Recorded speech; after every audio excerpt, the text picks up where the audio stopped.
and we'll see how they do. So far, Navi is the only team confirmed as qualified, and they will secure the top spot if they beat FaZe today. The other two qualifying spots are up for grabs between FaZe, Mousesports, Fnatic, and Big. FaZe and Mousesports are the only two teams that hold their own fate in their own hands, and if they win their respective matches, they will qualify regardless of what happens in the other matches. FaZe is also the only other team that can still finish first, but they would need to beat Navi in order to get that top spot. If FaZe lose, then they can still qualify, but they need either Big or EG to win their own matches. As for Mousesports, it's all pretty straightforward. If they win, they qualify. If they lose, they are out. It's a much harder task for both Fnatic and Big, as they require some help from the other games. Fnatic only qualifies if they win and FaZe loses to Navi. As for Big, they obviously need to beat Mousesports, but they also require one of either Fnatic or Navi to lose their own matches. That's basically it. Basically it, but if you guys didn't follow all of that, you know what, I don't blame you at home because there's a lot of situations explained. You can see here how the results will work out. So across our 3 matches, you can see our #1 position. If EG wins, if Big wins, if Navi wins, these would be our 3 teams going through, and so on and so forth. Have you noticed over the course of this Pro League season, we've had a ton of birthdays from the players? Yeah. Well, we have the most special birthday today. It is Alex Machine Richardson's birthday. And we're going to bring him and Sponge in to talk about the group, talk about the match. Happy birthday, man. It's been a long time. I want to use like 2 birthday things for Alex here to have birthday wishes to see which team's going to go through. So first, you're going to blow out all the candles to have the wish inside which team other than Navi you want to go through. Which team other than Navi? Other than Navi. I know which one of them is going to be here. Okay, now the knife. I don't know if this is in Australia. What's the little like pack of surprises? I don't know. This is a very German ice cream cake. There's something going on in here. Hold on. Okay. There's a German It's a little elephant surprise. tree. Oh, it's an elephant. Oh, the elephant was meant to go on top. It's an elephant bin man. Oh, okay. The elephant bin man. Yeah, he goes on top. I'll put him back. All right, and the other one is in Australia with the knife. You cut to you can't touch the bottom when you do the cake, and you do another wish. You can't touch the bottom. You can't touch the bottom with the knife. Seriously? Not my bottom. The bottom of the plate. Okay, roger that. Here we go. I'll be gentle. And then you do a wish while you're doing it. Oh, shoot. Okay. And then that should be the other team other than Navi who want to get through. Okay, let's go FaZe. So now we have Oh, you said it. Oh. FaZe aren't going through. Sorry, FaZe fans. Sorry, FaZe. Sorry, guys. Well, happy birthday anyway. Thanks. I'm really happy to be here, and I'm hoping we get a little special treat. Like I get a gift of a good game. Navi is the best team in the world, and we're gonna try to challenge them and do our best, right? That's the only thing we can hope for. And we have seen they have lost a game in the group, right? So it is 100% possible to beat them, but we're gonna have respect for what they have achieved the last 2-3 months. For Navi on paper, no reason to change really anything, but they might just decide to do just to throw a curveball towards FaZe, really. And another thing is what we saw from Big, how they beat Navi so handedly, was they just played a completely different style. They were just really aggressive on the CT side. Inferno here, Navi go for nuke. I don't want to say take the bait, but they just still decide to go for that regardless of the fact that FaZe purposely left it in. FaZe goes for the same map in Cologne. They go for Inferno, probably feeling that either learning a lot from that game or just feeling that they are a much better team than they showed in that particular game. FaZe gets rid of Overpass, and we get Ancient as a decider. So that's interesting for Navi, actually, that they don't go for Dust 2 over Ancient. Let's get this one started. Simple. Simple. Simple's not starting fantastically. He's gobbled a flash and some hot lead out of those clocks, and I don't think the smoke's going to stop him, Chad. Oh, 1x bet odds here favouring Navi, but probably not for the pistol round. He spent 2-3 weeks practicing burst fire FAMAS. Respect. Like, +1 thumbs to him.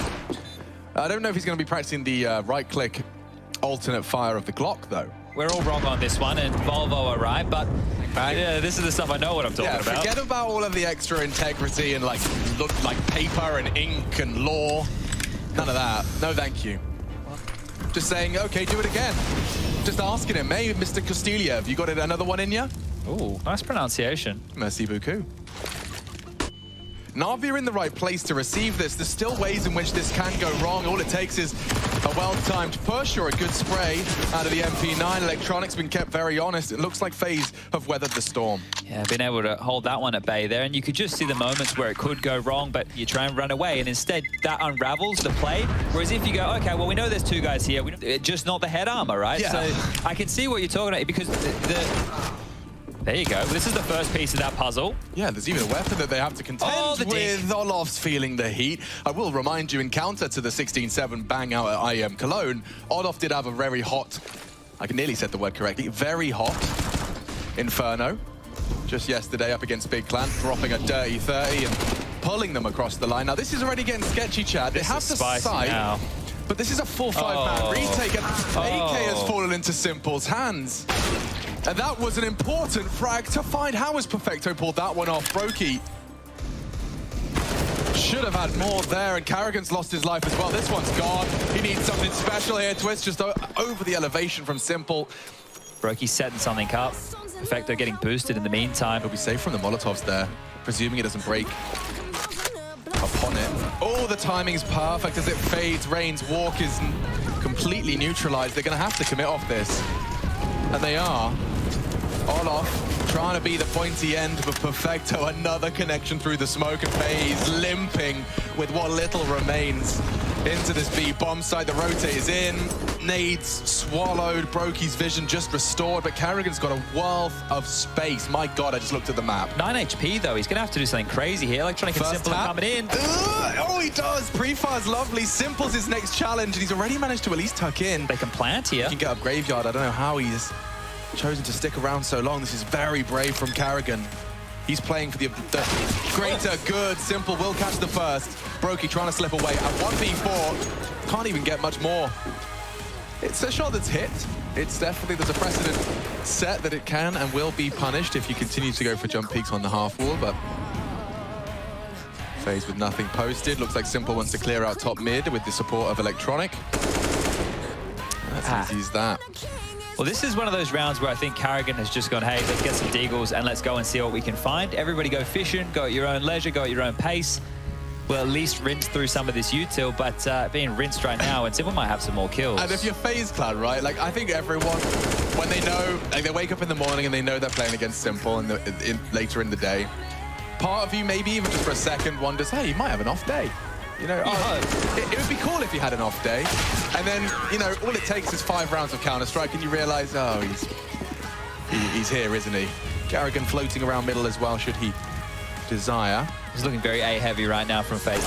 No banana control, and that is huge from Rain. An opener in towards the apartments. Electronic is down, and now more pressure can be applied.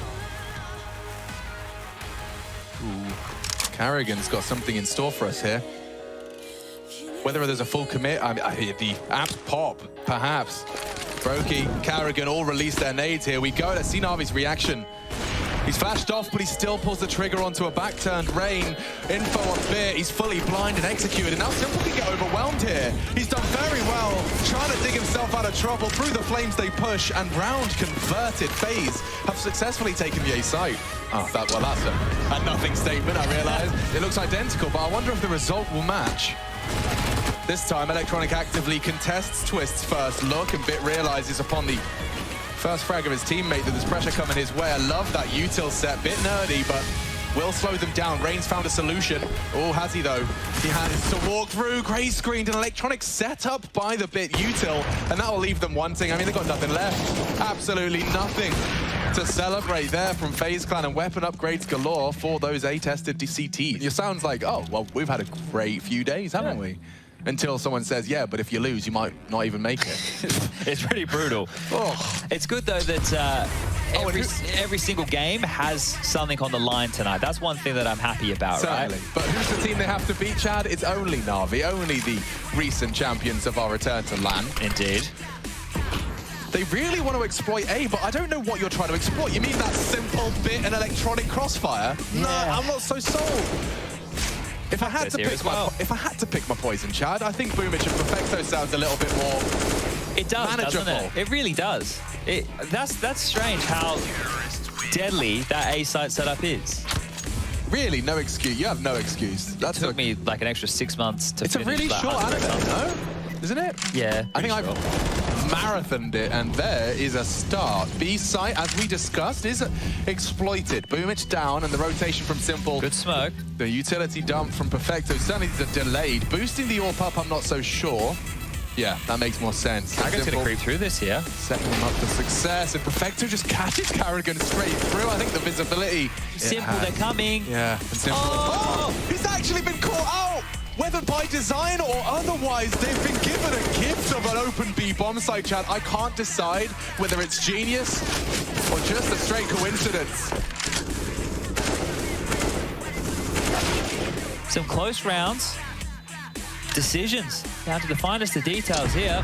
5-4. You can't play. If you keep finding yourself playing devil's advocate, there's a second part to that saying I don't remember. Bit of a wobbly one. Spray was just a narrow margin off, and it's enabled Twist to find his head.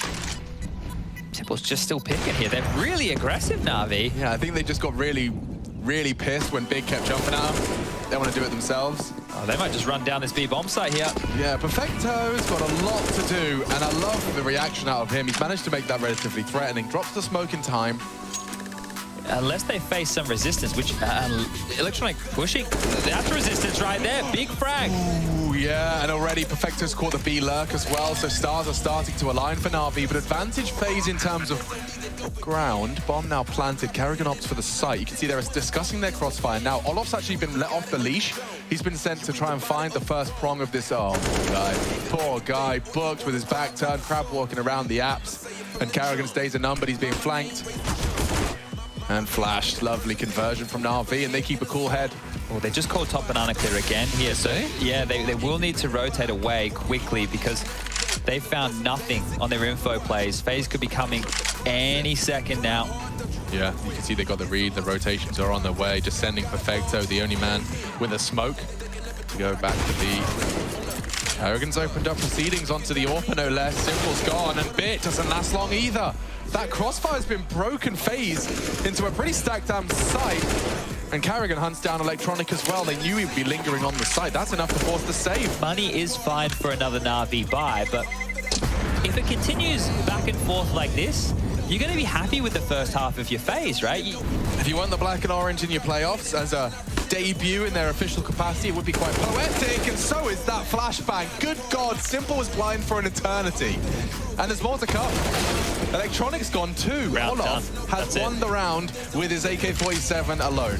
And let's just trade efficiently onto the bomb site. Giving away a straight kill, not the way you want to be doing it. Position noted now for Bit, so they still have a one-man advantage here, but that is going to be harder for FaZe to break.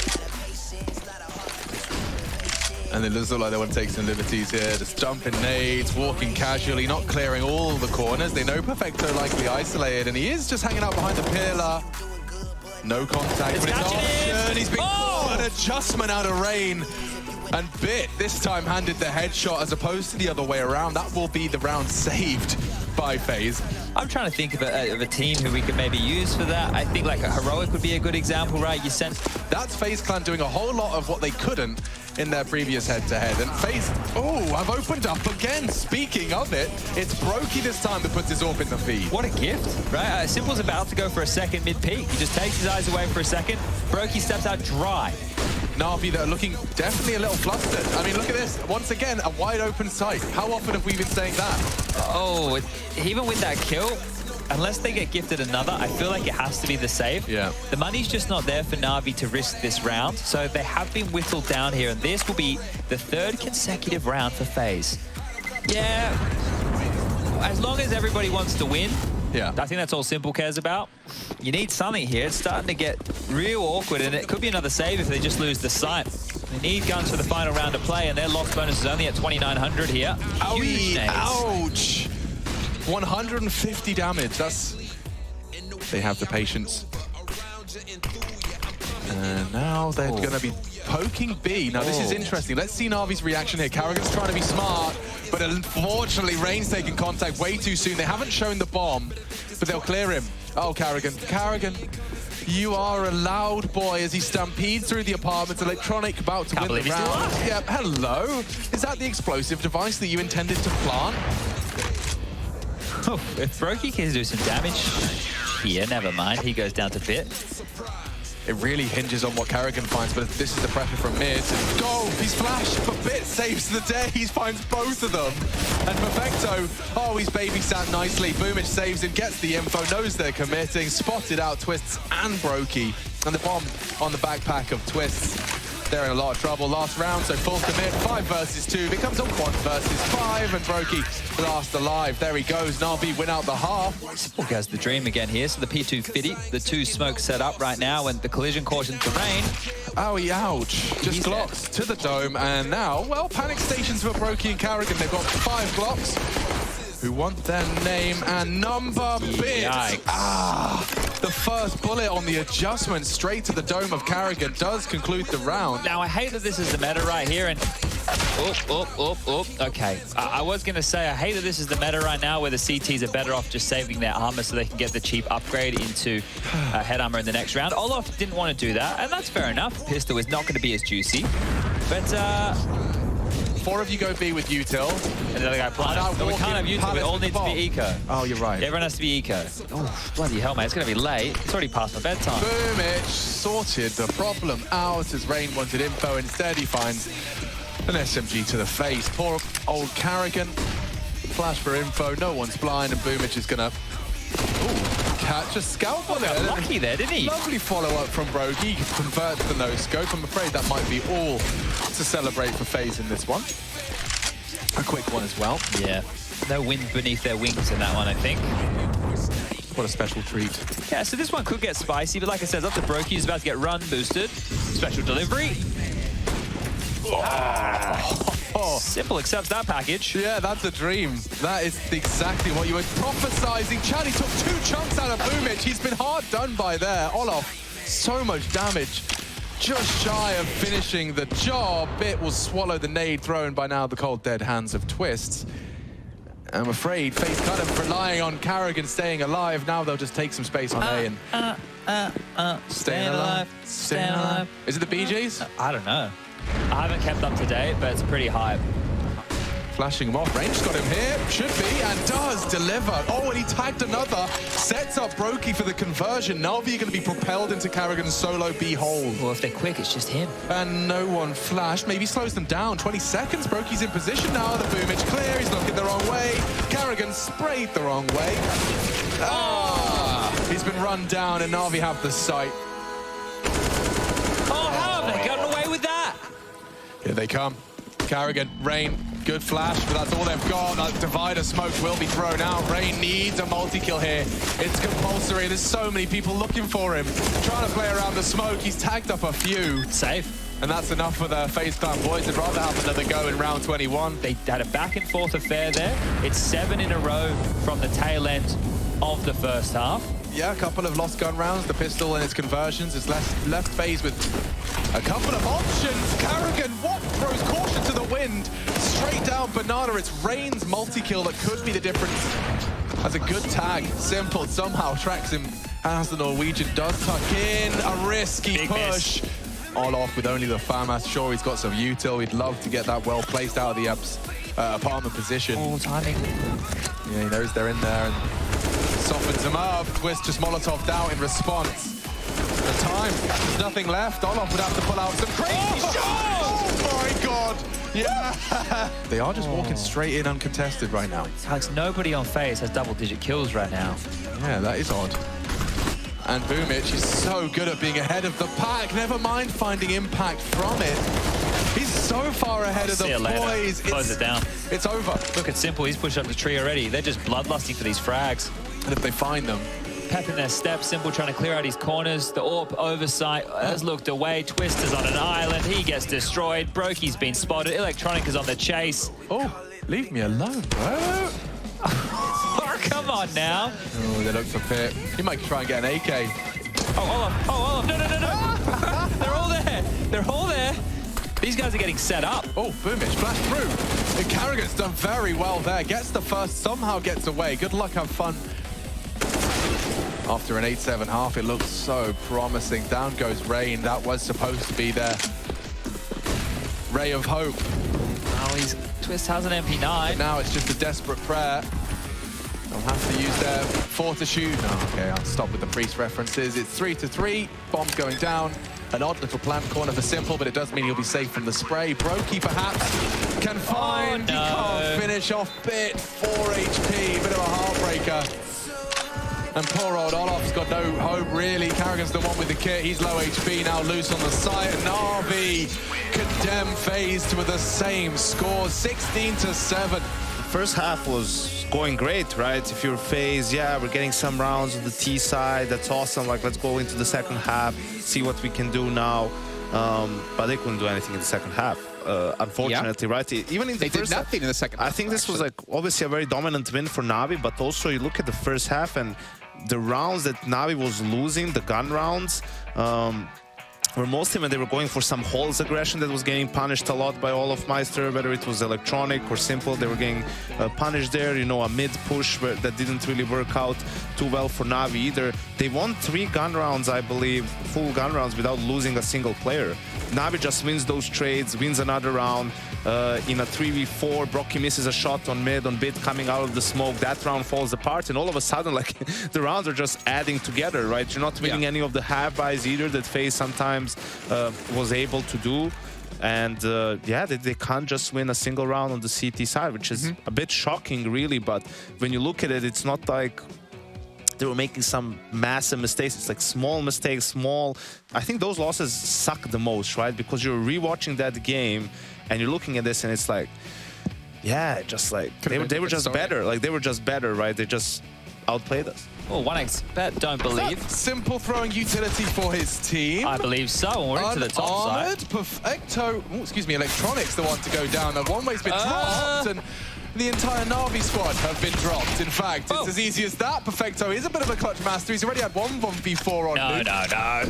I'm afraid this one might be too tall of an order. Too many men, takes another with him. Look at their HP, Chad. There's a universe, an alternate reality. I mean, do you know what really kind of bewitched me is the way in which Na'Vi were doing their wall yesterday.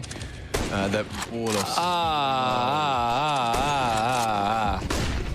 Still has some twists and turns ahead of us. Olof has a distinct advantage over the smoke, and there is a bit of a hunt. Oh, Carrigan's done very well with that. Very well from Carrigan. Okay, problem over. What a risk from Carrigan there, just to go for that maneuver. He's just put himself out there right on the end of the plank, and wow, he's walking this one with style. Carrigan's gotten 4 kills in this round. An in-game leader's Brain. Simple's trying to tear them apart, running out of time, and well, considering how that one started. All right, well, if you have an org that you think's pretty stylish, tag Alex and let him know he's in the market now. I am. Rain, however, has got so many men around this red container. He'll do very well to get more than one. Now, Electronic was around and just elevated on the box. He gets to bide his time and collect. Ramp is open for business. Bits stretching his legs. Yeah, good for an angle, and Carrigan's done very well there. What a start he's having. And more. Contending with Bit. Bullets through the door, keep him busy, but now the bomb's loose. Chad! They need to get on this now. Disaster has struck. Oh, there's no time? There's no time, I don't think at all. This is done? No, well, it certainly is now, and they lose everything because, well, what a recovery out of FaZe. I guess we... oh! Okay, Electronic trying to get a little bit cheeky around the front of the smoke. Will go down. 2 do make it towards Secret. That's Boomich and Simple. They had 2 avenues of getting lower very quickly. Oh, this one's over very quickly here. So just stalling Na'Vi out. Ready and raring our FaZe. Boomich and Bit remain. Boomich has found a bit of a gap here, so this could be a knife kill. You know, you wouldn't mind it. Yeah, the economy is going to be frothing that one right there. Boomich has got one done silently. And with that AWPer being flanked, I think there's a good shot. Bit does some damage, tries to stabilize his gun, does it? It's not the gun for him. Get in the deagle. Cheeky business by Boomich. So, knife kill, plant, plenty of cash. You talked about that, and then it might just be a quick top pop. You see lots more util thrown down. He throws bullets towards the door, and the site is Na'Vi's. That's as easy as that. The smoked off, Rain on Mini with nothing to say or do. They do return fire. Oh, Simple's flank here might get caught by Olof over towards ramp. Oh, Simple too quick. That would have taken a bit of pressure off FaZe and maybe allowed them to go for that retake there, but now it's about the saving game. And they will give it all she's got. Oh, damn. An Electronic peek. AWP lost. Rain recovers his M4. He won't be able to touch that AWP. Twist. And I want to watch that Boomich POV. You know he's going to be ahead of the pack. You know he's going to be the blunt instrument used to bludgeon the CTs. And down goes Brokey. Boomich delivers, but it's looking good in the feed. Twist has made it competitive after all. Contends on the site. Rain, oh, a huge opportunity. He's actually put the bomb down. He's taken down Simple, no less, and it leaves it all onto Electronic. shouldn't be anything left for him here. Now with the bomb loose and under CT control, contact taken, and teamwork to whittle away at that last member. Over silo fast. Rain has just looked away. Could find Boomic if he turns his attention back and tapping away. What a fight that is. That's a big one to take and to commit to as well. I mean, the chances of him having another teammate with him ready to return fight. Rain's sticking around. Yep. He's thrown his own smoke grenade into the wall, into the mix, and now Na'Vi, they're going to be aware that that's a possibility. Trying to find just a little gap, and there is a victim there. Simple 2 Ys. 4-on-4, game on. They are across. Rain will have communicated there is a gap. What's the reaction out of FaZe? Oh, freebie right now. Bits down. Great push from Carrigan here. Whoa, Na'Vi usually can count on Bit for that lobby hold. Now, with him gone, there should be an advantage for FaZe to exploit. Damn. Perfect read. Simple's dealt with another. Oh, I don't like it when the orbs are closed. He's just lost Olof in the process as well. That powerful door swing and cut noise has led to Olof's push. Na'Vi would finish the group in first, Mousesports would finish the group in second, and Fnatic would then finish the group in third. That would leave FaZe just shy in 4th place. Baby Alphonse from Fullmetal Alchemist. Broky's in trouble, and he's down to half health. He's lost full control. There's a wall of smokes with Electronic doing his thing, but Na'Vi want to go on this. Look at him again. Boomic, the wild man, does just throw his body on the line. It hasn't gone well this time. Carrigan with a Mag 7 up against an AK. He's trying to be threatening. Oh, and it works. Baited him in. Perfectly, yeah. Twister's got another. FaZe, if they can deter Na'Vi's top take, if they have, he might even be behind him. Ooh, careful now. Don't feed the beast. Bit is still alive, and Rain's in a prime position. ESL Pro League is brought to you in part by Gaming Malta, Intel, US Air Force, 1xBet, DHL, Monster Energy, Coinbase, Mech Arena, and CSGO Hub powered by Coil.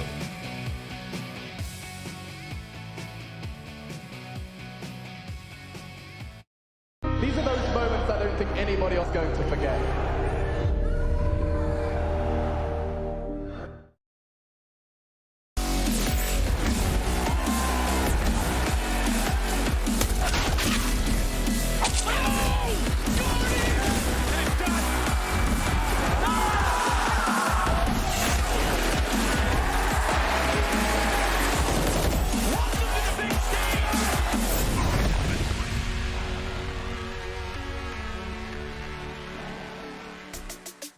Rise and shine, gamers. It's time to get your grind back on here with some more ESL Pro League Season 14 as we make our way now into our final group. Group D about to kick off today with the likes of Gambit up against Team 1. But of course, we can't do it all without talking about how this group might lay out here. I'm Jason Kaplan, joined by Yanko, as we're going to start to dive into this group, but even talk about the tournament as a whole, because we already have now 9 teams through to the playoffs, and things are getting spicy. Things are getting heated up. I know on the main stream, if you were watching yesterday, if you didn't tune into the big versus Mousesports game after we finished, you're not really sure of who's qualified yet from Group C, but let's be honest, most of you out there on HL TV, you're on Liquipedia, you're all up to date on what's been going on, and this has been an interesting one. A little bit unfortunate for a certain team out there having a positive record when it came to the groups, but FaZe Clan, unfortunately, not qualifying at 3-2. Yeah, that's why Group C, we said it was going to be a bloodbath, and FaZe the only team that got 3 wins in the group stage and not being able to make the playoffs. Unfortunate for them, but that's just how it goes sometimes. You know, they still had their fate in their own hands, unfortunately. Yeah. They couldn't beat Na'Vi in the last game, and that loss against Fnatic where they had a big lead came back to cost them. But I think it's awesome to see Mousesports going through, because they were 0-2 to kick off the group after losses to FaZe and Na'Vi, right? And we were saying they can still bring it back around. They need to win out, and thanks to the head-to-head, they'll still be through, and they managed to do exactly that. A difficult position with their backs against the wall, and they stepped up. Well, you can see the difficulties in Group C. I mean, the only group without a 5-0 team is you look at Heroic in Group A, OG in Group B. But there's our teams. You got Heroic, you got Vitality, you have ENCE, you got OG, Force, Complexity, and of course, you just saw here, we have Fnatic, Mousesports, and Na'Vi as well. And as you can see some of these clips, you know, Heroic, obviously the controversy currently surrounding them are looking pretty good to maybe pull off a repeat performance from the last season with that KD and Clutch to pull out the title. Yeah, they're picking up where they left off. Ents was the surprise package of that group. This win that we saw, against Astralis really pushed them into that playoff spot. And OG, despite not making it to the main event of IEM Cologne, they came back here in Pro League undefeated in their group, securing that quarterfinal spot.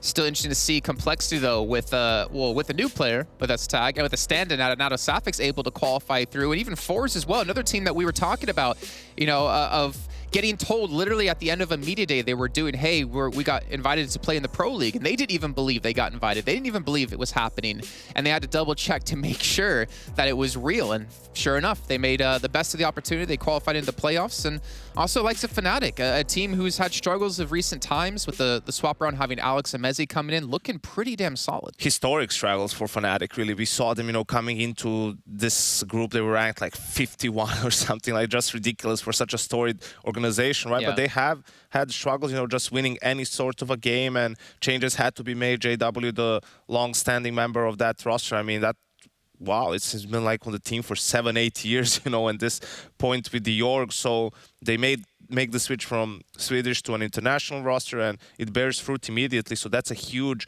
accomplishment, huge achievement for them. They're going to get some more games here to figure things out with the new roster. Yeah, UK players do have success when they typically don't play with the full UK roster, as we've been finding out. Ladies and gentlemen, though, that's Group A, that's Group B, and Group C all done and talked about, but we're going to get you guys ready to go here for Group D in just a second.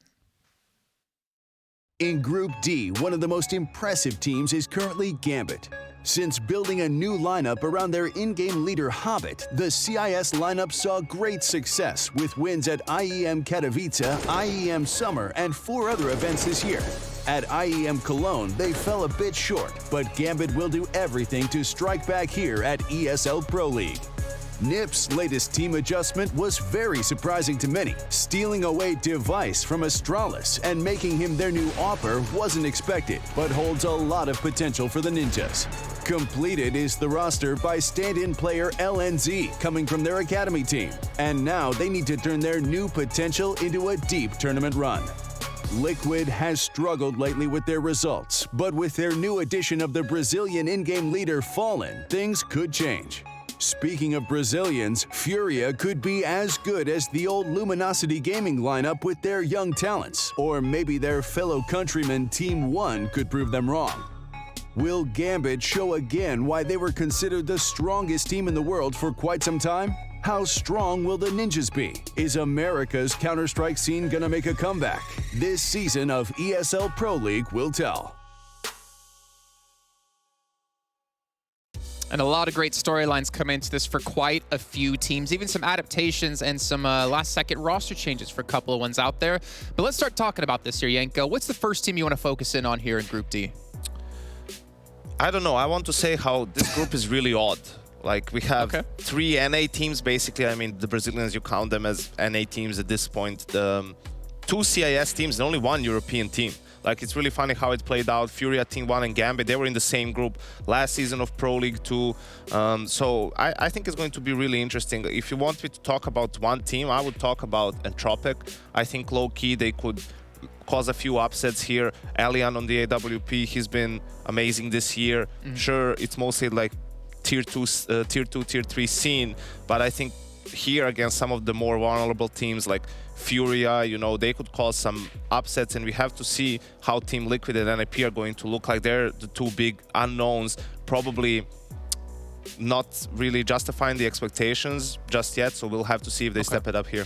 Yeah, I'm actually, if I look at this, just from general overview of the teams, I feel like there's almost a clear 3 teams I expect to go through. And I'm wondering if you agree with that. I'm expecting Gambit, NIP, and Liquid most likely just on, obviously, how good of players they are individually. But as we already saw in Group B, some new teams can come in. Fury can potentially pull off an upset, and like you said, Entropic. Yeah, that's a fair expectation. But things can unravel fairly quickly for these teams. I mean, we saw a team like G2 go 0-5, VP not make it out of the same group, so 2 of the favorites not making it out of that group. So we'll have to wait and see after a couple of games, if there's some upsets happening early on, it could just snowball the wrong way for some of these teams. Yeah, I'm actually really scared for every team out there that's not Gambit, because I feel like after what happened Gambit Cologne, will be 5-0 in this group. Yeah, exactly. That's what I'm kind of thinking. I think they're going to just smash everyone to try to redeem themselves from before.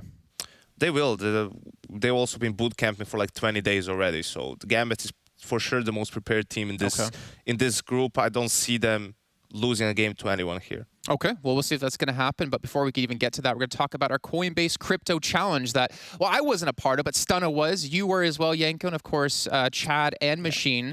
And it's time to check in on how everyone's doing, how all their teams are currently doing at the moment. How are we doing?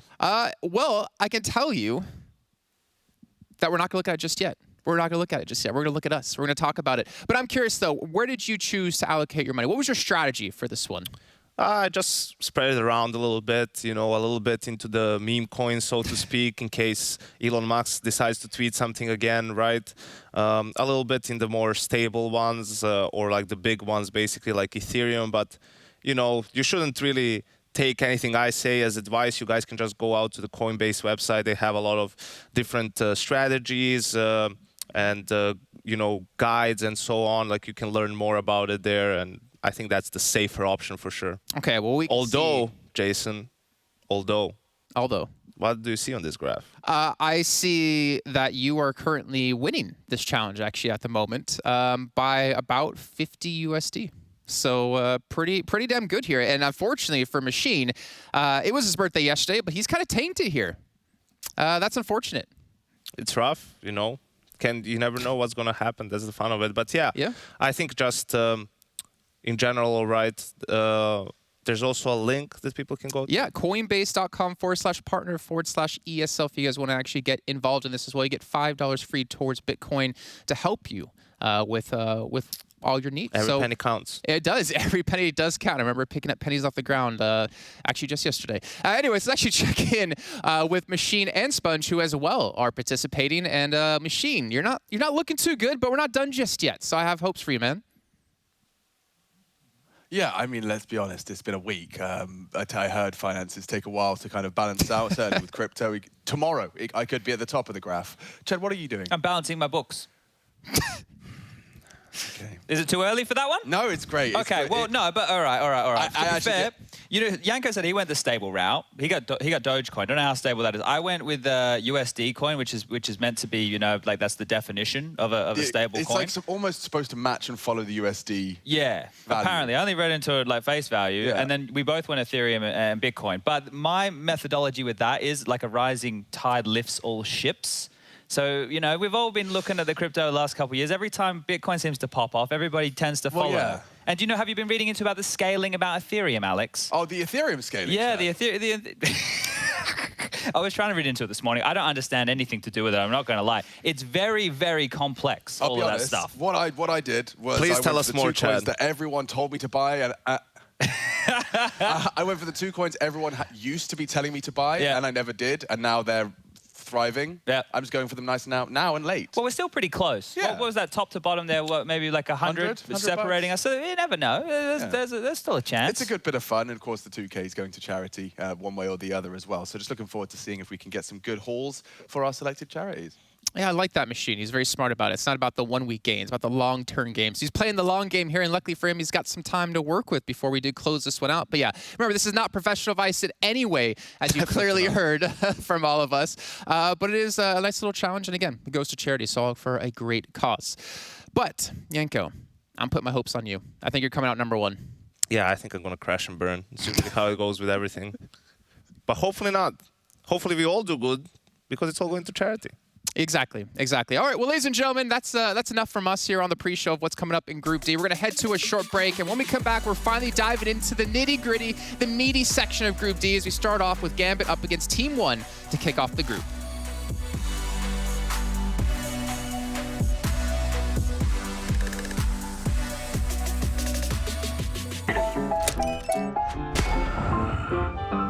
Yes, nice shot, my friend. Cheaters ruining your plays? I have eyes on the enemy. Bad servers stopping your shots? What you need is ESEA. Advanced anti-cheat to stop cheaters. And the best servers around, all with 128 tick rate. ESEA, the best way to play CSGO. Choose nades, choose a smoke, choose a flashbang. Choose team badges to support your favourite CSGO team. Choose an ESEA Premium membership. Choose routes you know bring in wins. Choose pro video tips. Choose the fan club wars. Choose behind the scenes content. Choose good grades. Choose guns you know you can shoot right. Choose bingo. Choose the equipment you know is going to get your team the win thanks to heat maps. Choose the CSGO Hub Premium, the complete package to help you and your squad achieve all your CSGO goals. Cuckoo! Oh my god. Райдер.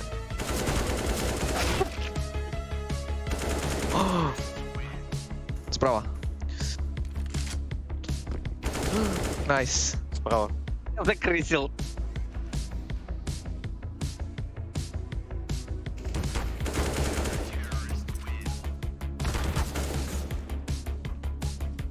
Он со звуком играете, да? Да. Dogs? Dogs. Надо поставить. So we should talk in what language? Я горю, блядь.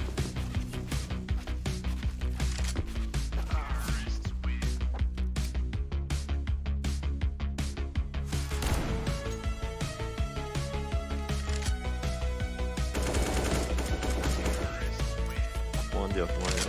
Абай, нас выносят. А меня в ухо убивают.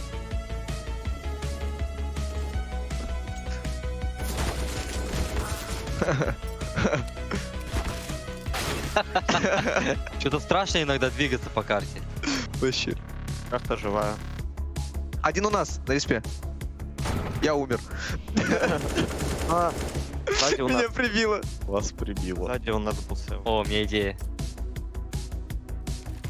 Тут прибивает Абай, осторожно. Вот тут вообще жестко. Абай, сейчас ты умрешь. Есть пробитие. Так, Абай, все. Я собран, я на фокусе вообще-то играть, не могу убить. 10 хп, Иван. Чё? Чё это за лазеры? А здесь еще толк есть, поняли? Да, да. Есть, короче, ловушки. Да не, что вообще пристрелять не могу.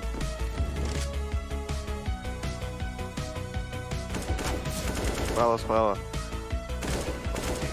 Да, Дима не доигрывает. О! Так, вот. Еще, на серфе справа.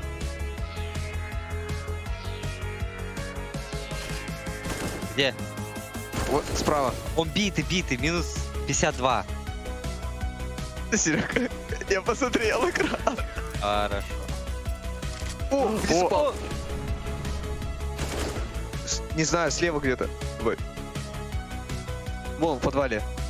Где? В подвале. Вот тут, да. Справа в подвале был. Давай, вообще сложно, согласись. Да это вообще неправильно. Давай, я не знаю. Я тоже не знаю.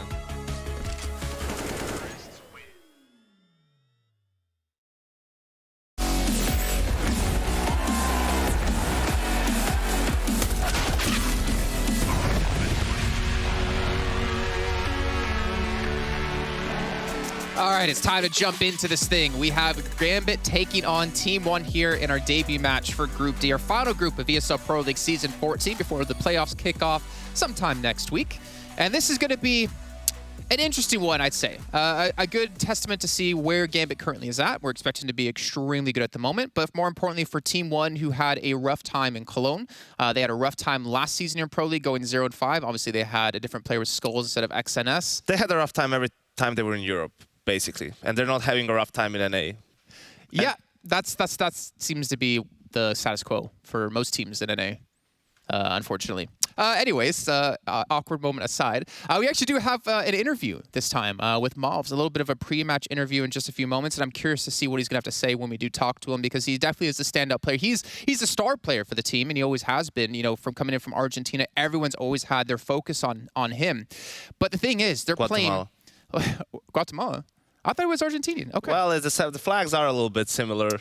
We know for Americans the geography is not the strong point, right? But let's give the guy, you know, a proper introduction. Okay, well, I'm sorry about that. But it's Gambit, though. It's Gambit. they looked I mean, so that's damn the good. worst thing. They actually have experience playing Gambit. They've played them last season of Pro League. They played them in the playing for Katowice last year too. So they've unfortunately witnessed the wrath of Gambit firsthand more often than other teams, especially teams that are coming from a different continent. So yeah, it's a rough game, but probably for the best that this is your first game. Get some of the jitters off, right? If you have a close game, still obviously you're expected to lose no matter what, but if you can make it close, if you can make it competitive at times, that's going to give you a boost of confidence, right? We're playing one of the best teams in the world, and we're making them fight for it. That means against some of these other teams, Furia with their coach, right, and Tropic, these are beatable teams, and maybe we can do some damage here compared to our other previous trips to Europe. Yeah, and I think if we look at how Group C worked out, right, with Fnatic taking on Na'Vi day one, they ended up losing that. But they looked fairly confident. I think it was a good way to dip your toes into the event, right? It gives you room to grow throughout the event. You can try some things. Obviously, they have way more tape on Gambit than Gambit have on them with recent times. And if we even look at recent times here for Team 1, it's been a bit of a struggle. I believe they have like 6 losses in a row, if not, 6 losses in a row. They lost to N02, Young Ninja 0-2, OG 6-16, AGO, Sprout, Ezeko Boers. Like, they've not had a rough track record here, but hopefully for them, they've been preparing and practicing for this because it's going to be very difficult. Yeah, the game against Sprout in Cologne, it was 2-1, and the one of the maps, Dust 2, was 16-13 in favor of Sprout. That was with Team 1 being 1-0 up. So close second map, they could have won that game, gone a step further. But in NA, they beat Extrasol 2 games in a row in ESEA Premier, right, to make it into Pro League 2-1 and then 3-1 in the grand final. Extrasol has had some better results against these European teams when they made the trip. So, that's still a feat for them. Obviously, the most important thing is to make Pro League, but the core of this team has been together for a while now. 4 of the players, I think, for probably a year now. So you want to see some results by now, right? If you don't, that tells you, well, we need to upgrade the lineup somehow. We need to make some changes, whether it's roster changes or whatnot. So we'll have to see. I think it's always difficult. I mean, tournament like Pro League, all the teams are going to be really strong, but you need to show signs of promise, like Renegades did, for example, knocking OG out of the play-in for Cologne, right? That's like, okay, so actually they might be able to do something here. Yeah, let's actually take a look at the run since we're speaking about Cologne of Team 1 here. And we did obviously say it was a little bit of a short run, losing 2 games and pretty much being knocked out. But they played OG, they played Sprout, and they actually took a map off of Sprout. But the question is, would they have been able to go on further up against Team Spirit? And it's a little bit of a rough time. At least they got their toes dipped into the waters of European CS here with this event. But obviously, losing games suck, but it's about how you learn from those experiences. I mean, 6-16 is not a great scoreline against OG, but I'm sure there's something they can learn from every single match they play. As we talk about Bad News Bears, right? They even mentioned, like, every game they're learning so much because of how different things are in EU compared to NA. The caliber of teams you're playing here in EU consistently with these scrims. Yeah, most of it is just you get punished way more in Europe than you do in North America, right? For individual moves, you get punished. The average skill is much higher here, and teams are way more coordinated in Europe. The moves, you're doing things as a team. It's not just an individual going for a play, right? There's great support behind it. There's a thought process behind it. Things are not really random in Europe as much. Even the lower tier teams in Europe, can put up a good fight against. We'll see here in Tropic versus Liquid, for example. That would be an interesting game to give testament to this statement. So we'll see. That's the problem for them. But they've already had a couple of trips to Europe, so for them that should come natural. That's the thing, right? You come to Europe, you get blown out, but you learn from it. Then you have to keep those, you have to take that lesson back with you and keep playing in a way like you're playing in Europe against European teams, right? You can't fall back into, well, yeah, these teams, we can beat them more easily, so let's just do whatever we were doing. No, that way you're not going to improve in the long term. You're not going to raise your level. You're just going to be in the same circle, like coming to Europe, getting beat up on, going back to NA, and probably just still being able to win there. Yeah, it's about keeping those habits, and I think that's what we talked a lot about NACS, especially in the early days, about experience at EU, bringing what you learned back with you to help the scene in general grow. But one team who's been kind of setting a standard here for a lot of teams in Europe and a lot of teams around the world, it's going to be Gambit. I want to take a look at their run as well here in IEM Cologne, because it didn't go as far as we thought it would. However, they still were pretty damn good, taking down Mouse Sports 2-1 in the upper bracket round 1, then going on to beat NIP, which they'll have a rematch later on within this group. They ended up losing losing to G2 here, but they still made it into the playoffs. Yeah, they did. You know, the G2 loss was a very close game, and I think actually for Gambit, that quarterfinal loss against FaZe, I think probably FaZe was the worst team they could play at this point in time. Why? Because FaZe is a team who was the opposite of Gambit. They are way more experienced when it comes to LAN play. They have great individual players. They're relying a little bit more on that Gambit is, and you could already see the perfect storm happening for FaZe potentially, where they get some momentum, and then based off of experience, you know, Gambit gets a little bit nervous because they know FaZe has this team with super experienced players, and I think that's really what happened in the end. And I don't think that makes Gambit a lesser team. I think it's definitely a learning lesson for them, right? And they are in a position where they need to get more experience on LAN. I don't think there's any doubt about that, but I think in time that will come. I don't think they underperformed massively or anything like that. I think they were still playing their own game. You could see in some of the individual performances, Nafani was the second best player for them at that tournament. Usually that's not really the case. It's the trio of Shiro, Hobbit, and Exile and so on, right? But I just love the response from them, you know, like they were the best team in the world, losing that title to Navi really at Cologne, and you can see here from Inters, like they started practicing on the 8th of August. Like this is before a bunch of teams started practicing. They're playing the last group, right? So, you know, that they could have delayed it if they wanted to. They started on the 8th of August, 4 days online, and just after 4 days they went on a boot camp. So that's 12th of August, 13th. That's like 20 days ago. Yeah, they've been boot camping for 20 days already. That's they are not going to be rusty. They're going to be shy. They're going to have new things, right? And I think this is a lesson for a lot of teams out there. You know how your approach has to be if you want to be the best team in the world. The difference between someone like Gambit compared to someone like G2 is that Gambit still has young players who are going to do whatever they're being told and say by the coach or by the org, we're coming back then and we're going to boot camp for 20 days. Yeah, let's do it. Let's go. Like, let's get back that #1 spot. And, you know, for some of the other teams, they may be thinking they can get away without doing that. And we'll see how this season goes for them from that point on. But moving into the veto, no Vertigo for Team 1. Gambit still their permaban is new. That hasn't changed over the course of the player break. Team 1 with the Mirage pick, just a standard map. We see Gambit actually picked to start T side. That's a little bit interesting. They're not known like Big, for example, to do that very often. So probably just wanting to exert some dominance early on. And Gambit actually going for that punish with the Ancient pick really shows a lot of confidence. That maybe also a bit of a mind game for future games in the group to show that they're willing to pick it in the first phase if you leave it. And also vetoing Dust 2 over Inferno.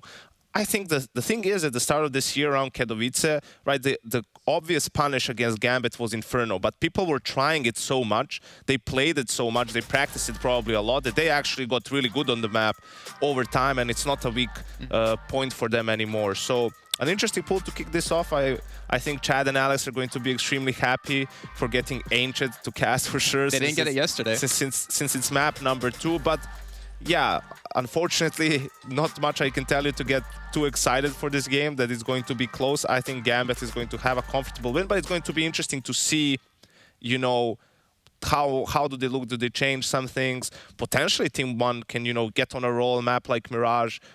It's a bit simple in theory to play, and we'll see if we have some cool new stuff happening on Ancient. I'm curious actually about Ancient in particular here. Obviously Gambit have played in the past, they got a 50% win rate on it, but I'm curious, when you've been boot camping now for 20 days, when you've got back from the player break earlier than a lot of other teams, I'm expecting them to have a lot of extra strategies planned for this, but I feel like there's no use to use it right now, to not let other teams see, you know, like how strong you truly can be on this map and use it as a potential bait later on. Yeah, I mean, it's up to them. You're obviously playing to maybe not everything, but just to see, you know, if they have something cool, like what their approach is, how they, what are the decisions that they made in the mid and late round, things like that. All right, well, ladies and gentlemen, it's time to kick off here our first map of our first series of our final group here at ESL Pro League Season 14. It's going to be Gambit. It's going to be taking on Team 1 here, and we're starting things off on Mirage with our two commentators, which you heard them talking earlier on today, balancing their books and balancing this match out with Sponge and Machine.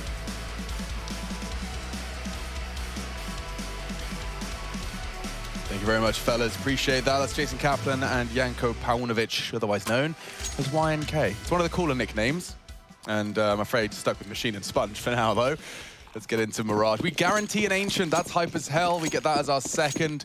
We have to weather the normie maps, and I'll see how long Gambit plan to spend here on Mirage. 1x bet odds aren't messing around this morning, are they? All right. Team 1, if you get a win here, those are some bloody tough odds you're up against. Now, out the gate, they've gone for quite the heavy A presence here, Team 1. We saw them last season at Pro League. They've made a bit of a change. Skulls in the team. Now it's XNS. Yeah, and we got Rushley on the 1s and 2s as well. Yeah, he's back at work today. Good to have him back. First blood is drawn by Maluki. Hang on, 3 in a row for the Team 1 defense, and Gambit just crashed into that defensive A. The bomb now loose, and round should be falling apart from them. This P250 gives it everything it's worth. Maluki with 2. And Shiro's just going to try and take a couple more Kevlar vests down and out. Yeah, you may as well give this one a crack, right? T-side, you're not going to save the Glock and armor. You're going to at least have a look in. So it's not going to be the Shiro AWP safe. Fortunate we have the pistol round here. I mean, were you surprised to hear Gambit were boot camping as early as they were? Yes, yeah, I was. Me too. But I think what it shows is their intent, right? It definitely shows this intent of the team. They're not messing around. You know, they're taking this in the #1 team, or at least in the conversation for it, very, very seriously here. And Shiro, oh, can he find the gap? One spotted. Ah, that's a shame. That was his chance. And now it's just a matter of time. So Maluki, 3 in the round, 3 for him, 1 for Pasadeo, and 1 for Malbs. So we're kicking things off here with a Team 1 pistol round. Now it's about weathering the storm. We know that the force bite is possible. But how likely? You know, how likely is it, Alex? How likely is it that they can't hear us on the talkback? It's quite likely, because so it was scuffed yesterday. Yeah, so shall I just say it out loud? Well, we could just, let's do this. Excuse me, production, could you please turn the lights off, because it's quite bright in here. We can't see the screen. We can't see the screen. It's a bit dusty. So now, if that doesn't work, I think smoke signals next. Yeah. And then after that, I do have Hedwig from Harry Potter, and I can send him. Let's use an owl. Yeah. I like that. I've always thought carrier pigeons were quite cute. There's I get up quite early and I go get a coffee in the morning, and it was an eco, not a force buy. And every time I go, there's on the way to the hot barn off, there's a lot of pigeons. But what happens is they're being fed. Someone is coming and giving them breadcrumbs. Now apparently breadcrumbs aren't good for ducks' stomachs. I heard that. I heard that we should stop feeding the ducks the slices of white bread. But is that propaganda? It could be. Is someone out here to get all the bread for themselves? Yeah, it's from Big Bread. They want humans to be consuming it. They're sick of ducks stealing all of the... Yeah, they're not paying for it. The slices, they ain't paying. Those ducks aren't paying for anything. They're walking into Tesco stealing it themselves. Now, I'll do it this time, Chad. Okay. I got you covered. You got me? Yep. So they've waited their time and pulled out as much as they can out of the CT utility. Will use their bodies to try and draw what little remains. You can see on the CT side of your screen, there is very little left in the utility department. And they'd have killed for a plant. They have isolated XNS, so if they could have just won that duel, a bomb plant could have been a possibility. Instead, defended nicely, all hearts beating in the Team 1 jersey, and they get to have a full bonus into Gambit's buy.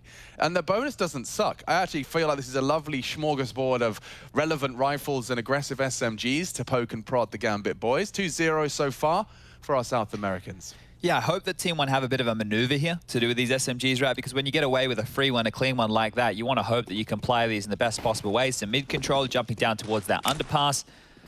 But let's take a look at Gambit here. First gun round on a map they were very strong on.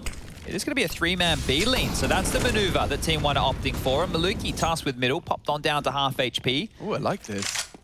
Yeah, Axel's probably not going to be expecting that so quick. He's already dropped down lots of audibles.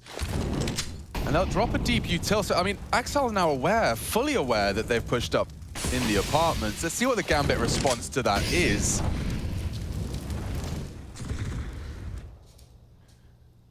Okay, Nafany starting his project up connector. We know in-game leaders like to have their bottom parked right there for the mid-round. We'll likely see exactly how it shapes up as well. Now, the whole squad orientating themselves towards this, and XNS, he has a look.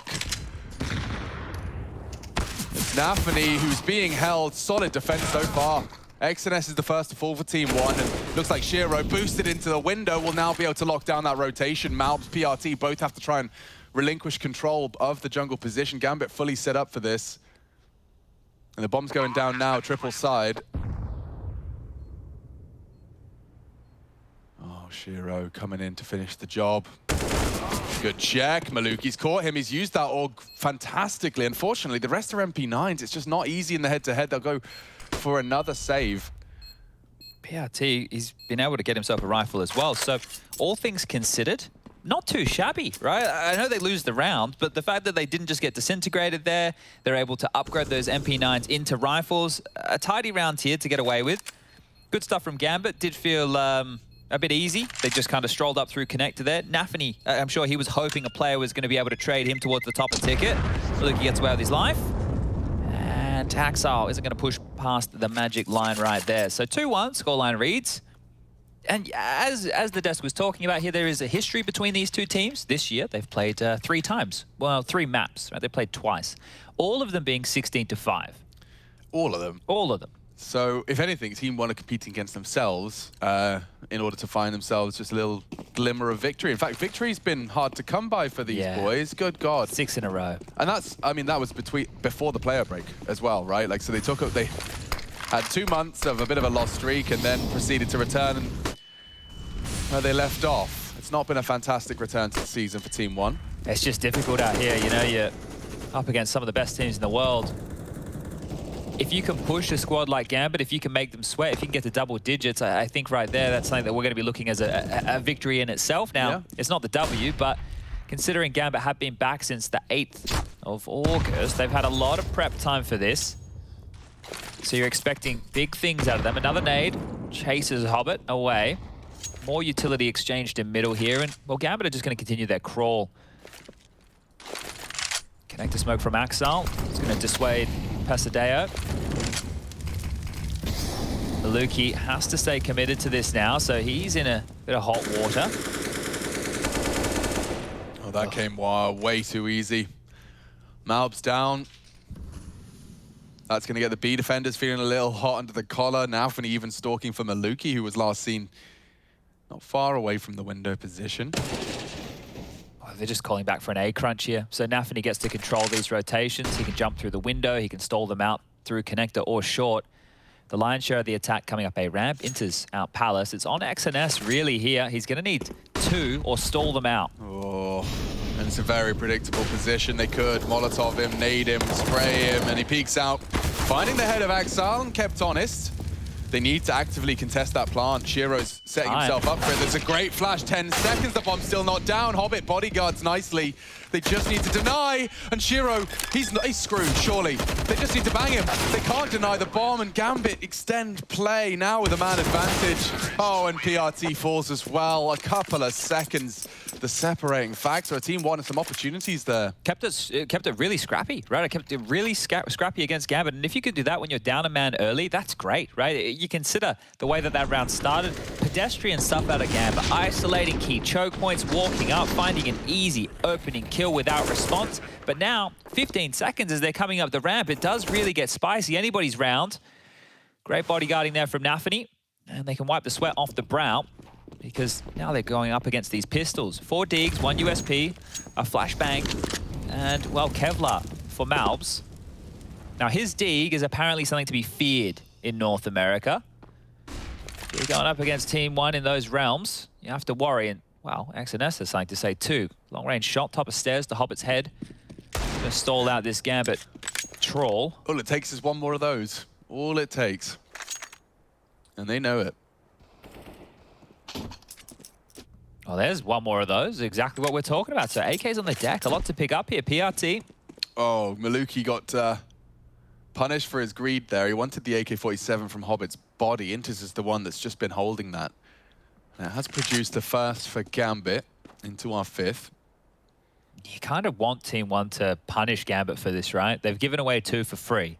And you think that Team 1 now, they've actually got a decent chunk of their defenders over towards this A site. Inter spotted. Warning shots exchanged. And here they come.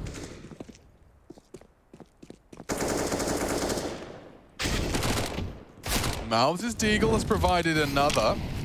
And they've got about 30 seconds to solve this one. Nafany and Intis to recover. You'd think Team 1 have done enough. A lot of the heavy lifting provided, but they are unarmored and time is on their side. How do they plant here? That's the question. They're trying to answer it now. It's at a wide open plant and Pesideo's swing is held, so he does hold his nerve. Oh, and that's a good strike from Pasadeo. Still there on CT. Nafany to come up clutch with the 1v2. It's definitely doable on the man. Oh, he runs out of bullets! And that seals his fate. Okay, Team 1 convert with just the Deagles. Yeah, and you like that, right? I said that it'd be good to punish Gambit for a round like that, because if you're just going to walk out thinking you're going to win the Angels and the Deagles are there, they are going to punish you, right? So you can't get away with just those type of tricks here today. Gambit, it's going to at least force them to group up. Oh, this one here, Slither Gap. All right. Well, we didn't catch that one. That is a great shot. So maybe a bit more on it than just punishing Gambit. I don't think they were getting as sloppy as I thought right there. Some bangers hit. Yeah, I mean, the second time's the charm. This was quite close to the chaos they managed to cause with their bonus buy. Didn't quite get it across the line, but they've definitely kept Gambit honest. You can see this all means an awful lot. Victory 14-1 puts a third on the board. 2 AWPs in play, one for either squad. Maluki makes his very clear. A little bit of a gap that Nafany looks to stroll through. I don't say gap, I think that's a stretch of the definition, but... Oh, Maluki's getting over here. He can jump up top ticket. If XNS is able to deal with ramp and palace, Maluki from the ticket can be mounted up, watching that connected position. And oh, if he gets up there now, he could catch Nafany in transition. Mounting is up the top. Oof. Tucked away is Nafany. This becomes a bit of a waiting game now. Yeah, you can see the intentions of Nafany, right? He wants to get himself, whether it's ladder room, connector control, and then the call can shape up around him. Seems like, again, he'd like to be the late arrival for an A piece. Good timed smoke. It enables XNS to actively contest. Bit of a problem here, though, for Gambit. It's going to come down to hitting the shots. Axile has a smoke and a molly. They could use that towards CT spawn. They could use it towards jungle, but you're only going to have one choke point smoked off here. A flash and the 2 mollies. This is going to be hard to make work for Gambit. Util's been good. That's the last of it, though. And XNS flashed into ramp. Still nothing to report. A little suspicious. Pesideo's floating B. Oh, Team 1. They have no idea. Pantsed. They have no idea. And yeah, XNS got way too much. Nice find. Baited the shot, baited the push out of Hobbit. They're looking the wrong way. And we'll call this one done. Yeah, right now it should just be about the save here. PRT, Malvs. Oh, disconnected from the pack. That's a nice kill through the smoke. Nafany has gone down, but can't really risk going for this. So we'll get back to the 3-3. And it's quite clear that Gambit are more than happy to let you use through your utility, and then eventually they will be able to pip a gap there. You know, we were talking about Maluki being mounted in that position. Well, he was, but it comes at the concept that you have a defender who can cover off ramp and palace. And then once your utility, the smoke fades, the mollies are gone, they're just going to walk on out. So punish late. Gambit tie things back up 3-3, but this is a slow start. We won't tell you it's anything else. You guys can witness just how long and drawn out these rounds are being. There's nothing super tricky from Gambit here. It's a bit of map control. Alex talked about it. Park Nafany either in that connector or within that vent room, and then regroup as a squad and pincer onto a site. So right now, if you want to stop this Nafany unknown, which it has been in a few of these scenarios, some mid control and taking that fight, you take Nafany out of the picture and you drop on back. That could be one way to deal with him, but you have to hope that you get away with the kill. Right? Yeah. There's a little bit of smoke on Nafany there. I think he just realizes how much space he's getting. The fact he's crept up and the window guy's not aware that he's there at all, that just shows you how undetected he truly is. These question marks, where is Nafany? Well, they have to have an idea he's somewhere. They just guessed wrong. So back towards the B bomb site with 3 from Team 1. And hopefully that was just on our end, ladies and gents. Oh my goodness. They've just fed the beast. They walked towards the apps, a change of pace from Gambit, and with a deep smoke and a double, you're surely going to call that one quits. They've done that twice now. They did it with the MP9s, and now they've done it with the rifles, obviously with varying levels of success, but this is huge. This should really just set the tone for the next round of play in Malvs. He's looking for more here. Maluki, wombo combo with the window peek, and Hobbit, well, you found a gap, but they're ready for this one. Ooh. He wins that with a Galil. That's credit to him. Weapons to be recovered. Team 1 right back into their winning ways. And Shiro with 4 to find, having a Bit of an issue with our screen here. Yeah, we might have to go off of the Go TV, guys. So we're having some tech issues on our end. Apologize if there's a little bit of a desync because of that, but we'll keep this one on the best possible place we can. Now, oh, interesting. They've chosen to go all in on that. It was a weird one. You can see a couple of people around that 3K and 4K mark. And this is how this round fell apart for Gambit. It was so early into the piece. Still, only opening 20 seconds, we see that double kill come in. The third, just on Nafny trying to sell some mid presence. And yeah, Malbs and Maluki getting a lot of credit for that one. Back in straight away, and it looks like immediately Gambit want to knock on the A door. Maluki dispatched for aggressive ramp warping. This is interesting. It could easily spiral out of control, but Maluki good for the first. That's exactly what the doctor ordered. They know the execute's coming. Oh, and he's taken another as well, baiting in for XNS. Bomb lost, Gambit lost. They fully invested, Chad. They've got nothing to show for it. They bleed. Courtesy of Team 1. This is great stuff. This is what you're looking for, right? A heads-up type of play, aggressive, hitting the shots they need to, not getting flustered, making the multi-kills happen, and there's another. We had 3 on the pistol for Maluki, 3 here against what was a force buy of Gambit. That's going to humble them right now. They're not going to get away with just buying in with whatever hodgepodge money they have and making it work. They are keeping the pressure on Gambit, and that's the 5 rounds that we've seen them accrue previously against this Gambit squad. Let me just give you a quick rundown of those other matchups. So we did have IEM Katowice play-ins on Train, 16-5. That tells you how long ago Train was still in the map pool. ESL Pro League was on Inferno and Mirage, both of those scorelines 16-5. So Team 1, with a forecast like this, are looking better. They are able to grab their 6th round here against an Eco. Really playing with some pep in their step. Better than they've ever done before. And it happens as easy as that. Quick spray out XNS, M4 on the floor, irretrievable. And Axile the last to fall. So how many head-to-heads you said? 3? 3. 3 head-to-heads, the same scoreline every time. Team 1 have done better than that in the opening 9 rounds of play. So magnificent from them. They're going to be feeling certainly like they've got their head screwed on right for their first and opening game of their group here at Pro League. And they're as aware as we are that they're coming into this one as underdogs. Yeah, and I think that you're going to put them on a similar level to Furia having to play with their coach. Man. Right? Yeah, I know, right? Having those caveats, those asterisks, they really do suck. It puts a bit of dampener on things, but yeah, at that time, it's going to be towards the bottom of the group between the 2 Brazilian teams here. So we have to wait and see how it all shapes up.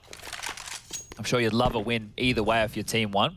I mean, considering how we've seen the first 3 groups play out, dude, I mean, 1 win against a big scout, but a couple more weirdo results. That's all you need. It's all you need. I mean, we've nearly had the underdogs a couple of times. You know, Sinners were so close within touching distance with a couple of surprise results of their own. This group is full of them. I mean, Team 1's 1, Entropic another. How are Liquid going to form? How on earth are they going to form? Yeah, it's been a while since we got to see those boys back in action. Low on util again here, minute mark still just above. Oh, what a lovely treat for Malbs. He's been allowed to leave. Careful now. Oh, snappy into Nafny. Bit tight on the corner. Nafny didn't do a due diligent clear.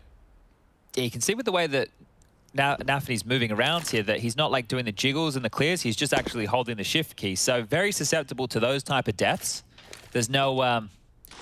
I guess they're expecting levels of respect, right? And that's what Team 1 are changing up here. They're happy to take the fight to them. So number advantage now. Problems for Gambit again. Guess they watched that big Clan Na'Vi game. Just shoot them, apparently. Just run at them. That's a chance. Wow, Maluki's hitting every shot he takes, dude. I hate that I'm sounding surprised, but... Yeah, Gambit rumbled. 20 seconds. Don't know whether they tend to get the safe plant, and another one, this time onto Axile. They can't, they get poked and prodded. There's nothing left for them here, and there's nothing left of Gambit. Brutality, double up, double AK, 7 already. T1 can run away with this half. Gambit are looking quite disconnected at the moment, aren't they? Like, nothing seems to be together. Look, just pedestrian around the corner there. Back turned. Shot in the bottom. Really, really quite surprising stuff here. Can't take anything away from Team 1. They're just getting it done. Gambit not throwing the most coordinated maneuvers their way. Getting picked apart, peeled apart. And now in a great position here to get 8 rounds. You can see here. No real money has been accrued on this Gambit T side just yet. We've had 3 plants in total. In the rounds that they're losing, haven't been close, Alex. Like, if you take a look at the last 5 rounds of play, actually, sorry, the last 4 rounds of play, there's only been 1 kill in 3 of those 4 rounds, and one of them was just the clean sweep against the Eco, right? So they haven't been close. They haven't been competitive, and this Deagle round here is where it all really started to fall apart for Gambit. Yeah, I mean, this force buy as well. They fully forced and just tried to test the A ramp. At the same time, Maluki decided he'd be AWPing it, so solid stuff out of Team 1. 7. 1 more to win the half already, and aggressive into the apps. Very aggressive. Axile will swing. Pasadeo greets him, and there's more to come. PRT second AWP. Uh-oh. Uh-oh. That's enough for Pasadeo. They caught him through the smoke. The AWP now lose. They'd love to juggle them both out of the apartments. Don't let that fall into Shiro's hands. And wow, well played by Pasadeo. He's managed to do just that. How has Nafny gotten this space? Yeah, good question. Has he been able to go out this far? He'll be able to call the jump peaks of SNS. I don't know if SNS saw him, did he? No, Maluki's not even aware of it. He's actually, fortunately for his sake, backed away. Ooh. Either this is coincidence or XNS cops something there. They seem aware that the window boost is a possibility, so Team 1 are looking great right now. Nafny has the space, but it is noted. Solid setup. Oh, and XNS booked Just as he tried to smoke out the palace. Yeah, that smoke won't stop it. Oh, it works for them. Ooh, and it works well for Maluki. Another needed. Just shy of the mark. Bomb is on the back of Inters, and with Nafny's flank now dealt with, Pasadeo aware. Oh, they're not going to get this bomb down. Shiro's been spotted out as well. He knows what you're up to. Oh, wait, Inter's on the side. Never mind. Call it done. I was going to say, if Shiro had the bomb, maybe he could go through window to B, but close it down. Mal's with a couple of nice shots there, and okay. Maybe, just maybe, we got a competitive game on our hands here. They already have 8 rounds. Like, at this point, this is great out of Team 1. It's magnificent. I mean, they're throwing different looks every time. Like, the teams we've been celebrating of where the CTs never give the Ts something predictable. And again, Team 1 have been doing it fantastically. They're also winning their individual duels, which helps an awful lot. Double orbs back in play. Axel has 1 kill, Shiro has 2.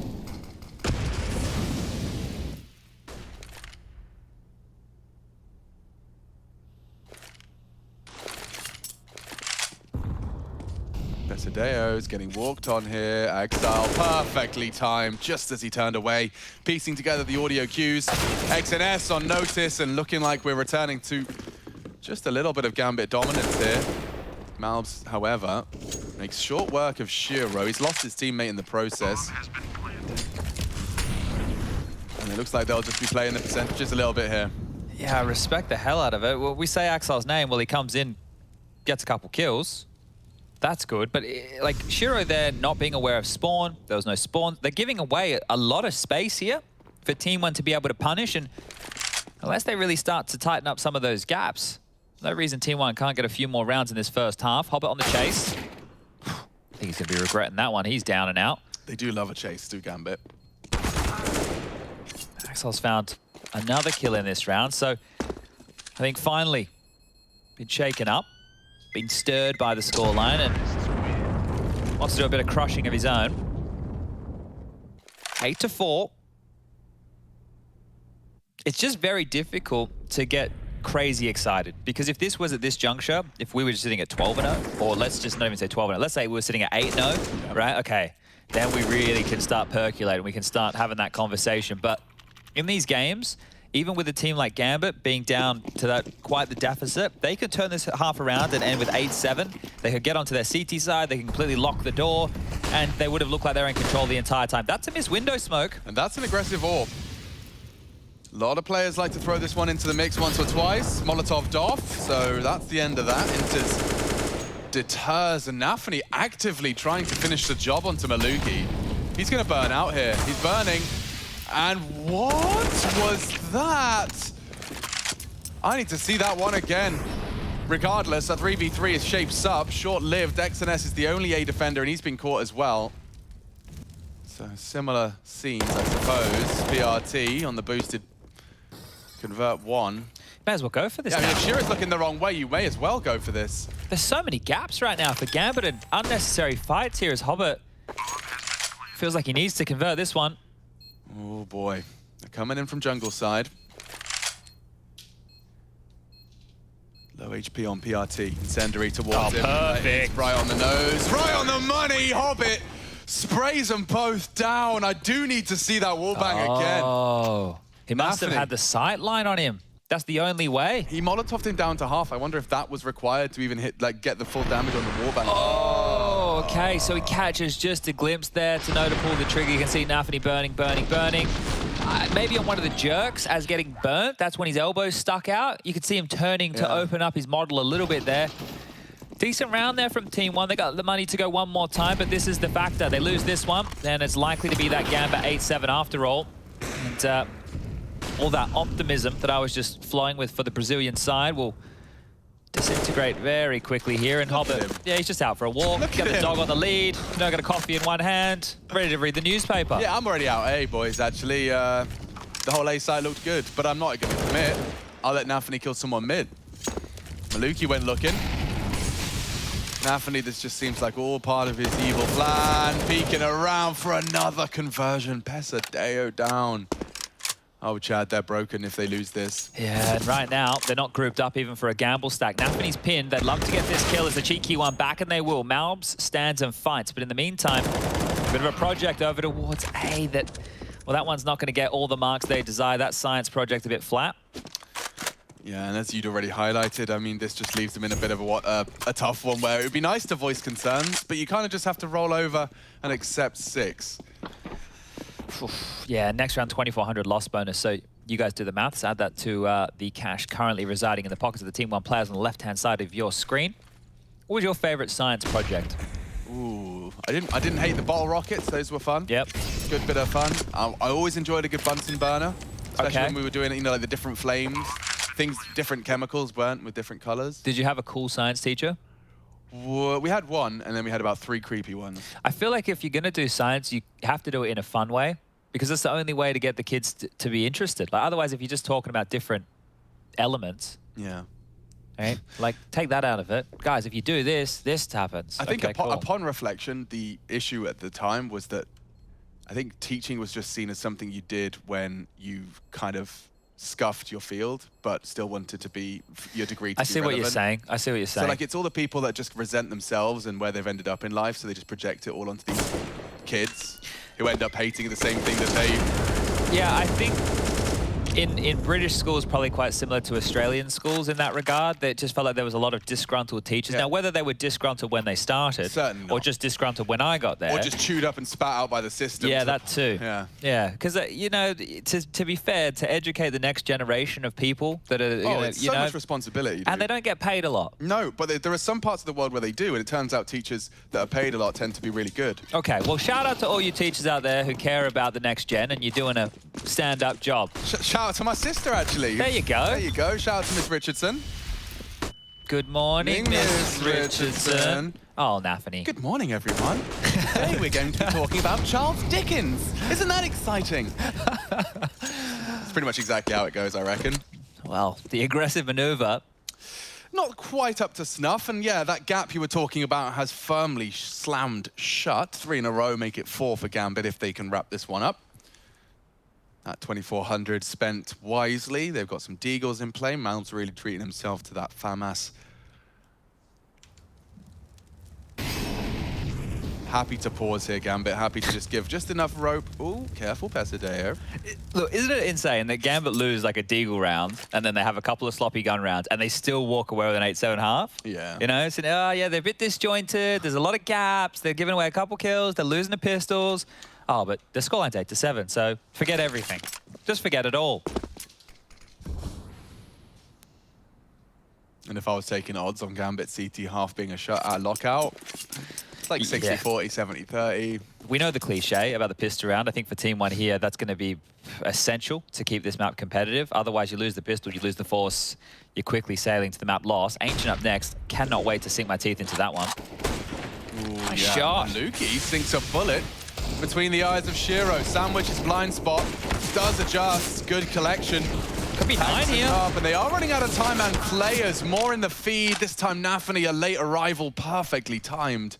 If Malbs could somehow worm his way into this round, they're so low. If only he'd went for the wallbang. His walk-up's held. Nafany knows exactly what to do here. He'd need them to line up for him. He just doesn't have the health for this. And yeah, 8-7 on the half. Gambit, great recovery. A very wobbly start to Group D. Team 1 looking competitive, but a compulsory pistol just around the corner. Stay tuned, we'll be right back.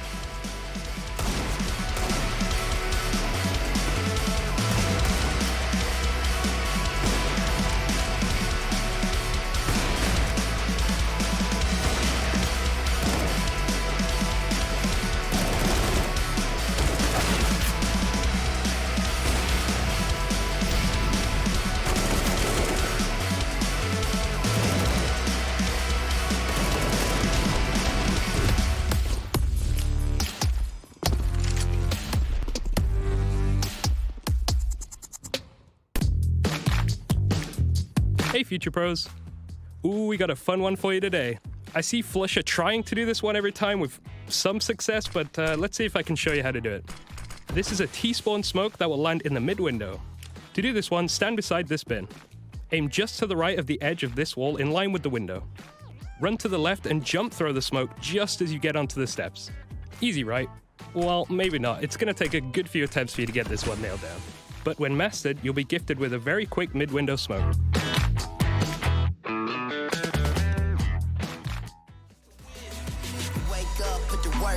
That's the only way it's gonna work out.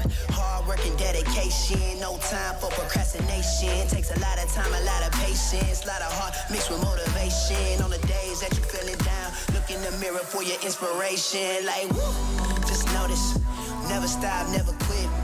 People wanna see you doing good, but never better than them. Gotta push yourself to the limits. You cannot lose if you are not in it. You gotta lose sometimes just to win it. Don't get discouraged, it's just the beginning. Yeah, turn up. Don't end up a Timmy Turner. Don't get caught up in the streets. Don't get caught up with a burner. Don't be a slow learner. Oh no, you only get one shot, one chance. Talking March Madness at the big dance. Talking big man on campus. Like no guts, no glory. Not a part of my story. I'm going hard for that trophy. It's why they all been on me. No guts, no glory. There's no need to go again. I don't comprehend and I do not pretend, cause when I'm coming is to win. No guts, no glory. Not a part of my story. I'm going hard for that trophy. It's why they all been on me. No guts, no glory. There's no need to go again. I don't comprehend and I do not pretend, cause when I'm coming is to win.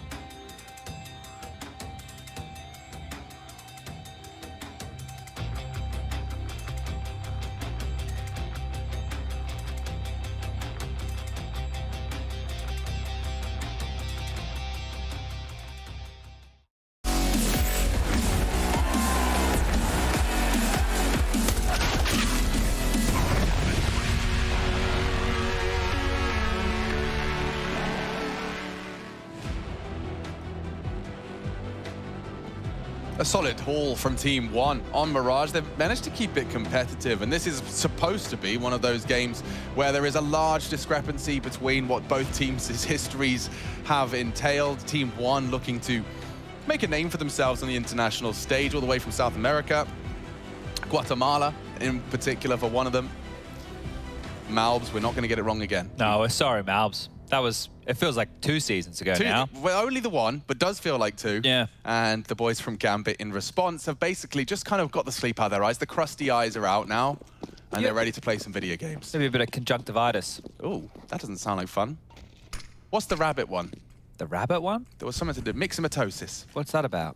I don't know, something to do with rabbits. Mixing your toes up. All right, well, mid control taken very quickly here. Looks like it's going to be an A split through the smoke, but you might not even be able to get onto A because Hobbit, he stopped the Palace push, and Shiro's turns up next. I reckon Shiro's got a solid one in the bank. That's if Hobbit doesn't bang the rest out. And, oh, a little too patient there as the first. A Glock to the face, keeping him busy. Pasadeo's just got way too much to deal with. 3 members of Gambit looking for him at the same time. And yeah, XNS just a little detached from the pack. I feel like the first half pistol kind of went the same way. Shiro got left on his own with it all to do in a 1-on-3 with everybody and the bomb over towards the A site. So let's see XNS. You're going to go through... Oh, hello? Nafany? Nafany, you're not. That's not meant to work. Yeah, no, he does. He's been doing the walkie boy plays. I think he's actually cancelled jiggling. Yeah. He didn't go to jiggle school. No, he stopped. He quit. So he didn't go to, over the summer, he didn't go to jiggle school. No, he was like, you know what, guys, I'm going to bring a whole new meta. It's the pedestrian stroll. Okay, so it's like the wide swing. Yeah. Okay. But you just hold W. Okay. There's no A or D involved at all. I thought that was just for old people like me. No, but he does it too because basically you just move your mouse like you're driving a bus. Ah, you just hold the bus driver. and you do the bus driver strat. Ah, I see. Okay. Well, guys, let us just rewind the tape and we'll play round 2's voiceover again, where we say, on the full eco, they're going to wait and bait out the CT-sided utility. They're going to force them to rebuy that into the next round. And the best case scenario with these Glocks is just to get a plant. Can we do what we should do? Like, I know Harry had a soundboard before, but maybe we should go in and record. Maybe we could just do a whole cast. We could be like DJs. No, but you know what? The reason we have to keep saying it, Chad, is because, and I didn't realize this until I started looking at Twitch chat recently. There's so many new viewers. There's so many new viewers. Like, I think new viewers is a nice way to put it. Silvers is a bad way to put it. Sure.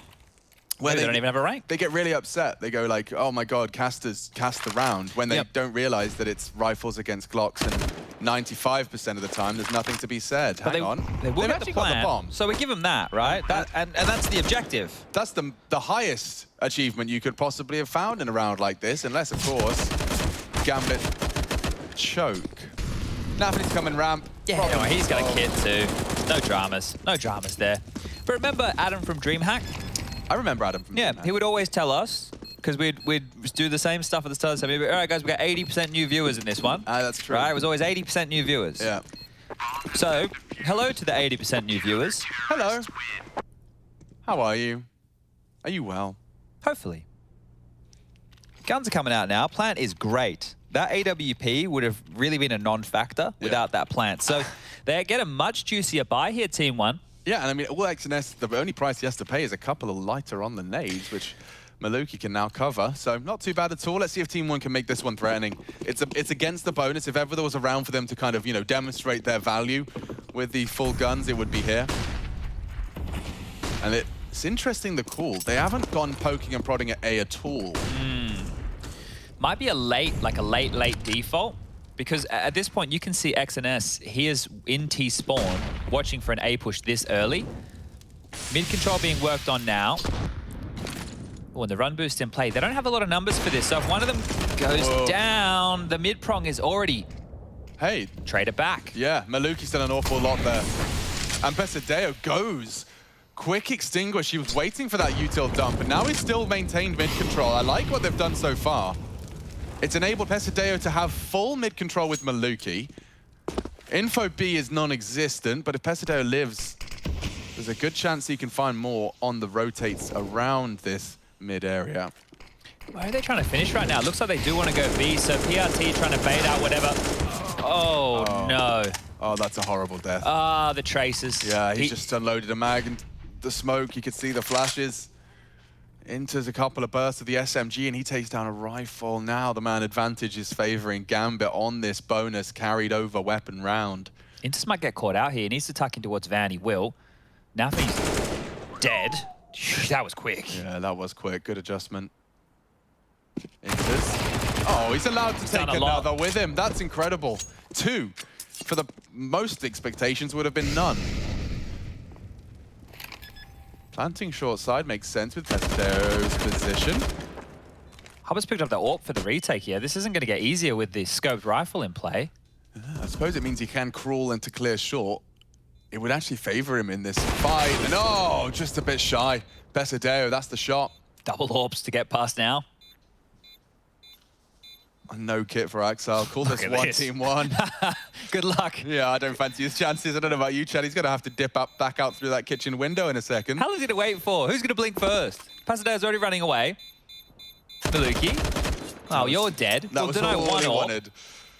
Pasadeo, get the other AWP. Quick, quick, quick. Yes, yes, yes. All right. Saved. And 9.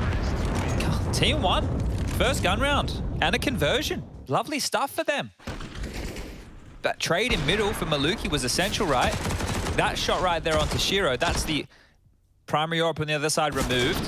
Inters actually did a lot in that round. He gets 1 kill completed through the smoke, and he gets the second having to play worried about shore as well as the B apartment. So really good stuff there, and that's the kill that sealed it, isn't it? Pasdeo getting the swing onto Hobbit. There's nothing quite as frustrating as missing an AWP shot like that when it is the kill you have to make. Just so shy of the mark, couple of millimeters in it. But timeout taken in after Team 1 convert at the 3rd round of play in our second half. Ancient as a second, that's something to be excited about if you're not already attuned with the new map. Stick around because Chad Sponge Birchall and myself, certainly more Chad Sponge Birchall, has been putting this one under the microscope and might learn a thing or two about exactly what to expect. I don't know how solved it is, Chad. It's a conversation we'll get there once we get there, but some of the players seem rather convinced. Yeah, they did in that article with HLTV, didn't they? I don't know if the meta has been completely established yet, but... I mean, I don't disagree that the A site is weird. It is definitely weird. Now, Axal's ready to contest. They once again want to take a biff in mid. Nafny with a flash to Axal to push on this, and boom. Bang goes the dynamite. Malbs will find Axal's aggressive maneuver, as easy as that. Yeah, and a number disadvantage here when the weapon disadvantage is already in play for Gambit. That MP9 of Hobbit now just becomes more of a spotlight for discussion. And if they just go for a B split here, they can isolate.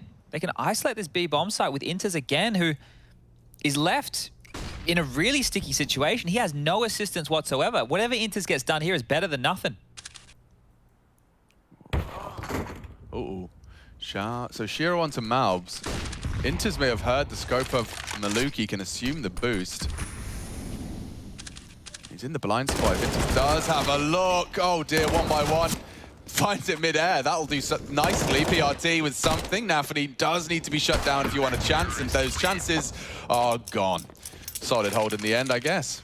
Really want to start putting a spotlight on some of those players like Inters, who obviously, statistics speaking, he's not one of the workhorses of Gambit. But think about the impact of that single kill that he got just there, right? That is a massive impact frag to get, because if he dies, they get the site for free, right? They don't lose a member. Not only does he slow them down, he gets a kill, allows his teammate to come on over in time to position for the frag on the player coming up catwalk, right? Just that 1 kill from Inters means a whole lot in that round. So, right, maybe at the end of the game, Inters doesn't have 20 kills, but the 15 or so that he does have, right, if we can paint them all down to impact... Oh, yeah. It's a different story, isn't it? So, good stuff to keep Gambit above water here. Scoreline now 10-9. Well-placed molly. That's going to force them back from the underpass position. They have to respect that one early. And this one's a bit more of a default spread here on the Team 1 side of things. Maluki top mid, 2 through the underpass. And the underpass is where the action is right now. Flashes, smokes exchange. Nafny, nice little place to roost here. Can use that T-smoke to his advantage. Oh, he's seen something. He knows. The power of that light leads to the death of 2. PRT, Pesadeo depart. Oh, and good God, they've been ripped apart. Mal's gonna try and isolate Exile. Not gonna happen. Call it 11 for Gambit. Just that one response so far out of Team 1's T side, and it is gonna start running away from them here, at least to 12 for Gambit. We had a chat when we jumped in the car this morning, right? And we were talking about this series and, you know, what the potentials were for it. And I think one of the comments I made was like, Gambit are going to lose the rounds that they should, right? Lose the rounds that they should. I know that sounds strange, right? But like you're not going to expect them to go through every single round with not giving up at opening death, or, you know, not finding themselves in a post plant where they have a number disadvantage on the retake. Are those the rounds where you know that Gambit would just concede, right? So the scoreline in Gambit games, I know that last 3 maps that these teams have played against each other have all been 16-5 scorelines in the favor of Gambit, but whether it's against a Team 1 or it's against a Liquid, it feels like there's a certain amount of rounds that Gambit are going to give up just through virtue of the way that they approach the game, and then you put pistol rounds in the mix there in that conversation as well, and that can tend to grow. So you're almost implying that close games against Gambit aren't always indicative of you pushing Gambit. Yeah, I suppose, because they're the type of team, when they have to save, they will. Or they won't take that risk that maybe another team would, that could then spiral. In Gambit's case, it would just be 1 round. In other teams' cases, it could become 3 rounds, right? And Gambit will give you a couple of those 1 rounds, and that will let you have a scoreline that might seem respectable. Yeah, look, I think you get what I'm saying. I totally do. I think you summarized it best with your first first crack at it. Yeah. Shiro and Axel throwing a bit of CT aggression into the mix, and it's going to find info at the very least. So if he does continue his walk up, you know, they'll find nothing home. Inters will be able to solo B, and there's a bit of a battle of the smokes here. Hobbit and Malbs head to head. About 5 seconds on it. There it is. Sees his legs as it fades. And Hobbit allowed to get away. XNS does pull out the trade. Nafany through CT. Shiro's AWP on connector. Util, I'd love to see a smoke. They don't have anything going for them. They just throw out the flames and get the bomb down. Hang on. Team 1 got an opportunity here, and with the late mid flank, Axel's on the way behind him. It will be 3 members of Team 1 up against it. Shiro tries to be the first man in. And now some backs are turned. It enables Nafany at least to strike. Maluki controls the spray magnificently. And that nade looks like it might have his number. Down and out, 1v1. Axel looking to come up clutch right at the last seconds, just on the close edge of the smoke. So Is much it default plant? Gap to close. Oh my god. He can just sit it. He can. Oh, he's not going to win the round. Doesn't have time.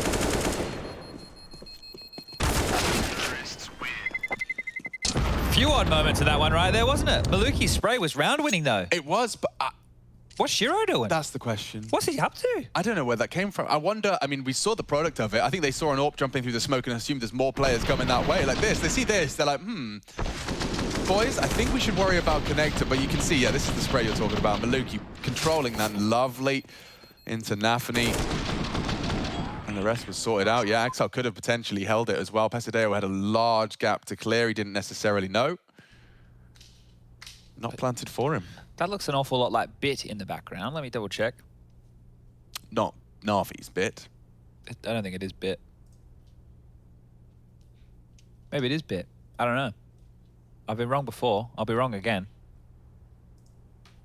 I don't know where Team 1 are playing from. That's a good question as well. Yeah. Some questions we can dig into for day 2. I'm going to go with somewhere in Europe. That's my guess. Wow. Yeah. Nicely done. Yeah. I think you're right. Thank you. All right, here we go. They've got a gap. Double digits. I thought they would. They tried to make one, not to be, and Pesadeo is just accelerating. Go on, my son. Hello, Axel. And goodbye, Gambit's B site. Pesadeo, double opener. Just cracks into the site. That should be it. I mean, Shiro's here to see if they feed the beast. If they want to give him 1 or 2, they might have a look in. But Pesadeo's surely done enough there. Even Maluki's here in the whole mid-lockdown. They can't go anywhere. Oh, I'd love a bit of a punish here. Maluki could actually deny some of these rifles if Gambit were considering saving Hobbit, clearing out what he can. But look at the angles. He's going to have to worry about his right. Spotted. Dead. Huge shooting here. Maluki up to 21 frags. Whew. This is actually starting to heat up for Gambit. It really is. Similar conversation what we had within the early stages of the first half, and it simmered on out, but that's massive. And this is one of those rounds I'm talking about that Gambit, they will just concede, right? They lose the 2 opening kills. Okay, well, we have to save. We're not even going to contest this. It's not even a conversation. See you later, Alligator. And call it 11. Team 1. Lovely, lovely stuff here. They have doubled the round output and then some. They've had in the past against Gambit, so this is great. I mean, look how early that is. Look how early that is. 1 minute 41 as he's clicking that mouse 1. What's the loss bonus situation right now? Just 2,400 for Gambit in the next round to play. So they've been able to throw this buy together, but expect more saves if we see Team 1 just shredding into bomb sites with that type of tenacity again. Hobbit solo on the A defense. Bit more B presence right now. Nafany towards connector. Axel, Shiro, and Inters looking to take some space elsewhere, and this is a great call from Team 1. If they go for the A execute now, there's only 2 defenders close to the bomb site. Smokes are coming. Hobbit. This is huge. In plain sight, and they break through the first. Already smoked off. The money situation, did Gambit risk this? I mean, it depends on this next maneuver. Nafany, if he gets caught around the smokes, he might think twice. Maluki does get caught. Bomb down thanks to PRT. Ooh, it's really up for debate now. Malb still a thorn in the side of the Gambit mid-rotate. Axel still kept busy. Shiro's gone. Yeah, called it done. Axel and Inters on different ends of the map. Inters not getting away from this one. Great flash work there. This is huge. Gambit are going to run out of opportunity. I mean, this is Team 1 with 4. This is a tone shift right now for the whole game. Third stage loss bonus or second stage? Yeah, that would have been it. That would have been the only rifle they would have been carrying on through. They have to take an eco. They have to take a partial. Team 1 can take the lead right now. They're going to start to believe as well. With Ancient next as well, anything's possible. Could you imagine? I mean, I'm starting. I really am. And that was the flash. You can see it just completely blinded out Inters. He had no voice or ability to voice concern there. Frustrations bubbling for the Gambit boys. Get this right. This year alone, Gambit have played Mirage 28 times. They've won it 22 of those times. They've only lost at 6, and those are the names like G2, Na'Vi. You've got a lost to Spirit in here, a lost to Heroic in here. These are against like big teams. Yeah, and Team 1 are doing it. They've been doing it the hard way as well. They got off to a good start. About to show resilience. Well, they managed to get us to 12-12, and the 13th just looks like a gimme. It should be a gimme. Not to the USPs, boys. Come on, this has been great. That would be a heartbreaker. And they're walking into a slightly stacked B site. Couple of dinks required here, and good delivery from Malves. He's got multiple targets on his screen. He's got 3, in fact. He's aware of 3 on B. He's trying to get the bombs away. Getting out of dodge makes sense. You know, one of the things that I'm kind of noting here with... Okay, just holding my breath for a sec. This one's... Okay, they got the AK now. Hold on a second. Hold on. Another kill. Oh no, it's falling apart, and it's all thanks to Hobbit. Come on now. Hold your nerve. Hold on to these reins. This Gambit squad have managed to pull away with a little bit of an advantage. I mean, questionable advantage. Oh, Hobbit was ready for the check as well. Malbs tagged up. He's even got a nade for good measure. Malbs is going to have 30 points of health, and on the reload, huge. He does punish. Chances running short for Gambit. Just have to defend that bomb, and it's planted perfectly for Maluki. Playing with fire here. No kit.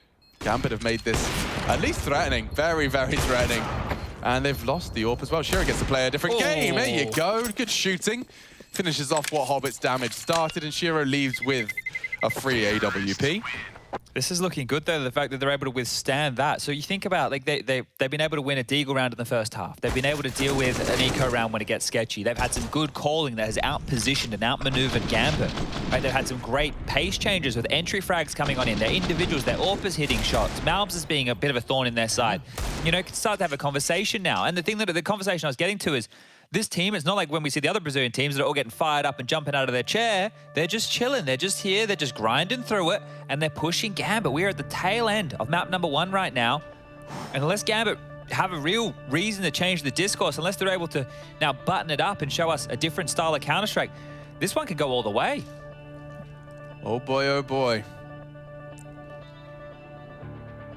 Round 26 is going to be a very interesting one. Team 1 within touching distance of, as Chad has highlighted, a rarity. Gambit conceding a Mirage. It's not been seen all too frequently. And this is their pick for a reason. Let's see if they can back it up with a big win. It's a best of 3.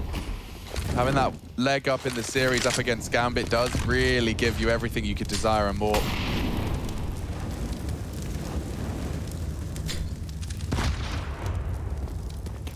Ouch. Big ouch. Not the way they wanted to start this round by any means. Now they have to operate for the next minute and 30 with Maluki low. Now, lucky he has the AWP, right? Not the end of the world for him. For PRT, going to be much more difficult. They're really stalling this one out, taking their time here, and you can just see the passive stance for Gambit in a round like this. There's no Axel trying to peek out short, get cheeky with a kill. They're not flashing. They're allowing Team 1 to play out the round. The respect has been earned here.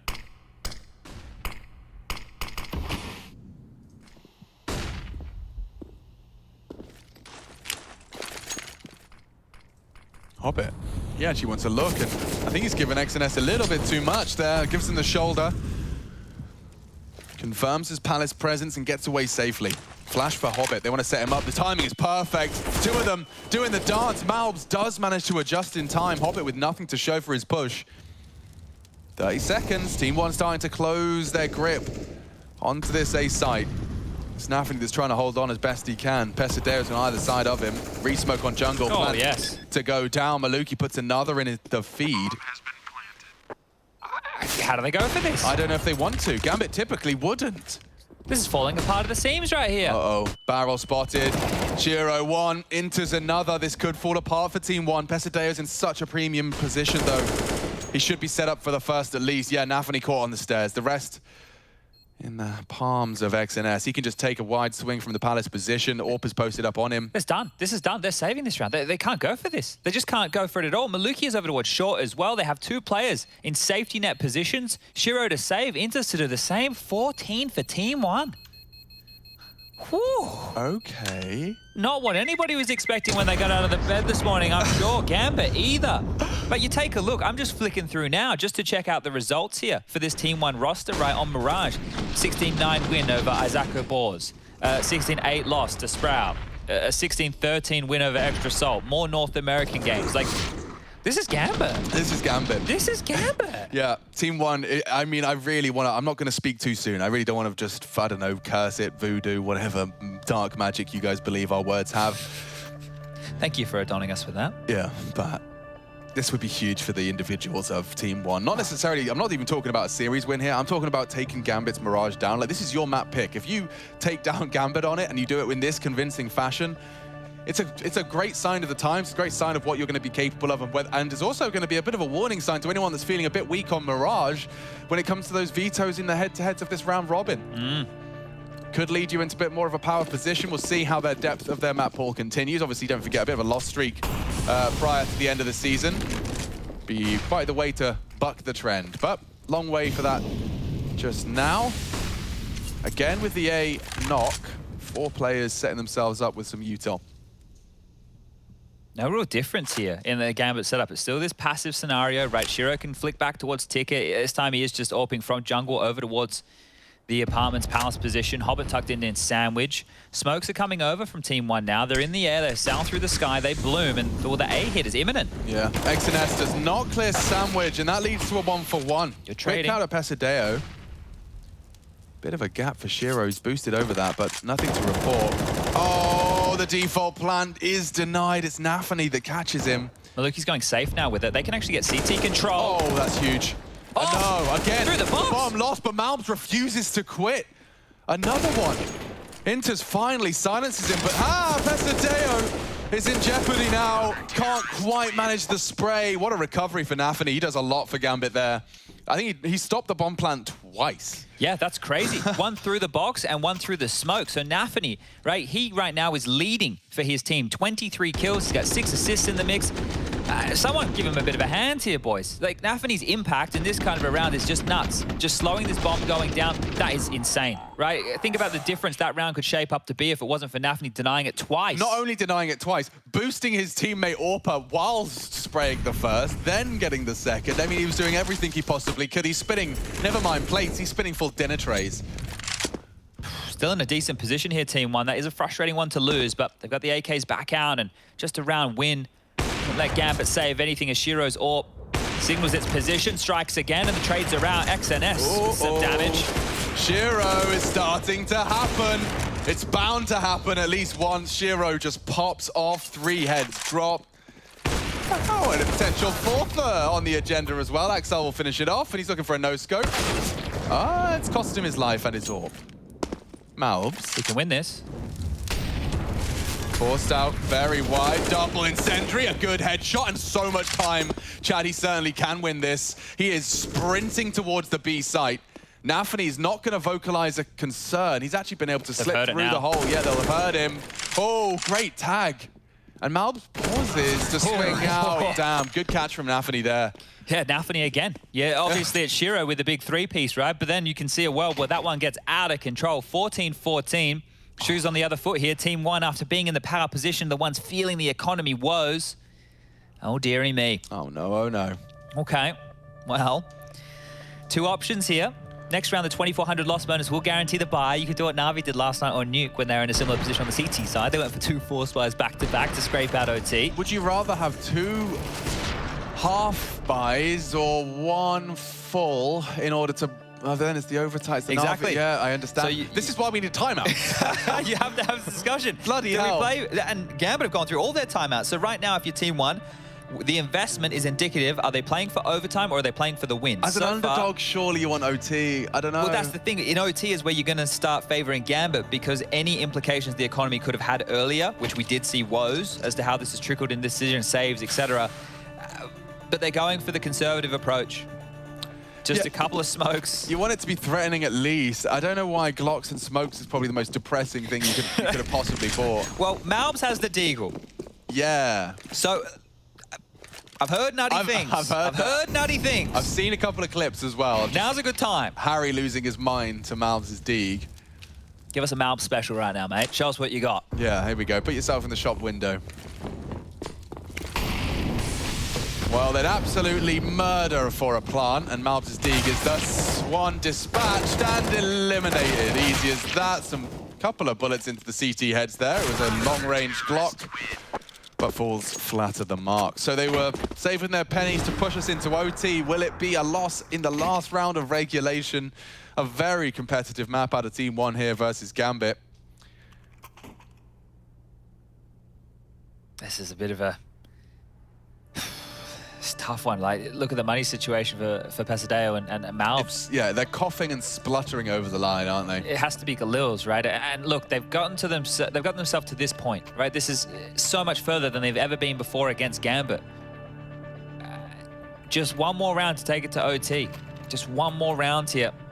I mean, all it takes is another one of those Pasadeo doubles and Gambit is screwed, you know? It's definitely not out of the realms of possibility. They've got the weapons to do it. 3 AK-40, make it 4, excuse me. Oof.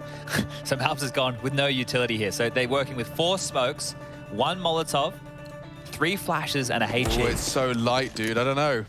So early util will be deployed. You want to be really precious with these nades, and it seems like they're setting up for A smokes. Oh, and Gambit, they've changed the tune. They're playing 2 players close ramp. This could be the change-up. It's not going to be what you're expecting. PRT's even got the bomb, so if he goes down with a pin in his hands, he's a dead man. The shadows are there. What a fight out of PRT. They won't expect a second, will they? Hobbit, he's cleared. He needs a trade, where is it? Oh, denied. Maluki shut down bomb under Gambit rule. Malbs trying to swing in. He needs to hunt him now, otherwise those CTs are going to find you. Hobbit trying to reposition. Malbs has caught another. They need this frag. Hobbit ruins everything. The reposition from the Z-axis. He's pulled it into a 1v2. Pasadeo trying to save the day. Oh, whoa, there's an opportunity here. Inter's tagged up. Hobbit gone looking. He gets the first. He can't adjust. My God. It doesn't get closer than that, Chad. 10 HP away from OT. Ancient next, Gambit take a bit of a heartbreaker for the South Americans. We'll be back to break it down at the analyst desk. Ouch.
For all of you tuning in, you're going to see that Gambit have taken the first map up against Team 1. Probably expected, but one thing maybe you didn't expect if you didn't watch the match was how close it came down to. 16-14, calling for Hobbit to show up massively here in this last round, pushing that A ramp.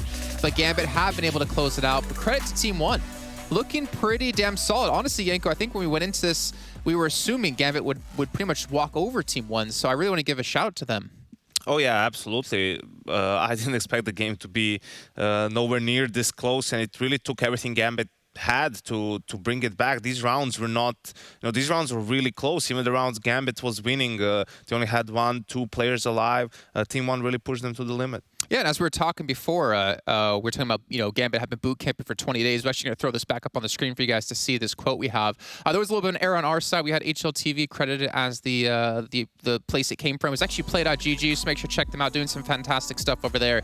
But this did not look like a team. Like, again, who's been boot camping for 20 days. We expected a very one-sided map here on Mirage, but I think it's a true testament to Team 1 and the preparation they put into this. But my question is now going to follow on to with Ancient coming up next. Have they been able to do the same amount of prep when it comes to all the other maps in the pool? Well, we'll have to see. There's the reason why Gambit picked this map and not one of the standard maps, really. We see teams do that when they're playing a big underdog because they don't want anything fishy to happen, right? So they're just going for default maps. But here I don't think so. And also, well, maybe I was overhyping Gambit in a sense of this is also their first official of the new season. True. So maybe just, the players individually getting back into playing with a little bit more discipline, right? There were a couple of unnecessary deaths going on there for a team like Gambit, who's usually very disciplined. Yeah, as you heard Sponge talking about as well, is that if we did go to overtime, Gambit wouldn't be prone to those economical issues they were having during the match. And one person that was really causing those issues to happen for them was Maluki. He's actually be a player we're going to focus on here, coming in from Team 1. Fantastic job. I mean, ranging from the pistol round where I believe he had a 3K and to another couple rounds later where he had another 3K. He was putting down so much work. Where typically mobs from Guatemala, correct myself again, would typically be the standout player. So really, he stepped up massively and got Team 1 off to that strong start.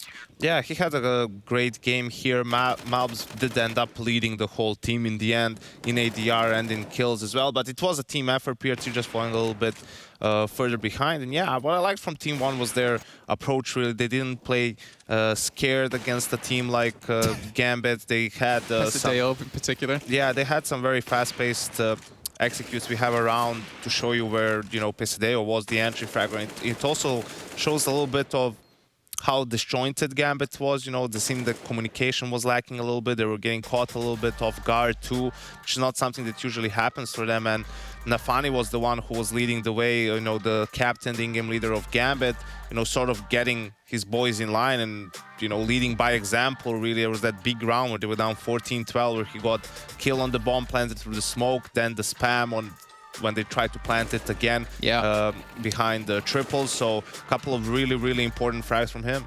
He also had a fantastic call as well, like a few rounds later. Maybe I think it was even the next round where Mobs was the last alive against 2, playing from site over towards A, and he rotates through CT spawn to get in towards the B site, but Nafni actually think heard him out and was able to spray him down extremely low so they could close out that kill and stop any sort of landslide against them, potentially an upset here on this first map. But again, I'm just curious though, with this bootcamp we've seen, with the form we've seen Gambit before, obviously the results we saw at Cologne, how do you feel Gambit in general are playing at the moment? Do you feel like they're pretty competent to where they were before, or do you think there's still some rust to be shaken off? I think there's probably some rust to be shaking off. Okay. Also, what was the case, Gambit was 5-0 last time in Pro League, but a lot of the games were 2-1. Some maps were really close, but they got the job done and they were undefeated. So I think that's the most important thing. If you're going to be the best team in the world or go for it, on a bad day, you have to be able to win games against lesser teams. Yeah. And that's what Gambit is able to do. If this turns out to be a bad game, there's still a bad day for them. They're still going to win this series, right? And that's what some of the other teams that are, contending for that #1 spot or for the very top of the world rankings is they're unable to do. Any team can beat any team when they're playing their A game. I hate that. I hate when a coach says in an interview, if we're on our A game, we can beat them. It's like, you're on your A game like once every 8 games, right? So your B game needs to be really good. Your C game needs to be really good, right? On your A game, yeah, maybe even a team like G2 can win a game in groups, but on your, when you're playing your C game, that has to be your floor has to be higher. Everyone has a very high ceiling. Your floor has to be really high nowadays to give yourself a chance to go for these deep runs. Well, you know what? Speaking of deep runs, we're going to head to a short break here while the teams have a quick second to think some things through and prepare for Ancient, which will be coming up next. It's currently Gambit sitting 1-0 so far in the series. We'll find out if Team 1, though, can bounce back in just a few.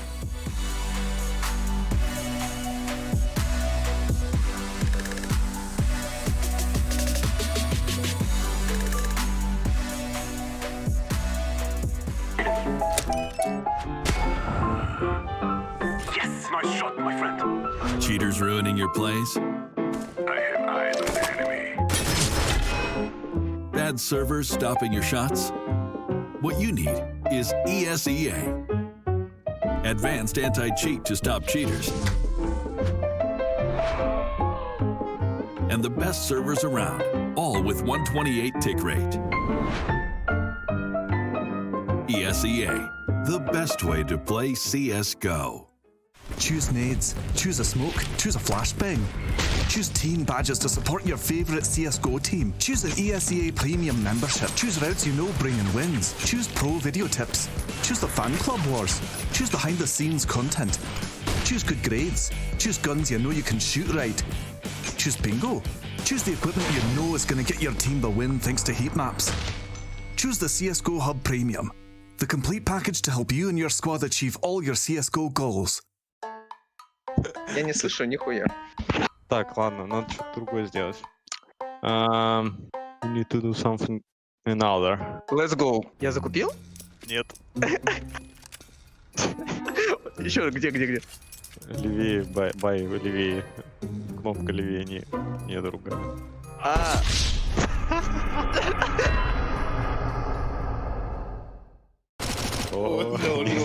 I hit him or not? No, вниз мышку, еще. Он чуть выше теперь. Давай, прямо, вправее чуть-чуть. Вот зашел в монстр. Идешь, монстр, фанера, столб, уперся вот в планететы. Так, я в дефолте? Да, ставишь, считай, под 9. Короче, чуть правее дефолта ставишь. Понял. Изи. Левее, чуть-чуть левее. Еще чуть-чуть левее. Ниже. Все, стоп. Стреляй. Так, ты убил его. Окей. Стой, жди еще. Еще бежит. Выше. Встань. Ой, ты... Найс. Изи. Левее прицел, левее. Еще левее. Левее, ган. Правее, иди правее, еще правее, вниз, стой. Левее. Правее, нет, вообще не туда. Правее, левее, сейчас, левее. Правее. Вниз, стой. Левее. Смотри, вот сейчас еще чуть левее, вниз. Все. Ниже. Вантапами стреляй. Вверх. Стреляй. Левее чуть. Правее чуть-чуть. Левее. Убил. Там еще один. Волти. В мост убегает, он сейвит, все. Левее. Все, найс. Поворачивай в левую мышку. Лево.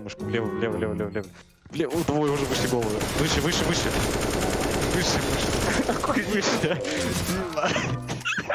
Так, окей, ты где?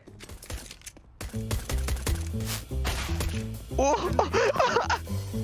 дигл. О, it's hard.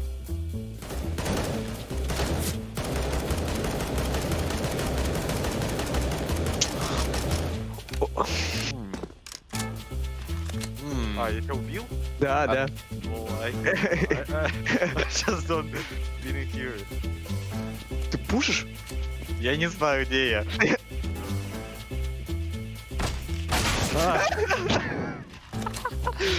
Where is you? You have some tactic. Нет! Не надо!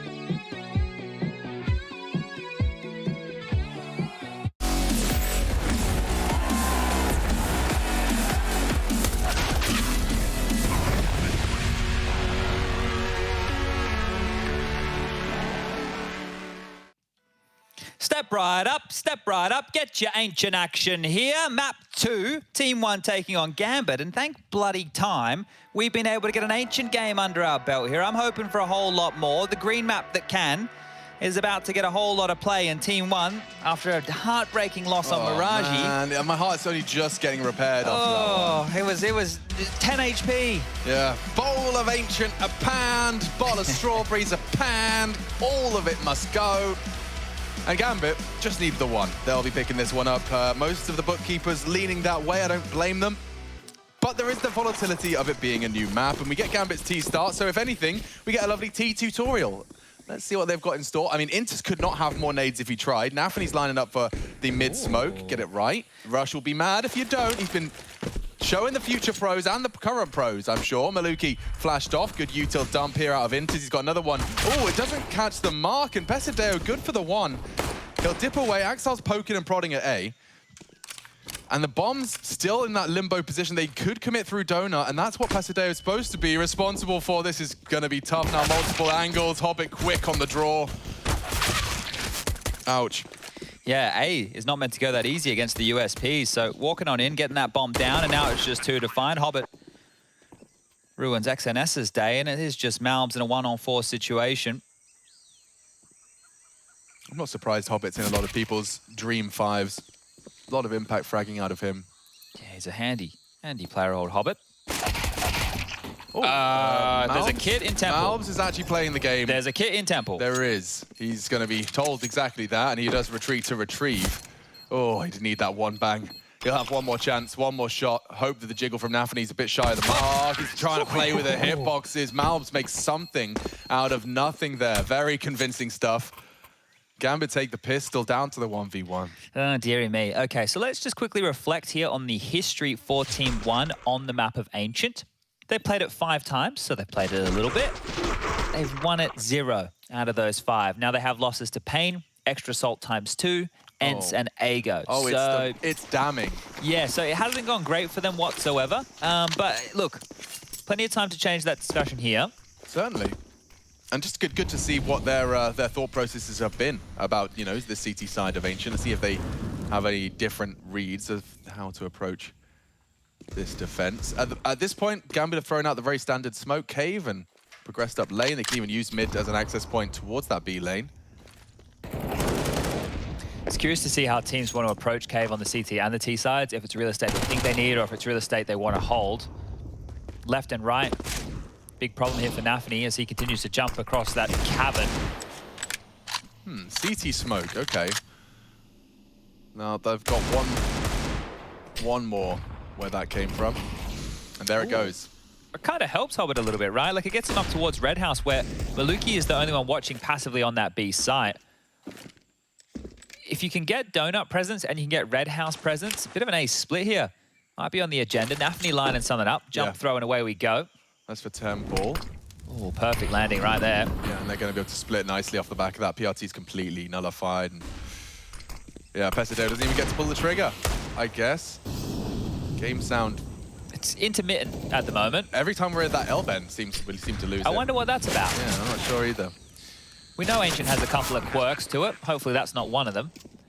Now this has already been dispelled, right? The fact the bomb's gone down and there wasn't any friction whatsoever. Team 1 probably wanting to hold on to these upgrades here. Make it a conversation about it now. 2 full. Still plenty of time on that bomb.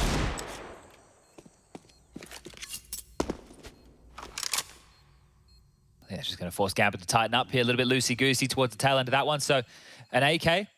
They're going to have the scout. They've got 2 Deagles still in the mix here. Pesadeo, which means Nightmare. I think we remember that from last time's little research. Someone reminded us. Nightmare, and it reminds me of the Dreams and Nightmares skins. I've been looking at a couple of submissions. People have been doing some incredible work. This could be competitive for the next round of play here, all things considered for Team 1. That Deagle from Pesadeo will be dropped across. Everybody has an upgrade to work with. There's armor on 3, and actually 3 sets of head armor. So quite the nice investment to be having into the next round of play here. Let's see. Gambit going to keep working on this mid control. So far, on that first, let's say, gun round, I know it was an anti-eco, but they've gone for B lane control with 2. This cave smoke here from Intis is going to land. This time it's 3, so maybe a bit more pressure up towards that B ramp position.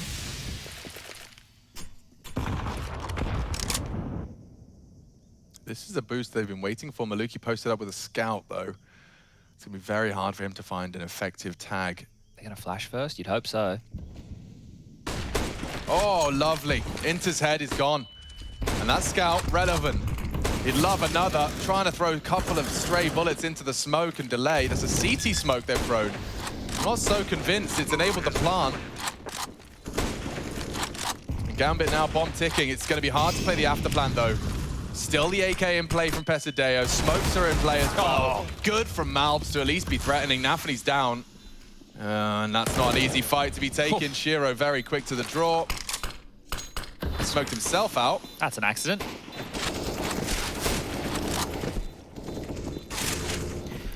I'll call it quits. Yeah, I like the fact they did that early. It gave them more smokes to keep both lanes locked off. Whereas if you just go for an execute lane, you only have 2 smokes, they start to fade. The post plant becomes a bit of a problem here. And it was against a lower buy where obviously not a lot of utility in the mix. So bomb goes off, AK retained, and both teams happy to see that one through. So 3-0. And this is more of the start we're looking for from Gambit. First gun round going to be very telling here of how they want to approach. Do we see the Shiro AWP immediately as we get the nice little scout highlight there, Maluki. Good finds here from Shiro. Important kills just to alleviate a little bit of that pressure as they're locking down that B bomb site. And they will just operate with 5 rifles here, so no T-sided AWP just yet. Cave smoke out again. Nafany on his own to get that territory deep mid molly. We're seeing early exchanges here. They are willing to have a solo mid-hold in Pesadeo. I mean, some teams have been opting for 2 initially and then floating that second over more reactively to B. But so far, they've not felt they need it or require it. Nafany, oh, okay, caught this time on his smoke crawl. XNS unloads his mag and gives them a man advantage. Let's see if one can build off that. They are very, very passive right over towards this mid area. Pesadeo, if he pushes through this, it would be kind of crazy. So he's just looking for a bit more space in the red house. PRT's been playing retake A the entire time. You can see that little dot on the radar. Number 1, he's just been jiggling over towards CT spawn, just seeing if he can catch Axel here on any of these peaks. Oh, just as they look away, I think Pesadeo may have a little bit of an inkling. But look at their setup, it hasn't moved a muscle, so surely they're just going to walk into the A site wide open. PRT, Molotov'd off, the AUG scope still will enable him. They're taking their time and they're managing their angles well. Rotates on its way, this is the fight. Oh, and he's delivered. Now Pesadeo can strike as well. Gambit getting rumbled here, the rug pulled from underneath them and it leaves Shiro. The whole squad completely gone. And he's kept honest as well. Nice response from Team 1, and they'll take some AK upgrades for their hard work. It's interesting how the ambient noise is at different levels in different places. Yeah, like the cicadas get really loud. Like I know that's with certain sound effects in the game here, but like it almost feels like Ancient has that like across the entire map. So it's weird when you flick to a different guy and it's just a little bit louder here, there, and everywhere. But well handled, and Gambit didn't have any smokes left to smoke off any of those choke points towards A. So handled here by Team 1, and they get on the board early. It's actually puts a little bit of a curious situation for Gambit. You'd think after the early rounds, they could get another buy going, but kept very honest here. An AK for Shiro, 2 Deagles, 2 Glocks, and a flash. Not a lot to work with, and Hobbit has already been hemorrhaged down to, oh, below half HP.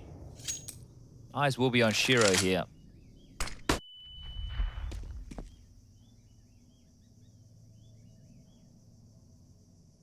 Malbs might go looking. And he is.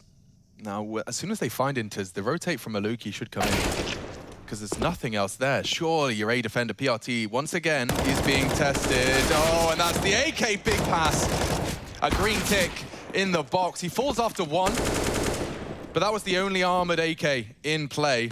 And planting now is not going to come easy. The smoke is promising. Nafany trying to work Temple. Axel throwing a rifle. That's big from Hobbit. It may very well have ramifications into the outcome of this. How are you going to plant, though? Oh, okay. Careful now. A fake nearly converted. But Hobbit now finished off. And the plant's just so hard. So difficult. It's very barren, that bomb site. Very, very barren. I don't know what it needs. The you temple could and the reposition donut. it. Yeah. Maybe if you moved it like closer to that back wall. Like, I'm just speculating here. There's a lot of things you could do. But which back wall are you referencing? Just if you're where PRT was, yeah, like if you just plant spot, you could plant on the back side of that box. And then you have to do the wide L swing. Yeah, so then from Donut, you're not completely open. From Temple, you're not completely open. From CT, you're not completely open, right? Those long lines of sights are removed. Like, I don't mind the Donut and Temple if I didn't also have to worry about the CT angles on the 2 wall plants. Like, if I want to plant close Temple, I'm visible for the CT. If I want to plant on the safe corner, I'm visible. Saw Axel faking it out there, and that was a prime example. It'd be interesting just extending it by, if I have a look at it right now, it's not by a lot, it's maybe half the size again. Yeah. Here we go, same aggressive maneuver, same outcome. Ooh, and if they don't go down to the inter swing, which they haven't, Team 1 are going to be set for success here. I mean, the PRTA defense so far, he's been good for it.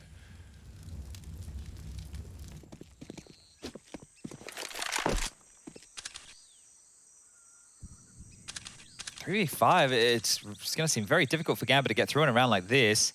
Bomb over towards A. We've just discussed how open this bomb site can be, and they only have one smoke on Axel, who is the most forward member of this. Swings, noted, gets space, but that's all he can really boast about right now. Yeah, that smoke should be enough to at least encourage them into the site. Breaking the crossfire, Axel and Shiro posting up, and this is the clear. Maluki's still paranoid about Donut. Bomb's going down now. What's going on with that sound? Either way. Oh, that should be the end of that. PRT, patience prevails. Axel's got so much left. It's just caught on the retreat. So it looks like there, having Hobbit pushed up so far mid into that little cutout, he was responsible for Donut partially, and that's an interesting way to do it. Right? I'd have to go back and take a bit of a deeper look to see exactly what the sight lines are and what Hobbit would have to worry about. There's always being on the other side of that big stone structure that Hobbit can't see, but that's just the one place that the T's will have to clear. But once again, it's a bit of a gauntlet to cross, and Gambit are going to be thrust on down towards these pistols. Yeah, Pesideo is clearly very alert to be clearing that on to rotate to A. Not going to fall to any silly games from Hobbit. You can see him in the feed there. All right, call it 3-3, call it Kevlar and Deegs. Tech9's in the mix as well. Looks like they want to try and re-aggress through the mid-smoke. That would be a surprise. Just wait it out instead. So Donut and top mid. 2 smokes all it takes for full mid control.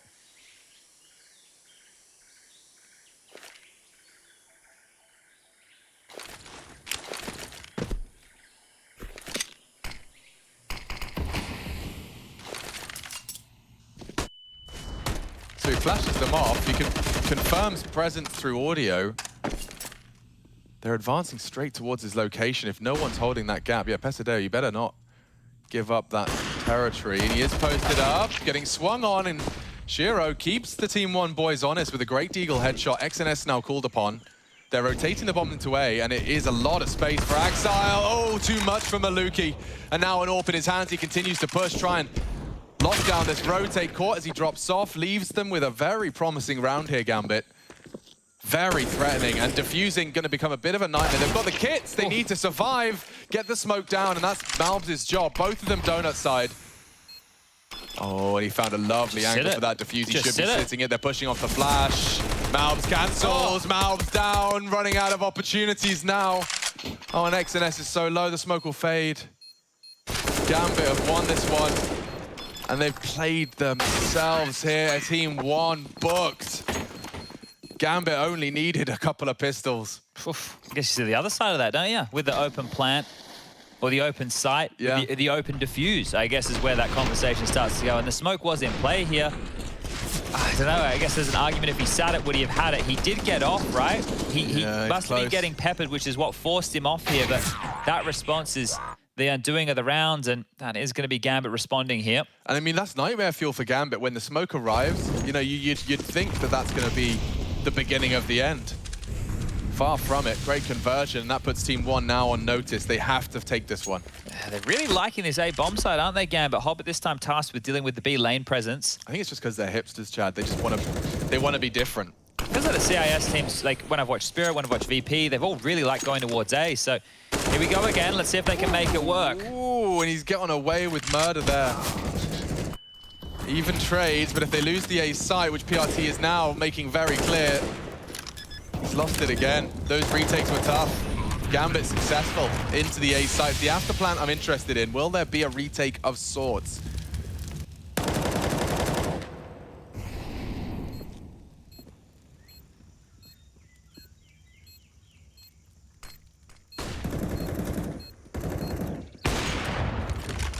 SNS is the first to fall. Axel's in a very potent angle, and that's enough to deter.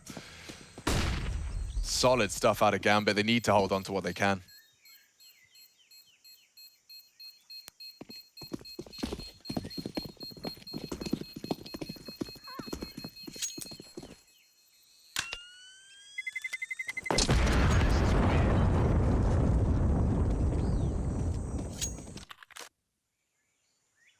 Well, there's our 8th round concluded, and Gambit getting themselves firmly back in control of this one.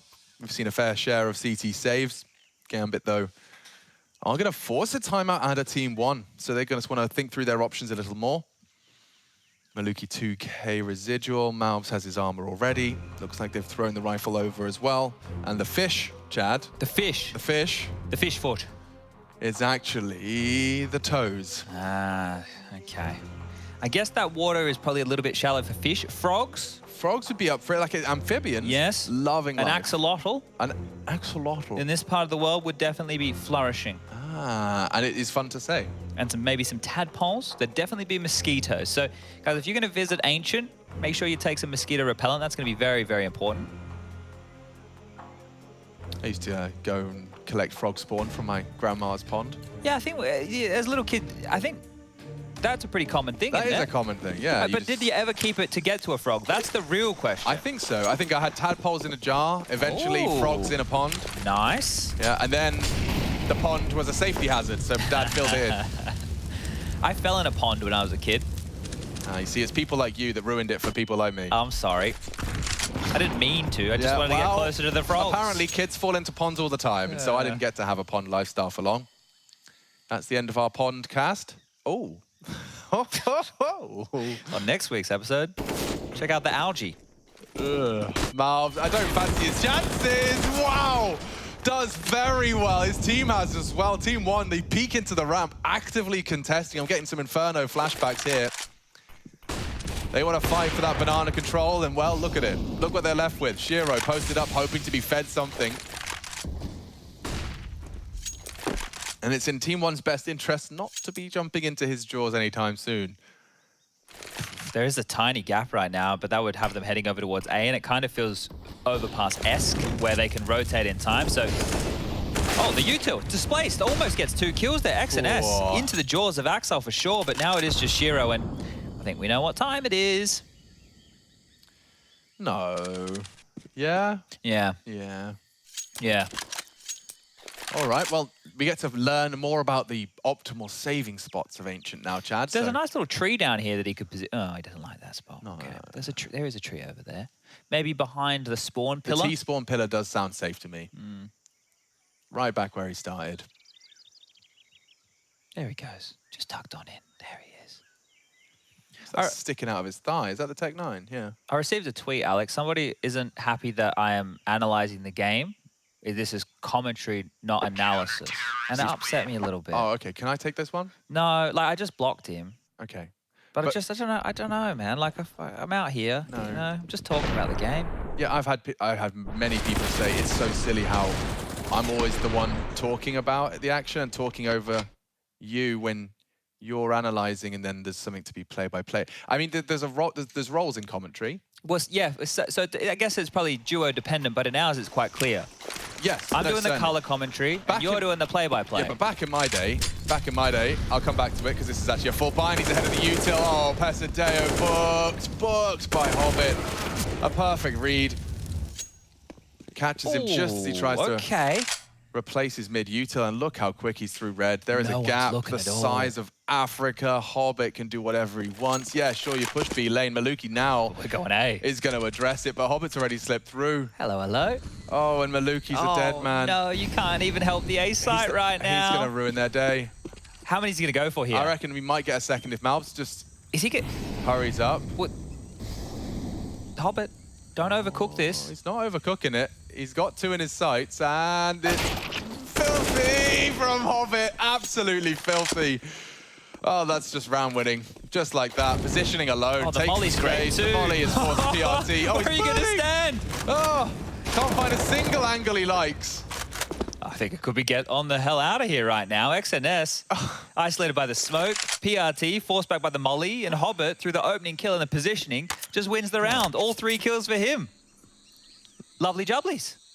So the commentary. Yeah. Can't blame anyone for like getting confused, because a lot of the most popular duos in Counter-Strike typically didn't ascribe to the commentary division of labor. Sure. You know, like back in my day, there was a very clear play-by-play, and then usually an ex-player would come in and be the color commentary or an expert in the field. But, you know, I mean, Anderson Semler, they always did both. They were always doing both. So I guess perhaps in Counter-Strike, the expectations of a commentary pair are different. But just, yeah, typically you have a play-by-play role, which is the one I fulfill. And color commentary, which is Chad Sponge Birchall. Do you know the amount of people who come into my stream, because I'm a full-time streamer now, by the way, I didn't know if you knew that, and come in and go, there used to be a pro player. What? Well, yeah, about bloody 5 years ago now. So look, Back when you were playing Hello Kitty Clubhouse. Yeah, it was some time ago, but it was a reality. That's terrible smoke. No, that's not the smoke that they were looking for. That's what my expert analysis will tell you. But this one here, statistically, with Ancient, and I might even just check the overall. I've been going from event to event, but Ancient seems to be quite CT-sided. Are you being analytical right now? A little bit. Come on now, Chad. You're supposed to cast, not analyze. Well, Maluki with the scout now, pushing down long, trained up in, and doesn't land a shot. A tag is good. Frag is better, and utility now. Now we're exchanged talking. Across the map here. Finally. Nafany peering on out, dropping down. Bloody commentary. And taking steps with the W key. Bomb's going A again. Gambit are trying to prove to us that the A site is legit. Pesadeo's Deagle is too. He wants, I mean, his responsibility is to hold on to Donut. Maybe a little self-boost could catch them off guard, and now PRT's responsibility can be that of the Donut slip. Ooh, I'm a little sketched out by the bomb still being so far away, so this may not be a full commit, but Axile, oh, he's doing it all on his own. Puts the squad on his backpack, and now they are on the way. Axile's entries, they may be walking through PRT. He's hiding in the smoke, hiding in plain sight, hoping to catch some backs turned. And he'd be pretty hard done by to find more than one. He gets none. A tag onto Inters. They can't finish the job. Shiro posted up for success and leaving them with nothing. They don't even need to plant. They might now. Maluki does have a chance, and he's denied it. 15 seconds. All of a sudden, it's just been reversed. It's Gambit that have to get this bomb down, and the denial, it could come easy again. Who's bodyguarding this? He can just swing in. It's too easy for Maluki. And the A site, that's the issue Gambit will run into as the smokes fade.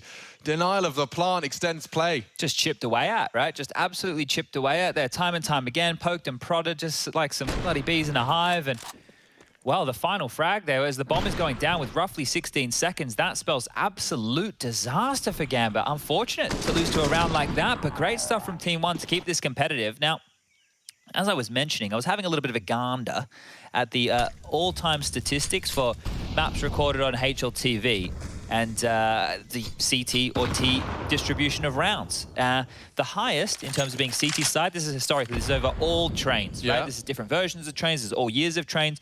54.7 on the CT side, that is the highest. Oof. Nice shot. Well, they're coming into B.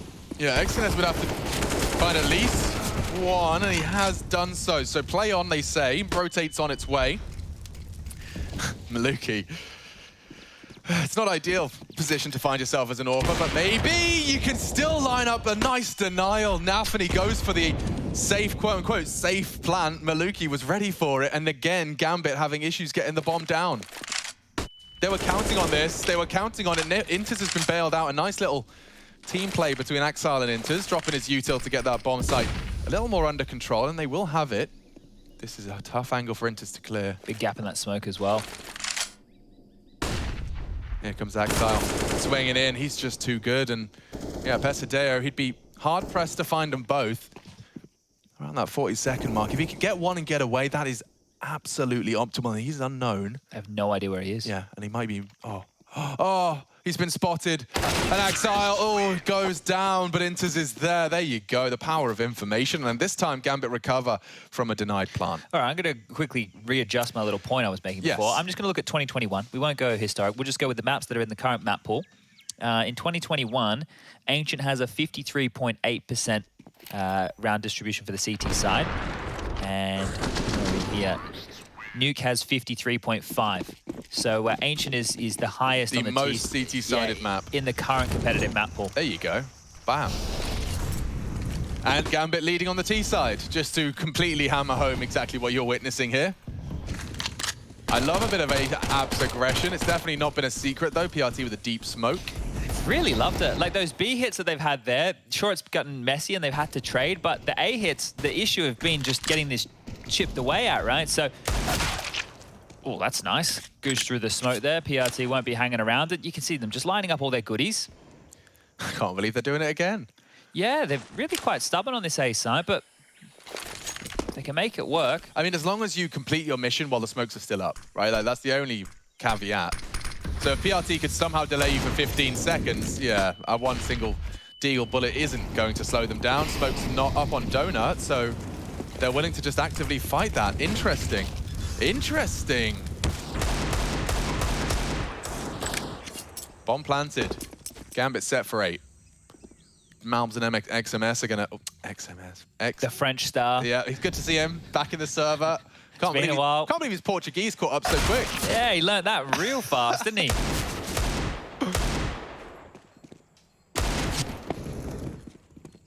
XNS? Yeah, it's hard to tell, right? Because they obviously replaced skulls with XNS, right? And we don't have the most clue of what's going on in the Brazilian region, that's for sure. But he seemed pretty handy on Mirage. He's not seeming too shabby here. Everybody up Struggle Street for Team 1 on this map. We knew they were going to be like a fish out of water. Bomb goes off. And that is going to be 8. The half has now been won by Gambit. That's just about how much damage can they really put on the Brazilians. 2 MAC-10s. Axile and Nafni, they don't need to upgrade. They can rock these again. Right? They're able to make their playbook work around that because Team 1, unfortunately, well, their money's still in the bin, right? They've gone for a more aggressive investment in the previous round. They find themselves in hot water again, and that's just been nature of the loss bonus. So, yeah, here we go. We're going to have a Scout, a Deagle, P2K, and a couple of USPs. And these MAC-10s, they can just shred on through. Nafni straight in towards Cave. Axile dealing with the mid push, and well, they're poised just to pounce onto this B bomb site one more time. The stack here from Team 1 is over towards middle. I think they're kept busy by a smoke alone, so only a matter of time until they get into this B bomb site. Shiro's picking up the package. Nafni and Hobbit are already pushing all the way through, and if they don't shoot immediately, actually just shoot immediately. Yeah, get it done. Now get behind him, get a move on. You saw what that flash was set up for. You know that there's more to find, and find he will. It couldn't be any better for Nafni. Oh, and he's the only MAC-10 in play. Oh, never mind, there's 2 of them, but Axile's been hard done by. Doesn't get a single SMG frag. It's all Nafni's, baby. 2,400 extra dollary dues for his last round of players if he needed them. He's got an extra 9 grand to splash. So yeah, he will get the most expensive rifle he can find. Grabs himself a Krieg for good measure. I've only seen maybe 1 player in the last 3 weeks of play convince me that the Krieg looks good. Looks like the old Krieg in Tabson's hands at times on Dust 2, but no real love for the Krieg. Org's definitely seeing more action. I think that's more positional than anything else. And Pesadeo is not going to be booked this time. Axile's ahead of the AU till, so he is on an aggressive campaign, and damn, takes down 1. He will be traded. That does give an advantage to Team 1 to finish here strong in pursuit of a 6th. Nafni's in the cave, so I guess if he waits long enough, he might catch a CT going for a walkabout, but... Oh, what an adjustment. Malbs did pull the trigger first. Nafni at least gets him. And on the way to B, Hinters will arrive in the face of a smoke. Doesn't seem to deter him. He actually is in pursuit of a little more. We'll tuck in. It's a hard clear for the CTs. Hobbit will join them. And it looks like XNS wants to walk down here. This is very ballsy. Oh dear. He's fed them back into the round. Rotates on the way. Team 1, this was a prime opportunity to post a 6th. And damage inflicted heavily. Hobbit working and limping. Inters to plant. No utility to contest that. Single flash for the retake. And already Hobbit set up for the round the world maneuver. Hobbit can find the first. And PRT, it's just a question of when he wants to peek. And catches him with the nade out. Patience. Bloody virtue right there. Well, the diffuser's going to come on in. We're going to call it 9-6. It's a decent half, all things considered, here for Team 1. But guess what? We need to conclude this one after the break, so don't go anywhere. We'll be right back for more Ancient action.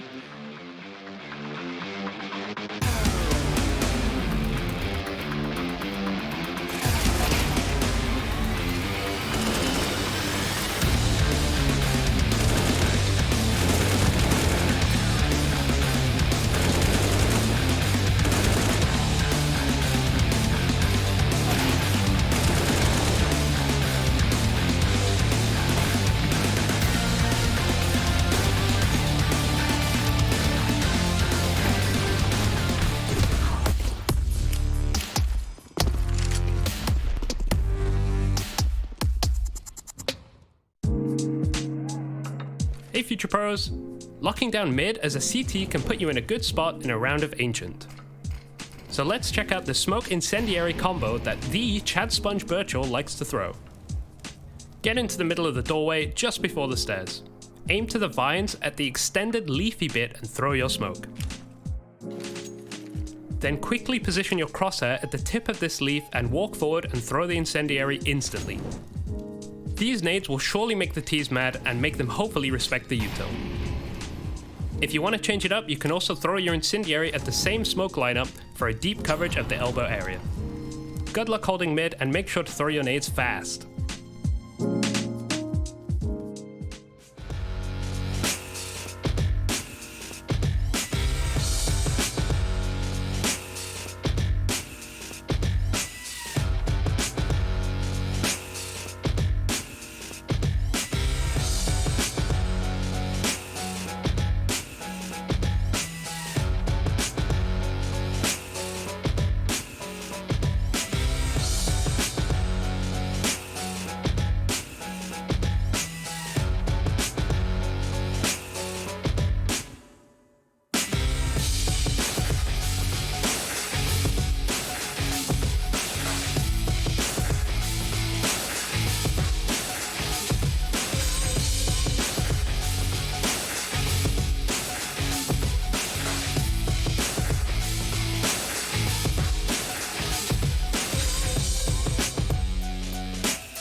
We welcome you back to the second map, and it's the first day of play for Group D. We're getting it done, and we're doing them dirty. Poor old Team 1, very, very close to pushing Gambit to a potential third. Unfortunately, Mirage, though close, did go the way of the favorites, Gambit, and Ancient is the second. So it does look like our South American underdog are going to be feeling a little hard done by. Gambit heading over to the favored side with a lead already, and even whipping out some pistols akimbo. Nafany whipping themselves out the dual Berettas. Give me a D.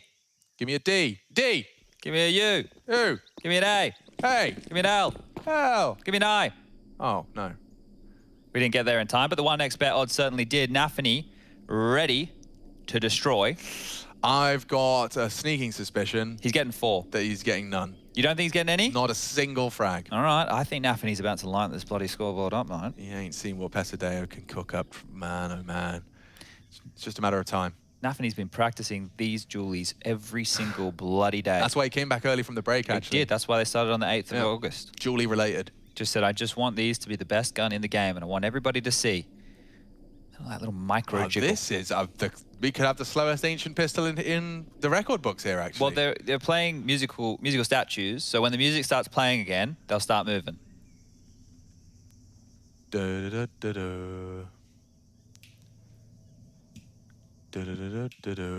Bomb's going A. Going to give Gambit a little taste of their own medicine.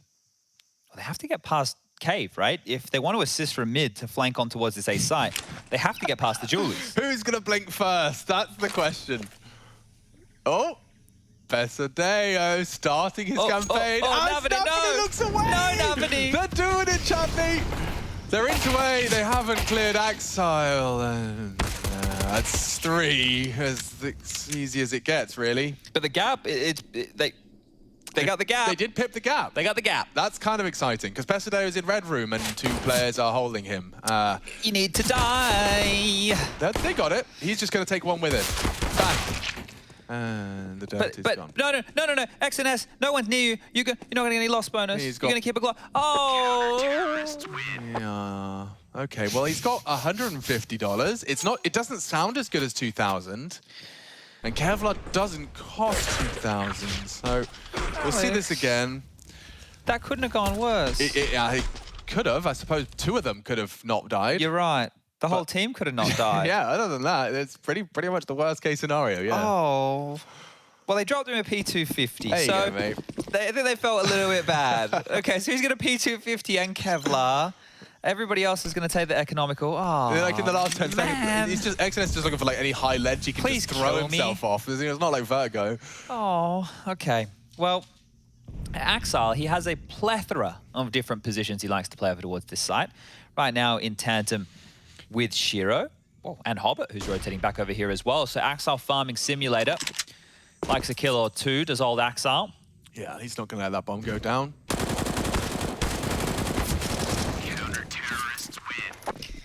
That's like, you know those shredders where they put the trees in them? Yeah. Yeah, that's what that looked like. Yeah, that's how it feels. Exactly. Done. You just see an entire, like, hundreds of years of tree growth just getting... Mulched. Mulched. Mulched. Is that the word? Is that the verb? Yeah, I think so.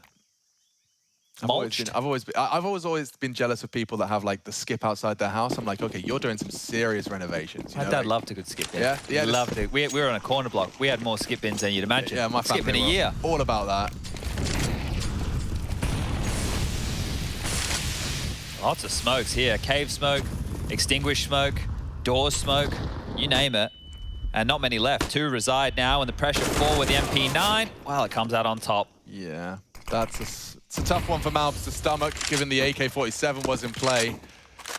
And XNS might be dispatched to go and retrieve it at the bare minimum. And Nafany gets the luxury of just disappearing. He's done his hard work. He got the kill. He'll leave the healthy members of Gambit left to defend on the B site. Okay, you got 60 seconds to piece it together. You got 2 smokes as well. So B does sound likely. PRT joining the pack implies the same. And it's against the bonus, so it's not going to be the dream buy for Gambit. Long-range fights for an MP9 should favor the AK, as it has. Yeah, if he had a different weapon there, Inters may have just played the cave off angle. Now they've actually considered the bomb site here. Nafany the one to respond, MP9 as well. And he wasn't getting anything done with that. So brute force into the B bomb site. Now it's just about getting that down and setting up the post plant. Gambit should give this one a crack.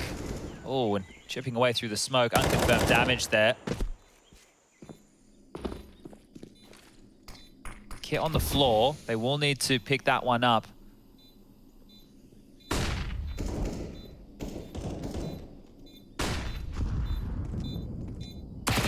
Oh, they weren't ready for Hobbit.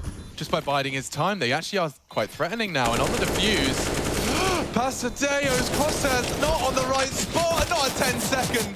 10 seconds, get the spray, it's gone. And so is the round, so are the hopes and dreams of Team One. That is a screamer. They even did it the hard way. How so? They didn't pick up the kit that was like a they meter did the away. Full 10 seconds in front of them. They did it the hard way. Oof. And you can see right there, there's a lot of reason as to why you don't just take the bomb site with the left and the right smoke, right? And then you get out of there. Like, your post-plant positioning has to be something a little bit more threatening. That's just one smoke top long. Now what? Oh. That's your only position to play post. Like, that's the reason that you don't just smoke left and right. There needs to be another move within the game, right? It needs to be, we get the bomb down. As the smokes start to fade, let's flash, let's take one of these corridors, right? So it gives you something to work with here, or at least have Cave, so you have 2 points of contention. Well, that was it. Hobbit surprise from Cave kind of was the start of the end. Aggressive from Nafany. Shiro can flash when he wants it, but he's just been given lane for free. That's juicy. The timing on that is perfect, and this gets cleared out. So doing it a little bit stutter-steppy, right? Not straight out the gate, and now Nafany can re-smoke that and condemn them to the other side of the doors until sub 1 minute. That's pretty cool, actually, yeah. Well-timed as well. One of the things to note when you are playing these, make sure you do it before the smoke is just starting to fade, right? Because if you do it and the smoke's, you might get caught with that nade in your hand. We have a lot of players trying to nutmeg these days, so timing of the smoke, very, very important here. But Nafany has been left on his lonesome. And I just think the lack of sound cues, the lack of any aggression across the map here has lulled Gambit into the sense that it will be an A play. The fake's coming on through. It's being called as a fake here. They know that it's only little bits of utility. So back to B they can go. They've already swatted this A attack away. Nafany with Shiro now, and they're going to lock down the B bomb site. Yeah, here they come. Nafany baited in. Lovely covering position for the first two. Bomb loose, no plant. And nothing to celebrate for Team One. Axile's ready for you, Maluki. And he will collect a nice, quick and easy headshot for 13. They are flying through this ancient game. It's exciting for a couple of reasons, of course, if you prefer the Gambit fans, just seeing them get off to that start and also not falling foul to Team One. There's going to be a lot of opportunities for Team One to find an upset victory, considering their group. I mean, I'd love to see how Team One handle the likes of Entropic, how they handle Furia with a stand-in. You'd expect that to gimme. I don't know how much Gary's going to be able to frag. Yeah, look, if we go back in what feels like ancient history now, he used to play on the team, but not anymore. I guess the positive is he's just filling in for Honda or Drop, who we hadn't seen with the main team, so the level of expectation in that 5th slot is low. Yeah. Kind of like Team One's chances here in this round with XNS already being knocked on down to 15. So things are already difficult for the Brazilian side. They're not going to get much easier here, and we knew Ancient wasn't going to be a stroll in the park. Missed off shot there as Shiro takes his chance. Oof, bullets just to the side there of Inters, and wow, okay, we're just going to walk out and take some fights mid, are we? Yeah, so will Pesadeo, though, and these trades do go Gambit's way. Maluki thought he was joining a advantageous fight, but Shiro just posted up on the line. How often do they do that, though? How often do they just have Shiro posted up for anyone that wants to punish the holding W of Hobbit? Yeah, it's nice to have that safety net in play, right? If you fall, Shiro will catch you. Now, with 50 seconds left, PRT noisy, right? If we go to PRT is going very, very noisy through T-spawn, which means those water sound cues are heard. Now, they don't know which way they're going, but they know that somebody was in T-spawn. So the hit, it's impending. About 10 seconds now. Malbs would need 2 incredible clicks. He's looking the wrong way, unfortunately, so won't get much of a chance. I tell a lie. He gets them both, backs turned, and bombed down. And Malbs has taken some territory back. If Gambit don't clear this out properly, the flash is good, but Malbs still posted up. Oh, this little crouch clear from Hobbit gets the info. He's not blind either. Naughty, naughty. Yeah, well played by Gambit. Oh, and PRT didn't pull the trigger. They both swing in. He's going to be isolated on this wide swing now. They're across. Does not favor him whatsoever, and Shiro just has to not miss the shot. He's holding it. He's held it. He's held it. And that's 14 for Gambit. Pesadeo at least, excuse me, PRT at least keeps hold of the AWP. That's twice that's happened to them. I was thinking about Pesadeo before. Yeah, that's what happened, yeah. So it's just unfortunate here that they're unable to contest in that manner, right? That setup by Gambit was interesting though, wasn't it? Check this out. Now, the amount of trust that Inters has in Nafany there is insane. It's like, you have to hit that shot, Nafany, or we're both dead. So, very, very close. Great openings there from Mouse. I mean, it's his angle management that gets him those kills, because I think if he'd have gone just a step further, his shoulders out for Nafany, he will have time to get the crosshair over there. So incredibly well played by him. Doesn't lead to a round, though. Good plan, and they save the AWP. So I know that right now we're just going through, like, we're trying to find a silver lining now for Team 1, right? Like, that's the best we can do. They're heavy, they're dark. Yeah, and now that they're able to have another full gun round, especially after this one started with XNS staying alive on the pistol round on the T side. You know, like, you can just, these woes are definitely starting to group on up.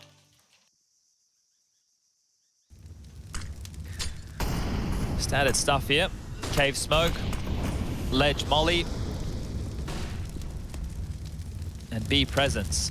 Maluki boosted, will flash for himself, swing on out, and clear the long side off. Shiro behind the pillar, Nafany in towards Cave, Hobbit in float, Inters has been called across towards the A bomb site. In the flames, he's done well to get the frag, but he will go down to Maluki. Let's see if this B take has a little bit more bite to it. Sure, a bomb plant's great. Pesadeo does get it down. Naded down as well by Hobbit, who doesn't finish the job. They have no control of the forward cube. Yeah, he's late on the flank here, but maybe too late. Just Malbs now on Ram's side. Entire Gambit squad closing in, tightening their grip. Nafany's already got full Cave control. He's anticipating PRT. There you have it. One frag isn't enough. Stepping into Axar, it just comes too easy. The numbers game always favoring Gambit. They get to trade off with one another there. Yeah, again, they still have that Cave real estate. They're able to lock that down. You have one avenue. I sound like a broken record at this point, but being able to play the B bomb site without any territory, it's not easy. It's not like the A bomb site where if you don't have any territory, you can spam from every different angle. This one is the other way around. You are getting spammed. You're the ones into this crazy crossfire of so many positions. Axar flicking around there. He's up to 19 kills. We've got 20 for Hobbit, 16 for Nafany, 14 for Shiro. And Inters, just 5 kills for him, but not really needed to do a whole lot so far. And what is likely going to be the final round of play, another full gun round made possible by that plan. So here we go. Aggressive mid, run boost 2. Shiro slowed down by the flames and forced even further back by Moore. Well, they're pushing through that. Go, yeah, wow, XNS. Straight through the smoke. Nothing to celebrate. Nades onto the ledge swing as well. Oh, good catch from Malbs. He's actually caught the booster, so he knows there's a boosty. Oh, can't finish the job. Inters lives on, so that B hold is now bolstered. Shiro's there. Trying to force the rotate, and it forces Shiro forward, so perhaps they have done enough, but this is a boost again. Two boosts. No, this might just catch him off here. Yeah, I mean, at least one. Oh, they get them both. And Gambit making a strong case for their Ancient here. There's no doubt about it. All teams in the group. I'm sure Liquid have been thinking about it. Like, how is our Ancient going to be coming into this group? You're going to maybe be tested on it. But Gambit have proven that they are one to be feared upon it. Team 1 kept honest, and Gambit 2-0. Solid conversions, all things considered. Mission accomplished. A day in the office for one of the world's best. Gambit 1-0 up in the group. Team 1 setting their sights on the next.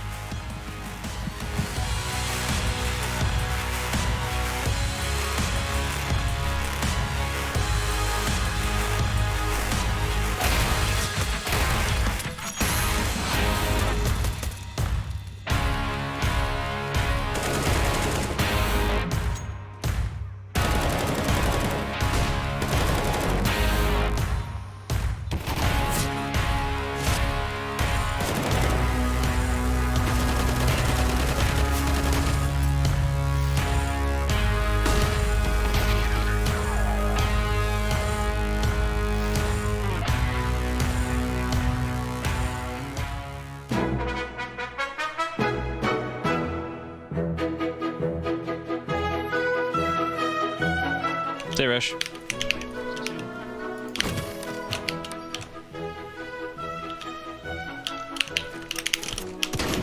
Nice. Nice. Doors, not looking at us. I'm going for this.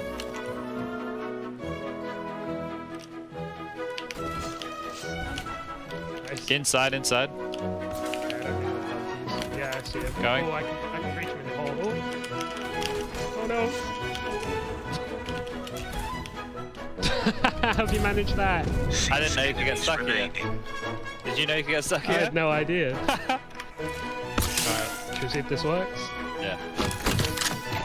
Oh, saved. Oh. One more. Yeah, hold on. Strafe, strafe, strafe. He's looking at us.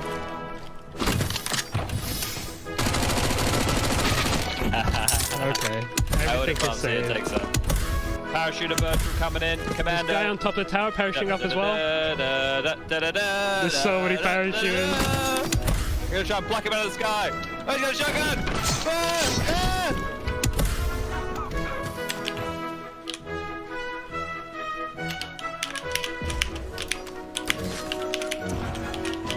Nice. Get out of that, I'll be impressed.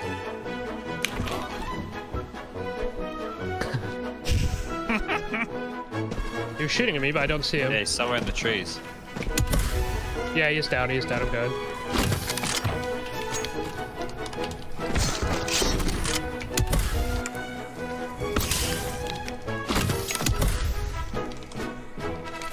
Under the... Oh! Perfect. How about that one? That's pretty nice. Impressive performance. Thank you in advance.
That was a bit more of what we were expecting. Gambit take down Team 1 2-0 here, closing things out at 16-6 on Ancient, showing that's definitely a strong map for them. And well, Team 1 maybe to go back to the drawing board a little bit when it comes to that map. But then again, Gambit might just be a different beast altogether. Jason Goplin still joined by Jaego, as we're going to be talking about this match here. And yeah, that's, I think, what we were expecting, right? That's the kind of Gambit we expected to show up here in the series. The Mirage was a little bit questionable, but they still closed it out. They still got the victory.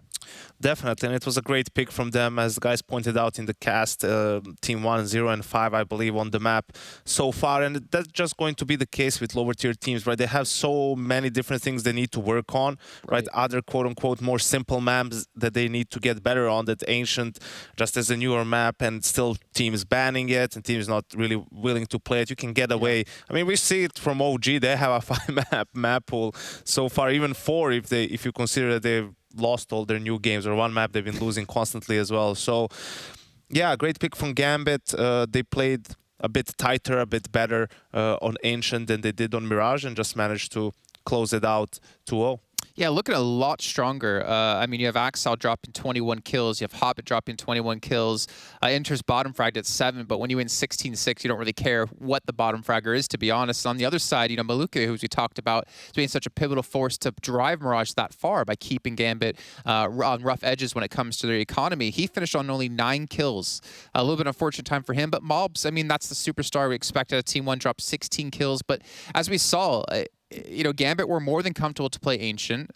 They were more than comfortable to play like a little bit passive on the CT side when they wanted to, play aggressive when they wanted to. Like we've seen some successes out of teams like Mouse Sports.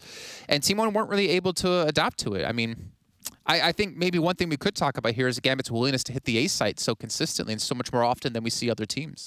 Well, yeah, it might be something that they've seen in their preparation as well, that they have easier entrance there. It might be that they just feel teams are overcompensating for B and they're putting so much focus that actually you know, A is not that difficult to take anymore, and then you also can gain more space for post-plant positions. So we'll see once if they play some of the better teams on the map, you know, maybe NIP, you know, NIP loves Ancient, so that could be an interesting one to see how the meta develops further. But yeah, the gap is just really, really big between the two teams. It was a great fight from Team 1 on a map like Mirage, right? But here, Gambit really shown why they're the #2 team in the world. Yeah, well, we actually do have an interview coming up with Gambit here in just a few seconds. We got Hobbit join us here on the show to talk about, obviously, how the match went, talk about how their short player break was, obviously, and how things have been in general. So, Hobbit, as we bring you into the show, first of all, congratulations on the win, man. How you doing in general? How have you been? Hello, I'm pretty good to be honest, but it was hard to hear that we're the second team in the world. It's true, I mean, but it's hard to hear it, you know. So I didn't say it. I didn't say it. Look, don't look at me. I said it. It's fine. Listen, I want to ask you first really about Cologne, right? You guys obviously didn't end up as high as you wanted to. I'm sure you were aiming to win that event too. You had a loss against G2, a team you were generally dominant against, and then a close game against FaZe in the quarterfinal. What would you say the main reasons are that you guys couldn't make it further in that tournament? yeah, our goal it was of course to win this tournament, but you know, we need to be more truly and objective. I don't know. It was our first one, and 1 year ago, if someone said us, you're gonna play on Cologne and you will play in playoffs, we're gonna say yes, of course, we want it. You know, it's like everything not gonna be in one day. Next tournament we gonna be better. We got a lot of experience, and I think the first reason is unexperienced things. Second thing is we really tired. We got a lot of tournaments, and you know, it's hard to create something new after this. And in the last tournament, we said to each other, let's play how we can play. You know, because we didn't have like energy to create something new. It was hard. So the third thing, it's LAN. Of course, it's a bit different.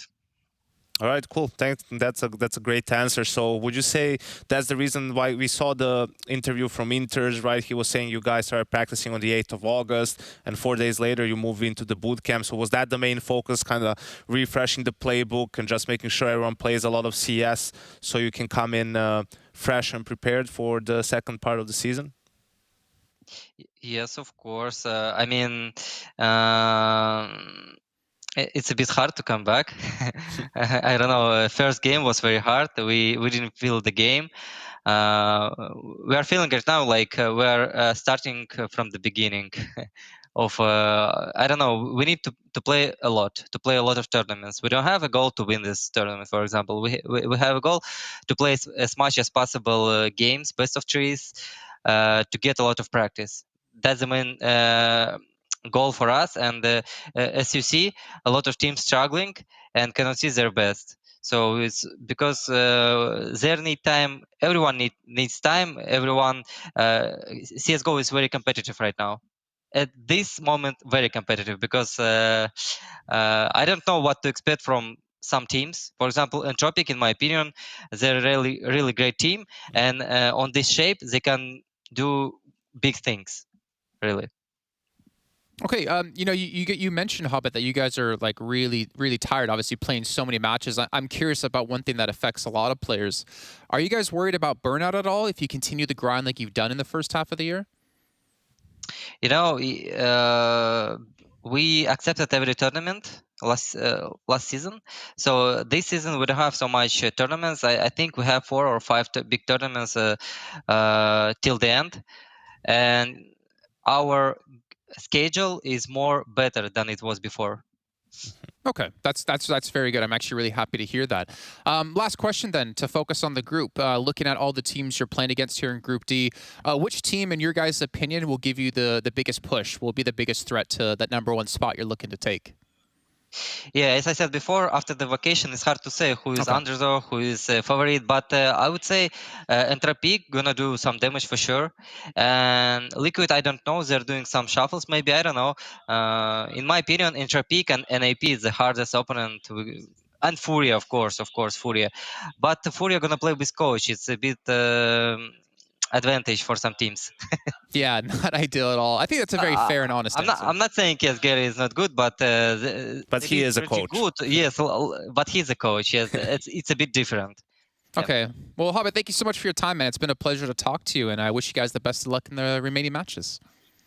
Thank you very much, guys. Thank you. Bye. He's a great interview. He is awesome. He is. He's so energetic. He's got so much to say. It's great to hear from him and great to hear about Gambit in general. Yeah, I gave some great thoughts. I mean, also to their loss, like being realistic, right? It's going to be hard for us to win the first LAN we ever play. Yeah. Other teams just have, through to their roster, they have an innate advantage, and we shouldn't expect that.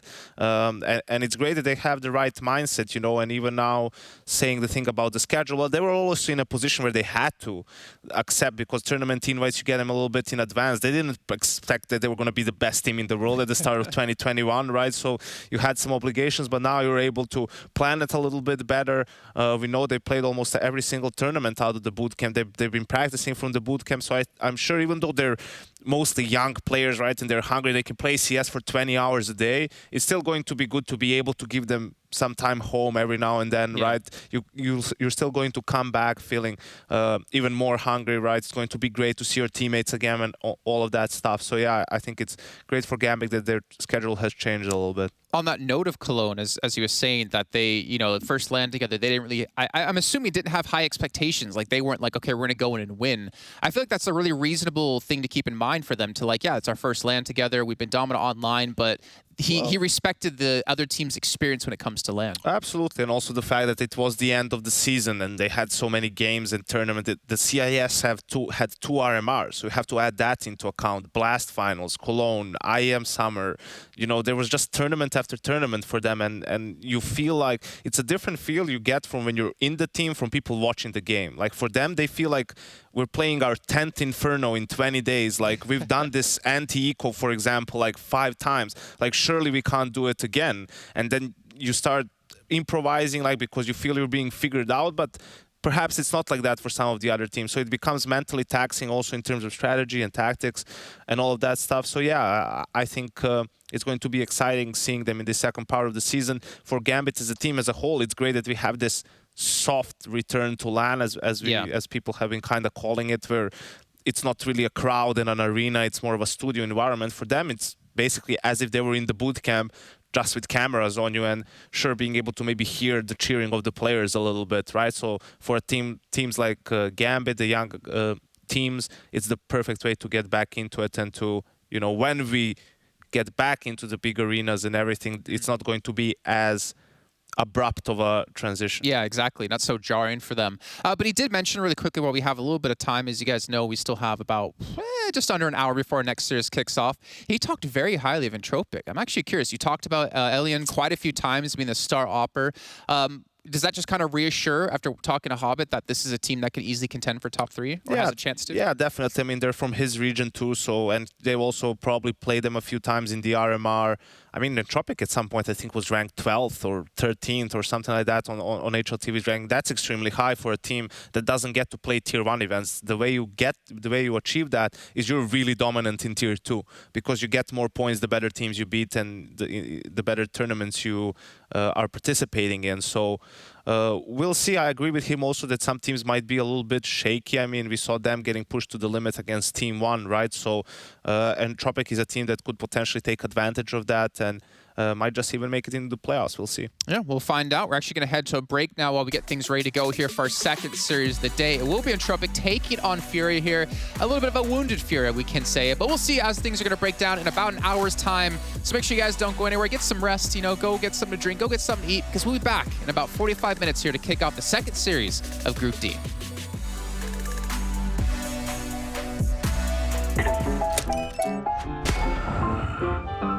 Yes, nice shot, my friend. Cheaters ruining your plays? I have eyes on the enemy. Bad servers stopping your shots? What you need is ESEA. Advanced anti-cheat to stop cheaters. And the best servers around, all with 128 tick rate. ESEA, the best way to play CSGO. Choose nades, choose a smoke, choose a flashbang. Choose team badges to support your favourite CSGO team. Choose an ESEA Premium membership. Choose routes you know bring in wins. Choose pro video tips. Choose the fan club wars. Choose behind the scenes content. Choose good grades. Choose guns you know you can shoot right. Choose bingo. Choose the equipment you know is going to get your team the win thanks to heat maps. Choose the CSGO Hub Premium, the complete package to help you and your squad achieve all your CSGO goals.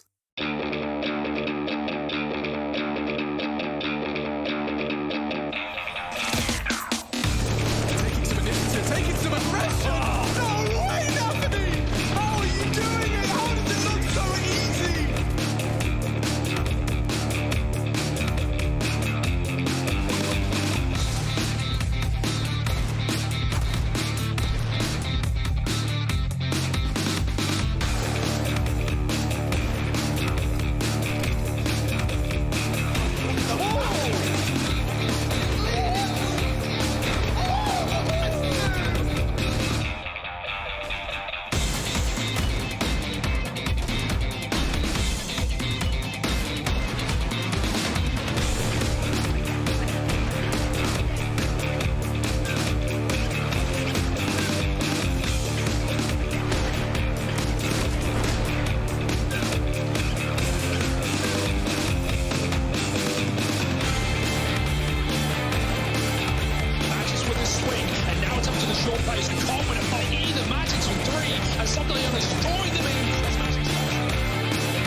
Magnificent stuff.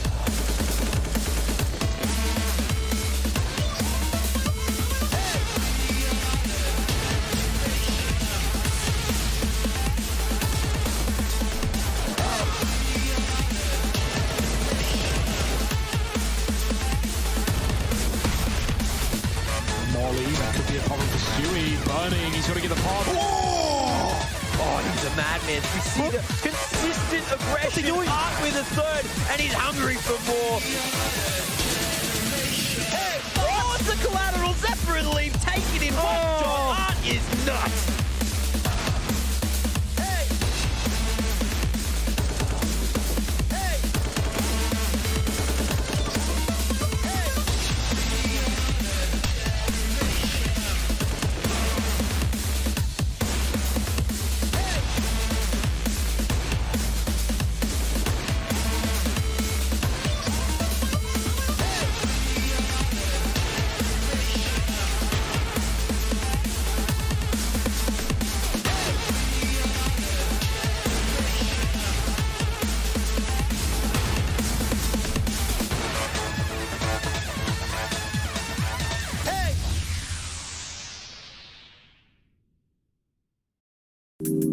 Hi guys, so today I will show you how to AWP on CT side Dust 2.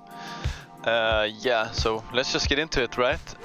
Usually your role as an AWPer is in the beginning of the round is helping taking long control, which means you will support your team with flashes, which you either throw in the back when they strafe, or you throw it here in the beginning, so they can actually get long control. Those are the two things you kind of start with when you start towards A. And after you gain the long control, You freely move up towards catwalk.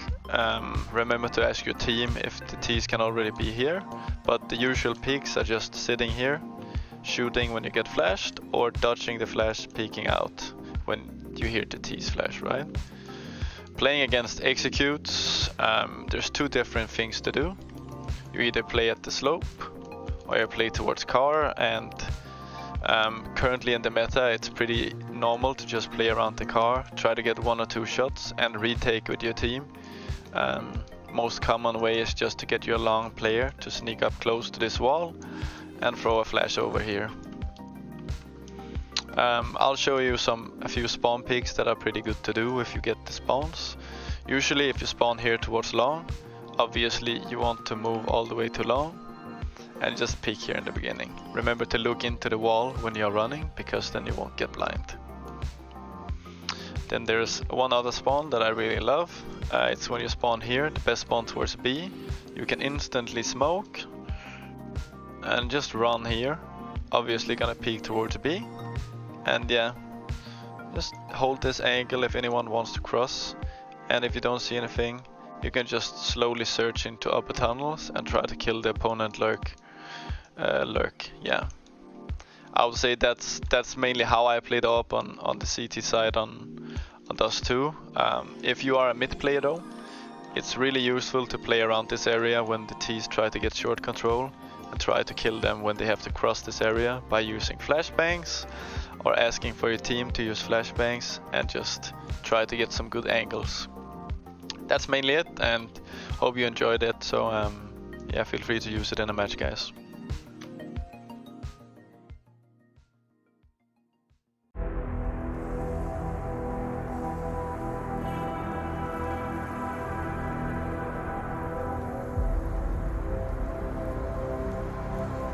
After nearly a month-long hiatus, Top Flight Counter-Strike is finally back as the ESL Pro League Season 14 has kicked off.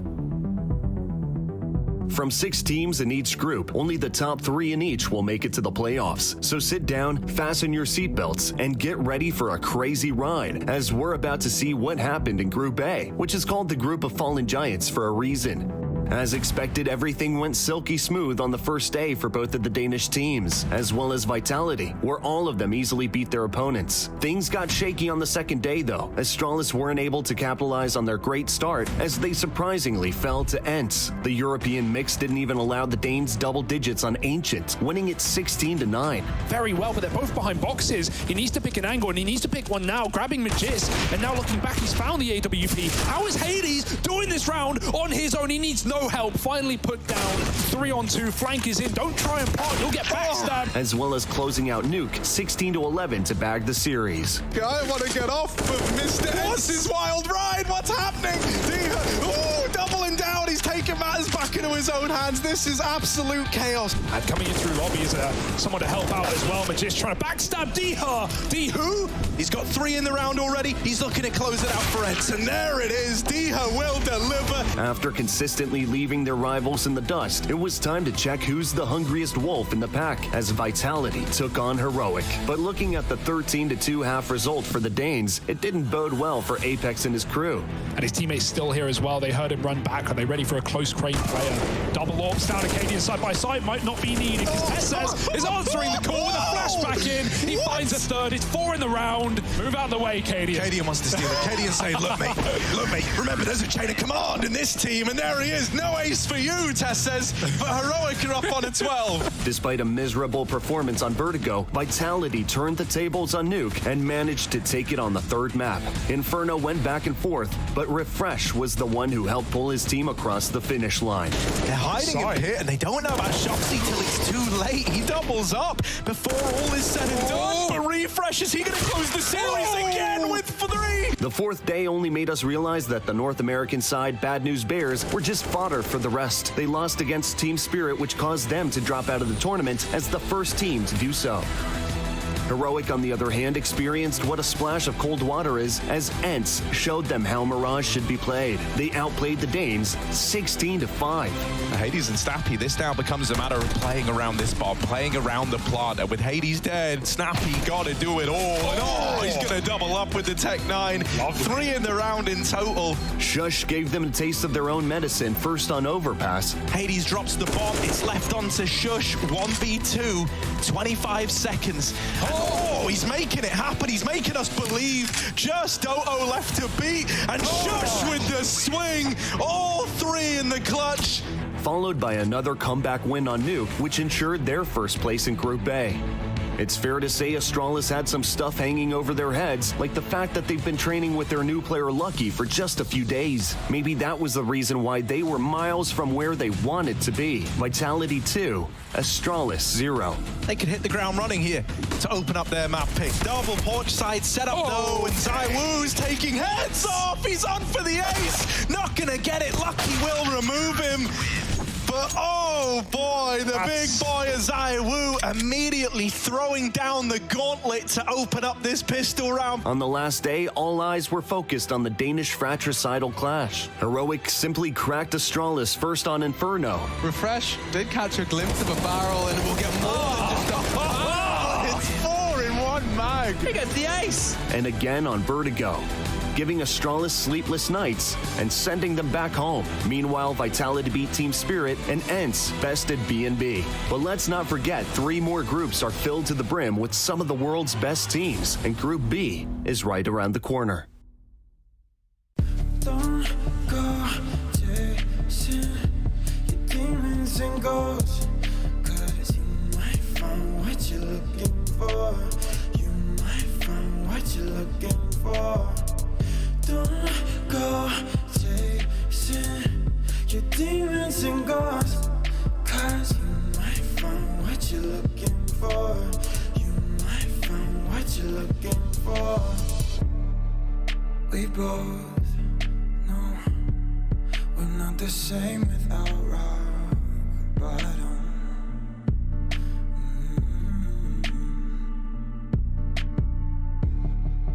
Let it go, but we come back to craving problems.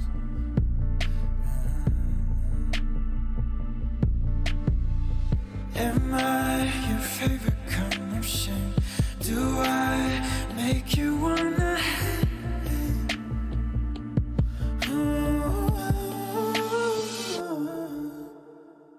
Don't go chasing your demons and ghosts, 'cause you might find what you're looking for. You might find what you're looking for. Don't go chasing your demons and ghosts, 'cause you might find what you're looking for. You might find what you're looking for.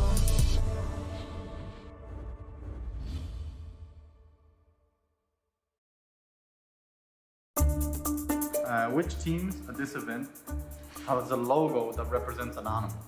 That represents an arm? An animal. Isn't Vitality like a bee or something? Or am I tripping? I don't know. I thought Vitality was a bee. Is Vitality like a bee? Yes. Oh no.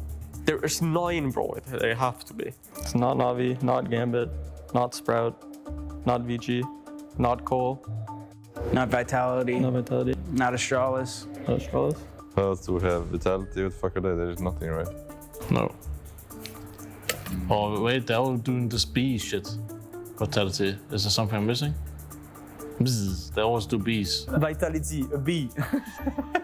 So we got Bad News Bears. Yeah.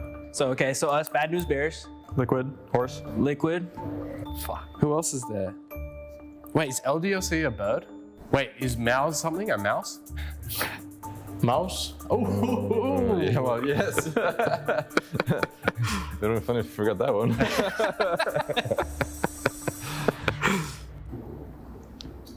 Big.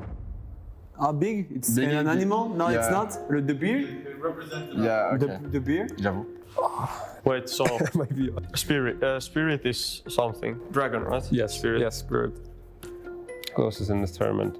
VP is one. What do they have, bro? Virtus Pro has always been like that. Oh yeah. Fucking... Yeah. Get it, boss. Okay, if you have to think about it. Furia. VP, what are they? They're Wolf, right? VP, yeah. VP, Wolf. LDLC, oh yeah. LDLC? Have you seen how it's Fox? Fox, yeah. It's true. Yeah, Vitality has a B on their logo. Oh, LDLC? LDLC? But bro, they just have LDLC, right? No, they have something else in it, right? What? Yeah, we've said it. It's on camera. It's a Fox. When? Oh yeah, true. It is. Furia. Oh my gosh, dude. No. That's so easy. Furia? Virtus Pro. Yeah. Okay. And Vitality was right. Wait, really? Right? The B, which is technically an Oh, it is a B. Oh my gosh, you're right. I give up. Virtus Pro. Oh my god, yeah, I didn't even think about them. LDLC is a Fox. Yeah, true. And you got the rest of it. I mean, I'm proud. Vitality was No, not bad. Ooh, VP? Oh, true, there, yeah. The beer as well. We're done. You're right. It wasn't Good bad. job, guys. It was Furia. Furia. Oh, Furia. Nice. That was good. You did all the answers, actually. What's I was going to say, LDLC, the Fox. Really? Yeah. Oh. I think we missed one then. Yeah, you missed We have 8. Who? Furia. Yeah. Furia, man. Yes. What? Furia was one. Oh, for fuck's sake. It's a like lion or Panther or something. Almost. Yeah, lie. You got that. I did not know there was a B in Vitality. Same. Thank you. It was decent. Yeah, that's pretty solid. Yeah, very good.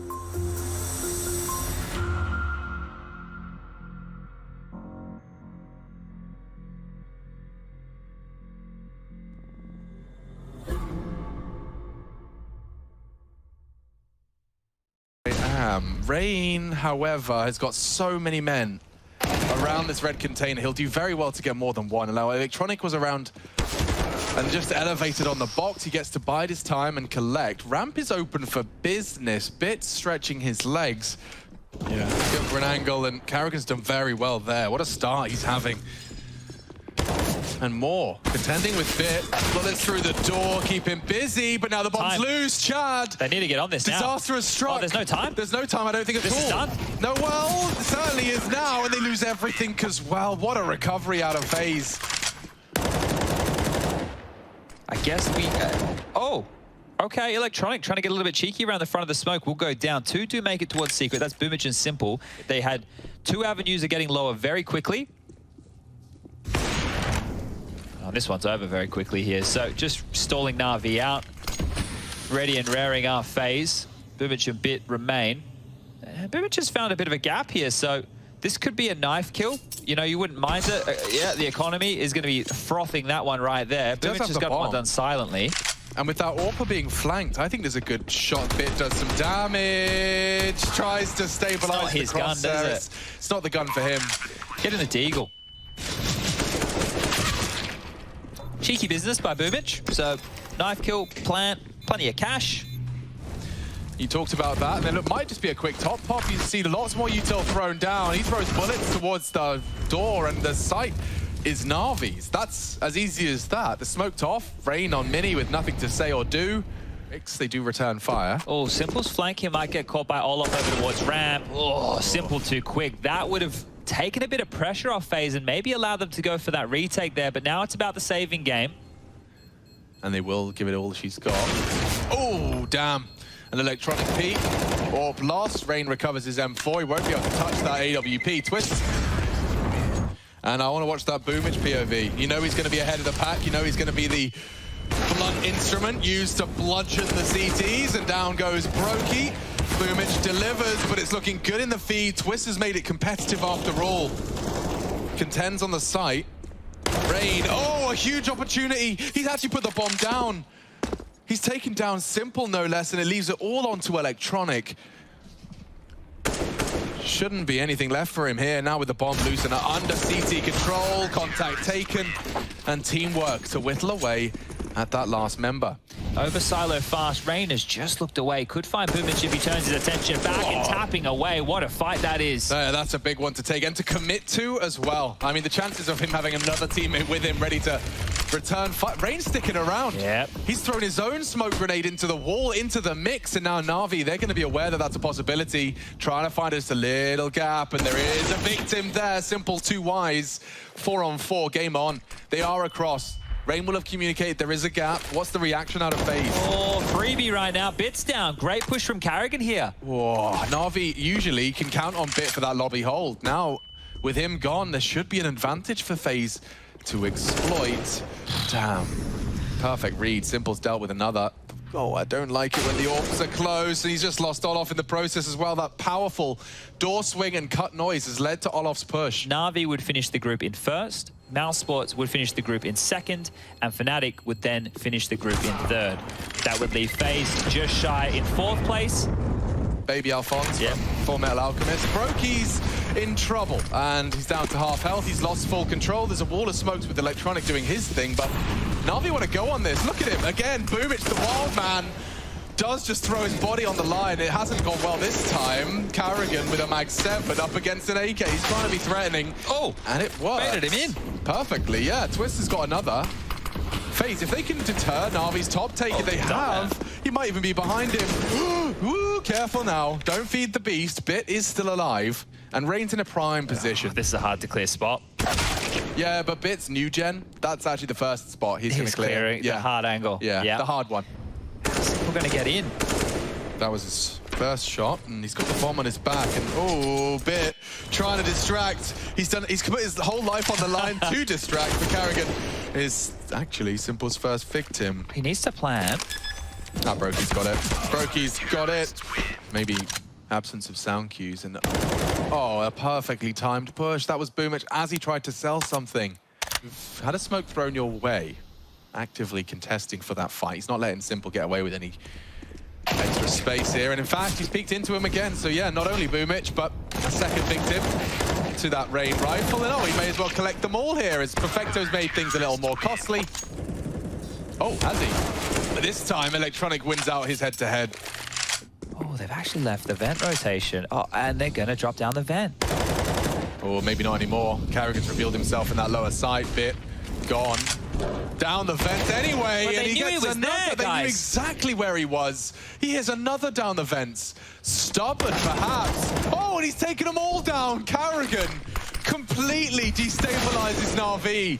Is there more to be played? Simple to extend play by bending that bomb down. Carrigan delivering FaZe an opportunity with 3 frags. And Simple and Perfecto to clutch it up for his squad. A crucial round. Twists in the vents. Simple catching nades. Allow Twists though, and a flank coming in. Pretty promising. Simple connects, and he connects twice. Na'Vi back on the board, courtesy of the clutch. Na'Vi with a miracle. They get past it, and look what that has done. That was such an important round. Look at FaZe's money. Yeah, the gap's just going to close like that, isn't it? Just slam shut. They hunt for Rain, and again in the head-to-head, Electronic closing that gap as well. Call it 4. Oh dear, it's just... Oh, it's not his gun. Let's give him a P250 or a Deagle. Let's not go for that weird 500 middle round. Why does he keep buying it? Oh, okay. Oh, Brokey, that's quick. He's just got there in time. Oh, it could be a bit hectic. He's going to be hard cleared by Simple, and a good bullet, but not quite into the head, so Boomich can get that bomb down. Simple looking to save Na'Vi here, and then quite the recovery. A good push and a headshot into Olof, leaves it all onto Carrigan and his 8 HP in a dream. Yeah, lots of exit. So, okay, Boomich. They've taken more of an active stance towards Yard now. Electronic directly underneath Olof here. Oh, loud. Olof! What is that clear from Electronic? Jumping, no less. Carrigan's got him straight back, so there's some vengeance. But the bomb's coming in. Twist will hear this. It's going to get difficult for Na'Vi. I don't know how they get the bomb down. This could get really difficult. Hard fight. Need Twist to be voicing something, only the one. FaZe's downward trajectory there, looking a bit like the recession in 2008. Oh, Electronic, you wouldn't. Would. And Twist, playing anti-flash, has put himself in a prime position to punish. Potential here for FaZe Clan to destabilize. Oh, and it's getting even worse for Na'Vi. He's had time to recover that as well. Bit pokes at the top site. Twist, it's recovered. AK's in play. Brokey's got a great timing on this ramp push. He'd have to play it to perfection, though. Chooses to stick around. Wallbangs into the vent. Olof's reacted nicely, and Na'Vi are losing to these single pistols. Good wallbang out of Perfecto. He knows there's another. Can isolate this into a 1v2. And it should. Oh, missed shot. Should be done. Missed He's shot. not doing it again, is he? Perfecto with another low HP clutch. Playing with them. Brokey, the trajectory of the incendiary could be a little bit of a read for Perfecto. 30 seconds. He's not in a hurry. This is hard for Perfecto. Oh! Careful now, Brokey. Advantage surely with him. The bomb in front of his nose. One bullet's all he needs. Perfecto. Oh, he's done it! He does it again! 7-2 now feels like a lifetime ago. 7-6, the scoreline stands, and more punishment coming their way. Carrigan locked and loaded for a few here. Spammed and the double! Oops. Look at the lineup there! Yeah, hello folks. Today we're going to be talking about spacing. That one was, unfortunately, a perfect little offie from Carrigan. And Bit's been sussed out as well, so it's only another Perfecto 1v4, so nothing to be concerned about here. In fact, and he's on full HP, so this one he doesn't do these things. 7 HP or less only. Had Rain got him... No, can't okay, have that. yeah, the CZ. I don't know if he'd be better or worse with that. No, actually, you know what? I've changed my mind. Yeah, I don't know how I fancy Bit on the Just CZ. get rid of that, that slot doesn't exist. Oh, now that is a lovely collection from Brokey, and it does seem like FaZe, motivated by their recovery, have opened up nicely here. Oh, it's hanging in a balance here. Isn't it, though? Twist in a prime position. They are looking to nutmeg. A double nutmeg from Na'Vi, and he's kept honest. Does find the first. Simple. A premium opportunity again. Carrigan outguns him. 17. He is the leading by example on Nuke. Perfecto handed another rather ambitious clutch. I think he's got a bit of a timing here. I don't think Olof's aware or caught a glimpse of him. He might catch it now. Perfecto manages it well. First of the clutch. Carrigan slow. Has he really got another one in him? Running very light on time. The single flash to find that first frag. And he's baited the shot out of the AWP. That's Dreamy. Uses it to take space. Oh, super uncomfortable. Pre-fire's great. They both get tagged up. 9 HP. He's a threat. 4 bullets. He has to plant now. They can't close the gap in time. They're charging him. 4 bullets. And he's already... Oh, forced to reload. Oh, If only he swapped. Oh, Carrigan's lobbed out a smoke there. I think it's going to go towards the windows. 1x bet odds are still favoring the CIS Super Squad, but FaZe have clawed back some respect here. And it's not bad. 1 for 1. Yard control. Heaven being pressured here. Yeah, and they're using that smoke. Rain's already raced the smoke there, and he's pushing into the very powerful position. It looks like he's gone unchecked. Boomich is considering it, but he's already through to ramp. Oh, Carrigan gets a rude awakening, and yeah, oh dear, as easy as that, Rain is dead. They're looking for him, Bit. Trifling with 2 and struggling to put the bullets in the right place. Does mean that Twist will be getting the bomb down. An audible from Boomich's vent descent. Oh, he's getting flanked here, Boomich. Yeah, it should be set. If he keeps playing with the door, Olof's got him booked. Just survive, Twist, survive. Oh, never mind, Boomich. Lordy. Ready for anything, I guess. Oh, Jazz. Oh, but, yeah. Well, look, this is only the Deagle upgrade. Did you have Banana Man? Is that did have Banana Man. You did? Yeah. Yeah, I was a big Banana Man fan. The bad guy was Apple Man, right? No, he wasn't. Was it? Was it really? So Apple Man was the bad guy. He just felt like Apple Man was the bad guy. Yeah, what, Steve Wozniak and Steve Jobs cackling away maniacally? I guess that's before Apple really kicked off, wasn't it? Like they existed. So you're telling me that Banana Man's arch nemesis did it first? Yeah. Okay. Well, I think they just went very popular. Okay. Apple computers, yeah, that was the hipster thing. Perhaps worm another frag out of this. Very likely. Get checked and Bit far too wise, leaving Twist with a lot less potency to this now.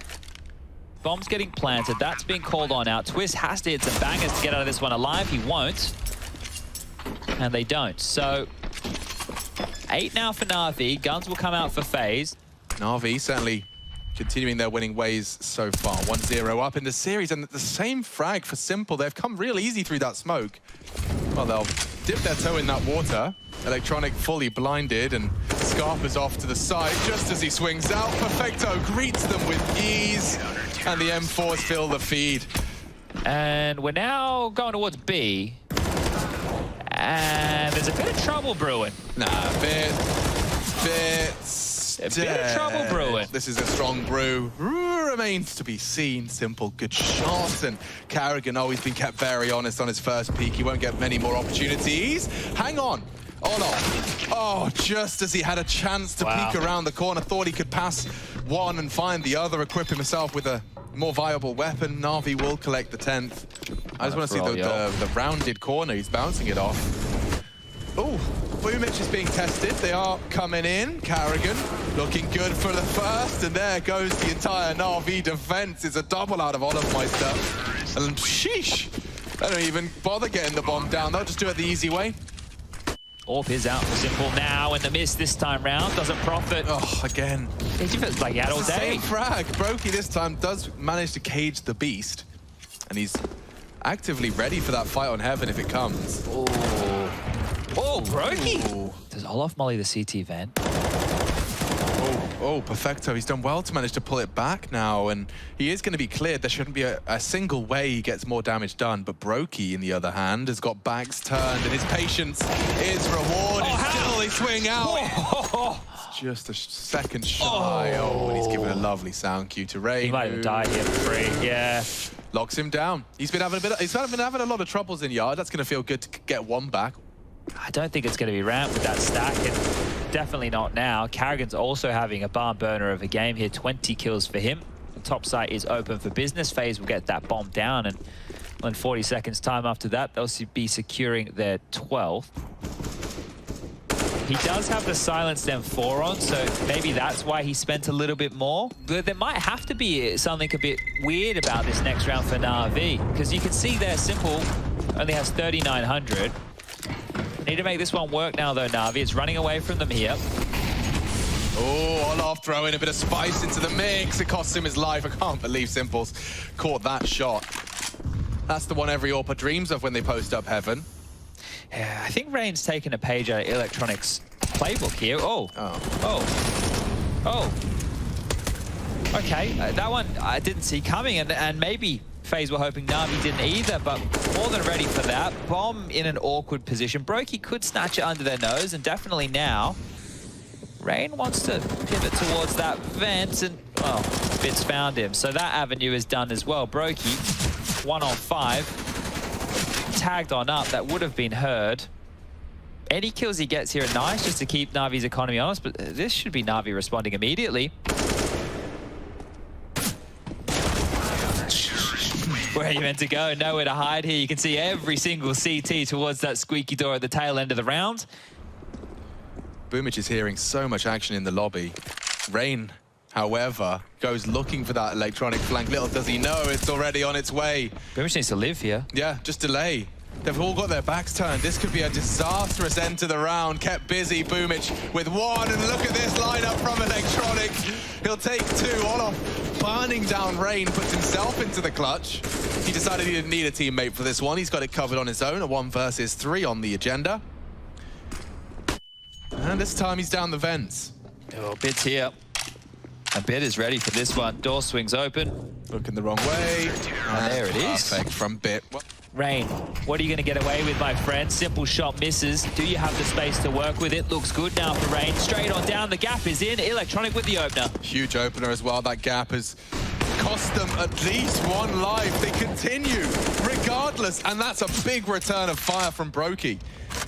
He makes it costly. Electronic down and Boomich in the vents. He's just gone down. Twist, this is brave. With the bomb, no less. He disrespects the smoke. Committed now. Yeah, they may as well be. Molly for that vent rotate. Bits has managed to just about edge towards the site, trying to voice concerns. They're asking a lot of Bit, but the window has just been broken for him. Carrigan coming in towards Simple's position, and he's already quick on the first to flank into Brokey. Yep, thanks for opening the window, bro. You've opened up round 13 for Na'Vi. 2v2 now. And they know where Bit was. Door's now closed, and one door opens, another slammed shut. Oof. Olof on the flank, and it seems like Bit's far too wise. He knows exactly where you're coming from. Olof, good find, cost him about half his health. And he's up against the Clutch Master himself, Perfecto. Olof has time if he was to rush right now, and Perfecto forces the issue. Just doesn't even let him play around with the sound cues. And there's still pressure to apply. Na'Vi with only one man surviving. They are fragile right now, and oh no. The big bad wolf of Boomich. Trying to at least bait out any remaining incendiaries, and they have done so. I mean, look at the CT side. They've only got a couple of flashbangs to return fire, and they're battered, they're bruised. They are into the top side just a little bit and denied upon entry. Electronic and Perfecto with the boot. Rain's going quickly here, and the wall of smokes blooms as he arrives. Oh my god, they've thrown so much at him. Two people unload their mags, nades, molotovs, and again more Rain punishment goes down, and more punishment is due. Boomich with the whip. Twist is down, and yikes. You're just left with nothing. This is something. Karrigan, though, kept to one. Quick trade out of Perfecto. Bits util fading now, so they will come knocking on his ramp door. Actually, you know what? That's something. Brokey alive after meeting Bits M4. Boomich is already down here. Oh, so many targets for Brokey to contend with here. He's battled with Simple, prevails, as does Olof. They want to extend play here. Perfecto again. And it is Perfecto. Asked to find another round for Na'Vi. Quietly looking to clear. Dark, it will be a hard clear. And he's running out of time, does have the kit. Olof could go looking. Perfecto, oof, his crosshair wasn't far away. Huge round. Rain. Oh, they both turned their backs here. This is the potential gap. The perfect weapon. CZ75 looking to set up for the double twist quick enough with the head on the swivel to keep it level. 35, they need to find Boomich. Find him now, snaps the neck of Boomich. 30 seconds, bombs going rampant, and RV rotates there already. It's Bit. Oh, looking the wrong way. Caught sleeping, running out of chances. Na'Vi, 2 hearts beating left. And Twist is gone. That's something. A trade from Olof leaves it all onto Simple. Multiple targets already tagged him up. Olof playing with his food. And Simple is going to laugh it off with the first. Oh, the shot just shy of the mark. Brokey pulls 14th out of the hat. And FaZe suddenly looking very viable for a third. He's good for a headshot or two. And that Deagle this time, a bit shy of the mark. Rain, the first for FaZe. Na'Vi losing opportunities. They've lost a lot of space. Oh, Bit getting pushed on as well. That little chip away from the Mag-10 distracts enough. Bit neutralized, and FaZe set for success here. Na'Vi, it might be in your best interest to hold on to what you can. Hold on to your hats. Because never mind playing for the win, they're going to be playing to try and push OT here. Really would love a gun here, you can see. Just into all those little booties. All right. He is the unknown entity, and all it takes is a little bit of an overextension from FaZe. Is Karrigan going to clear this? This is getting crazy. They have their backs turned. All of them do. Twist will go down. Hunted for the trade. Rain does deliver, but time getting a bit sensitive now. And Na'Vi are putting Deagle headshots in the feed. 20 seconds. Gone. Bomb on the back of Brokey. They have to break this top side. Bit's just taken lobby from them as they depart. They're having to focus on top side. Brokey with it all to do. The bomb's loose. The bomb's loose. It can be recovered. All off to plant. Simple. Running out of bullets is Rain, so they can close the gap. Bit with a big push here. Playing in the off angle. He hasn't seen him, has he? Oh, Olof has. He's too wise, but Deagle is there, and Na'Vi say play on. This nuke's not done. Na'Vi not done. Wow. Just working on this entirely independent of his team. Oh, he slipped around. Electronic must know they could be in warehouse. He's not even turning his attention. Yeah, look at that. Look at the angle management. Such a beautiful positioning out of Electronic. Yeah, truly. It was like a full dance move, a full choreographed routine. Now to Perfecto, who has been great. They're into top. Oh, and that is perfect. Karrigan. Oh, he's delivered more than they could have imagined. Into the site. Electronic down, so is Simple. Twist is the one to hold the line outside. Double out of him. Your team has just won. That's great. But you are here right now to watch FaZe lose. If you want Fnatic to qualify for the playoffs, you require a FaZe loss. And he's walking up on this. He really does want to punish. Hello now. What is that angle? Hello now. Oh, and it enables him to find Rain, just caught on a jiggle. It's a big contribution early. If he doesn't clear his corner, he is a dead man. He's not clearing the corner. Not at all. I think Simple being the first to take yard contact kind of fooled him, and Simple now everywhere, and so are the frags from Na'Vi. Well, that's 2 spotless rounds against one another. Carrigan has at least revealed himself, and there's the patience from Electronic rewarded. This Rain is walks in. crazy. Like, this kind of stoic fight between them at Yard it's a micro game right now, and there's one in the backside. Good catch, Brokey bide his time. They're coming into Perfecto's realm, and he already puts Twist down and out. FaZe running short of chances. Carrigan was aware of where the duels were going to come from, but played with a nice no scope and converts it with the dig and hunted down for Na'Vi's 17th. Okay. Rain, that flash will indicate that they're coming for you. Gets the warning, does deal with Electronic. What a battle this has been. Yeah, right. You don't see anything like I can't remember the time I've seen anything like this kind of fight for control. Oh, what a great trade. Carrigan was so close to dipping completely out, and oh, this is going to be so difficult. It's on Boomage coming through main here. Okay. As far? Okay. Oh, we have Vinny now. That's easy. Middle and left, here. Yeah. Poxa, left. Do nada começou a falar inglês, não entendi nada.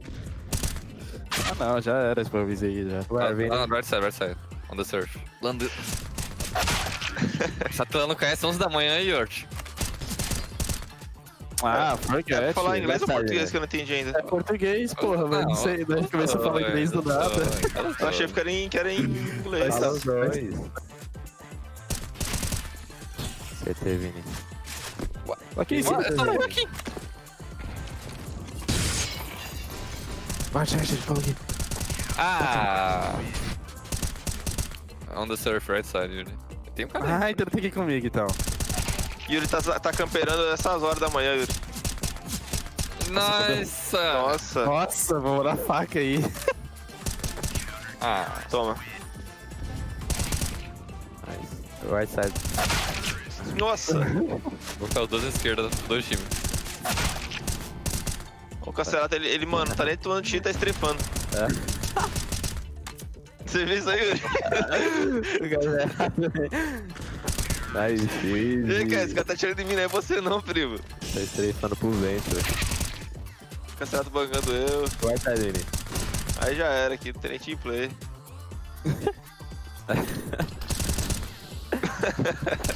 Oh. So easy. Left side one. I will start baiting now. Ai! Oh, Vini! Que isso, Vinão? Eu fui picar ele, escorreguei na rampa. Left side one, Vini. Yeah, nice, Vini. Na smoke. Left side. On the smoke? B1, na smoke. Vivi pra ver um clutch do Art. Nossa, nem sei de onde tô morrendo, filho. Oh, anyway, Yuri. Acho que é alguém, né? Ah, para, velho. Nossa. Tá bem na rampinha embaixo aí, ó. Aí, eu não. Eu perdi. Nossa. City. Despawn, não. Despawn. O Yuri tá perdido lá no meio. Olha só, ganhando no meio do Art.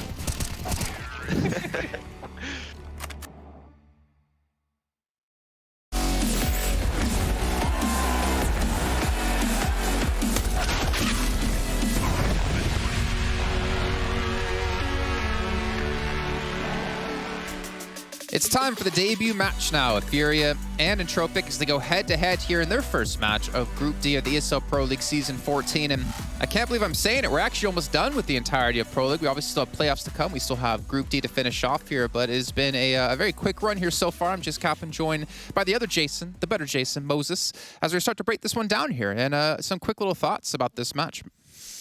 Well, I'm interested to see, obviously, the big thing with Furia is obviously the coach Guerri having to step in, which we've seen in some other situations as well. But, I mean, more importantly to me, Furia hasn't felt like especially dynamic or dangerous ever since Henny left. It feels like they've been on this like search to find a replacement that can move forward with the team. It was Junior, then it was Honda, and then what was his name? Drop. And now then it went back to Honda just for this final event, and then his mom got COVID, so he's staying at home, and now the coach is stepping in. So they've been on this journey to try and find some way to replace Henny. And a player like that, especially hitting the peak that Henny was hitting when he was playing within Furia, it's going to be near impossible to replace that. So I think they're still trying to find that next piece that's going to work within this team. So this like a kind of substitution of the coach, I don't think it was actually going to make that big of a difference in my mind. Okay. Well, we did hear Hobbit in the interview from Gambit after their victory talking about Entropic and how strong he feels they're going to be. And if you're out there not really knowing too much about them, luckily for you, we got Hugo to explain and tell us a little bit about the team. We have far too many CIS AWPers that are dominating Counter-Strike right now, and Elian is absolutely no exception. This guy is going to be taking names this season of VPL. I hope to see them get out of the group. It's not going to be easy with Gambit in the running as well, but if there were any team to take on their CIS counterparts, maybe it would be Entropic.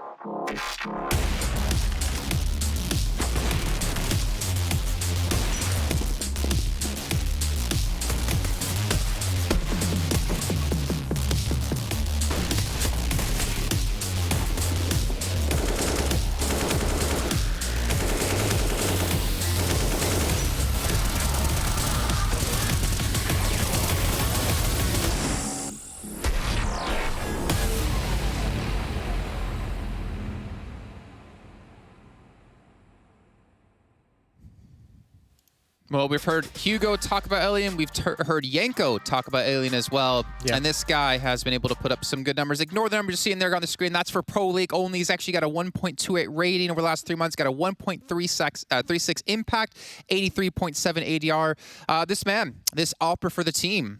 I am really curious to see. For me, it's going to be my first time actually watching him. What kind of impact he has here on the team up against Furia? I think Entropic is going to surprise a lot of people this week who might not have seen them play a whole lot. I got to watch them at CIS RMR just a while back, and I mean they're not like on a Gambit level or anything like that, but they're a solid team, and they've got obviously some very, very skilled players as we've seen coming out of that region frequently. And I think as well, like they've been playing quite a bit. They're on a 4-match win streak at the moment, capstone by beating ENCE just a week ago, which is a pretty solid win coming into Pro League, especially considering how we saw ENCE play back in Group A. So, I mean, this is going to be a dangerous squad. This is going to be a really tough test for Fury, I think, right out of the gate. Yeah, and honestly, with Entropic, one of my favorite things about the team is their coach, Hooch. I remember him back in 2014 in February in the qualifiers. She missed one Katowice, and this guy is hilarious. He's fantastic to watch. Let's learn a little bit more about him here as we have a quick little interview. All right, I'm here with an old friend of mine, guy I haven't seen in a while. We were just talking about that off camera. Hooch, coach of Entropic, obviously coming into this, the final group of Pro League. Tall order for you guys. Let's talk a little bit about you guys. We knew you as Winstrike. You've become Entropic. How, and first and foremost, has that changed within the team? How's the dynamic? How's the organization? Hello. First of all, it was really hard times for us when we were leaving Winstrike. We had a lot of problems with the organization. So we changed our name to EPG Family, and we were looking for an organization for quite a long time. And when we found Entropic found us. It was a quite satisfying feeling for the team. But I always kept in mind and told the guys that, like, guys, now we have a home, but we need to do much more than we did before. So basically, it feels good to find a place to stand, to play for, and like, organization is really nice to us. So it feels just great.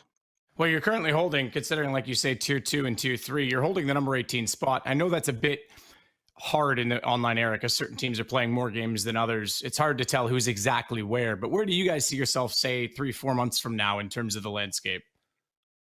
Yeah, I think that, like, HLTV rating is not always obvious, and just it doesn't matter so much when you have some teams play much more online games than others. So I think the only LANs show the real strengths of all the teams in the world. And I really want to LANs to come back, because I think we have a potential to show how good we are, because some of our players already proved themselves on LAN before, and I know the feeling. So I just want to go and see the opponents and play them in real life. And where I want to see us, I just want us to be progressing all the time and to get better and to stay in top 10 in 3 or 4 months and be a contender for a tier 1 scene. Perfect. I think that's a great goal. I wish you guys luck. This group's going to be tough, but we've seen some upsets in the other groups. We've seen some surprises. Maybe you guys can be this one. Good luck, Hooch.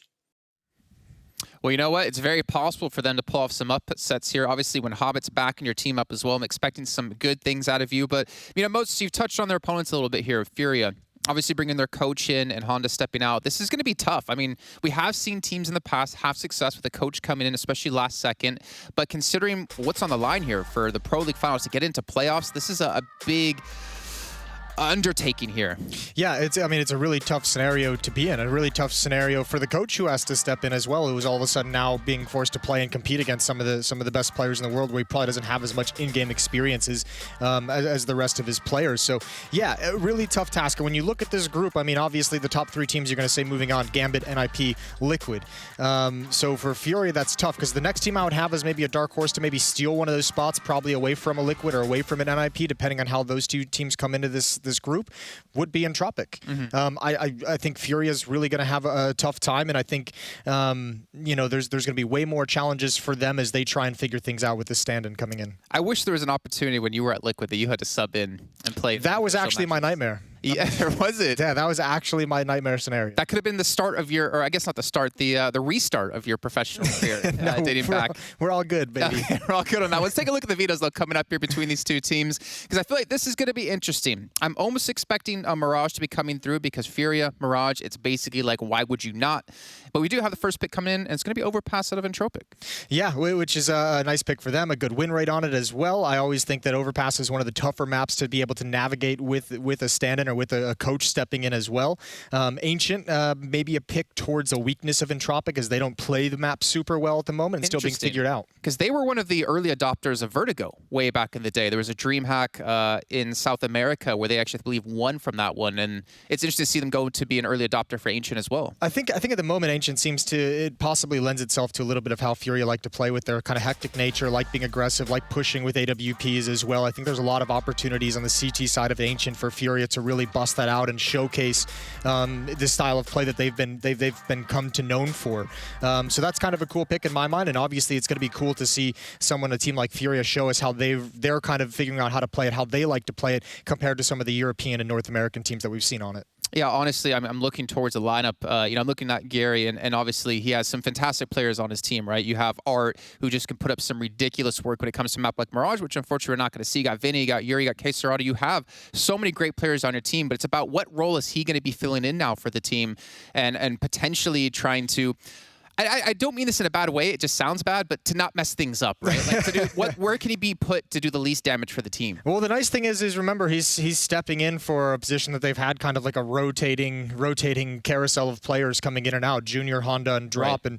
And dropping the most recent. Not even sure how much time he got with the team before he was kind of he was unable to make this event. So I think in that sense it's not going to be too damaging, because they've been moving different players in and out and trying to teach different players and trying to bring different players into the role to be effective. So, I mean, it's not like they had some all-star player there, right? Yeah. I think the one thing that this team is missing that they've always enjoyed is that, like, really secondary, powerful op player. Okay, well, ladies and gentlemen, you hear the music. It means it's time to kick off here our second match of the day. We're going to bring in 2 new commentators as well, who have been enjoying their time off yesterday in Cologne. Harry was streaming. It was interesting. He was screaming. He was making a lot of sounds, especially with the Halo theme music.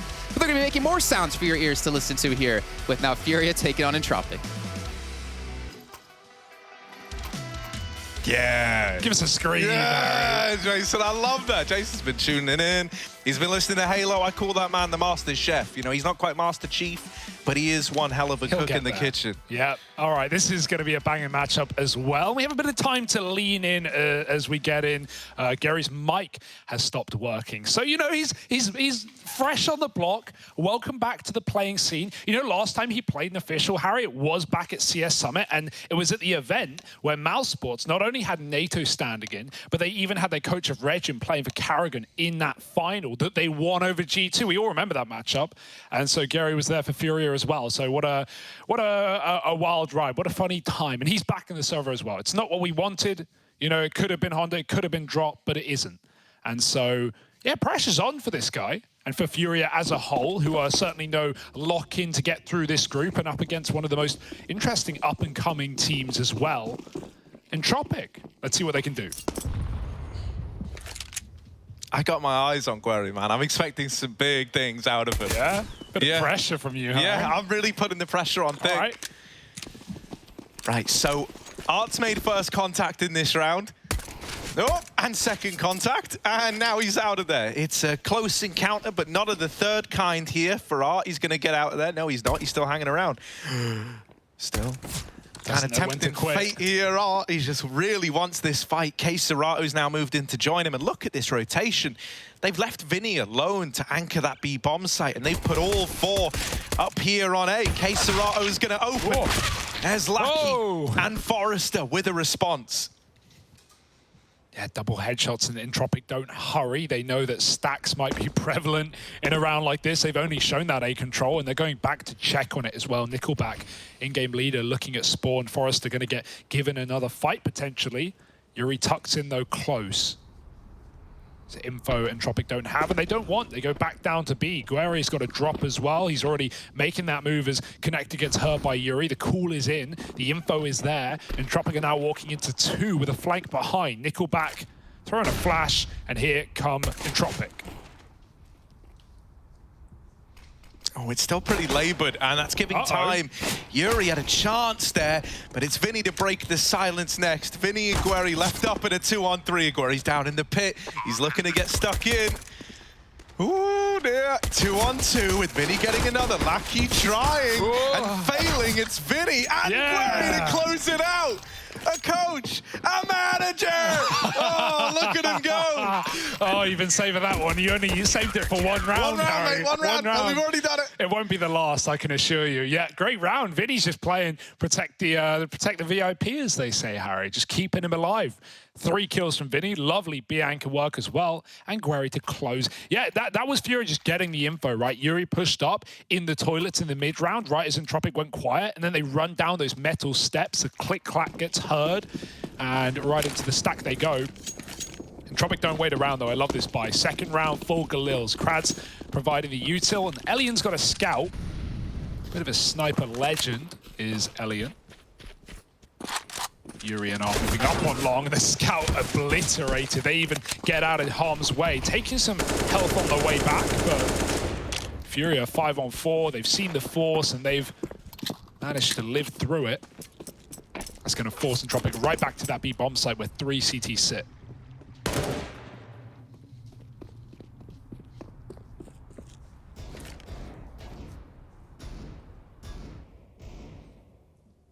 They're looking to go through when this smoke fades. K-Serato up close with the UMP. Good for a double. And bye-bye, Entropic.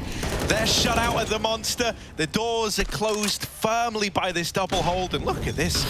K-Serato even trying to take some liberties. Forrester's burnt down low, and it should now just be a formality. Guerry's moving in with the Deagle. I've heard good things about this guy's Deagle antics. I saw the boys bantering with him on Twitter, linking, little highlight clips of Guerry's Deagle. Yeah, even Darth Mike was talking about you got to watch out for his Mag 7. Apparently that's something to be watched out for. Yeah, over on Nuke in the ramp room. I'll be keeping my eyes firmly in the direction of Furia. It's just a very scary group to be in, right? Like, there's a lot of questions. You got Gambit, which I think is such a safe bet. Team 1 actually showed a lot, talking Brazilian teams in their opening game, at least in the first map. Melted on Ancient, sure. Many teams are being melted on Ancient. Plus, like, for you and me, Hugo, we have quite a close tie to the Furious squad, I think. Like, what with 2020 being a year where we covered so much North American Counter-Strike. Watching these guys destroy everyone. Especially early on, right? Furia really did rise to the top, and they were looking so good. Now, we've seen that slow down somewhat. And I think, that comes with the territory, the roster changes this team are still undertaking even now.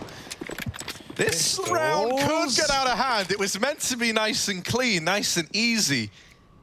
Right now, I'm looking to a guy like Vinny to try and give me some faith again that Furia can recover this. And bringing it back into a 3-on-3, only up against the pistols, that's a real nice feeling now.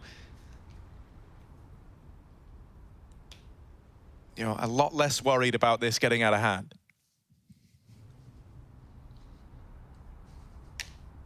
Yeah, but this push is a hell of a lot of info. Obviously, you're risking a lot with this play from Vinny. He knows that they could come back down con and go through short, and so that's why he's not going any further than T-spawn, meaning he can quickly react if he hears anything, and he might see something instead. Crad in the connector, walking up, but it's from danger to danger. The flank or the stack, which do you pick? And you know about neither. Crossfire is set up on the site. Furia giving no information away, welcoming Entropic in. And so they're going to have to fight their way through. Double FAMAS, but taking the D on Crad, right? No armor, just wants to get the headshot. Gary's taking him down. Now Serato peeks out wide, and that's a perfect setup for Furia. The bait and switch. And those are the kind of roles where, you know, Furia are going to be putting him in, or if he's putting himself in, that's perfect, right? You know, even if he gets cleared there, Serato is the round winner. You're not relying on Guerri to close. You're relying on him to set up the stars, and that he can do. Permanent fifth? Question mark? So what I was about to say, right? Now run with me down this round. I'm not watching 3 rounds and then running with that. Drop to coach. Yeah. Academy player to coach. Yeah. All right, yeah. That will work. Certainly a new set of eyes, but no, there's just so much talent in Brazil. You know, yeah. I'm not going to run down that train of thought. Oh, Guerri though. AWP, baby. Guerri gonna hit him with a little bit of the old woo. Yeah, we're gonna overhype this guy. Of course we are. That's why we're here. How often do you get a coach doing well in a player spot? Okay, like let's give him the respect he deserves right now. And great round out of him, starting to peak Monster and take down Forrester. Now Art's other AWP, the second AWP of the team in this situation. I'll miss. Yeah, all I'm saying is Guerri hit his 1-0, Art 0-1. All right, fine. I'll run down that. But Entropic, how do you want to break through? Because Art's back for more.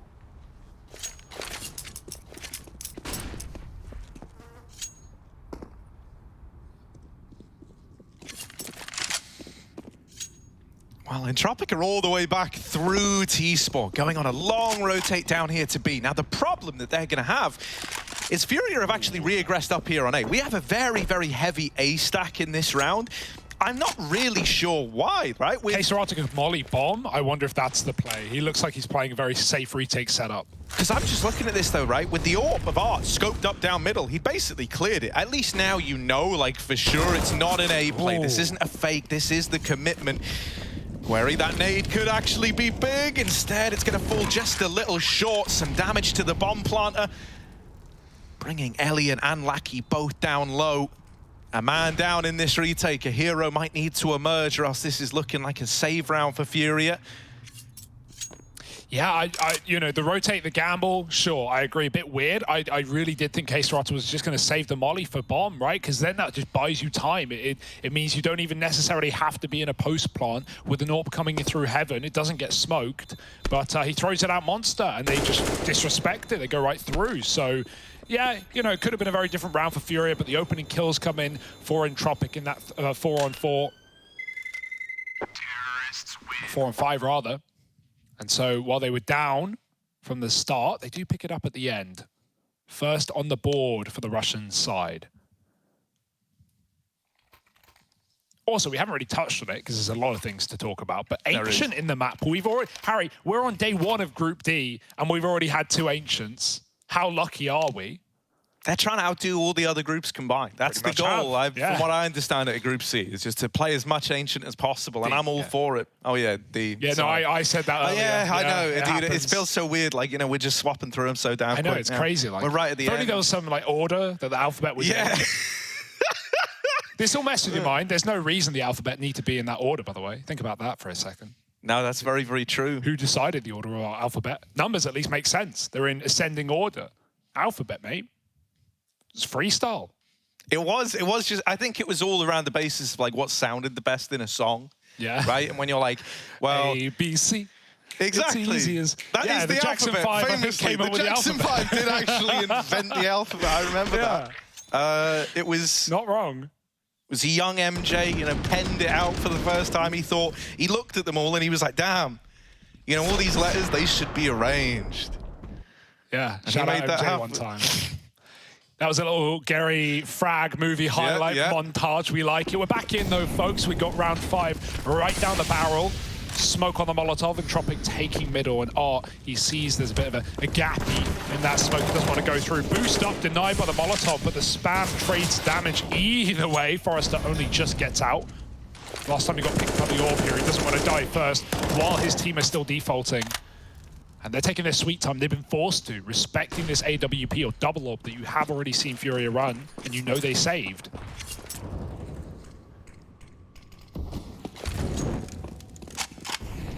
So this kind of util just trying to push back a potential orb, flash it long again. Art, blind shot won't connect a bit early. Does still have his teammate to help out. Yuri is deep, deep long. I wonder if they get baited in by him and now Art can make a play happen. Flash coming over. Art, oh, it does blind him. They are very close, and not only toilets, but long as well. Lackey in a position to kill Art, and Yuri's gone. Yuri said, have fun, mate. I'll watch your toilets, but they are going to chase you down. Yeah, Art's in a really, really rough spot there. Lovely spray from Lackey. Yeah, and now, worked. You know, man advantage taken. It does get a little bit awkward with Art getting left in the long toilets like that. Oh, no. Allowed him to just get separated, cut off from the pack. You know, the old saying, divide and conquer. That's what happens to him there. He gets divided and subsequently conquered. Now, Yuri playing this swing, dead to Forrester. All the openers found for Entropic right now. K-Serato's got to go huge or else Furia are going to be left saving now. He's too committed to join them in the save. Can he deny a bomb plant? No. So many players out there. He just kind of gets a bit overwhelmed by it. He might have been able to find an angle on the right side, right? Could have peeked truck, you know, just a little bit. Maybe you catch an arm, a leg. Obviously, he doesn't know that player's low. Often, if they're full health, you can't see enough of their body to kill them. But Plant was full HP, man. There was a chance. There was a round win right there for K-Serato. But he peeks out wide, and there's so much cover. Also, element of surprise, they never knew he was still sight-bound, and Entropic, they're building in, Harry. 4-on-5, one last round, now they just keep it clean. Yeah, I don't want to keep drawing back to it, but I'm going to. Every single time we watch Furia play. Yeah. Guerri currently sitting on an infinite KD, as it turns out. An infinite KD, okay. I mean, you know, you could say infinite, you could also say 0, I guess, but like... That doesn't actually make sense. I don't think that, no. I think it'd be closer to 1. I think it would be more like infinite. Yeah, right, we'll go with that. Yeah, you can see the potential angle he could have had. Now, yeah, there is good reason why he would swing there. He obviously doesn't know the health, but that could have been his means to a round. Instead, Entropic, 5 alive. We haven't really seen this AWP hit yet for Elian, and so he's saving it for later. Talking of saving, Guerri giving Art the AWP. And he's trying to put it to use again, in middle, over the top of the smoke. Nade stack on the B. They've seen Guerri jumping here before. He'll take a bit of a beating. Certainly not free. Takes more than that to kill my man, all right? It's 3 nades. Yeah. Take a 4. It just built different. Yeah. That's the thing. Also, what a great guy. He's thrown the AWP over the warp. Oh, yeah. I mean, as you said, Hugo, he is here to set up the stars of this team, right? Flash boost. Oh, yeah, it's beautiful. K-Serato throw it up there after the boost. After the flash, rather. Yeah. The flash predicates the boost. Yeah. Otherwise, it would just be blinding your teammates. Thank you, Hugo. Yeah, good advice. Now look at this. Art back in the toilets they're doing again. the Fnatic. They're walking through. Alex would be proud. Oh. But they've missed the timing. Yuri's going to catch Forrester coming back from B. And now that you've seen him rotating like that, I imagine you're going to lean more players up here towards A. But it's a little awkward because Art hasn't seen anyone yet. But we do now have that rotation coming in, right? Everyone's starting to move up. Art hears the long footsteps, but they're already in the sight. This is going to get a little bit awkward now. A lot of this is going to come down to this bank challenge, and Vinny will not let them. Will not let them in. He will protect Guerri to the end of time. Look at this. Oh, it's so cute. It's so cute. Go on, boys. Don't die. Yes, Guerri with the double dig. And it's Furia up onto 4. Guerri and Vinny is my new favorite Furia duo, okay? Invincible, man. Like, we're seeing this round after round. Vinny just like taking bullets for Guerri, just running alongside him, just making sure he's staying still. Oh my God, a double setup as well. Forget Urato, right? Forget all the other little ones that we had, the Art Junior love affair. No, I want to focus on Guerri and Vinny. This is it. This is the new couple's dream. Yeah, it's just Brazilian Counter-Strike. It's your favorite little topping to a dish. It's the viniguari. Viniguari. Yes. What else do you put on your chips, man? Viniguari. Woo! We love them. Yeah, salt that up. Lovely stuff. Keep it up, 4-2. That was a good round of out of Furia. Obviously, you know, Entropic didn't want to run there on long, and everyone was stacked B. Even Guerri was the first guy up CT, you know, leaning into another read were Furia. But because they knew that Forrester died running back to A, they felt like they had to pick up the pace. And it's funny because, like you said, there was just no info, but the running gave it all up, and they run to their death. Hellion getting boosted, Guardian-esque, but he's not going to find anything deep on long. Art has been in that angle. Instead, it's a double setup. We've got the AWP in toilets. This time, Yuri not leaving him on his own. He's going to be able to fight for his life. Yuri waiting long, and Art taking the contact as a tag. We need a double out of Yuri, and he's got it. Both kills. Smoke on the toilet as well as they try and chase him down. And those shots through the smoke, trying to catch a timing, give him more info.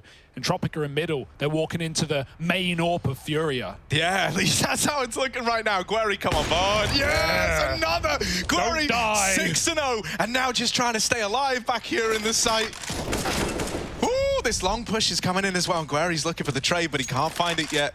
Over at short, there is Nickelback lying in wait. Oh, Guerri getting close, getting hairy. Flashes out, now he hears the footsteps, but finally, first death for Guerri. They can kill the Immortal Savage after all, but K-Serato waiting in the wings, making sure his death is not in vain, and that's Furia up onto 5. Yeah, nice try. I wanted the 7-0, double O. I wanted the Bay mission, but it's not going to happen. You know, didn't need to run away there. He did obviously have that cover from K-Serato, but a bit of fear. And I can't blame him, right? This has got to feel amazing having this much impact into one rifle rounds. And Entropic just gets mown down by K-Serato in the site.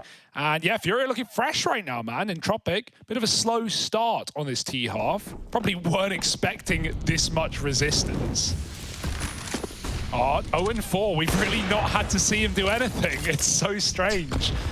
So there's still time for him to activate. Elian as well, right? Got that long pick, but otherwise empty. Spam through the connector. Grad gets out of dodge for now. 3B early. Furia running more standard setups, less gambles out of the gate. It's a nice monster smoke for K-Serato on the fly lineups for every position. Entropic, they do this. They do this a lot of rounds, right? They know this AWP is roaming toilets a lot, and so they show a bit of A, they throw some nades, and they drop. But Furia are not falling for it. They're pushing up on A. They've got the info, and now it's confirmed with a double from Forrester. Out monster, looking for a third. This last man, Guerri, has to hold strong. 5 bullets, and he's got him. Pistol out, trying to escape, trying to live, buying time and keeping a man up. Oh my God, Guerri is incredible. He will not let them into B. I can't believe it. Everyone else gets swept aside by Forrester with some impeccable entries, but not Guerri. This guy is the iron wall of Furia, and he won't let Entropic into his B bomb site. Oh, Guerri! 10-1, baby! Come on! He's carrying Furia. Yo, this is unreal! He was a 5th man they needed all along, Harry. No one knew. The haters said no. Dude, Drop is watching on so nervous right now. Oh my God. Oh no. Oh my goodness, this is hilarious. I've never seen anything like it. And he looks good. Like, it's not even a meme. 5 bullets. Yeah. Final kill, final shot kill. And then he lives to get out of there as well and like just keep the 3-on-2. Wow. Oh my God. Yeah, Art's like, man, when am I going to kill someone? Look at the Furia guys. They're all loving it. Oh my goodness.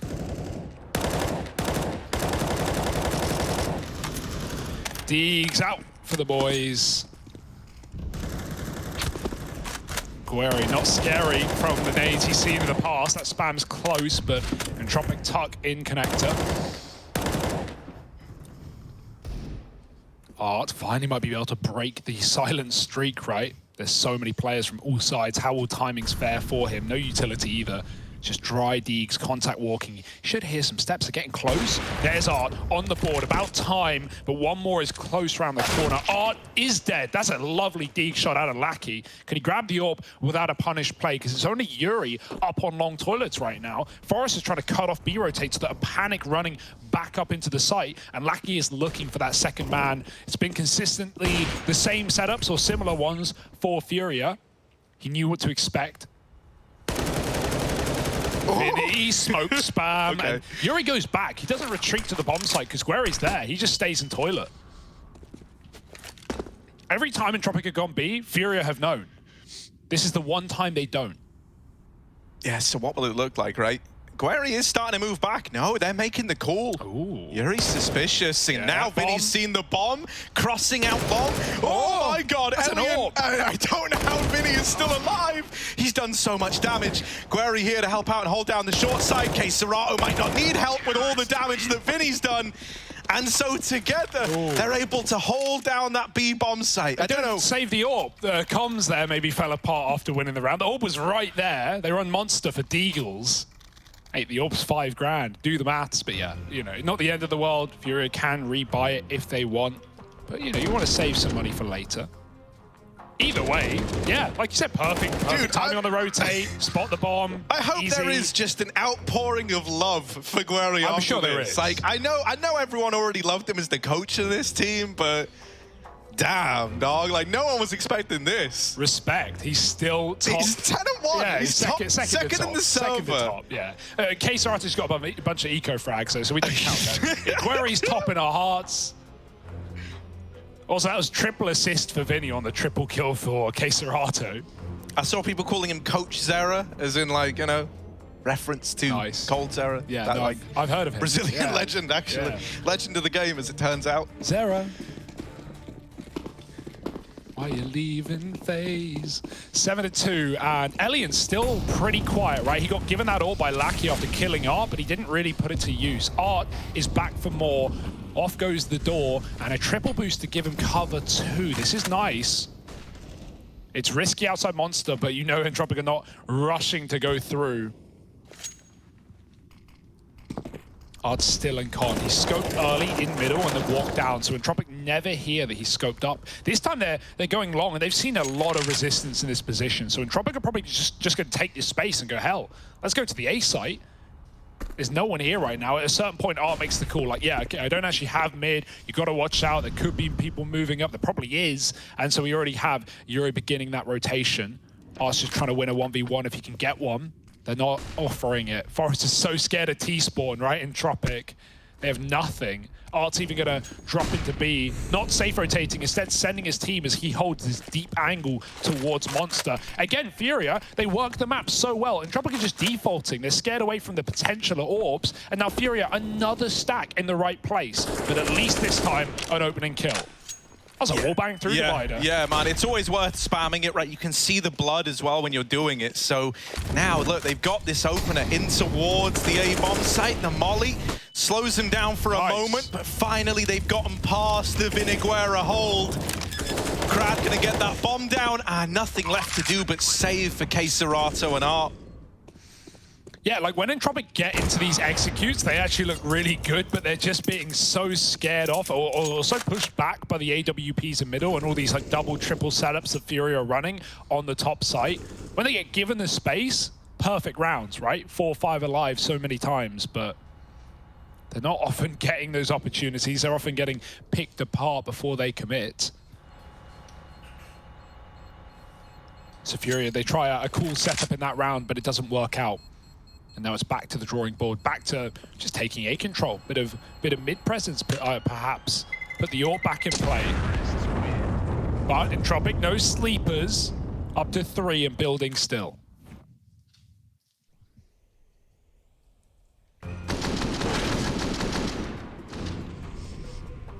Oh, I mean, dude, like when you see that wallbang come in, oof, it's unreal. That's how the round, you know, starts to spiral out of control. They just catch Yuri. He's out of there with a dink. And Tropic up onto 3. I still want to see more of this Elian AWP. We really haven't seen it in its prime yet. He's missed a couple of sitters so far.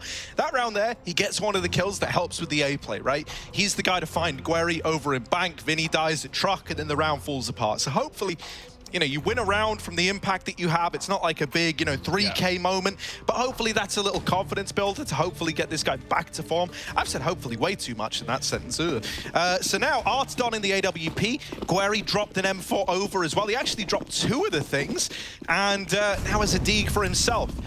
So he's like a bank account of Furia. Serato, there's a lot of bodies there. He doesn't have a lot of ammo, but they're running in with their backs turned. Crad and Lackey are both playing. Oh my God, and now Vinny blinds the next guy. That's the bomb. That is a really ugly B take out of Entropic. And look at behind them. Look at the flank. It's fully taken. Nice flick out of Alien, but surely he's not ready for a second man. There's an AWP in T-spawn, he says, for crying out loud. One more man in the corner. Alien cycles AWPs out of position. All of this is getting heard. You're not really removing it. Oh, now you are. So you hope. Yuri might catch you playing with toys out in T-spawn. It's just Forrester. 1v4. And yeah, Entropic, they try and avoid the stacks. They try and go quickly into the B-bomb site, and they just get melted at Monster. This 1-2 setup has been there time after time, and Furia are getting hyped. Why wouldn't they? 8-3, they've read you like a book every round. You would struggle to not be getting hyped right now. Like, look at, also, like, can I just say, about that take through Monster? Yeah. They both run with their back turned, and it's like, that's fine when you're throwing the flashes in deep and there's like a deep smoke down, right? You can afford to run that far with your back turned, but like one of those boys needed to be looking into the site. The fact that they just both come through a smoke back turned into a flash that doesn't even blind K-Serato. Also a good point. That is ugly all across the board. Counter that by the fact that Vinny threw incredible flashes. His Guerry lining them up again. It's a good flash, but this time Nickelback is ready for it. Guerry in this B site now needs to step up again. He's all alone. He's lost his teammates, and they know about him. They heard those footsteps. Guerry, there's the first man down, making a double. Guerry has given a chance to Furia here. 2-on-3. Do they want to give this a go? Yeah, money's on the line right now. If you save both these guns, you can buy, and that might be what's going through the heads of Furia at this point. They want to kill. They want something to tempt them in, something to give them a reason to believe, and that might be it. Yuri's grabbed Forrester's legs out on the short side. Art's going to flash him right through the Monster. Out they go. Flash is good, but Yuri needs his kills ASAP. The time is ticking away. You have a kit, you have a smoke. It's down on the site, but where's that second man? Where's the first? On the bomb, pushed off, and the round won by Entropic. Yeah, time really just eluding Furia. They may have had the big flank in again, but Entropic was set up for it. And at a certain point, when you get B and you get those 3 kills, and you see no one through Heaven, you hear no one through CT, you know you're getting flanked. Guerry did everything he could. Bro, yeah, literally everything. Like, it's like telling around, guys, come on, I'm getting double kills. I'm solo anchor. Can you just hold? Get some kills? No, this has got to feel great either way for Furia. Only problem is now is Entropic have a route to an 8-7, right? Or at least an 8-6 before that full buy comes in. Furia are buying here. I don't blame them, but it's pretty mish-mash.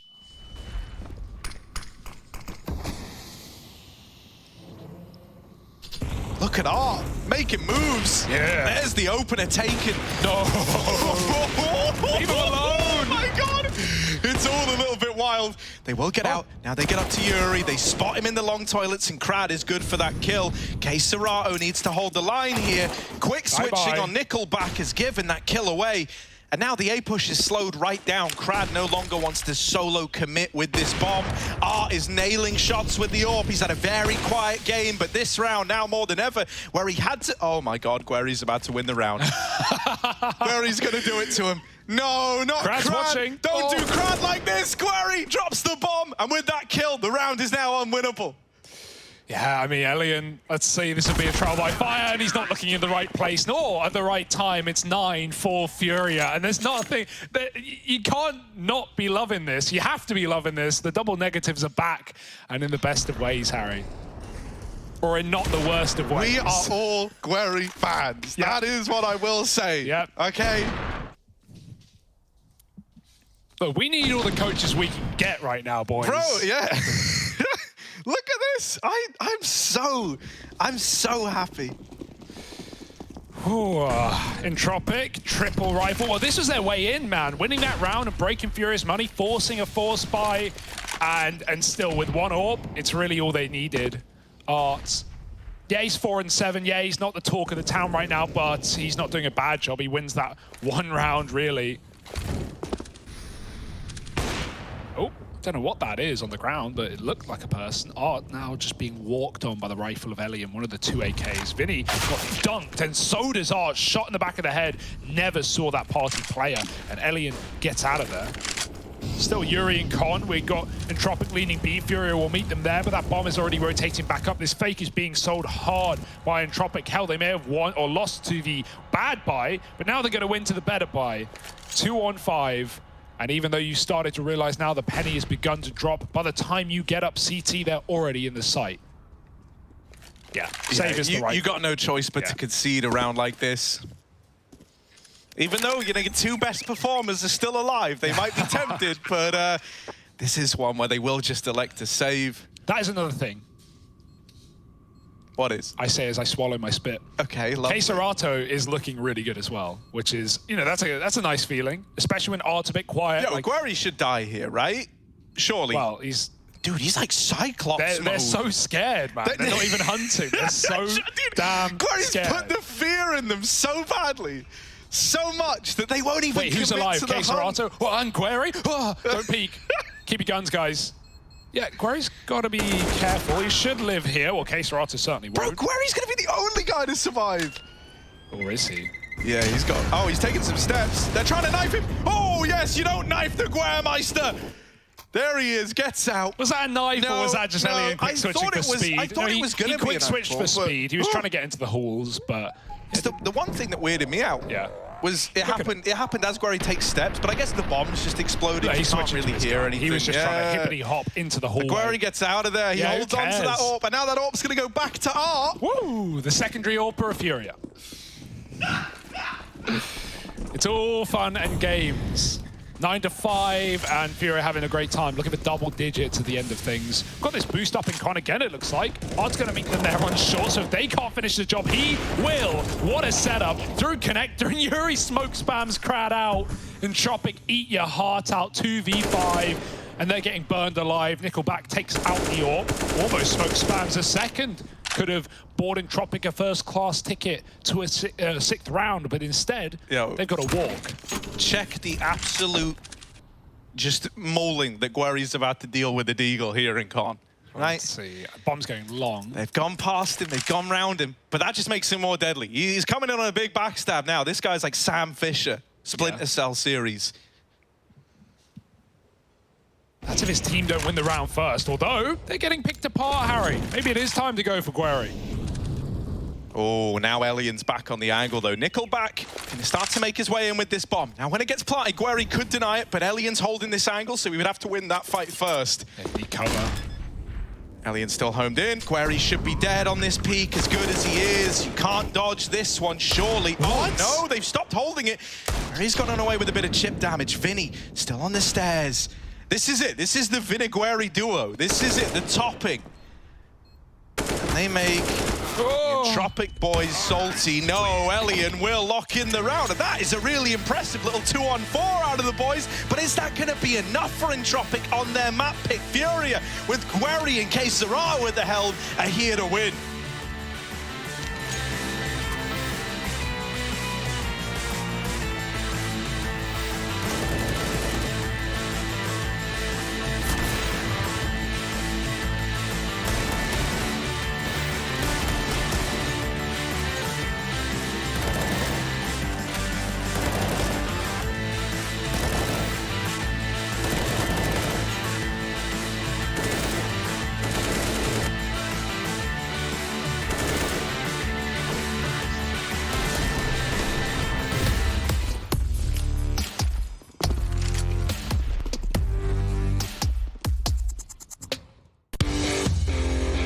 Hey Future Pros! Today we took the private jet and we landed in Overpass.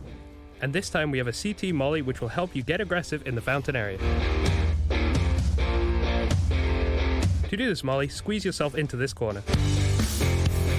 Aim at this corner where the wall hits the pillar. Then start running and throw the molly right before you get to this line on the wall. Now you can take the fight right to the tees or cause some hefty damage to persistent rushes.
Entropic with a sneaky, cheeky 2v5 to find 6 at the end of their T side. It's not bad, but they're not really the talk of the moment. Right now, it's Furia being led by Guerri and Queserato to carry them through in that leading T side. Now, well, attack is where Furia will find themselves. A lot of reads, a lot of stacks, a lot of T-spawn pushes on the defense. But Furia, what have they got cooking up in the kitchen? You'd be forgiven for thinking you've tuned in to competitive Left 4 Dead with how much coaches reckon them right now. So here we are. Nice. Elian holding down middle. They're already spilling out through party up towards long. It is a heavy connector setup for Entropic, and for Krad and Nickelback, they're going to be able to commit to a flank. But a flank onto whom and where? Why? We ask as they get closer and closer. Fury about to explode. Oh, they've all been spotted. Elian with a jump, and now with the taps, he's been smoked off at the site. It's going to give Fury a bit of room. Vinny spotted by Krad. Vinny wins that with a Glock. Gross stuff. One more on short they know about. They got to kill him if they want to get the plant. But here's that flank coming in T-spawn, trapping Vinny, although he's not worried about it. 2 kills, aren't caught on a reload. Lackey trying to run him down, and he does take down 2 before Guerri responds. Truck plant, Nickelback alone. They know he was flanking, but now he's at long. Guerri v Nickelback. Who wins?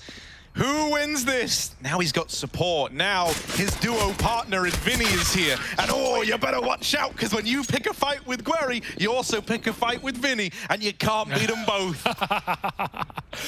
10-6, and yeah, Furia on the board to start the half. You know, this has just felt like a game of Entropic trying to hold on, like trying to come back, you know, often in very difficult situations. And I will say they've pulled out some impressive man-down rounds, right? Their first gun round was a 4-on-5, and they closed with a 2v5. They've won these rounds. We've seen good things from Entropic, but Furia just don't respect them and don't fear them. And so many aggressive moves came into that first half, so many info plays. Like, you picked Overpass into Furia. What do you expect? These guys were doing the same thing against NA's best last year. Ooh, Elian, that's a shot. Yeah, I mean, there were so many people there, someone had to die, right? It's hard to catch the bullet. I'd be more surprised if no one got hit. Can we also just talk about Guerri's KD, like how it's just impeccable? Oh, no, we can't. Scout, though.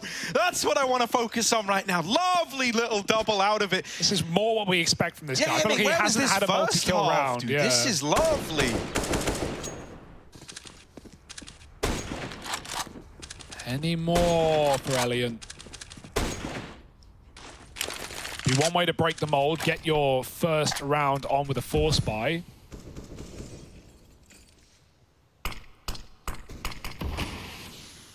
This is his second multi-kill round in the game.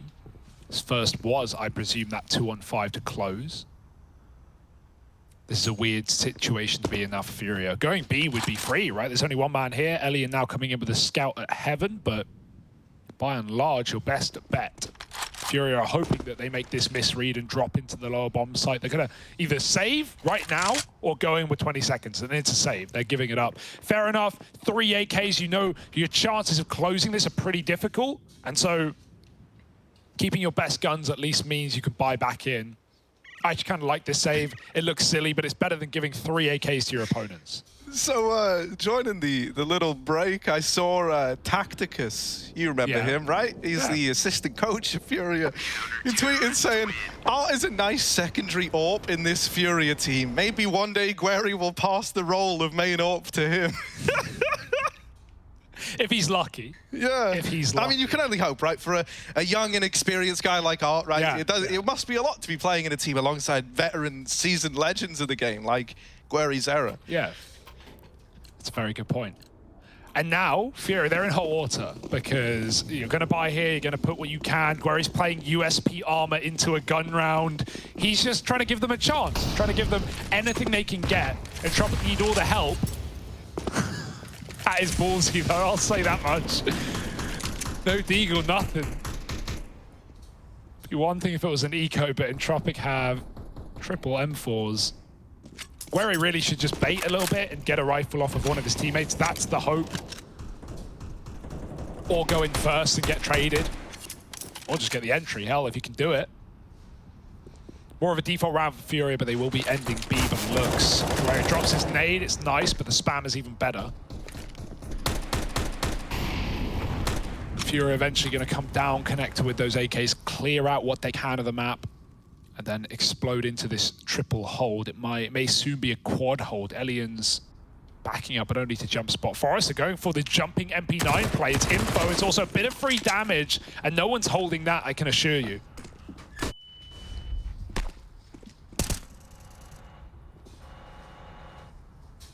Oh, they're assembling the boost, and Forrester is coming to clear it, coming to check it.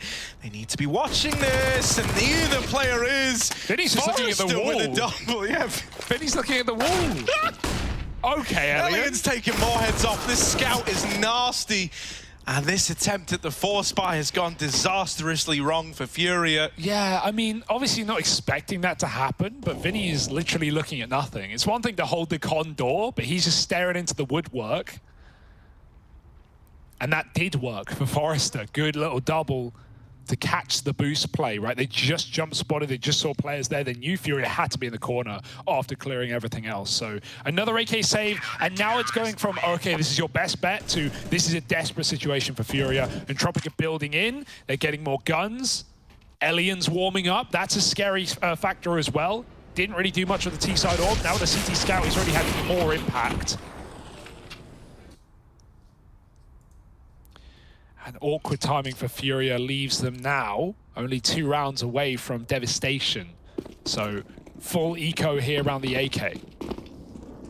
But we see Furia win rounds with Art on a hero gun more than once. Yeah, I mean, I think that's why they lean into this Saber tool. Like, this is actually a pretty standard buy for Furia. And on top of that, you know, with how they've been... Okay, well, Art's already dead, so the AK's already gone, but that's fine. It's been retrieved by K-Serao. He doesn't have armor.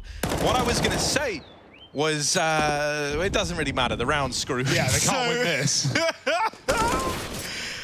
I was just going to say, you know, like, because you got Guerri as well, the way that they've been using him is like a bit like a bank account for the rest of the team, right? So maybe you feel like you can be even more overzealous. Yeah, I wouldn't be surprised if we see him take the pistol and arm Art to the next round. It's more just like who's kind of like, who? Oh, no, after you. No, after you. No, after you. Like, Fury, they're gentlemen, you know? Nice clean round, though you lose 1 rifle. That's not a worry for Entropic. And they really are warming in, right? If you counted out Entropic after watching them get a little bit dumpstered in that first half, well, I mean, every day of EPL Group D is going to prove you more and more wrong. Or at least I think. I wonder if that will be the case. But right now they are making an argument for it. So who takes the hit? Does Guerri keep the gun? Hell, he's fragging more than Art. I wouldn't be against it. No, I know you keep it. No, but yeah, exactly. He doesn't actually want to come in and like steal the glory as well, right? Like you want to, you know that Art is still at the end of the day, like, you know, the main guy. And even though he had a bit of a quiet game, you know, you're probably gonna. No, Art's being a gentleman here. Yeah, I respect Art Deagle. Yeah, and there's nothing wrong with that. You know, Art does go for these flashy info plays as well on the T side. So you know, just using him to go. He's actually also undefeated in opening duels. So. Really. Yeah, like, you know, there is actually like a very legitimate reason to keep him armed with the AK here. Fair enough. Let's see what happens. Fury go B. Everyone here. So it will be a fairly escalated round. Good flash, but Forrester doesn't care. He fires right into it. That's a team flash, but it also saved his life from Guerri, and Crad from connecting with the door off is teaching Fury their own lesson. 4-on-3, Fury pulled to a halt, and Elian's even on the big flank. Oh, your own medicine. Oh, it doesn't taste good, does it? Happens twice. That's all Fury were doing in the CT side. Now he does get traded, but Crad's still here to cut off that late rotate. He can stay in this position. He'll hear them above him. He'll also see them go up con stairs on timing. So the Fury want to make that move happen.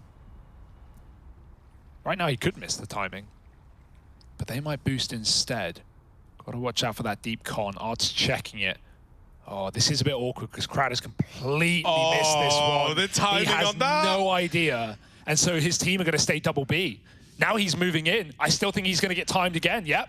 No chance, mate. He's going back. He's like, yeah, look, boys. Where are they? And now he's considering it like, okay, they could have hit a timing. But he's also thinking like, what are the odds they hit a timing on me? There's the rotate. He's about to uncover it, and now he's calling for the rotations up. Crad, your timing couldn't have been worse, my friend. In the back of your mind, you're still wondering, are they hiding outside Monster? Are they tucked in the corner? Are they going to walk us for 10 seconds? They could, but they won't. No, dude, this crossfire now between good. Crad and Lackey is good. Like, Lackey's not facing, he's not peeking, he's just waiting to deny a bomb plant. With Crad peeking out from short, it draws the attention away from Lackey, and that's a wonderful little like pincer play. Vinny's probably going to get shot in the side of the head. There it is. Ooh. The rotation from Nickel back up through Con provides. Yeah, you've got to compliment Entropic there. The fact that they missed the most weird and wacky of timings, they still work out like, okay, this is actually, you know, a lot of teams who get scared there and just double down and go just don't move, don't rotate, don't get caught changing positions. Just they could still be Monster, and that's always the fear. So yeah, Entropic, fair enough that they make that call. You know, talking of calling, right? Nickelback, IGL of Entropic. Very experienced, been in teams like Prosto before, where we've seen players, you know, come through in the past in the CIS region. Notably, I guess Yakinda's probably the best example. Also ran through that roster at one point. And so, yeah, Nickelback's got some experience in his pocket, and it's going well right now for Entropic. Fast speed play for Furia. Oh, and the mow down. Lackey with a triple. This was a partial investment as well, so you were hoping to get away with a lot more than this.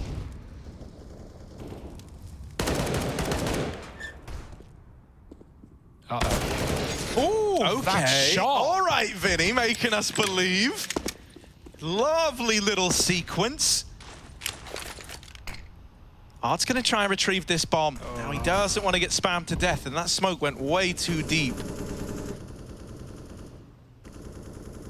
Vinny trying to get into this A-bomb site, and hopefully, you know, he's looking to wrap B. Yeah, I think part of Art not taking the bomb is you know you're going to get more room for Vinny. If the bomb suddenly disappears in the smoke, Entropic start to rotate. Instead, there's one man here. Vinny's got a chance to level the playing field, but Elian will not give it away. Now Art should go for the bomb, because if he can get it out, they can win the round. Another smoke, perhaps.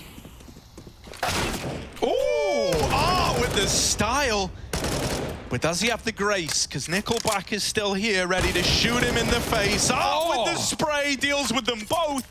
And now Vinny's had this up, trapped up on A for all eternity. Elian has come down, and they're both grouping it short. They're all at short. Oh, there's the first, but Vinny trades it. What was that? What happened? What did Elian think was going on? I thought he would have heard them, right? Did he? They were all running. I mean, they heard him on the wood. And they I guess he presumes, like, you know, he starts rotating before the last man dies. I guess he presumes once the bomb's gone, they're going to run up Con, and he's just trying to double flank. Alternatively, he's worried maybe about like Vinny pushing through heaven, wrapping him. So he's thinking like, I can take the 1v1 to Art, I can drop the bomb, I can play around the bomb, right? Very weird, very weird. Remember, odd. that round started with a 3K spray down from Lackey. We just had a 2v5 out of Furia. That's crazy. How the hell did Art and Vinny make that work? Spearheaded by Vinny at the start, but then Art in the middle, and just so perfect. Delicious stuff. Furia, this game is a banger right now. You can't take your eyes away. We've got Ancient up next. But here in the present, a gift delivered to Vinny in the form of a leg or attack through the wall, 30 health. Trying to finish the job is Forrester with his Deeg. And I mean, every round is on the edge right now. You never know who's going to close Elian. He's fully flashed off. Teammate in the toilet, he would love to bait for him, make some noise, make some shots happen, but he's missed it. Crad now has to bite down, and Elian a missed whiff. It's not gone well for him. That's all of the A site falling apart from Forrester's Deeg. It's not really enough, you'd think. Yeah. Will deal with Guerry. Oh, the trade's late, and that's the bomb. Forrester trying to win this with the Deagle. Will get traded by Art, but it's given enough time for his teammates to move in, and Vinny now needs another big round. He won't be ready for this dice peak. He's playing with nades, and Lackey will catch him by surprise. That's a little bit awkward, right? The timing on the peak between Guerry and Yuri just not quite there. You know, if that was Vinny trading Guerry, you know he would have got it. He's got his back, but yeah. No, dude, yeah, Yuri. Nice shots here. Second one, ooh. Even the damage to Art. Nothing bad about that. Did not think the Deagle was going to just destroy at that point, but it's saved Entropic from economical devastation, and instead it's given us a full buy for both sides, even though Guerry's taken the hit yet again. He drops an AK, he has no armor playing the Deagle. Like these are the things that we're expecting to see from Guerry. Yes, okay, he had a great first half. Is that going to happen every single map? Obviously not, come on.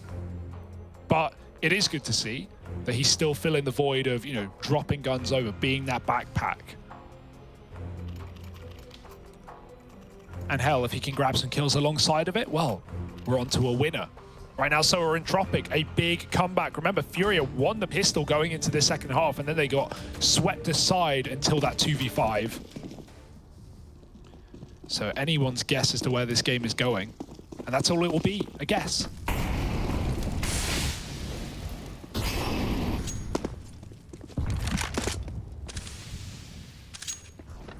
I love the nade sequence that Elian throws on these mid peaks, right? The Molotov to slow it down, or at the very, very least waste the smoke out of Furia. And then once they've thrown that smoke, well, you know they're there. That's when you chain it with that deep party nade. It often does, oh sorry, Park. It often does like more damage than it did there. I don't really know what happened to it on this time around. It looked dead on, but it might have clipped onto something. You know what clipping's like with the nades. But keep your eye out for that little wombo combo. It can be devastating, especially in like, you know, partial investment rounds. The old bish bash bosh. But no one gets bashed in this round, not yet. Elian needs these shots. They didn't hit last time. That will. Vinny gone on a jump. Bombs there as well. The flash peek lets Crad get set up and do some more damage. Now they are deep on long, but they're not coming back through toilet to kill him. They're just trying to overwhelm the A side. Holding for a jump is art. Caserato moving up on the right side. And right now, Furia trying to imply that they're not deep in middle. They don't have space. Guerry gets caught by the AWP.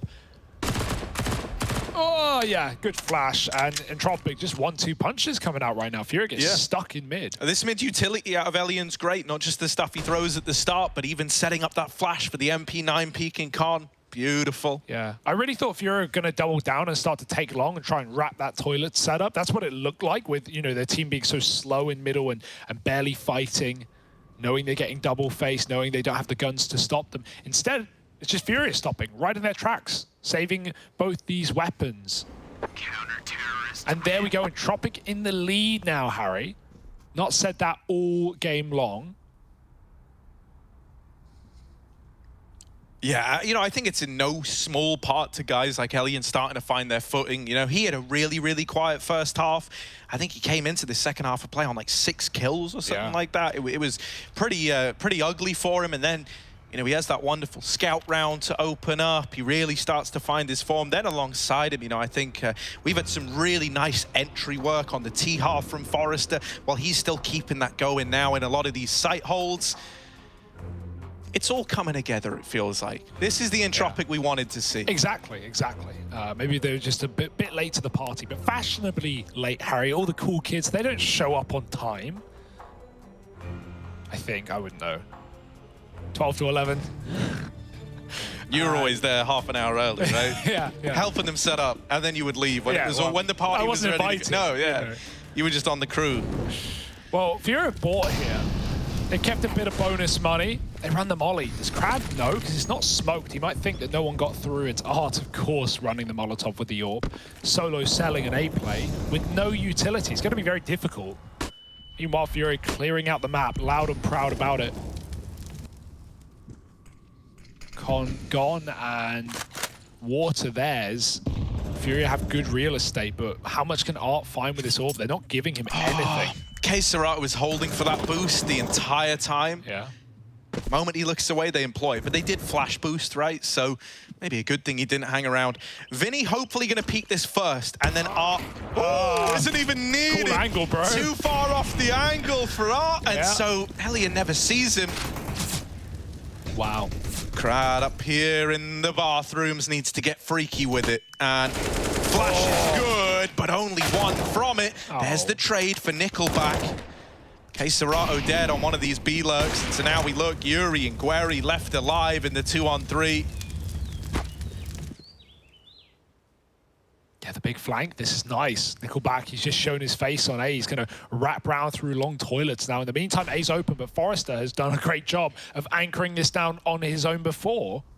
And hell, he might not need to. Oh, he's dropped. Oh, no, they're hoping they've gone connector. Gambling with a double B setup. Here's the backstab, though. Nickelback doesn't need no help. He's here to win the round. There's one, and backing out. Now just waiting. Guerry's got 10 seconds. He'd love to get a kill, but he can't. Nickelback playing with his food, and no plant available. Guerry didn't know that that second player wasn't even on the bomb site. 13-11. It was Entropic's map pick. It was to be expected, maybe, before we saw those opening few rounds of Furia that maybe dragged us down this wild ride. But Entropic showing up in the first map of this group, that's what I like to see.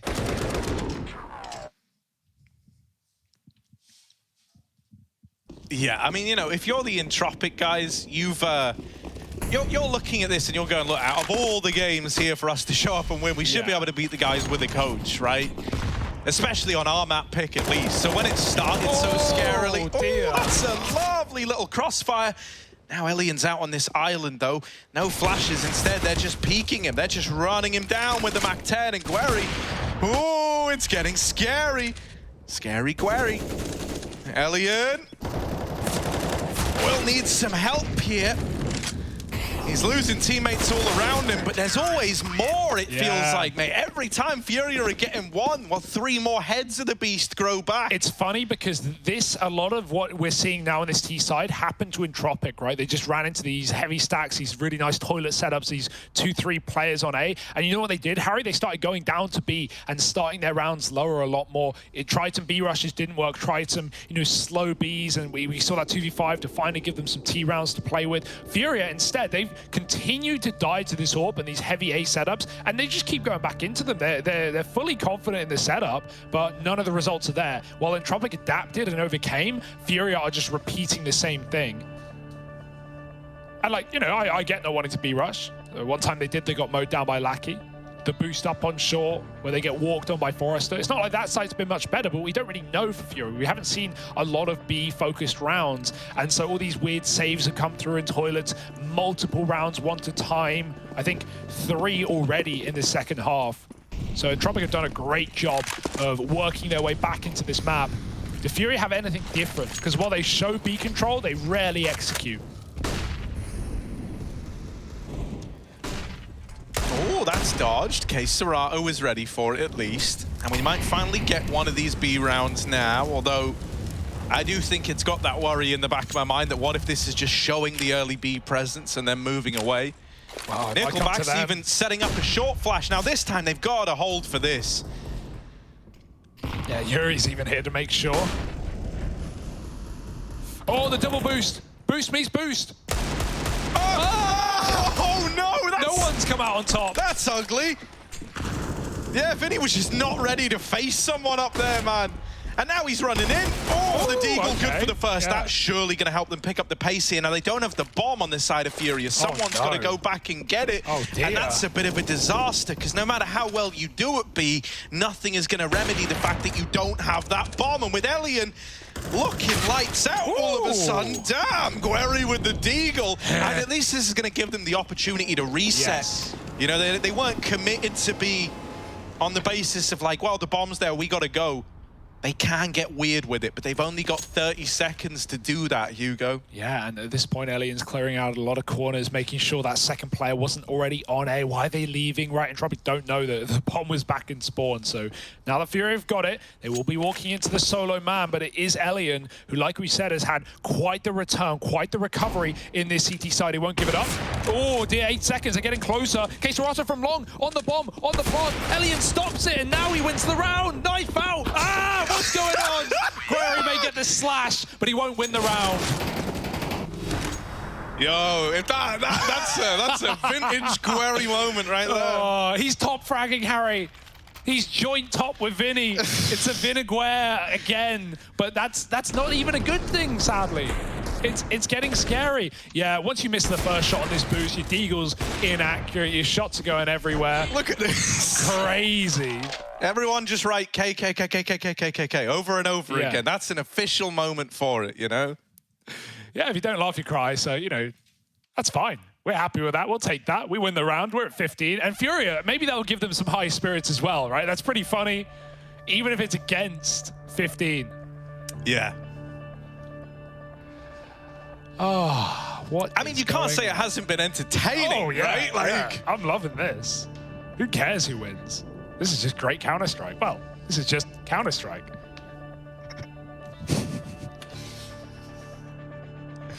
It's good fun, though. It really is. I'm having a blast right now. To think it's only map 1 Ancient loaded for Furia's pick as well. So if they lose this, you know, it only sets us up for potentially a 3-map, and we'll see how much work Entropic have done on Ancient. Double smoke flash combo into the water. Forrester looking at the ground, trying to dodge death. They jump right through. He dodges their flash. Forrester is 1 step ahead, and now 1 kill up. Make that 2. It might be the end of Furia on Overpass. Mate, Forrester's brain is in 4K or something like that's for some real high definition looking shit right there. Crad even wrapping around will get dealt with by Vinny. And now that you've found the flank with a whole minute left, you do not have to commit to B. They still look in, and that was the bomb spotted over in Monster as well. Oh, Art's nailing them with the P2, and a lot of damage dealt to Forrester. So now I hope they slow it down. Now I hope they look to other avenues here. You know about one of these B players at least. Yeah, even just recommitting here is fine. Just wait a few seconds before that next contact, and that's what they're doing. They want to hope that second player rotates up again. Nickelback's not falling for it. They've got the read. They know so many of these rounds and these 2vx's have been Furia going back through spawn and going A. Why not change the grain? Why not go into the site you start at? Nickelback. Timing is everything. They're going to find that graffiti player first, though. Jiggle. Art's got the shot. This is a multi-kill round for him. He's waking up. It's just the AUG. Yeah, but Nickelback ain't no guy to sleep on here. The AUG up in heaven. Oh, Art's quick, though. And if we could get a late-game recovery of the AWP, I'm not willing to write anything off. Art has had a criminally quiet performance by his standards. Even though he's still been finding these weird timings, he's still been, you know, able to take real estate and do what he often does. He just hasn't been having a lot of impact with it, right? A lot of times he'll just be dying away from the pack or in like an untradeable spot, really kind of struggling. That's not what I'm used to seeing out of this guy. And so a big 4K round to save you up against 15. Hopefully that lights a fire underneath him and we get a bit more out of him. Yeah, Elliot certainly worked his way back into this game from a dismal start, so why not Art? Flash peek, Art's ready. Oh, luckily Yuri covers him. He gets dinked in the process. Art dodged the flash, but Crad couldn't dodge the shot. Okay, now it's good for a B round. Now you're feeling it. Furia group back up. The boost is in. Lucky gets smoke spammed. Just that little bit tickled. They want to flash into short. Will this get the boost off? It's a bit of a weird one. They just crouch and then uncrouch. Back for more. No one in con though.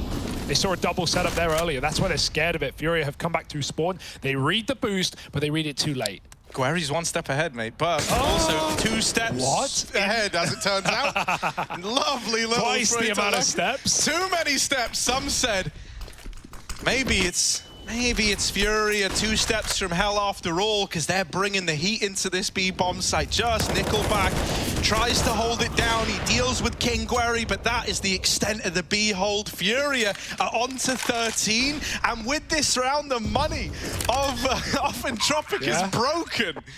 Oh my! We're playing for round 30. Yeah, we are. This should be a full 30-round game. Unless, at least. Unless Elian has like a pop-off, you know, like 4K AWP round, and they're able to make it like really weird. Yeah. That's the only way this goes pear-shaped. Other than that, this is a 30-rounder with a buy coming in round 30 is the last chance. They've got nothing next round. This is even going to be a fairly weak 30-round buy for Entropic. Like they've won so many rounds in a row. This is their second loss, so this is going to be rough. Ellie needs this AWP. He absolutely needs it. And might even have to move from the bomb as well. But he's scared they're on the A site. Oh, they go right by him. Oh, that's massive. That's so huge. Art taking down the AWP at the end. Look at the cash flow. Non-existent, 2K a player. You have to full eco this, and you have 4,400 up against, you know, Furia fighting for OT and feeling it now. Ever since Guerry got that knife kill, they lost, they've been winning. Right? It did re-inspire them, it did reinvigorate some hope. Remember, we're in crunch time right now, Harry. The 3 top fraggers in the server are Elian, Vinny, and Guerry, all within 1 kill of each other. It's not like he had a strong start and he fell off. This guy's kept it up. Even that round, getting caught with a knife out, switches back in time. And so, I don't know what we're watching, but it's incredible. It's just remarkable, isn't it? It's incredible. This would be like, right, going to like a football match and, you know, like some guy there just pulls someone out the crowd at random and you bring them on, you know, or you get like, I don't know football teams or players or managers, so I'm just going to stop running down that line of thought. So yeah, man, football, we've all seen it. Yeah, Here we go, though, Counter-Strike. Guerry's kicking it into their goal hole. Into the net right now. Yeah. Slam possibly try is what they call it, I think is the term. No, that's kidnapping. 13-15 and full USPs with a flash from Nickelback. They're all set up a lot. Fury are executing B. And also, we've gone back to it. They've stopped walking into this A AWP, these A toilet stacks. Ever since Fury have started ending rounds on lower, it's all wins, baby. Well, everyone is going to be stacked here for Entropic, but they are 5 USPs. That one flash is your chance to make it interesting, and it's a good flash. Vinny is like a lamb to the slaughter, but the rest of the boys should be able to pick it up. Guerry in with a double, and there's K Serato to close. With that, Guerry has just risen to the top of the server in round 30. Impressive feat, very impressive feat. And now the mind games come in, Harry. Round 30, like said, a lot of B plays for Furia. You know, they can probably ascertain that there's no AWP in this round, right? You never know. There's never a guarantee. You don't know what Elian saved from earlier, from an eco or whatever. You've seen saves come in, so there's no guarantee, but you're expecting there's no AWP. And I can tell you what, there's certainly not much util. This is a really scuffed buy for Entropic, and they would have loved that AWP saved from 2 rounds ago. Just double saved into round 30. It was their only way. And so here we go. Org instead will do for Elian. This buy is going to be real gross. Yeah, it's a 4,400 buy. No one likes it. But you've got to make do with what you got. Furia, in the meantime, trying to make this map overtime. It was a comeback for Entropic, and then Furia did the same. The recovery of AWP players between Elian and Art. The coach leading the way. The cool camera shots provided by Furia. This game's got it all. They bring all the hype. Like, look at this. Let's go. Right, round 30. It's all for this. It's either overtime or bust for Furia. Entropic, they're just looking to put this game to bed. It felt like they had it in the bag.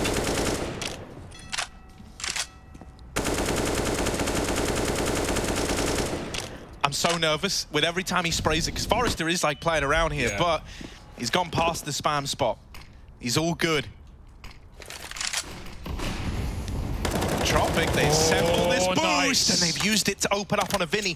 That is, outside of Guerry, the top performer for Furia, removed from the round at round 30. Not what you wanted, an early 5-on-4 for Entropic, and Furia now might just look to group up and hit this B-bomb site after all. Art might need another one of these big rounds here. If ever there was a time, it's now. Oh, it's so scary holding left pillar. You could get peeked from Monster. You can see the fear of it. Art, will he hit the timing? Lackey's been spammed a little bit. Molly pushes him to this side of Monster, but he's fine doing it. He's had multi-kill mowdowns before, and he'll do it again. Bomb dropped. It feels like it's all coming to a close. The natural conclusion, Yuri 1v5 to keep this map alive. Otherwise, we're going to Ancient with Furia down a map. Entropic, you can't lose this. Yeah, there's the swing. Yuri's brought down low in the process, and there's Elian to send it home. 16-14, a full 30-round game with Guerry topping the board for Furia.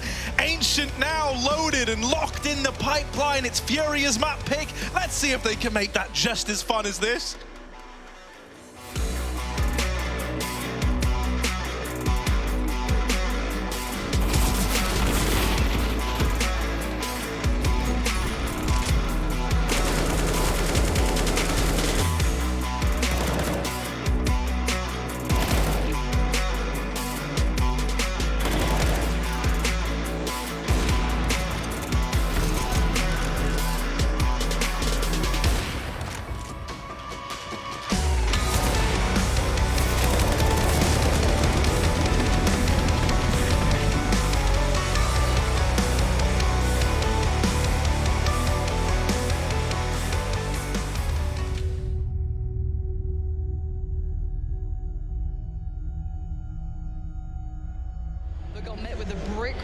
Fnatic stack out towards B then.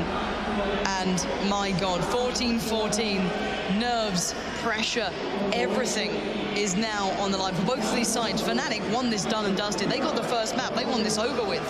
Dignitas are fighting for everything now.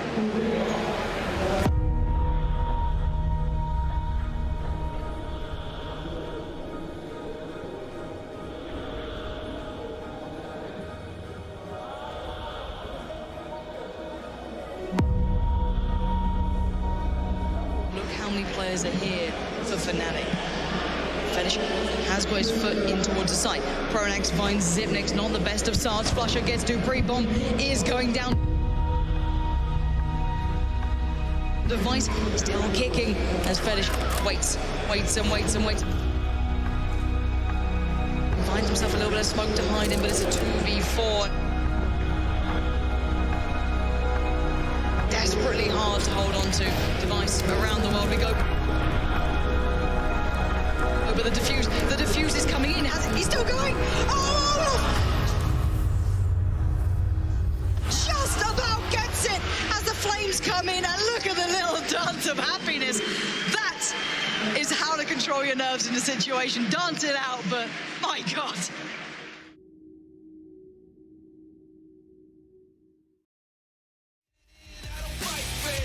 Guess what? I'm your worst nightmare. Cause I ain't taking no losses. And I don't even care what the cost is.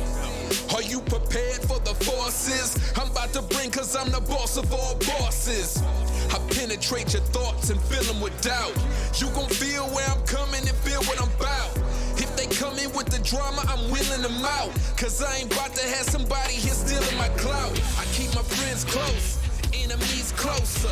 Cause that's the way it is and the way it's supposed to be. Anybody can see there's only room for one, and that one is me. Plenty tried, plenty failed. Too many times I seen plenty bail. And there will be no surprise what I'm about to do when you are looking through my eyes. See many go, see many come. See that they won't bring it to me, son. Try me if you want, but won't be any fun. I'll take the challenge, I'll beat anyone. I'm the one, I'll be quite clear. Bow down to no one, I'm right here. I get it in, I don't fight fair. And guess what? I'm your worst nightmare. I'm your worst nightmare.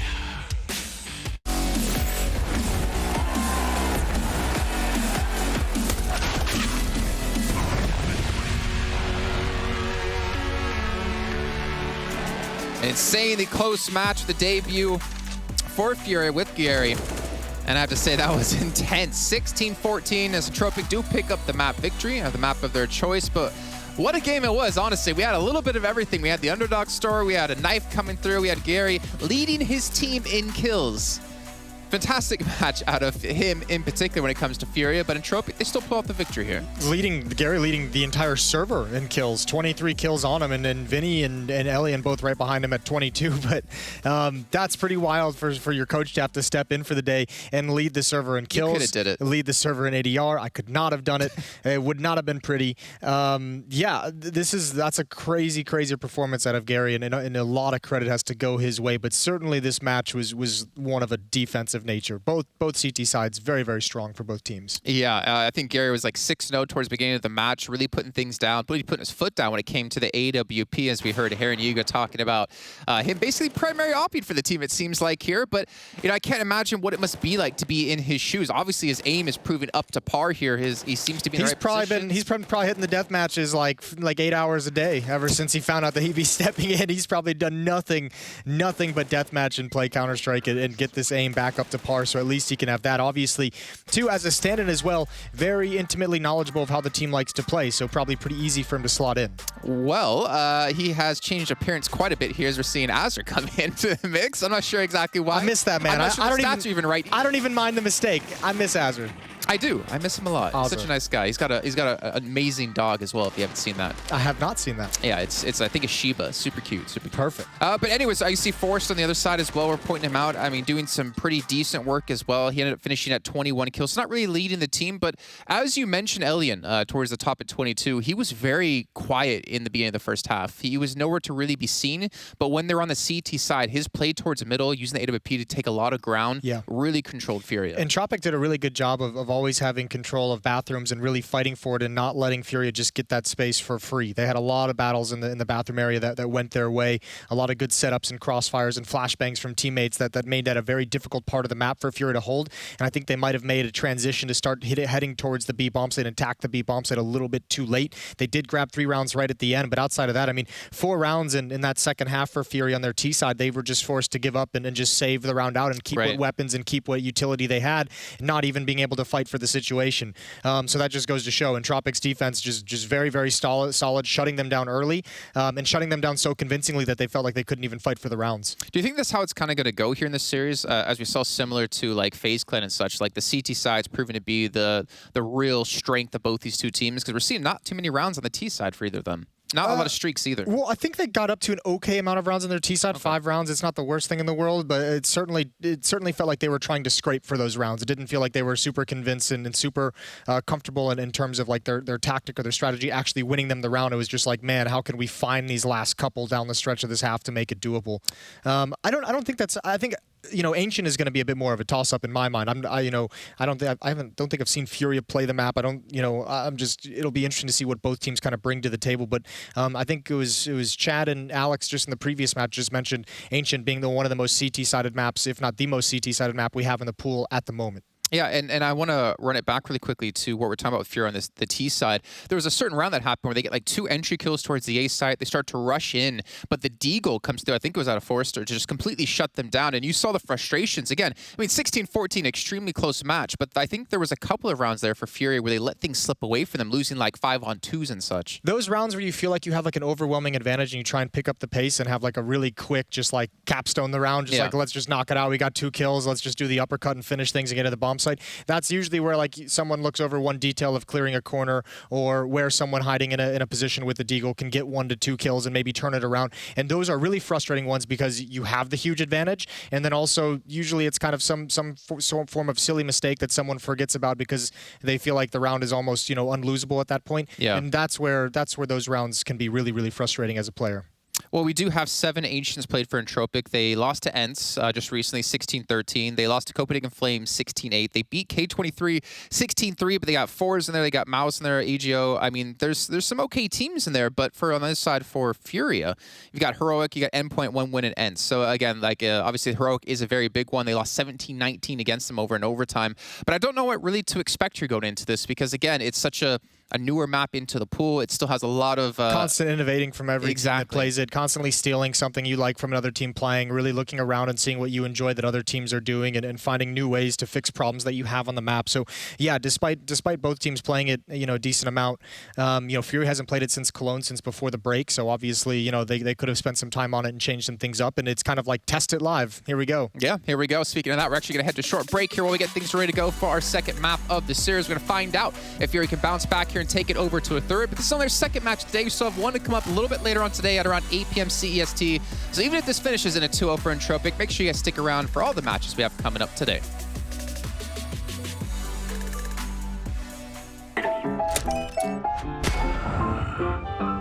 Yes, nice shot, my friend. Cheaters ruining your plays? I have eyes on the enemy. Bad servers stopping your shots? What you need is ESEA.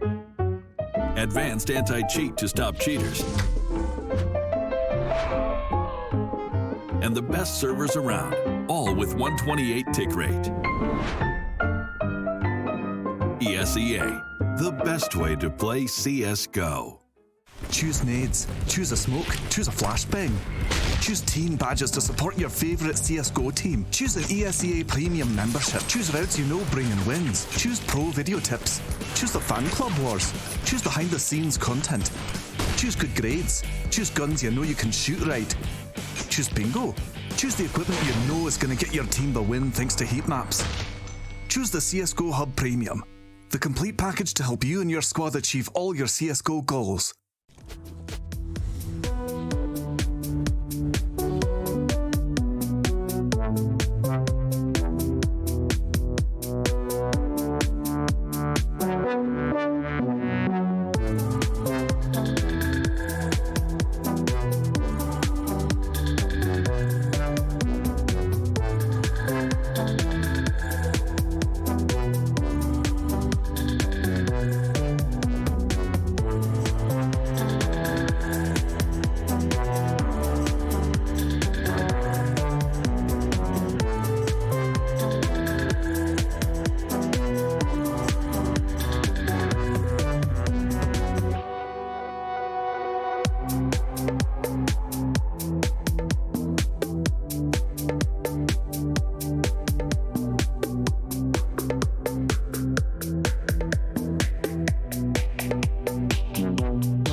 Is it Halloween already? Scary Gary and his ghastly ghoulish gang are showing up in the server, but not enough, Harry. They're down a map. It's Entropic taking over Pass to begin the day, and now we head to Ancient. This is where things really get weird, wacky, wild, unknown, especially for Furia. What do you make of it all? What do I make of it all? Yeah. Damn, my guy Gary, dude, he's out here, Hugo, and he's looking so damn good. He's looking so damn good. I'm really excited as we get ready to head to Ancient as well. You can imagine that Furia have got some tricks up their sleeve here, right? They're a very, very exciting team to watch, as we just learned in that 30-round belter. I'm not going to sleep on Entropic, though. I learned that the hard way. Yep. And they're able to make that comeback happen over on the last map, sealing the deal in round number 30. And so now we get ready for a bit more greenery, moving in to the world of Ancient. Yeah, this is a map that Entropic have played a little bit. They played it more than Furia to kind of bad results, right? Maybe, you know, just trying to wipe off the dust and the rust and get used to this new one. And so it's kind of unknown, really, for both rosters. There's more data for Entropic, sure, but for Furia, some close losses, a win over Endpoint, an OT loss to Heroic back at Cologne. Don't know what to make of this one. Getty's got the nades, Keserato as well. Even Art, triple util set. And Julie's on Nickelback, dropped over by Crad. Ooh la la.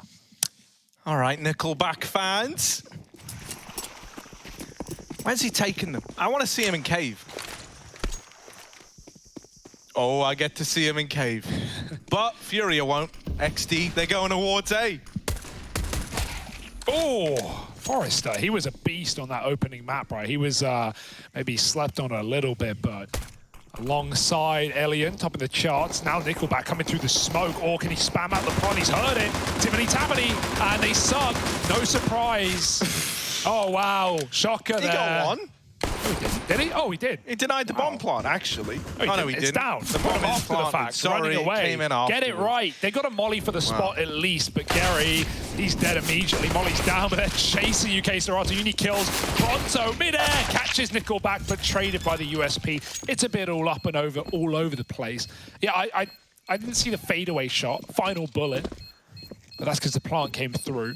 Even so, it's a round for Entropic. Yeah, you'll be glad to know, Hugo, those dual Berettas have been saved forward. I know you're a you're a big fan. I mean, you know, get Berettas. one and no more, or maybe even not get one. Depends. Yeah, but didn't you see that move right at the end there? Like, look, right? Okay, yeah, he got. So, firstly, you can do that, but I hope we get. Look at this. Look at what's about to happen. Yeah, you can't do this without dualies. Flies look. through the sky. Woo! Oh, he dies. By the way, spoilers. You might have seen it. Yeah. All right, AK's out. Furia put money in. Who would you trust to talk you onto the idea of dual Berettas? Would you trust Elige? I trust maybe Keto, but even then, he had that one round, and you remember, oh, guys, remember that one round with the dual Berettas? Never again to be seen. Nickelback's dead. Elian gets involved, but only good for one. And NP9 is going to crunch time up top mid. Oh, Forrester does stab him in the back, but he'll let the others get away. And Crad, behind that smoke is a man. Bomb is so far away, though. It might be up to that B player, Vinny, to run back through spawn and go get it.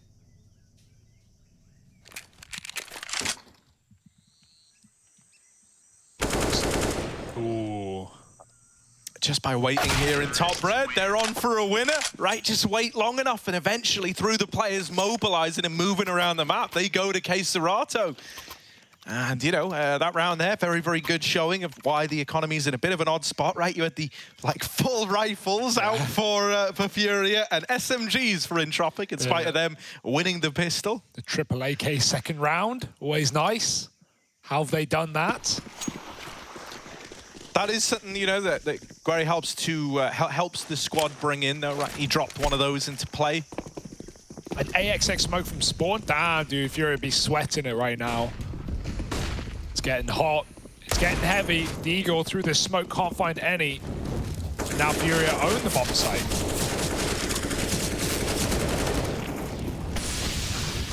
Yeah, planting on A, though. As we all know, it's a cursed business. Vinny finds it out the hard way. And now they're pushing the smokes and another smoke spam and, well, the A bomb site. Just awful. Just a terrible, terrible place to find yourself at any point in time. These are PG-50s. They're melting you. 1v5 would be needed here, Hugo. Okay.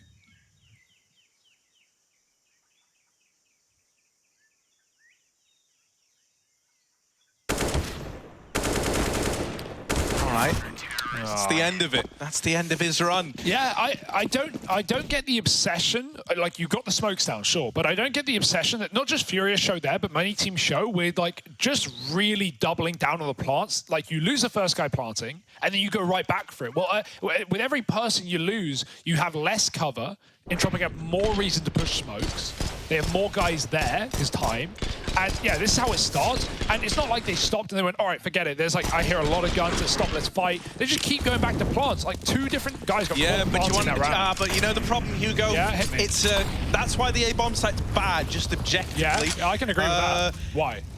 There is no winning in that like mental battle of you know, let's just delay plant for a bit then, so then they can't kill us through the smokes. Because when the smokes fade, I know you can fight them with the AKs, and that's all well and good, but it still isn't nice, right?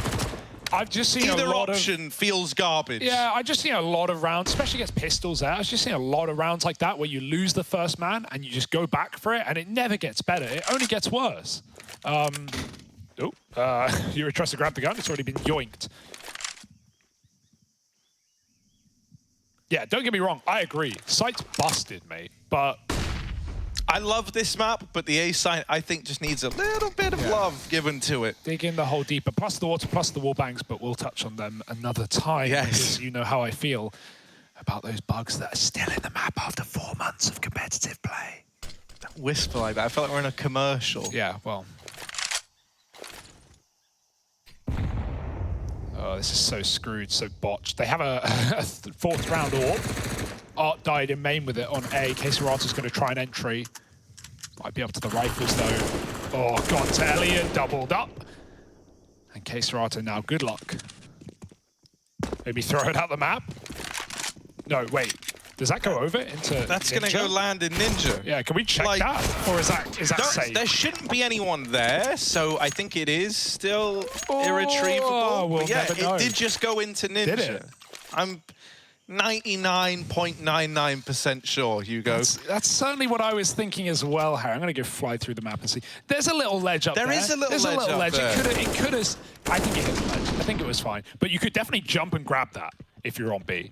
Here we go. Perfect replay. And yeah, you're playing with fire. I'll tell you that much. No, that's cool though. I didn't realize there was a little throwaway. More of a ledge than I thought. God, nice. Scary stuff though. Anyway. Vinny's gonna open with the Glock. Double dink. And that should really be the beginning and end of any success in this round.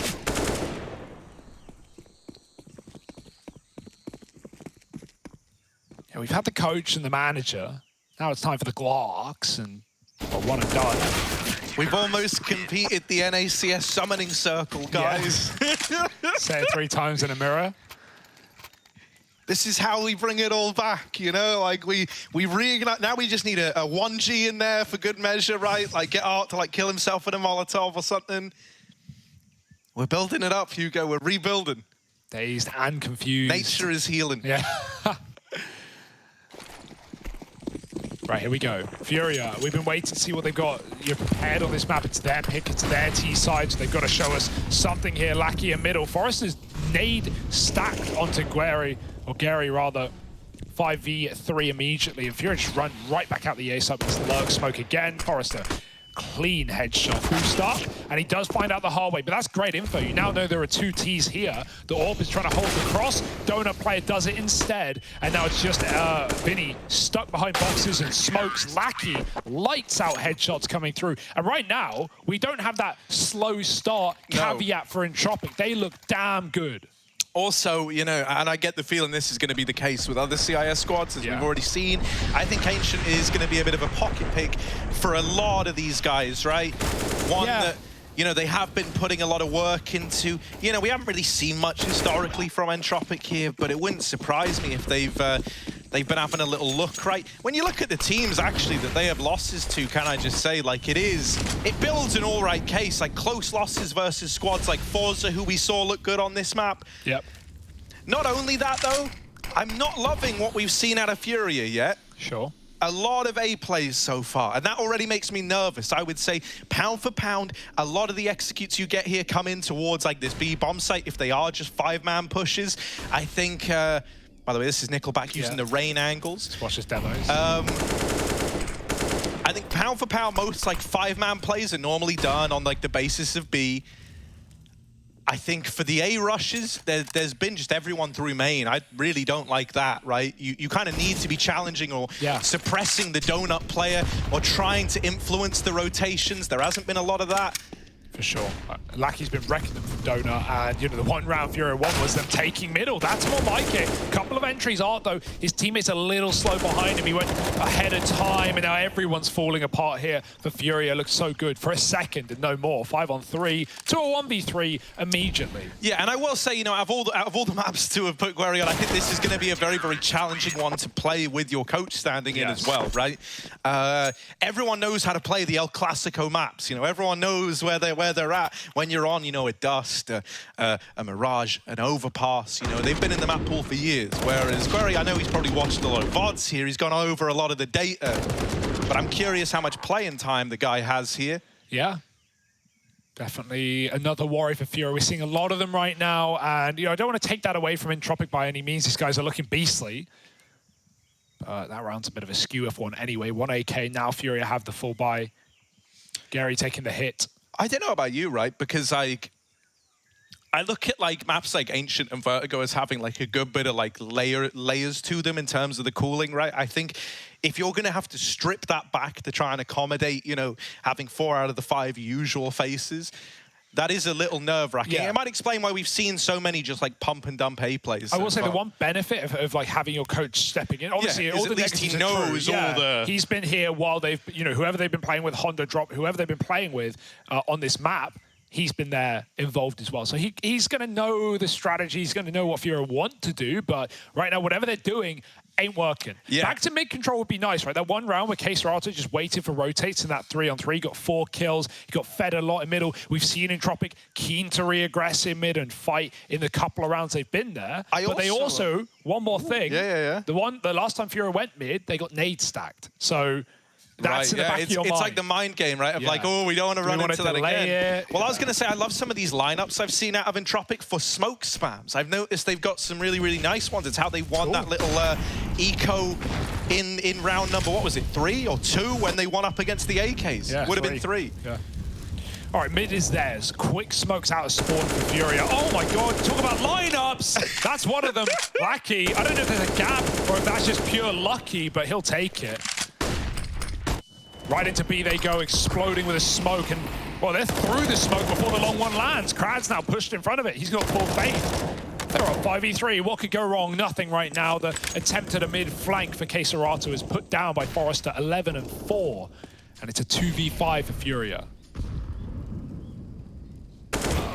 Oh, uh-oh. Easy Guerri Deagle ace. Here it is. Creeping out to shelf.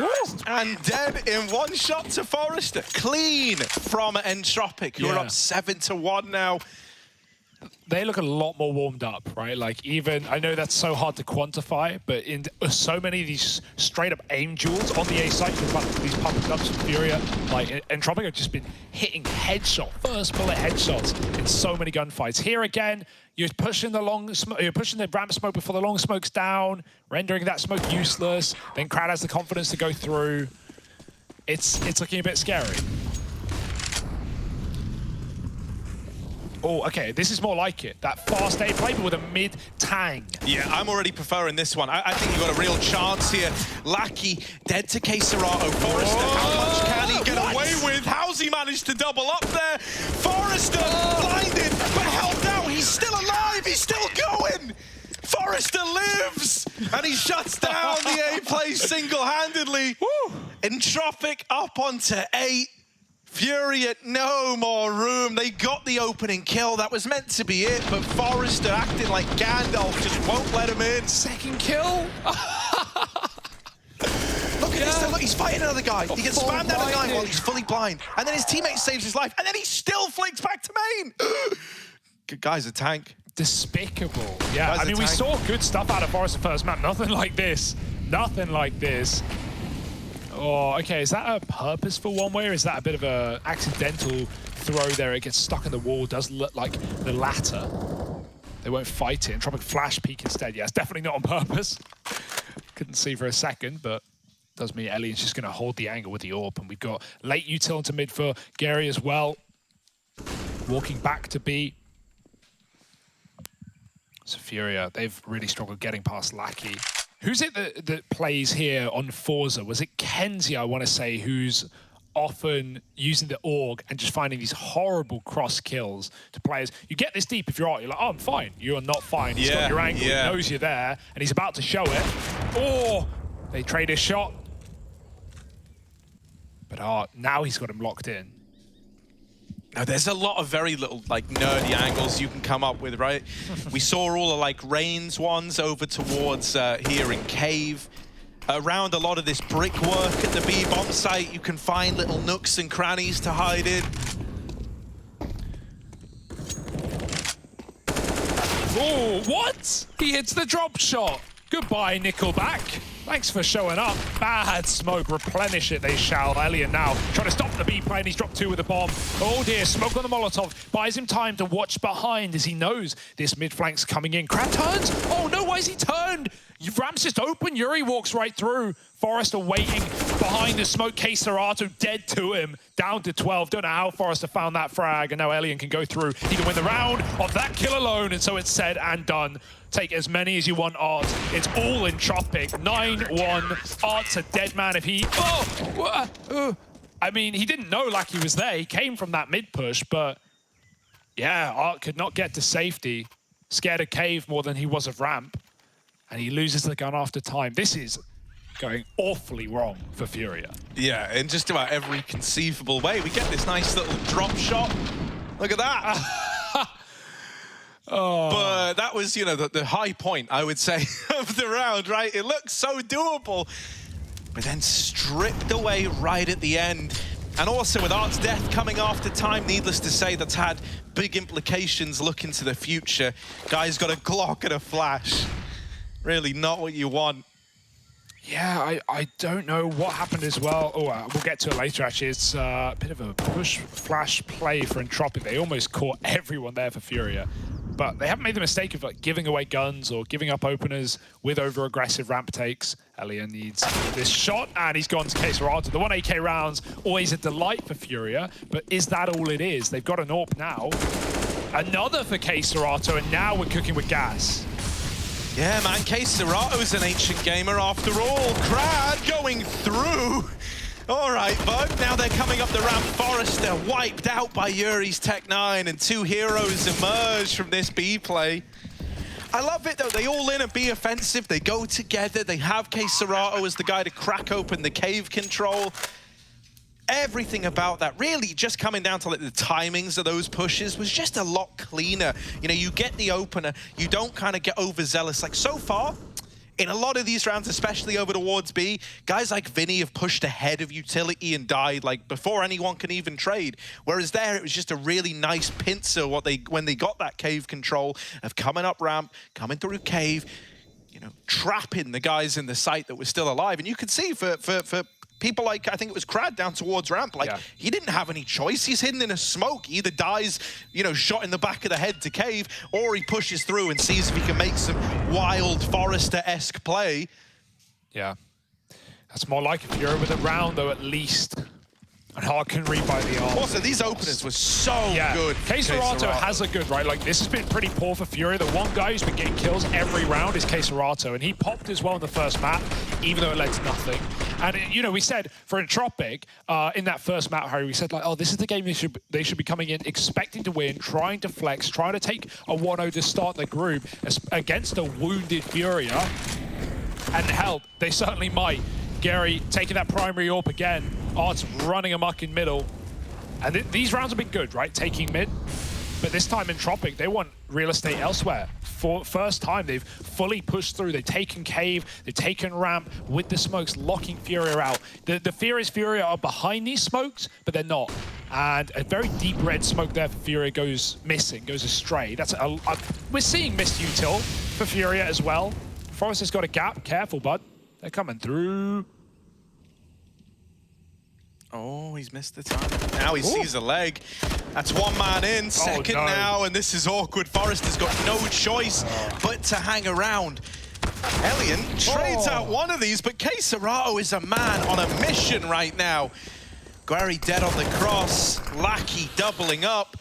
And with the previous hero of K-Serato brought down low, a lot of attention goes to Vinny, but he's dinked in that spray. Ooh. Finished off by Crad, and it's left to 2 HP. K-Serato 1v2.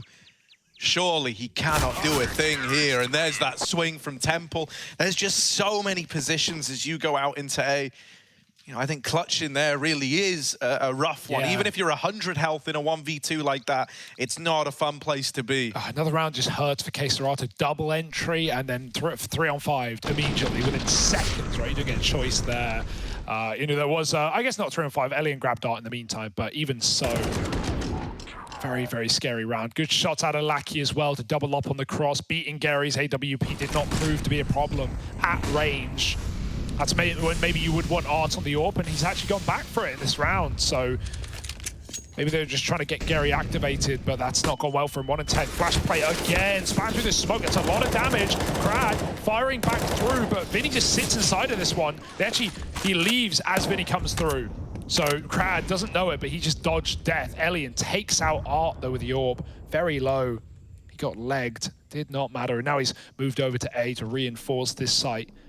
Nickelback has called at least 2 are around the lane area. He's gonna, try and get out just last second as the Molotov comes in. He might have been a dead man, and K-Serato certainly is. No more frags from this guy. 3 on 5, Furia just trying to get back in.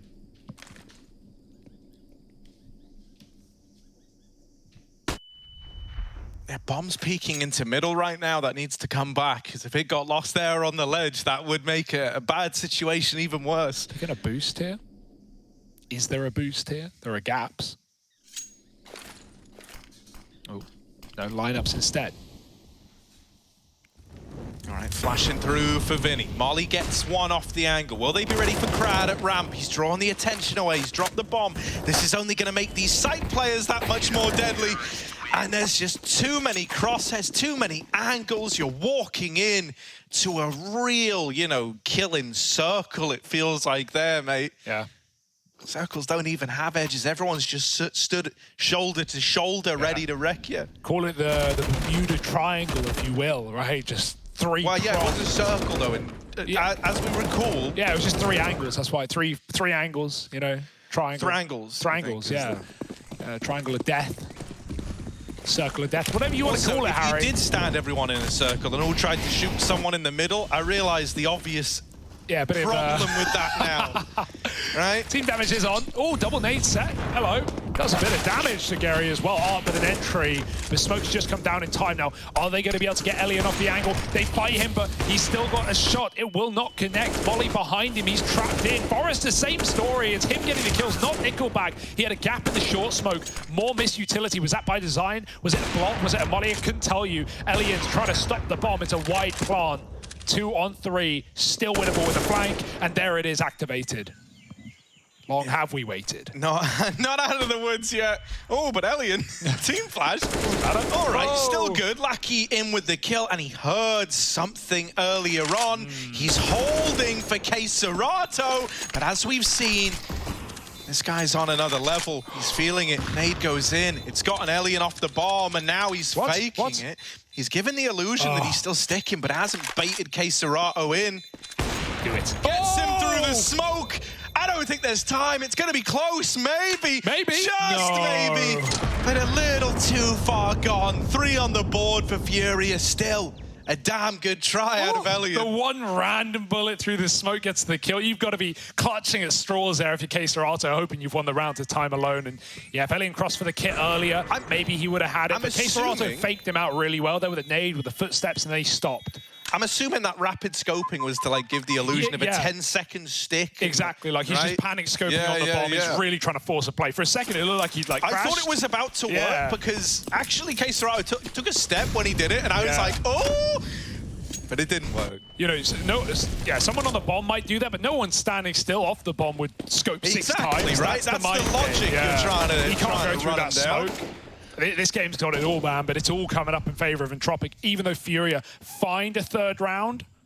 Just about. Seconds to spare. Entropic are looking to bite back. 4 on 4. Furia walked out A, it would be their round right now. They don't know it. It's a gamble play on the B bomb site for Entropic. They seem to believe, and oh, this bomb is going to go back to the water, Harry. It's going to have to walk it unless you want to make that so obvious right now. Lackey might get a kill on the way out. Yuri, no, instead going cave to sell the fake. Hellions back with the AWP. Quick shot anymore. No, not today. K-Serato there before he can pull the bolt back, and Lackey drops out of middle with... Will the Yuri hear that? He might even stop the bomb. He certainly hears it. Lackey's on a backstab. If he gets his kill, he wins the round, but Gary gets by. That being said, he still doesn't know about the close flank. Oh, and he can't get in either. Shut down by Forrester's Org, who even deals with that late player in K-Serato. Yuri lost to the hands of time on a late mid-lurk. And, you know, with this flank coming in, you have a very good idea of where Yuri is right now. He got a kill earlier on. You've cleared main. You're holding CT spawn. The only place that's left unchecked and the place that Yuri was near is Donut. And so everyone is going to be looking your way. Should be a pretty abrupt end to the round, and there it is, 12-3 Entropic. You know, Overpass might have been a full 30-round affair going the distance, but here they're looking to stake their claim on Furia's map pick.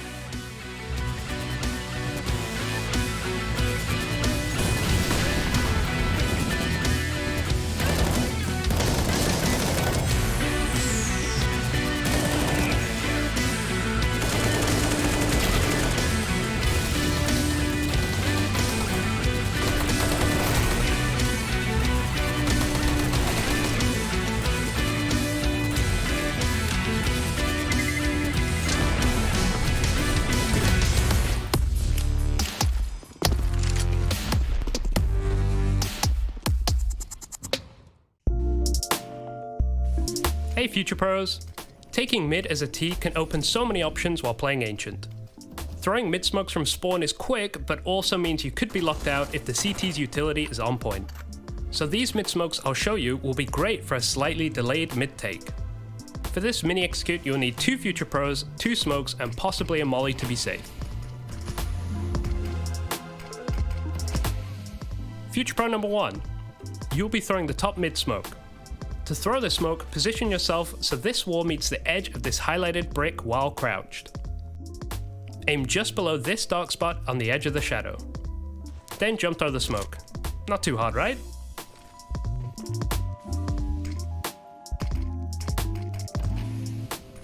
Future Pro number 2. You'll be throwing the donut, Lara, cube, whatever you want to call it, smoke. To throw this, stand against the wall in the middle of this window frame. Find this gap in the trees and aim just to the left of the center of the opening. Then simply throw the smoke. Just like that, mid doorway and donut will be blocked. A note for these nades, it helps greatly if you have a fellow T somewhat holding the B lane so you can't be peeked from the ledge area. Also, if you don't have early info on the cutout position, lob a basic molly in there as a sneaky CT could really ruin your day.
Entropic are back, baby. A slow start to the day, but they came in swinging in the CT side of Overpass, and Ancient was no exception. 12 rounds on the defense to absolutely humiliate Furia so far. Gary may have had a great first map. He's 1-13 right now. There's no coming back for this, surely. Furia looking lost on the T side. Yeah. Now they move to having to hold off Entropic. No, and it's kind of a feels bad man moment for Serato, who has been doing everything in his power to keep this chugging along.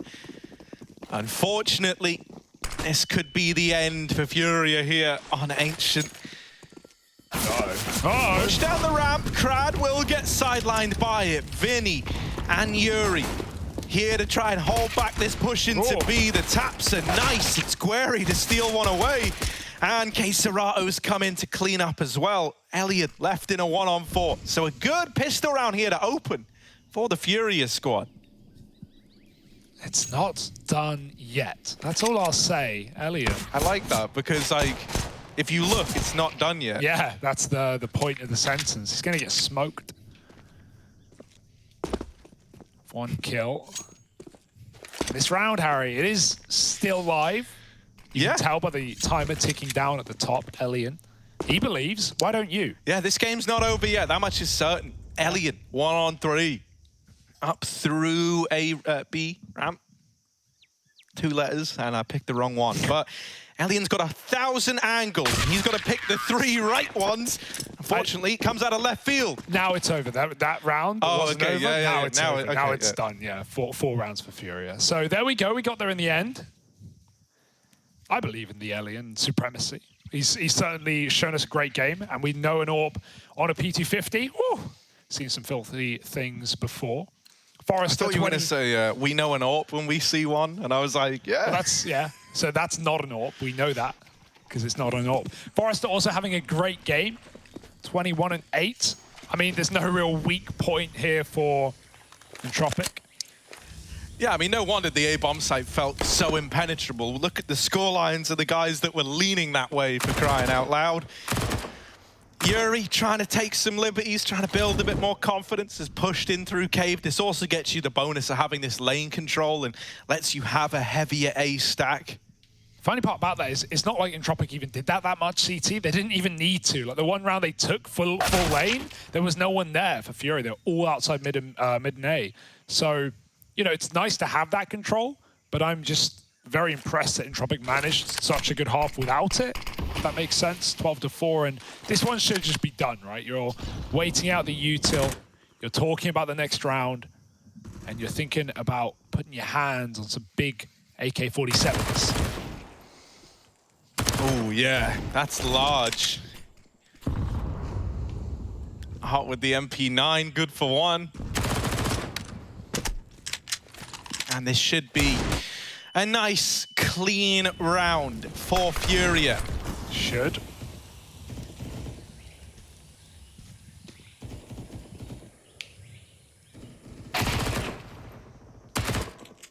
Honestly, as well, I'm glad that happened to Krad just now. Yeah. Guy waits outside of the B doors for a minute and a bit, and then gets one-tapped upon peeking in. That's what you get. I love that Vinny just has nerves of steel to just keep holding the door as well. I don't trust it. Oh, hello. No, he's dead. They're trying to kill him off the time, Harry. They're all not going to hiding. face him. Oh They're my not going to God. face him. Oh, but he forces the frag. They've got what? Oh! What? Second knife kill in the series. I love this man. Look at him. He's like, oh, he thinks he's trying to get cute with it. They're trying to kill him off the time, like Hugo is saying. And Guerry goes, well, he's going to stick the bomb plant because if he stops, give them money. He dies after time. Yeah. So I'm going to walk all the way up. He just walks at him. Like something out of a horror film. Look at this. Oh my God. He's behind you. He even runs round for the backstab as well. Oh. One click is Furia, all you need. You guys just played that so cool. Remember that was when so Gary good. got the knife against 15 rounds, 15-11, and that like inspired Furia forward for a few more? Will that put wind in their sails? Will that give them faith? I actually love the play of not killing him. Like knife aside, not killing him till after the time is cool. You know, he died before time, right, obviously. But knife kill's better than just shooting him, for sure. Mentally, emotionally, financially, all the Lees, Bruce Lee, they're all there. And so now, Fury trying to pull back. You just say Bruce Lee, like absolutely Bruce Lee? Not. Ooh, double up, MP9 time for Art. Now he's onto an AK, and this thing's got more bullets for him to put down range. It's a lot of damage. But Elian will get the better of him. Nickel back on this swing, and now it is just Guerry. He's denied the bomb plant. This would be a 1-on-3 out of the AWP. He got the knife, he gets the reward, he gets the big gun. Guerry, if there ever was a time for that vintage Guerry round, it's now. He's going to run out of USP ammo, mate. You've got one bullet left. Don't reload it. It's a done deal. Go for the AWP. Hit the zoom bangers, and he can't today. I mean, they knew who was there. He made that obvious enough. Free AWP for Entropic, and so we have a bit of faith for Furia, and it's snuffed away immediately. Nice try, but was never meant to be. 13-5, and Entropic, this isn't even their map pick. They were begging someone to pick it against them. We've already seen Gambit pick into this map against the Brazilians and 2-0 them earlier in Team 1. So both CIS squads looking good at Ancient, something you talked about earlier. And I hope here in Group D we get a lot more Ancient than previous groups. We're already almost there. Fast at A, here they come. Yeah, all in. Hart does have an AWP as well. K-Serato, the man to open. And now you can just sit back. Like, really, the way that you let them win this is by taking fights, is by giving kills over. What? Running. Run! Drive-by, but Art here now with the AWP is going to level the playing field, tipping it back into a 3-on-2. There is this late B-lurk from Nickelback. But this is something Fury will have to start to consider. The more time that passes, the more you start to anticipate a potential lurk through CT. Yeah, Archer's scared of Donut, and that smoke's about to fade, so he's got to watch the smoke fade. That gives more time for Nickelback to get set up. You see, they haven't checked it yet. Now the penny starts to drop. Now they start to realize, uh-oh, how close can he be? How deep has Nickelback gotten? He is tired of standing in lines to clubs that he'll never get in. So Nickelback, 1v2. Yeah, it's the bottom of the 9. He's never going to win this. Yuri with the kill. And so the round is locked in. 6 on the board for Furia, still keeping the dream alive. Yeah, check this. Running and gunning. Rewind, fast forward. We got it all here. We can do both of those. Yeah, doesn't make much sense when you get shot through smoke like that. Nice try on the flank. Just bad timing. You know, if his teammate could live a little bit longer, that flank probably wins the round, but they were ready for it. Just about.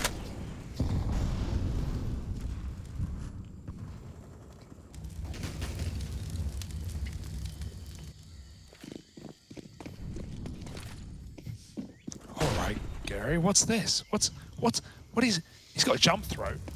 Where's that gonna land? This is definitely some newfangled smoke technology from Gary, and he's not throwing it. I think it was just going to bounce in A. Maybe he'll just throw it manual mode instead. Yeah, he's like, look, I could get flashy with it. I'm just letting you know I have the lineup, but... Yeah, saving smokes for the major. Out in mid, though, without much info. Gary's going to spot them on the cross, but he can't stop them. They're tempted in by the prospect of a deagle. However, K-Serato is right there, providing cover, getting both kills. K-Serato gets mollied by his teammate, but that's fine. All the frags are mine.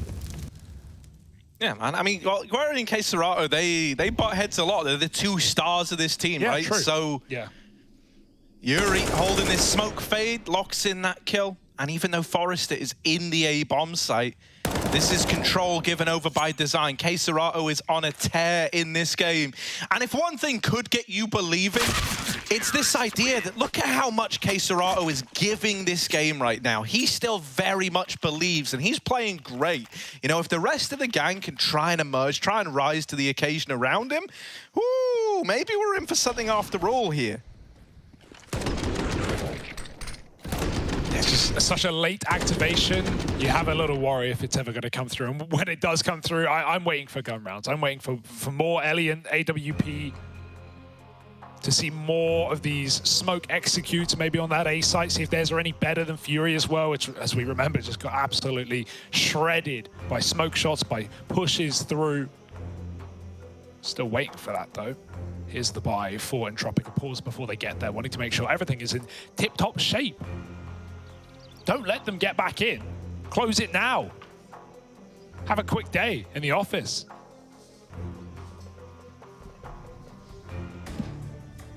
And as we marvel at the low-resolution camera texture. No, wait, candle texture. Candles, cameras, they all get hot and shoot light, don't they? God, you're a scientist, Harry. I've been knowing to do a bit of science in my time. Here's Crad. Any Cradders in chat? Oh, much faster into A this time around. Guerry, a lot of damage, but not a kill. Okay, Serato getting wrapped from literally everywhere. Oh my, you can't stop the bomb plant either. And now, right, we always say getting the bomb down is like the big challenge. Oh my goodness, K Serato running in. Oh, and back out again. And now back in. Elliot still removes Art on the AWP. And it could all be getting out of hand. Smoke goes onto the bomb. Spray is close, but not close enough. Now they might assume this smoke is clear. Lackey's pushed through into Temple. And he's going to remove Yuri. K Serato has to do it all with Vinny alongside him. They're running out of time, and the backstab from Crad is in for a double. 14 on the board for Entropic. And Furia are left with very, very little to go up against this 14 on the board for the Entropic squad.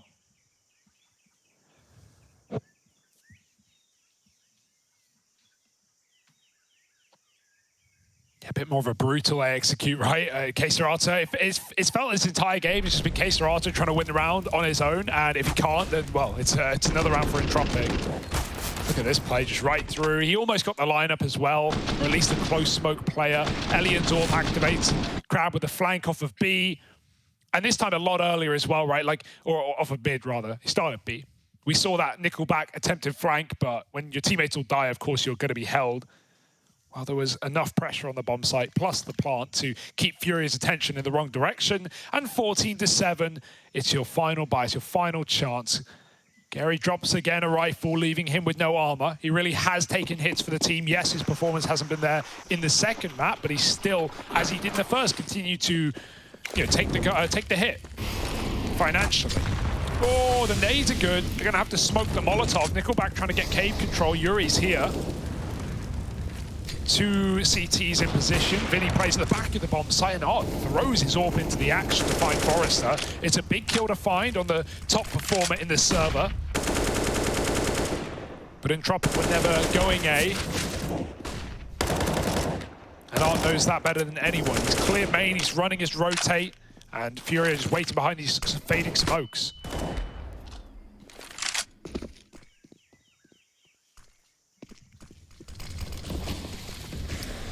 Yeah, looking like the all-in B commitment. How is this B site going to stand up? Vinny and Yuri, they combine for an opener. Yuri will keep this in the advantage of Furia. Now waiting, he's got this little lineup to try and spam the planter. It's a little off. It's really small, the area that's spammable. Fix it. Elliot and Crad, 2-on-4 for round 15. More spam damage, this time coming through, and not gonna get a chance. Instead, Crad needs a 1-on-4. Guerry's dead, but now they know about this last man. They've still got to go. Yuri's got a kit, but Crad in with a double. Will finally pick it up. K Serato didn't grab the kit that was dropped right next to him. I believe. I think he's still got it. It's all good. Yeah. It's fine. Are you sure about that? Oh my, yes. 8 on the board. We do a bit of trolling. Oh dear, very close. Where did the kit go? I don't even know. Yuri Art grabbed it on the way out while his Art knew. That's why he never told him to get off the bomb. It was all under control. It wasn't even close. Crad really almost wins that round though. You don't get 10-second sticks that come much closer than that. I can tell you that much. My goodness. Furia, they fight tooth and nail for yet another round. That's all it is, one. In the sea of success for Entropic, Art needs to dig deep. There's a second shot, lovely flick. Art looking for 3. Oh, it's whiffed shots are getting closer. Can someone trade? Yes, now that's the bomb committed. They've got to go in, and Yuri will knock them down like bowling pins. 9-14, bit by bit, Furia find success. And now they've actually broken the money of Entropic as well, giving them a little more breathing room and perhaps double digits before it's all said and done.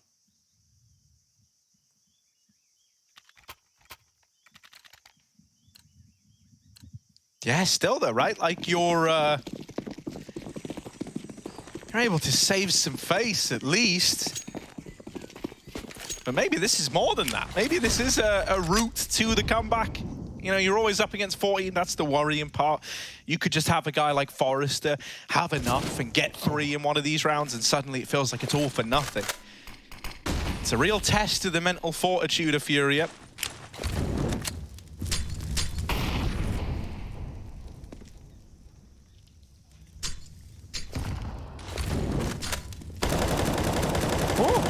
That's one way to do it. Throw the molly, forcing him into the smoke if he wasn't already, and he was. So free spam kill to start for Yuri. Yeah, I mean, Chad and Alex were saying it. This does feel like a very CT-sided map right now. T still trying to figure things out. B feels like the only option sometimes with those plants that we talk about. A lot has to go your way. Oh, God, line up. That was a collapse. Only 1 kill, though. Nickelback low. Waiting on this big flag. Oh, no. Oh, recovery. What a recovery. That looked like a complete miss, a complete whiff, and he still doubles up. Forrester has now thrown this round into disarray. Nickelback can't afford to die, though. And that's him falling alone, leaving Forrester for 30 kills. It's a Deagoff right now in a gun round. He's going to run away. Bombs outside of B, but crossing here is dangerous. Oh, yeah, Yuri pushes up, and it's a good thing he does, right? I think giving too much respect to the Deeg there, getting in your head, not wanting to peek Forrester, that's how maybe you give him the room with the bomb dropped outside of B. Yuri doesn't let him retrieve it. Lovely bit of Deeg work here. Like, as you say, recovering this is not easy either. Like, the Deagle, while it's the best gun in the game, unequivocally, you know, it is pretty harsh on the old spam at, like, mid-range there. Still, he's able to wrestle with it, makes it a close round. None of these rounds have been comfortable yet for Furia. They've all come with substantial losses. And so if Furia do lose a round, that's essentially the game at this point, right? They need to win one, and they need to win one cleanly to dodge that. And oh, no. Well, with the opener going in favor of this T side, they're right where they want to be. Yeah, mid-control, right? Waiting for repeats from Furia. They have to shuffle this defense. It's very hard considering you like to lean B in this map to control both donor and top mid. When you're in a 4v5 like this, they have to pick and choose. Queserato fight to the top. Elian trying to stop the AWP, and he gets tagged. Great shot for Art. Somehow lives as well. Oh, barely his head, anything but his head showing. So Art going back for more, and he catches Crad, checking the corner. 2 for Art with a bomb loose as well. That will call for the cavalry. The full rotate is in. And Tropic, this is a scuffed round now. How do you get out? You got to wait for this flank once more. These teammates need to keep up pressure as Lackey gets into position. But Kingwary, he's on the angle.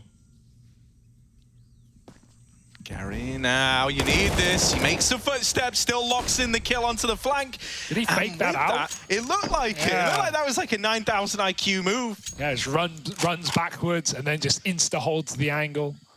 Very smart. Lackey falls right for it.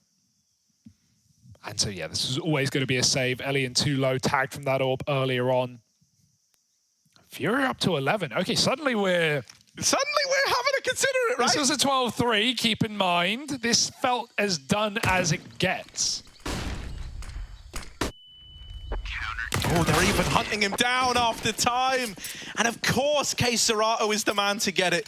Ouch. And, you know, we were saying, with Queserato playing his heart out, if a few more players are able to step up around him and really start to believe, then maybe there was a chance. Well, look at how the scores have kind of evened out. Yeah, Vinny still having a bit of a rough game. But you look at Art with this AWP, well, he's found tremendous impact in this second half of play. And Yuri as well has been locking down B. That's where many of these rounds have ended for Entropic, right? Like, I feel like everyone agrees A is pretty scuffed. Entropic have won 2 rounds, one on either bomb site. That A round was with the flank. I think it was Crad coming in from middle late as they just did a blanket smoke execute. And Crad sealed the deal with a double in behind. So it's very hard. It comes down to the finer details, but maybe they have to go back to A, avoid this setup of K-Serato and Yuri that is storming the board. But then you walk into the AWP, and Art's very mobile in the CT side. He's been going for picks out A, running back to B, fighting in middle. You know, he's been all over the place. So it's very hard to read into this CT setup. And, you know, you talk about the money, broken for Elian, everyone's going to buy around him. Get a bit here to play with. A fast B for this round, nothing wrong with that at all. When they hit smokes, I'd love to see another A execute though.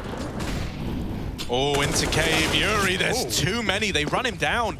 Rotations are going to get called for. The whole map's getting scrambled up right now for Furia, but Entropic, you know, when you go a man up like that and you end up in a 5-on-4, you no longer have to commit into an instant B play if you don't want to. Even going silent for a moment is great as well, because it means Furia don't commit a third player to this rotation. Gary has at least pushed up and secured all of this main control over at the A-bomb site, right? So you can breathe a little easier right now. Middle is still up for grabs and a bit of a concern, but it is the B play out of Entropic. They're moving in, up through ramp. Vinny, you need to come up big here. Ooh. They're boosting over the top of this smoke. Vinny sees it, but Lackey's gonna get the kill. Insane. Now they're locked out of B. This little eco rush is amounting to something far more than the sum of its parts, with that opener going their way. Oh, they're in with a chance, but K-Serato will win a round single-handedly if he has to. Sure, he's sidelined by Nickelback, but with Art still here, the Gary on this flank at ramp, the round looks to get locked in, and there it is, 12-14. Furia stumble back to their feet. Oh my goodness, dude, the smoke fades at the worst time. Furia drop a molly on site, and that delays the plant. They have to go back to it, and as they do, those smokes fade, right? Even with all these entries, this was ridiculous for Lackey. Saw the head on the jump, and Art just grabs a kill out of nowhere. K-Serato's obviously fading at the same time, both kills, and 3 for him. Also, I wondered in that clutch if Nickelback was going to consider the flank, because Gary ran the water, right? There was obviously a lot of noise, a lot of communication. Maybe they never heard it, but if they did hear that water from B, they could go, you know, watch out for the late ramp, late cave player. He's coming. You know, it's obvious at that point, but I guess they never heard that water, because with that info, it's suddenly a lot more winnable for Nickelback. Info on both players and guns down, but Furia hold on. They always should have won that round. It was pistols after all. Entropic do a damn nice try. That BXX. No way! No way! Wow! Okay. All right, well, they do get guys out in middle, but there's no recovering from the loss of Crad early. K-Serato about to hit this timing as well. Pushed up in main. Elian caught, and now K-Serato needs to be ready for this second man. It does get a little bit weird, especially with Donut getting taken, because right now Gary is looking his way as opposed to watching Donut, meaning they can wrap in. Oh my goodness, Gary gets one. No way! Double kill to find 13. The AWP is what he needs. Dude, they knew he was there the entire time, but he couldn't find an angle. He just couldn't get him on the big box. The second AWP was covering Donut. There was nowhere to go. Bro, the AWPs, Hugo, the AWPs are doing it. Yeah, look how it started. 4 kills from 2 AWPs. Ooh la la. Furia. Gary has so much cover. He sees him. Oh, dude, it's in the same tick, dude. The scope and the shot. Oh, look at him. So fast. It looks like it's a no-scope. I'm lost for words. This is happening. Whether you like it or not, 12 threes. We've seen them thrown away before, but surely it can't be here and now. Through the B-smoke again, trying to crunch Vinny. They trade him. AWP for Art, backed up. Double entry off the Tech Knight. This Molly is big again for Art, but he is alone, and they're chasing him down. They know the value of this kill. The Molly burns out Lackey. Art will eventually die full blind. 3-on-2 of the bombs planted. Oh no, and K-Serato dead as well. Gary's gonna try, but Crad cuts him down, and it's another one of these B rushes on Tech 9s that finds 15 for Entropic. This B hold left a little lacking, right? Vinny having a real mare of a time at the moment. Tech9'd out, the only guy in the bomb site. Art does what he can, but it's the onslaught of flashes, pressuring him away, pushing him back. Maybe it's that realization. Last time they went B and they got that 5-on-4 in the eco, they slowed down, they grabbed the gun, they took stock, right? Maybe they went, let's do that again, but if we get that kill, let's just double down. Let's just commit hard, right? They have lost to these AWPs in mid and in A, and so now they're done with that. Entropic fine 15. But it is no guarantee, no lock-in by any means. K-Serato, I hope he's got a gun at his feet. He's nearing 30 kills, mate. He needs one. Forrest is already there. Instead, it's double Deegs for K-Serato and Gary. Orp for Art. Oh, it's scary. It's very scary. Lots of nades into middle. Art's here, though. He's trying to fight them, going full A-core. Made the jump already, and he's trying to take this man advantage. Tucked up player on the boost. He can't see him. Crad heard the scope. He knew what to expect. And now he wants nothing to do with Cave, hoping to come in on this late flank. Yeah, even smoking it off. We've seen him before do this on these A executes. Entropic are trying to close the series. Oh, and this could be it. K-Serato dead. Guerri all alone has got to do it all. Deagle up in the A-bomb site. Gary spotted, only damage. Forrester finds him, and this could be it. Entropic, they've got 2 players left to get past. Vinny is dead. If he tries to swing this, the AWP homed in on the angle already, but actually Vinny's going to deliver the kill. Forrester now is to delay the bomb plant as well. Yuri's moved in, but there's this CT wrap. Look at Crad, late from B. Oh, remember this guy who was all the way up in Cave? Well, now he's looking to send you down. He's looking to get it done, and Lackey's there to close it. It is such a good try at the comeback from Furia, but eventually Entropic get it over the line. 2 almost 30-round games back to back. Oh, baby, and we just getting started.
Even though the score was a 2-0 against Furia, I feel like they can end things on a little bit of a high note. Gary able to step up when they desperately needed him to, especially when it came to overpass. He had 2 knives. He has more knives than some pros have in their entire career when playing official matches. But in the end, Entropic will close things out with the 2-0, though it did take a lot of rounds for him to close things out, considering it was 12-3 in the first half score. Just Captain still joined by Moses here, and what do you have to say, man? This was a very tough match. I know Sponge put out the question on Twitter just a few moments ago. Underwhelming Entropic or under? I have to look at the tweet, to be honest. I can't remember. I literally looked at it like 10 seconds ago and I already forgot. It was about underwhelming or overwhelming for teams, or underperforming, I guess is the better term. Underperforming Entropic or underwhelming Furia? I'm probably still wrong. Let's just be honest. Well, I mean, I can answer the question regardless. I think I was a little underwhelmed by Entropic in this series. Mostly not big. I mean, it's good they got that 2-0 win. Obviously, we saw good things out of Forrester and Elian. Lackey still had some good games. I think more frustrated and underwhelming in the sense that their T sides didn't seem super effective today on both maps. I think on Overpass they just barely scraped together enough rounds. They found solutions, but their plans obviously didn't feel like they were super successful. Here on Ancient as well, really struggled. Part of that is due, I mean, remember, K Serrato was the only player really fracking for Fury in the first half on their own offensive side, but Art had less than 10 kills going into halftime, and he's still up at 25 kills at the end of the map. So like he really came online when they switched over. AWP working out really well for him at times. As usual, Art's AWP is kind of a double-edged sword. You know, plenty of high impact rounds that kept Furia and brought them back into this game. And then also you see the kind of that push on the last round where he pushes towards the hallway and gets picked off first, like way down mid, and eventually leads to the Entropic victory. So that's a little bit of a bummer, but obviously they needed him to be making plays like that to even get back into the game. So I still think it's a little underwhelming for me for Entropic, and you know, I'll be honest, part of that might just be because we see how good the CIS region and the teams coming out of that region have been, like overall, like pretty deep, able to compete with some of the other European and obviously North and South American teams. I feel for, just really quickly for Fury, for K Serrato, was 7-0 in opening duels, and I think had 15 kills in the first half, like you said. No one really able to step up until Art did finally in the second half, but he was putting on a clinic. Just unfortunate it wasn't enough to get them across that finish line. Yeah, he was spectacular. As 113 ADR. Yeah, it's not too shabby at all. He had a very good game, and yeah, it is a little bit of a bummer. I'm with you though. I hope they're not like too pissed off or upset about that kind of a loss, especially with the coach standing in who had a good game on Overpass. Obviously, not so much here on Ancient, which is to be expected of all the maps that he's got experience playing in, like a live match or scrim scenario. Ancient is probably at the bottom of that list, being so new.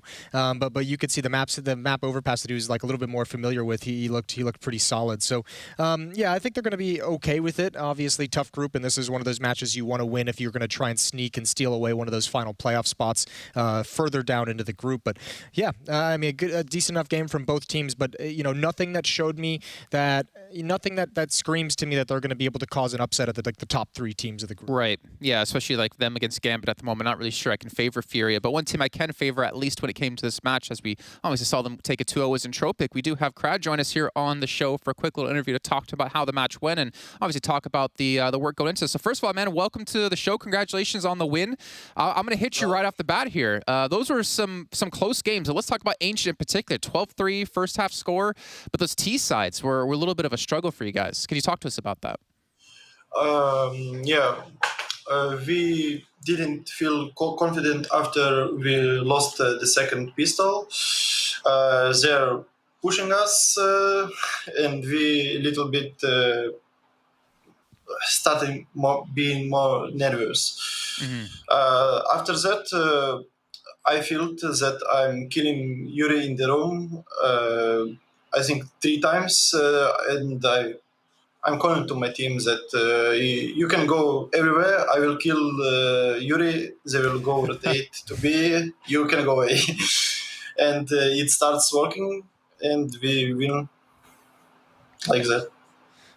How when you look at this group and you have, you know, teams like NIP and Liquid and Gambit are kind of the 3 favorite teams to make it through this group. When you look at that trio of teams, do you guys as a squad feel confident that you'll be able to cause at least one upset in this group stage to try and get a playoff spot? Yes, of course. We are feeling that we can easily go to top 3. We can beat even all teams in this group. That's all. I think we can make it. Okay, cool. Yeah.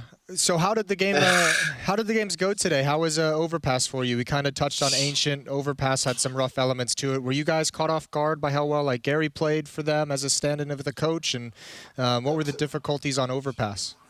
Yeah, Gary played really well on Overpass. From the start, we feeling ourselves very nervous. We are screaming and. All of us was very loud in our team speak. Then Hooch take the pause and a bit talk to us some words to chill.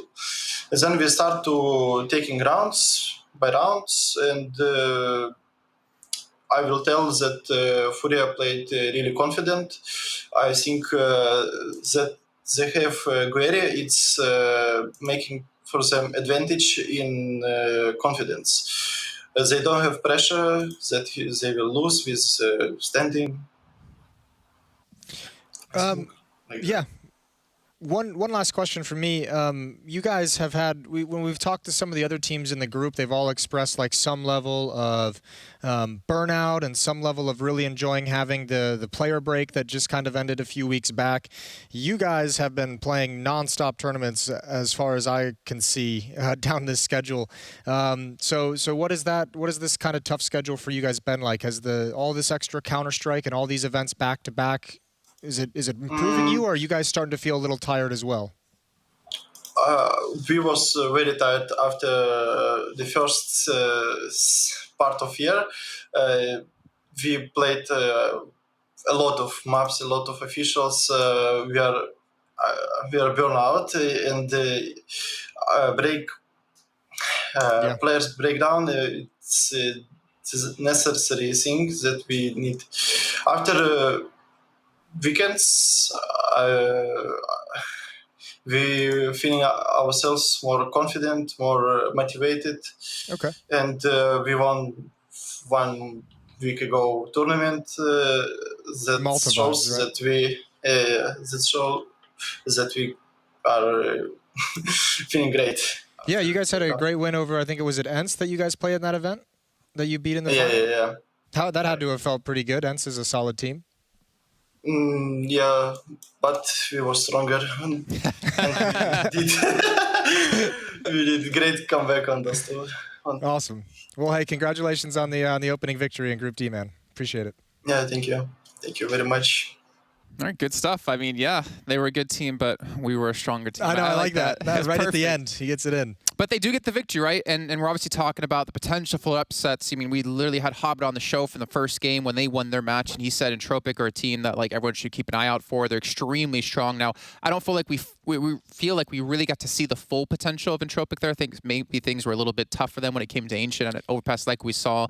But I'm really excited to see how they develop over the course of the rest of this Pro League season. Well, I mean, I think you could kind of hear it too. I think they probably had some stumbling blocks today, as you mentioned, in both maps, feeling a little bit nervous. Obviously, like feeling nervous going into the first map, and you know, if you're feeling like you lose some confidence after losing a second half pistol round, you know that's inexperience and nerves as well. Like those are things that you know over time you're going to learn to brush those off and just continue to play the game. And I mean, just looking at the tournament, the event history of these guys, this is far and away, you know, the biggest event that they've played in. Any tournament of this size, the furthest they've gone is playing in some of the open qualifiers. Outside of that, it's like CIS regional events, like the RMRs. You know, I think the next, like the Spring Suite Springs, like some of the smaller events. So for them to be at this tournament, and even though, you know, you're not in the studio and you're not like seeing your opponents walking around and everything like that, I think, you know, all the players at this level are going to understand what a gift and what an opportunity, as we've heard from some of the other teams that came through the group. Like we saw with Fours, right? Yeah. Like they saw this as a fantastic opportunity. And it's the same thing with Entropic, so it makes complete sense that they're feeling a little bit nerves and feeling the weight of the tournament and the event on their shoulders. Yeah, I think you know, funny enough for them, it's kind of a nice first match for them to have. It's not, you know, your Gambit. Yeah, right? He's into it. It's not like Fnatic. Hey, here's Gambit day one. Good luck. Yeah, exactly. Right, it gives them a chance to warm up into this, and I'm curious again, like where the limits are. We heard about Elian. We saw some of his play. We saw him be able to perform really well when it came to the AWP, but I think we're still seeing a couple of holes. Again, I think you point out their T side seem to be a little bit of a struggle. I don't know if that is nerves or just in general their play style. They struggle on the attacking side. Fury's a tough team to play against. We've talked about that for a while. Even in kind of a diminished form, they still like to be aggressive. They still like to do some relatively, we saw at the start of, I was watching the start of Ancient, one of the first few gun rounds, their attack is popping through a smoke plumes in a choke point, and you see Art just immediately step in front of it and try and test it and see if anyone's looking away for that second. And those small details are where Furia likes to punish you, and that can feel really uncomfortable and really odd playing against. So I mean, it makes sense that this would throw him for a loop. Obviously, yeah, Elian's going to be the big name that everyone's going to have their eye out for. But Lackey and Forster, when I watched these guys in the RMR, both put up some good numbers and had some good games. So there's a lot of players on this worth keeping your eyes on, and certainly as a team, keeping our eyes on how they do on their T sides moving forward, if they can improve over the course of this group. I mean, hey, Forster dropped 31 in that last map on Ancient. But ladies and gentlemen, that's going to put a nice little bow on our second series of the day. We still have another one to come up today. It's going to be Team Liquid taking on NIP. It's a rematch at Intel Extreme Masters Cologne, where we saw NIP come out ahead 2-1. But that's going to be coming up in about 20 minutes time with Triss and with Moses here. We'll see you guys then.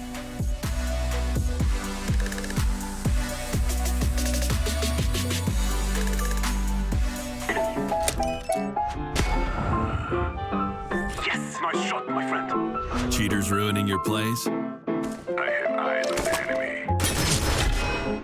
Bad servers stopping your shots? What you need is ESEA. Advanced anti-cheat to stop cheaters. And the best servers around, all with 128 tick rate. ESEA, the best way to play CSGO. Choose nades, choose a smoke, choose a flashbang. Choose team badges to support your favourite CSGO team. Choose an ESEA Premium membership. Choose routes you know bring in wins. Choose pro video tips. Choose the fan club wars. Choose behind the scenes content. Choose good grades. Choose guns you know you can shoot right. Choose bingo. Choose the equipment you know is going to get your team the win thanks to heat maps. Choose the CSGO Hub Premium, the complete package to help you and your squad achieve all your CSGO goals.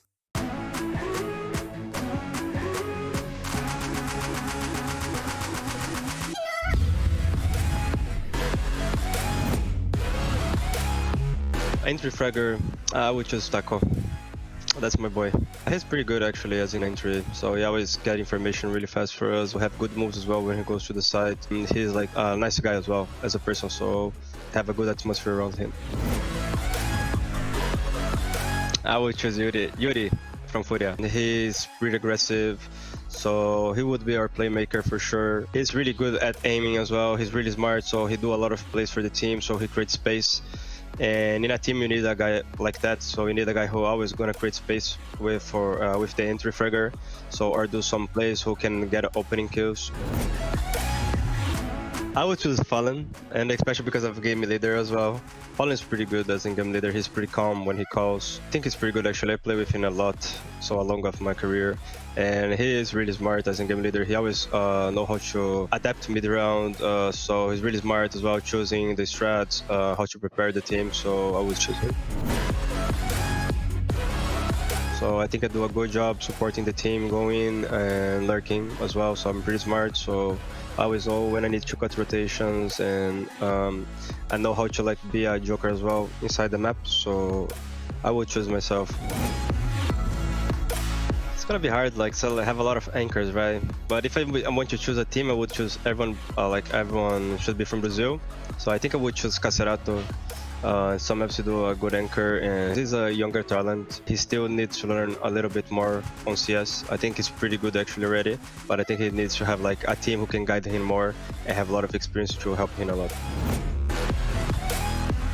I think I would choose Peacemaker. I think Peacemaker is pretty good. He's really smart, and he make Mad Lions a good team, so he helped the guys a lot. So he shows some of the Brazilian Counter-Strike for them. He always take notes from the teams during the practice, so he have good strats, how to anti-strats pretty well. So I would choose Peacemaker because he's really smart and he can control the team pretty well.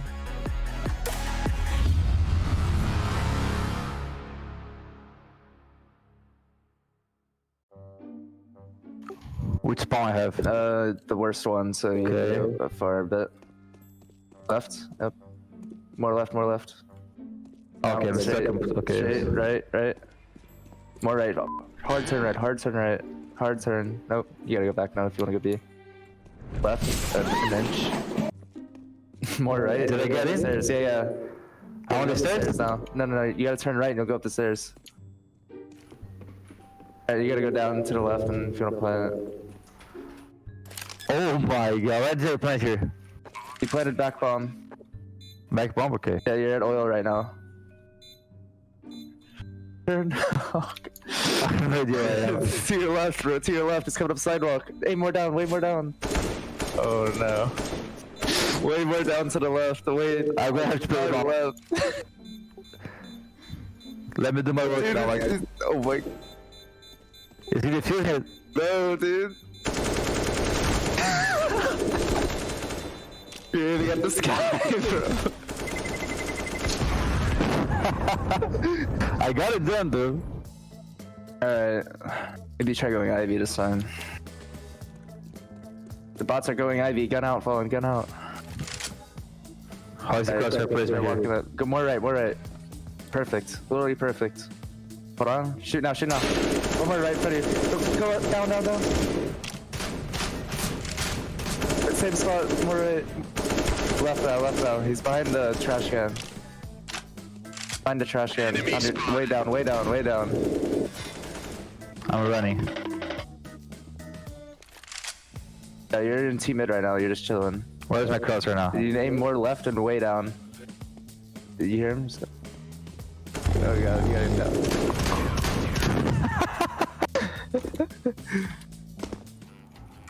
Did I have a smoke?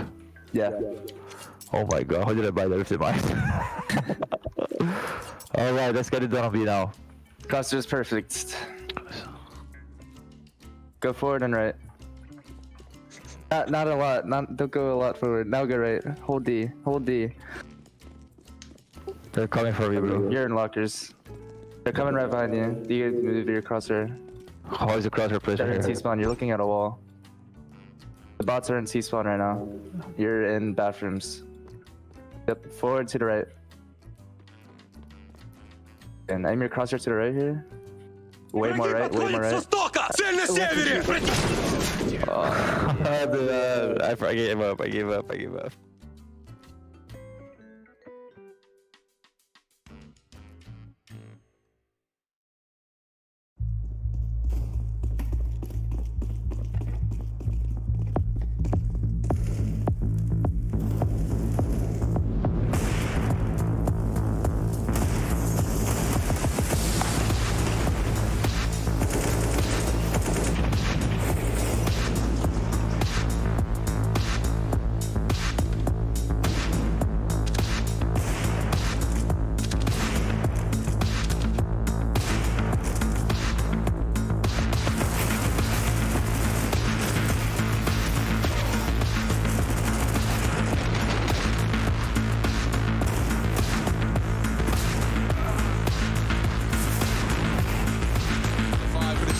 Simple. Walking the smoke, great predictive play. Vector's got as well. Junior keeps Furia in it.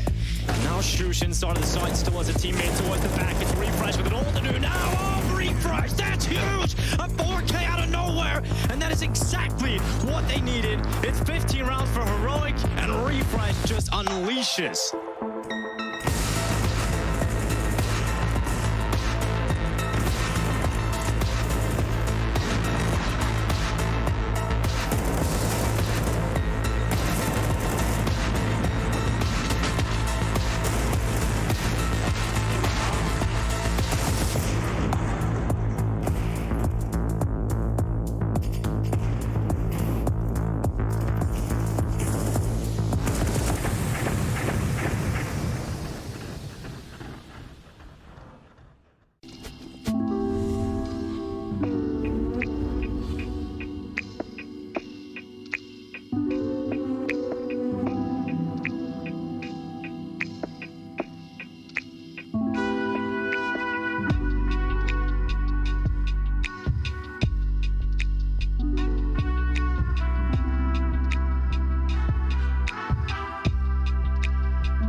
Chad Sponge Virtual, and this is my Prime 6.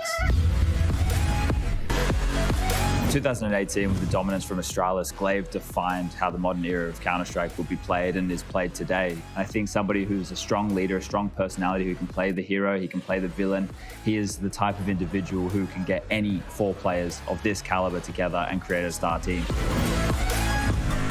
Every in-game leader needs a strong right-hand man, and I think there's no one better than Mr. Consistent himself, Device, the all-pro of the team. Most people would be expecting there to be a rifler as that individual in that role, but I think Device, in the way that he approaches the game inside and out, probably the best player to ever touch the game and not get a first within HLTV.org's world rankings. He does it by the book, and he makes it look good. Somebody who is a safe pair of hands on a bomb site, who can also, under pressure, bring out those clutch rounds, those magic moments that nobody's seen before. Coldzera in 2016 and 2017, back-to-back years, the best player in the world. He's won 2 times major MVPs. He's just an absolute legend of the game, and to have him on this role, in this position where he needs to lock things down, he's a great player for the job. There are a lot of good entry fraggers to pick from all the years who are blunt objects and you can send them in first, but I wanted something a little bit sharper. Now, Nico is the one I've gone with here for the entry fragger role. Not too many people would be expecting that. He's normally a 2nd or 3rd man in, with an in-game leader and a foundation and a team behind him, like Glaive, like Device, using that aim, using that aggression to his advantage, knowing that he has people behind him who are as equal skill and can trade out. I think unleashing Nico, he would be an absolute beast knowing that. It's the biggest name, and it's maybe the most controversial name for a lot of people, but Simple, in my opinion, is the greatest player to ever touch Counter-Strike. And when you're looking for your X factor, when you're looking for your star, his name is always going to be above everybody else's. Consistency, sure, it's definitely there, but it's not Simple's, frags that he's putting on the board. It's what he can do within rounds as to why I'm picking him. Somebody who, if you give him a deagle, he's likely to always, get you 1 kill. But if he finds himself in one of those magical, simple moments, he will break the other team. So for the coach, we need someone with a big personality. They need to have a big stature within the community, a bit of pedigree about them, and somebody like Zonic is perfect for this role. Now, winning 4 majors with Astralis, that's one thing, but being a legend of the game throughout 1.6, having some history, actually being well respected by all of the players in the scene. When you're looking at the personalities in this team, it's a necessity to have someone who's not only a smart Counter-Strike mind, but someone who the players respect. And I think everybody respects Zonic.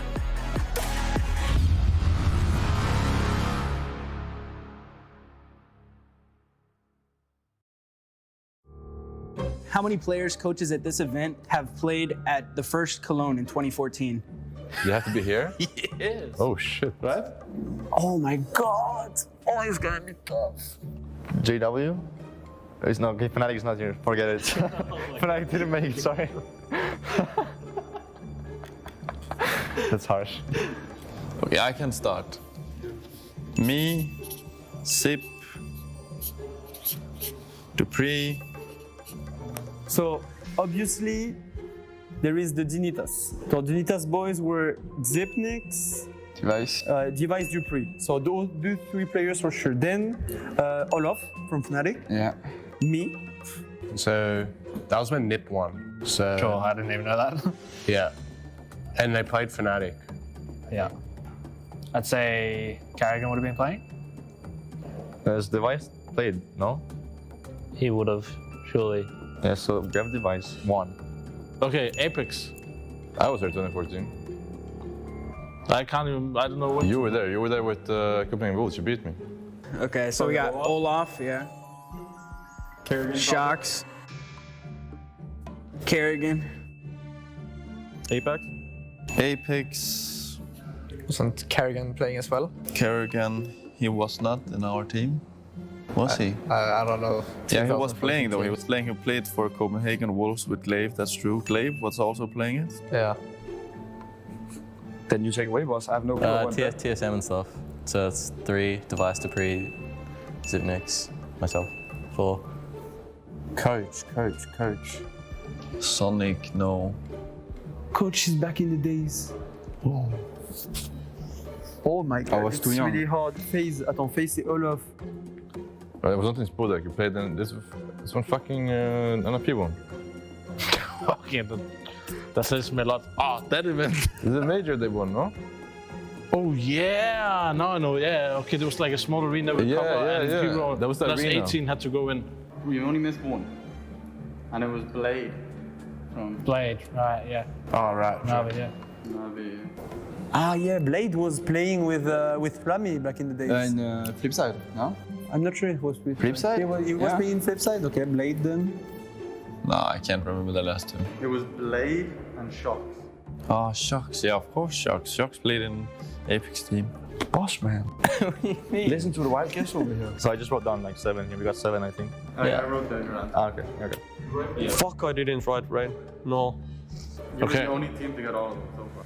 Yeah. I did Shocks. We said 2 French. Yeah. Then you got all of them.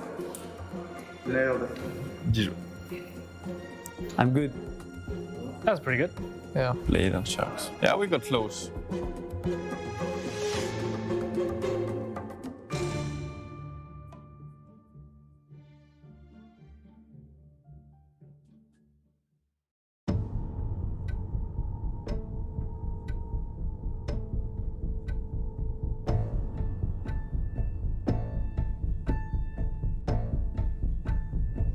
The kings of Counter-Strike, juggernauts, and an unstoppable force.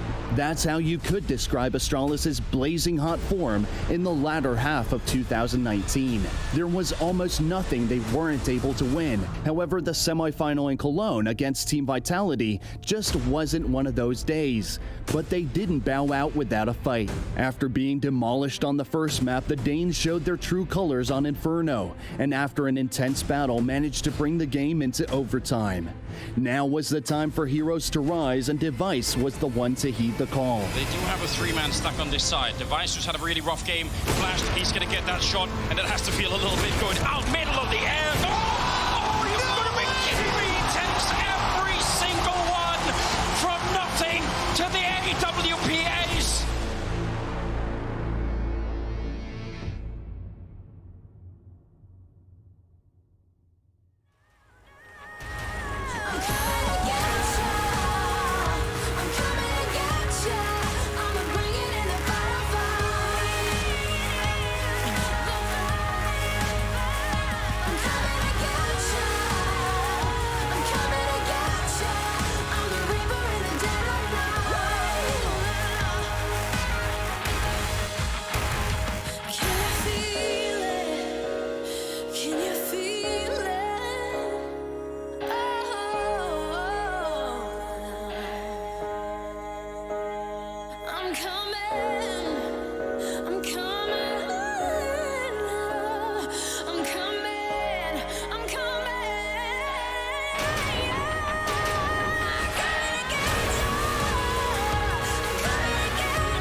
Part of my story, I'm going hard for that trophy. It's why they all been on me. No guts, no glory. There's no need to go begin. I don't comprehend and I do not pretend, cause when I'm coming it's to win. You either got it or you don't. You either bought it or you won't. You either wanna give it everything or you wanna cry about a soul. I'ma say it from the jump. Mama ain't raised a chump. My mama raised me to persevere if I'm ever here in a slum. Cause nobody starts at the top. You do your part and you better buy. Working hard each and every day, even though some days it get hard to watch. But you gotta trust the process. Grind hard, don't you ever quit. It's a must, you see the progress. Gotta ball till you get it hit. They can never do what I could do, cause they on the same stuff. If you doubt me, then I'm coming to show them what I'm made of. Yeah, always showing your integrity. Yeah, if you want it, I'ma let them see. No guts, no glory, not a part of my story. I'm going hard for that trophy, it's why they all been on me. No guts, no glory, there's no need to go begin. I don't comprehend and I do not pretend, cause when I'm coming it's to win. No guts, no glory, not a part of my story. I'm going hard for that trophy. It's why they all been on me. No guts, no glory. There's no need to go begin. I don't comprehend and I do not pretend, cause when I'm coming is to win. Wake up, put the work in, that's the only way it's gonna work out. Hard work and dedication, no time for procrastination. Takes a lot of time, a lot of patience, a lot of heart mixed with motivation. On the days that you feeling down, look in the mirror for your inspiration. Like, woo, just notice, never stop, never quit. People wanna see you doing good, but never better than them. Gotta push yourself to the limits. You cannot lose if you are not in it. You gotta lose, sometimes it's to win it. Don't get discouraged, it's just the beginning. Yeah, turn up. Don't end up a Timmy Turner. Don't get caught up in the streets. Don't get caught up with a burner, don't be a slow learner. Oh no, you only get one shot, one chance. Talking March Madness at the big dance. Talking big man on campus. Like no guts, no glory. Not a part of my story. I'm going hard for that trophy. It's why they all been on me. No guts, no glory. There's no need to go begin. I don't comprehend and I do not pretend, cause when I'm coming is to win. No guts, no glory. Not a part of my story. I'm going hard for that trophy. It's why they all been on me. No guts, no glory. There's no need to go begin. I don't comprehend and I do not pretend, cause when I'm coming is to win.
Show. Yeah, one is left side and one guy is behind spawn. He's pained. 1 HP left side. Where's last? Where's last? Info? I don't know. He's right side. Right side. 1 HP behind. Straight camping. He's camping. Right side, going right. Nice. Oh. Nice pain, man. Nice pain. Unfortunate. Nice. Snooze. One pushing down left and one was right side. His left side. He's baiting me. Down. Oh! You're getting double baned. Yeah. I had a free knife, but I... One right side. Nice, let's get right side. I don't know, this spawn is cursed. Ooh. I swear they trolled me with the spawn sometimes. Yep. They're like, yeah, you wanna run? Go here. Dead one guy dead. He's left side close, he pushed. Nice. Team left side, honestly. Oh, right side one, wait. He's close left. Right. You got him? Oh no, it's nice. easy. Not even pain. One is... He's pushing me. Dead. He's in the middle. Last guy, man, is nothing. Oh. No, there's no way. In the air. Yeah. No, he's left side, spawns, he's behind the surf. He's taking the surf, I think. Close, under. No, he's right side still. Yeah, it's a bug at spawn, you know? Yep. Still up. It's a bug. Yeah.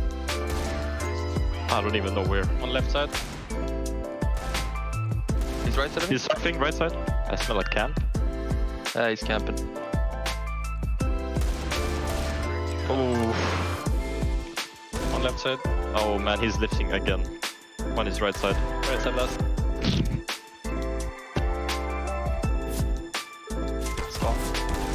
Tagged once, you know. At least we're having really fun. I can hear them firing really hard. Yeah. Yeah. Top right, yeah. 100 top right. I can't win a duel against that guy. He's too good. What? Yeah. Went up. Stay. Oh no, that guy is camping. Oh what? Oh no. Oh no. I didn't see him. He's still up. He went back. He went back. Yeah, I went back. I went back. One is I don't know, right under. Push left side. Push left side. Oh my god. One dig. No, he's he's camping right side. Oh, dude, he's too good, man. He's too good. Oh. Nice. 8-8. Let's go. He can't out-camp. He can't out-camp me. Left side. Left side. Top. Yeah, he's still there behind the serve. To left. I don't know this guy, man. Take left side. Nice. Oh. GG.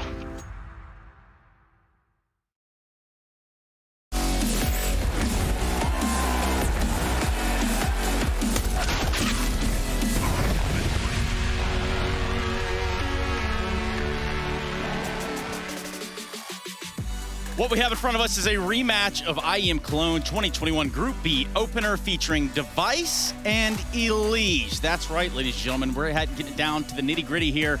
So I've just got one question. What's up, my ninjas? Let's get into some Counter-Strike, Jason. What do you think? Liquid in one side, you got to be reeling at the bit for this.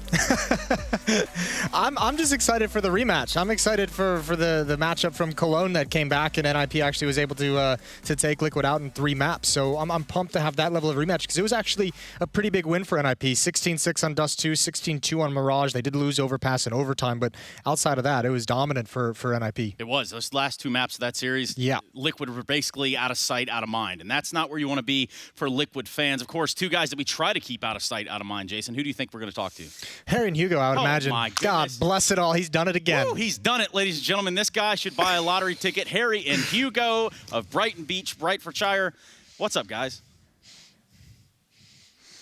Yeah, man, we're doing good. This is a great little matchup. Look, man, that's just how it is. That's just how it is, Trace. Had to run to the desk a little late. Hugo, I'm really looking forward to this one. Yeah, man, get these guys out of here. Right, so we've got a banging matchup on our hands. NIP versus Team Liquid. Yeah. Oh, boy, I'm excited for this one. As mentioned, it was one of the opening games back in Cologne, Group A opener. Oh, it was spicy. NIP took them down there. They looked good. But I think the Liquid boys are going to come into this, with a fire lit beneath them, right? Hasn't been an incredible time for NA teams here in the Pro League so far. And I think if anyone could look good, it's going to be Team Liquid. Right, Hugo? I like to hope so. I got to say, it's a very dangerous group for Liquid, right? I think it's as dangerous as Trace's opener to the segment. Like, I'm a little worried, right? Gamba looked hot. Furia with a coach not holding back. And Tropic also just showed us some serious stuff in that opening game as well. And it's a trial by fire. Yeah, Liquid starting up against what we would like to say is maybe, the best or second best team in the group. The questions of in-game leaders always comes back to Liquid. I wonder what they've got going on right now. I never really know. It feels like they swap it around every series. Hopefully over the player break, they've ironed that one out and sorted together a good system that works. And they're going to be put to the test here in Europe, at least against the best. So are you guys full NA supremacy on this one or what? Well, I don't know. Supremacy's pretty strong. That's a very aggressive word. Very aggressive. I'm also just curious how your shirt would look by this green screen, if I had to guess. He has so many tropical shirts for coming from the UK. I don't even know if they have beaches there. Yeah, they got a lot of beaches. They're not sunny, though. All the beaches. All the beaches. So, all the beaches in the UK couldn't stop us from getting this matchup underway. But again, we did kind of say that this matchup has happened very recently and on land to add to the complexities of it. We think about what that matchup brought to us. Let's start to dive into it, Jason. Yeah, well, I mean, as we kind of outlined, it was a nice dominant victory for NIP after they got past that first map. You can see it there. Liquid with a good win on Overpass, but the next 2 maps just falling completely flat, which is really unfortunate for them. A rough way to start out their run at Cologne. I think it's also important to note, this is their last recorded match in there. I mean, this is one of their 3 recorded matches in the last 3 months. They have not been active heading into this event. And we've talked with EG, we've talked with Bad News Bears, and I mean, just from experience of being with Team Liquid, when they go back home to North America for those extended breaks, it is sometimes tough to get what you can feel like is efficient and effective practice against the opposition there. So tough boat for them to have to come in frequently and boot camp over in the Netherlands for a week ahead of time, and spend that week getting caught up to date, not only as a team but as individuals, to European players and European styles. And it is an unfortunate reality that we have when they do go back to NA, right? The practice level just isn't there. And quite frankly, even before teams started to disappear and fall off the radar, I also think that it continued to happen a long time ago. This isn't the first instance where this sort of problem has plagued NA. Well, it's a fair problem to bring up and to discuss, but at a certain point, it can't be like a go-to excuse each and every time, right? Like at some point, this is just the conditions that you have to play in as a professional, and you got to find some way to make it work. And look, I wasn't able to figure it out either. It's a tough problem to solve for the NA teams that right now at the moment, and tough problem to solve for the Brazilian teams that also are kind of stuck over in Europe as well. Speaking of Brazilians, there's one man that's figured it out for the most part, or at least that's what we think and hope he's done for the side of Team Liquid. He goes by the name of Fallen, and he had some words to share with us before the match. Obviously, you come to this EPL, we're back online. Obviously, COVID's still a very complicated thing. But you did play on LAN at IEM Cologne this year. And you played against NIP, which is your first game in the group as well, and you didn't quite get it going your way. First map looked all right. You guys actually took it 19-17, but then got blown out on the next two. How does that change this time? What approaches are you going to take differently? I think we did play our best at Cologne. Looking back and watching the games, we can really see that we're not playing our best fundamentals there. Different reasons for it, but I don't think it really matters at the moment. We figure ourselves what needs to be different for going forward, and we definitely want to apply better fundamentals and a better game towards this group stage. And it starts with NIP, and it's an opportunity for revenge. We started going pretty well, as I said, on the last encounter we had with them. We won the first map on overtime, and we had a disastrous third map. That's why it looks so bad, but I don't think it's going to be the same here. I think we have everything it takes to do better. Was there sort of a honeymoon period with them with Device, or do you think there's more concern now that maybe they've had more time to bring him in, or not even thinking about that? What's the thought about directly countering them? I think it's better not to really be preparing for the NIP on Cologne, because it's been a while, right? It's been a while since that tournament. We had the vacation. We had like 2 or 3 weeks of preparation. I don't think the way to win this match today is by really trying to counter the NIP from Cologne. It's more about us playing a better version of Liquid, showing a better version of ourselves. That's the way to go. So I'm not really focusing on their team that much, even though I think it's a good team. They have a lot of star players on that team. I think Rez and Device are for sure one of the greatest in CS at the moment. So it is a difficult team, tough team to play against. So best of luck in the group stage and today against NIP. Thank you very much, Sado. Thanks, guys. Hope you guys are going to be tuning in for the match and watching it. Let's go Liquid. Let's show a better face ourselves today. Let's go. Now, that's a little bit of the team spirit they need, Jason. Talk to me about team spirit within Team Liquid in this developing project. I mean, both these teams developing, am I right? Yeah, but I mean, both of them, obviously, I think the NIP one is going to be ongoing with someone as big as Device coming in and as effective as Device coming in with his pedigree. So that'll be some development.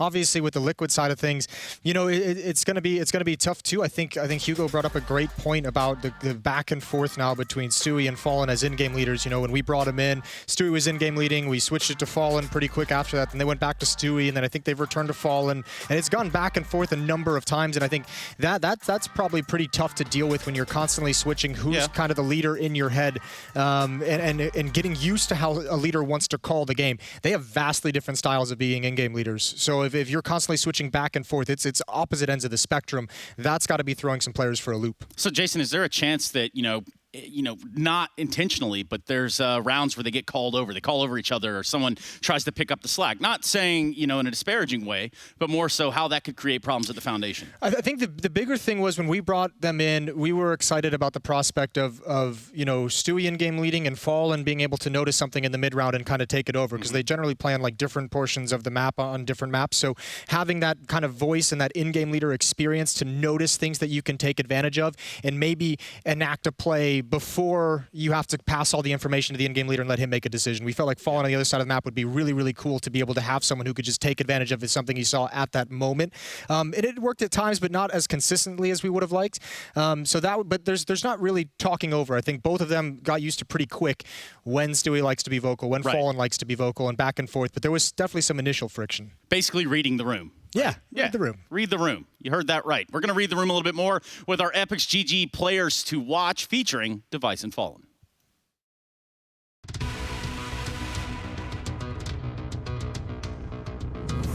Like every team during the pandemic, Liquid was not immune to change. And after watching their in-game leader Nitro leave the squad in the middle of 2020, change was again required to kickstart the struggling roster. Brazilian beast Fallen was the man they turned to for leadership after Twist was released into the wild. An absolute legend of Counter-Strike, Fallen has led Brazilian rosters to 2 major titles. And since his re-emergence onto the scene in 2015, he has captured hearts and blown minds all over the world. However, playing in a North American roster is foreign territory for the now 30-year-old superstar. Time will tell if he still has it in him. Device's Danish delight now seeks Auroran's Swedish skies, as his midsummer switch to NIP was a shock to the Counter-Strike world.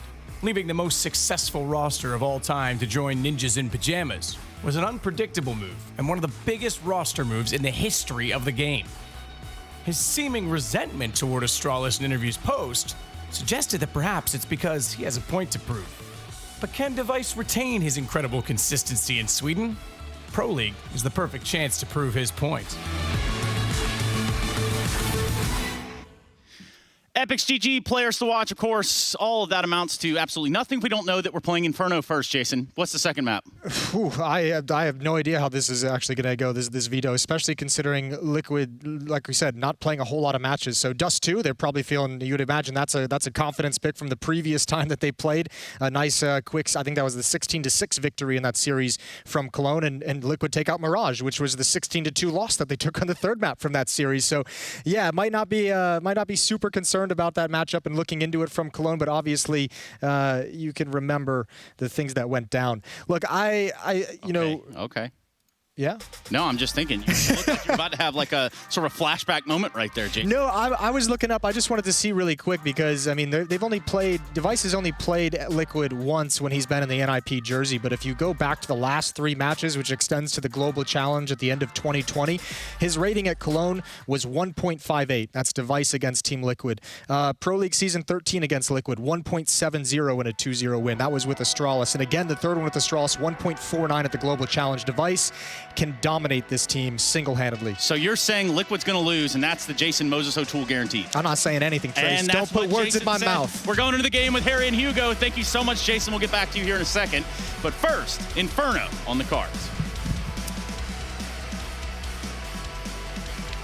Trace is so cheeky, man. He's throwing everyone under buses left and right, but I just want to say I love him. I love you, Trace. Now look at this, right? Nip taking on Liquid. Ooh. It's Nip Liquid. Everyone's been calling this the milk matchup. Let's see what's going to happen here. Hugo, we got a CT side start for Nip. Team Liquid. That means they're on the T side. Yep. If it's not one, then it's the other. Otherwise, it's the spectator. And we got Jakey at the helm as well, observing as we get into this one. It favored, but you never know what you're going to get with a team hot off the press, back from the player break. And looking to ruffle some feathers. Liquid moving through apartments. They've got some banana control as well. Nip just assured in their setup, 3 on B. Hamper's still getting that mid info.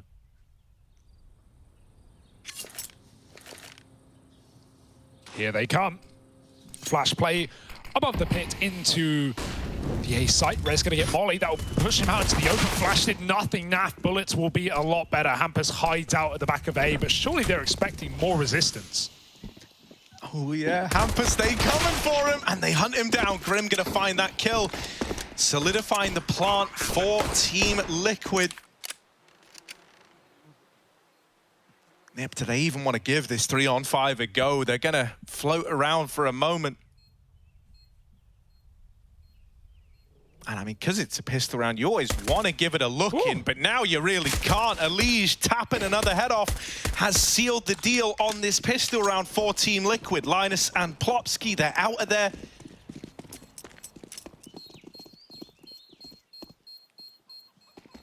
And so that's the Team Liquid boys finding a pistol round. Nothing like a flawless pistol. Full health players, get out of there. Save your Kevlar, get those cheap helmet upgrades. We like that money saved for Liquid. If you really want to start talking finances in round 2, we will. Every little helps, Harry. It all adds up. And so Liquid lock in the first against Nip. And I'm assured this is going to be a banging matchup. Got a classic map pool as well. Infinitive start. All right. Let's see if Liquid can get away with murder here. We've got a force buy up, though, for Nip. They don't want to go down without a fight. Heavy on B, even more so than the pistol. 4 players here. Reed is everything on the CT side of this map. The gambles, the reads, whichever they are, they really decide the outcome of the rounds. Smoke down on long, but it is a B player. Nip, no. Yeah, Hampus is actually also about to confirm this even further, and now they hear the footsteps coming in towards this B site. Grim, good for the first, lots of damage. Will they be ready for Device? The turn from Elige, a little 180, puts a bit of English on, a bit of a spin there. And so now for Plopsky and Hampus, it might be a saving game again. They are sidelined by Plopsky, but he's low on health and won't be able to retrieve that AK. Fallen, come on. Come on. Yeah. Oh, he does get it. He does get it. Fallen used to be so good at scavenger hunts. You just know it. Finding Easter eggs in the darndest of places, Harry. 2-0 for Liquid. And they deal with the 4-stack B play forced by this turn for Elige. Oh, almost ran out of mouse pad there, but he got it down in time. The quick lift. You love it. Zeus out for Plopsky as well. Otherwise, it's a pretty bare-bones eco round for Nip. Ouch. Playing the Zeus in CT, that's a position for it, right? Usually the half wall can get a lot done, but maybe going through a smoke with that. It's really the highlight of the round, Harry. Yeah, he's on the boost. Flying Zeus? That might actually be the play that he has in mind. With no smokes down and like a contact play, it is. Yeah! No, fired too soon. Fired far too soon. I respect the attempt. Flying Zeusman. Imagine though. That gun is fickle at best, right? Even when you feel like you're dead on. Sometimes it just doesn't give you the goods. And this round, got nothing good about it. Liquid are running over Nip. 4 alive at the end of things, no problem. Here comes the buy. Here's where the matchup gets interesting yet again.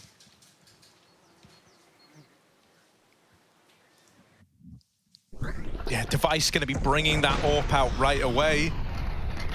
Head-to-head of Fallen and Device is cool. Close, man. It's close. It's like a snail trail there in slow-mo. Snail trail? Yeah, you see that? And I mean, an actual snail like an trail. actual Not what your brain goes to, you absolute animal. Well, I would call it more like a... slime time. Yeah, like a slime line, you know? Well, you know what I mean. Even if it took us a while to get there. Here's the AWP on Device. Not going to be met with any from Liquid, not yet at least. It's T-side after all.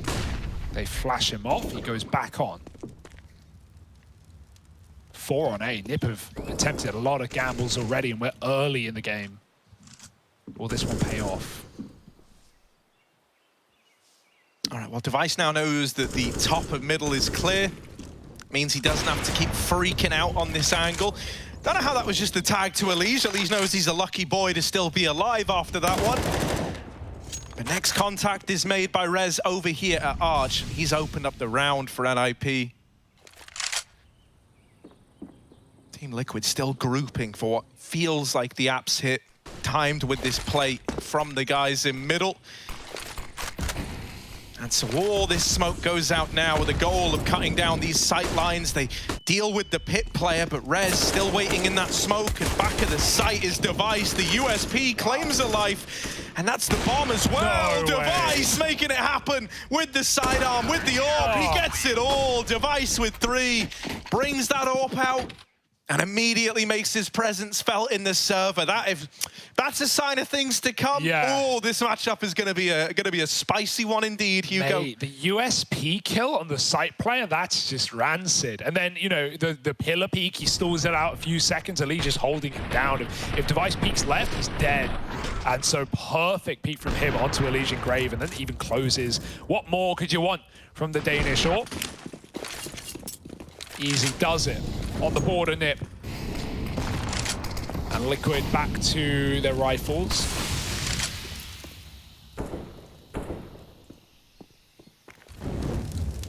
Device got the AWP B now, liking to keep Liquid guessing in this CT side. I said that sometimes all the Inferno comes down to. Liquid trying to keep up some control, take that flash to top B. Still got to worry about sandbags. You want an anti-flash player as well, ready to trade. If Nip get aggressive, they certainly seem close to do so, but they're not committing, just waiting for Device's contact. The contact that may never come as Liquid line up a util. Rez is going to hear that go down. He knows they could be right round the corner now, and they are. Yeah, Plopsky now starting to lean away from B, but because they don't want to make noise on the rotate, he's sneaking the entire way. This is only going to give more time to Team Liquid to get in. They've got to be quick to capitalize, and Hamper's still trapped down here in the pit, is trying to hold on. Now, he's traded after 1 by Fallen, but still, this is left to 3-on-2 open for NIP. Elige down here in the pit and Fallen tucked into the site. It's a nice crossfire to have. Fallen can make this first contact at long with Elige swinging a little later.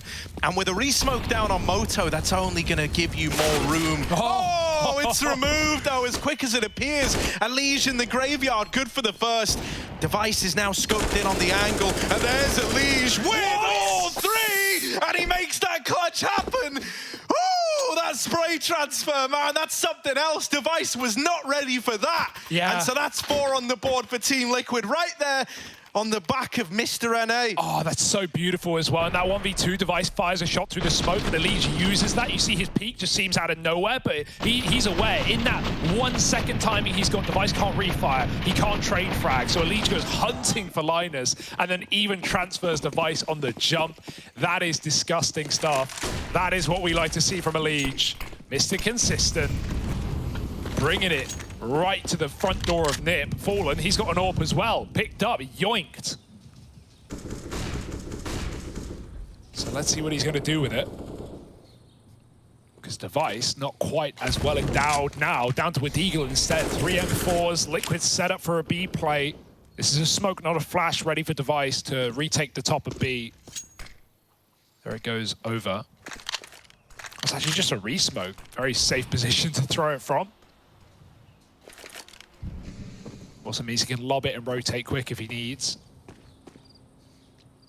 Still plenty of utility here for Nip. They're doing a good job of holding on into the late round. Minute on the clock. Liquid try and show some face on A, but they will be doubling back to the original plan, the B bomb site that still has 3 CTs in it. Rez is kept on the angle, but only for a moment. Nip already know what's going on.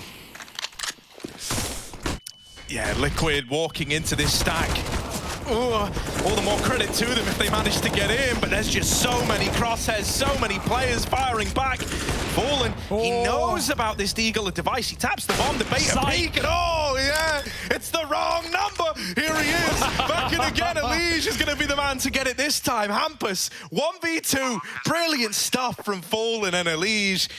To turn this one back on its head, Hampus with the swing is ready to complicate matters. Just Fallen left to get past anything else in his big bag of tricks. Yes. There it is, all 3 to close. It's back-to-back hat tricks to find Liquid another round. Yeah, clutch killers of Elige and Fallen finding success here for Liquid. We love what we're getting out of them. Oh my god, it feels great to see Liquid looking good up against Tier 1 EUCS. What a flavor. Fallen with a double fake. Great stuff. With a missed smoke, they go right through, and yeah, close round, but it's not going to cut it. That looked perfect for Nip. That was a 2-on-4 coming right down the barrel for Liquid. Now 5-1 up, breaking the money again, putting them back on pistols. Fallen once more. He's not going to get it though. Molly down at Car lets Grim get into position with the MAC-10, and Elige trying to fight against 3. There's the first.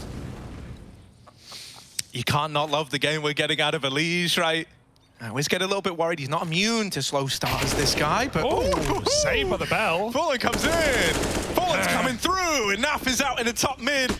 Nipper left, retaking a site that Liquid haven't even taken yet.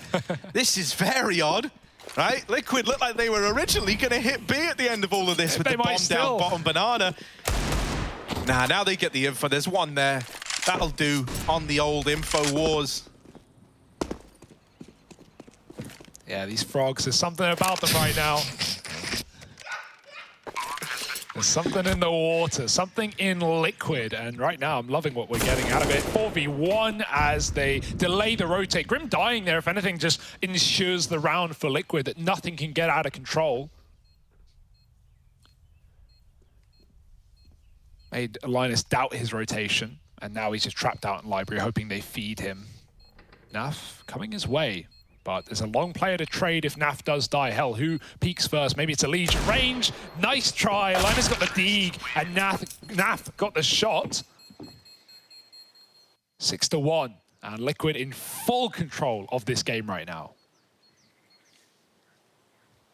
This is such a good look for Team Liquid. This is such a good look right now, 6-1 up. I am always hesitant to get too hyped. I've seen a lot of Team Liquid play, and if you're a Team Liquid fan, you know what I'm talking about, right? You're always nervous to go, wow, the boys are looking good. Yeah, I mean, we even saw it the other day, like we were joking about it, obviously, it's just a joke, but we saw FaZe with Twists in, 12-3 up, kind of bottle it, didn't they? Got 2-0'd. So it can happen, and it does happen, and it is always in the back of your mind. But as far as debuts go, as far as opening maps, opening halves, it doesn't get much better than this. It may have won one round, but Liquid have instantly clamped down ever since. Device has an AWP back. First time he had it, 3 kills. So I've got faith. Fallen's rifling looking pretty sharp in the last few months, seeing him back on this team, but no sleeper with the AWP either. We've seen that already. A very daring head-to-head, beautiful moves as well. The jump up from Hampers. Look at this assault of utility now. They don't check for the guy up on balcony. Device being chased out. Oh, Elige is going to trade that out. It's always risky chasing Device into a corner like that, right? You've seen moments where Device is getting pinned down, but Elige makes it look so easy. It's not, believe me. Not that I would know. It just looks that way. Here we go. It's a save out of NIP. They're left with no options. Another decisive round for Team Liquid. I love that play as well. Just, it's such a pace change. Liquid have been taking mid and defaulting and throwing that long smoke almost every round. Never been doing anything with it. This time, that first play, I think it was Stewie, right? Looking at the ground, jumping, flying around the corner. Yeah, he's not looking at Hampers. He's trying to dodge the flash, gone over apps into the pit for Liquid. So he does that. And Stewie knows making that play, he's probably just going to die. And it wasn't even Hampers to kill him. Device picked him off with the AWP. But he's setting his team up to just storm the A site with such a ferocious pace. Nip never knew what hit them until it was too little too late. Look at this. Yeah, Device stole this first kill, but all the trades come in perfect. And Elige, he just has a mad round again, just runs them down, jumps up apartments. He's 12-3 right now. There's no stopping Elige. No, and that's a great thing. Like, you can just tell with how they're playing, they are brimming with confidence, right? Stewie didn't even have a gun out, bro. He's, you know that clip of S-Tag when he was on Astralis, like D-hopping down nuke ramp, and then they're trading around him? That's literally what Stewie's doing there. He's like, look, I'll go get the info. I believe in you boys. Maybe you need a gun out. Need a banana. Grim will trade one of these kills out. Now, they don't know this yet, but there wasn't like a complete investment in this round. You would love to get some of these guns away. Device can move in and retrieve one, but right now it's a bit of a stalemate. 4-on-4, a big trade for little Grimathy.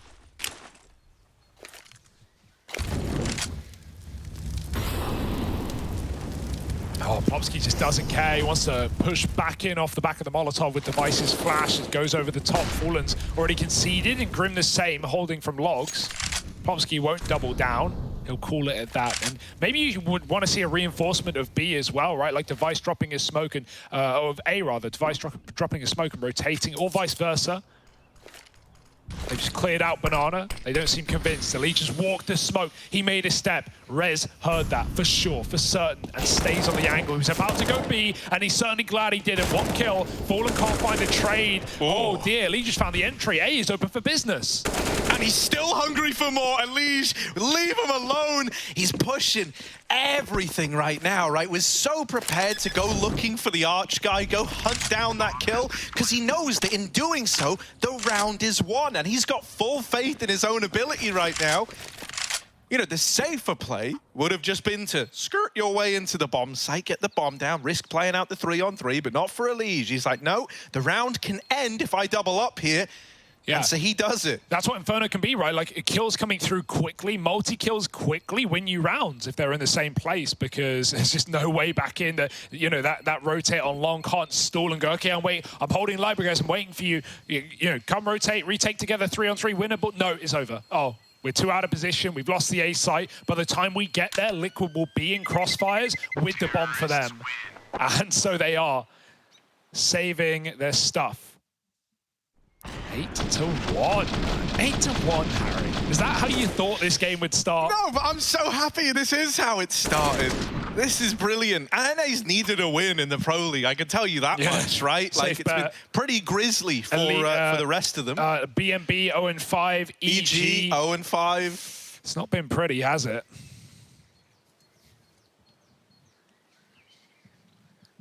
And so, you know, Team Liquid are looking to show they're still NA's team. They're still NA's hope. And we can't even like look to a team like Cole and be like, oh yeah, they've got an NA player in. Nope. But we have one in FaZe at least, but even they couldn't make it out of the group. Sad to see, right? FaZe looked really solid. We had quite the turnaround in Group C, right? Mousesport's going down 0-2, ending 3-2, coming through in second. So, you know, there's always time for things to change. Even if you have a bad couple of days, bad couple of openers, you can recover well.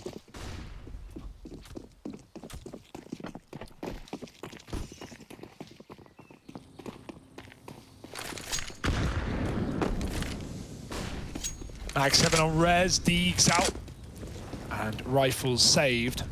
They're going to need to do the heavy lifting in this one. Double nade to Boiler, double app setup will meet you right there. Device traded by Hampus as Naf takes him down, and the gun's scavenged out of position. Very risky play for Hampus, getting everything he can into safekeeping with Rez covering He actually his side. juggled them away from Rez. Hey, where's the weapons? Oh, cheers. But at this point, Liquid are going B. Yeah, I mean, it's really all they're left with. You know that there was at least a heavy presence over in the apartments. You don't want to run into the AKs you've just gifted over, so they're going to try and hit the B site. We'll call it a mixed bag of results. Grim will get 1. One way to do it. Fallen holding Banana for now, but this is going to give more time for NIP to rotate in. He's not to know that Banana was empty. Planting now is Fallen. You know the crowd now are proud now, and Fallen with the swing tries to make it happen. Doesn't find anything right away. Team Liquid still not cognizant that all 3 players are coming through CT. Grim burns alive, and so Fallen has got to do it. He gets the first, but Linus is there with the trade. Yeah, it may look like he's very wide on the angle, Fallen there, but he has to be, right? I think at a certain point you ascertain that Banana's clear, but you don't know about Ruins. You don't know if that third player is sneaking in through CT or he's coming in on the coffin side. If Fallen plays wider, he's opening himself up to way more angles. He had to play tucked by Blue. 1 kill will do, but not enough. This lineup almost made the round happen, right? Grim forced out by Molly, doubles up. It's a round, but instead Rez just jumps around the corner, sacrifices himself as Stewie did earlier, and Linus to trade to win that out. A must-win round for NIP to stop this game getting completely out of control. Hampus thrown into ult mid with a flashbang over the top, double flash make that, and Grim gets tagged. But everyone lives. Grim was actually in Banana by the utility, even less damage done to Elige. But a nice try anyway. The run boost for the Apps peak, one way to beat the timing. NIP have got ideas, they're just not all materializing.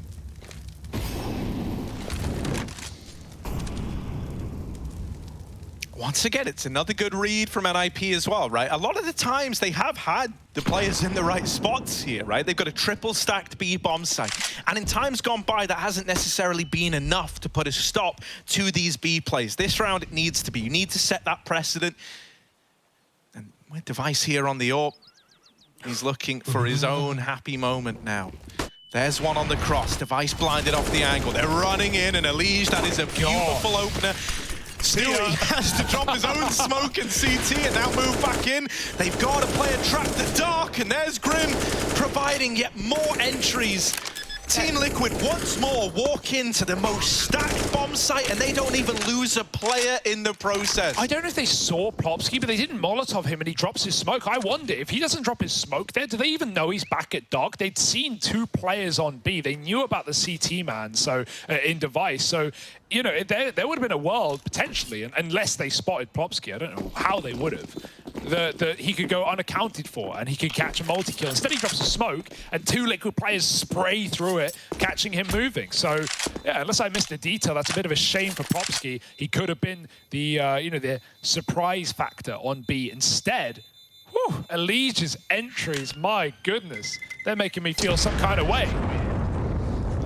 Dude, it's beautiful, isn't it? It's so beautiful. This is what peak physical performance looks like, okay? It looks like Elige. Can we get a camera shot of that guy actually at some point? Yeah, like permanently in the top left. Yeah, like a webcam. Yeah. Oh, that would be so good. Far more important information, but yeah, oh my goodness, just mowing down. See, yeah, they seem pretty aware about Dark. Maybe they knew about it. Maybe my point isn't valid, but it never seemed like he'd peaked. Liquid are peaking right now. 9-2.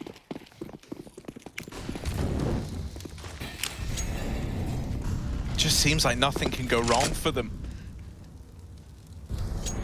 You know, this little duo of Hampus and Device, they've had some nice moments over here on A. And so as Team Liquid start to test the waters of the apartments, you know, will they be ready for Device's AWP? Naf, not really in a spot where if he swings that, he can get traded. So he would have to be pretty keen on the old entry. Oh, he does have Elige here, though. And we know how this guy has been keen with the entries.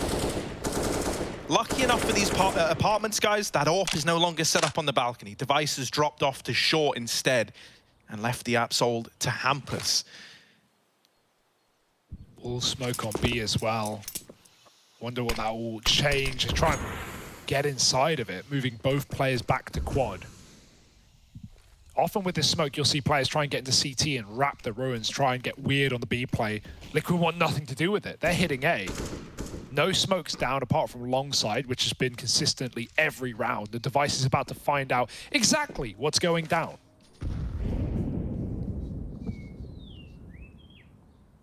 Last time he tagged the player here. This time, it's the killing blow for Device. Oh dear, smoked his teammate's molly. Not the end of the world though, right? You're still not sure about going through it if you're Liquid. You've only got this A long play and Fallen. While he has tapped out the first, there's still even more in the sight, in the pit. Elige needed a 180 at epic proportions there. It can't come through. That entire round is Rez, right? Like, I know players multi-kill the bomb site, but Rez gets the first kill full white on long. That was a perfect flash. Elige baited the shot. It took Fallen to trade it. And, you know, sometimes in those executes, that 4 on 3, you know, it all comes down to the first kill. Being able to snowball off the back of it. Instead, this comes in full blind. I guess he saw it before it popped. And then even though Fallen trades, he dies to the pit. Device gets one in the site. Hampus doubles up. But if that first kill comes in for Liquid and then this short play hits, that's how it gets out of control. No, 100%. And, you know, at that point in time, everyone's so focused on Rez. Like, they weren't ready for that Hampus Device crossfire between pit and sight, which is so strong when in the right hands. And, I mean, you're going to struggle to find more correct hands than guys like Device there. Yeah, finger on the pulse. And heart's got to be beating fast if you're NIP. You're trying to get yourself back into the CT side, but you're still fighting for scraps. On top of that, I think it's good for Device that he finds the opener there, right? You know, if you remember last time he was floating around in mid, he just tagged Elige, and then they go on to have, you know, a round that kind of starts to fall apart. Well, there, he deals the killing blow. It's an early 5-on-4, which only magnifies the impact that Rez was able to have in removing the long prong of that take. Oh, Device's long prong finds nothing, though, down Banana, sitting in a Molotov instead. They call him Mr. Long Prong. Look at him with that orb.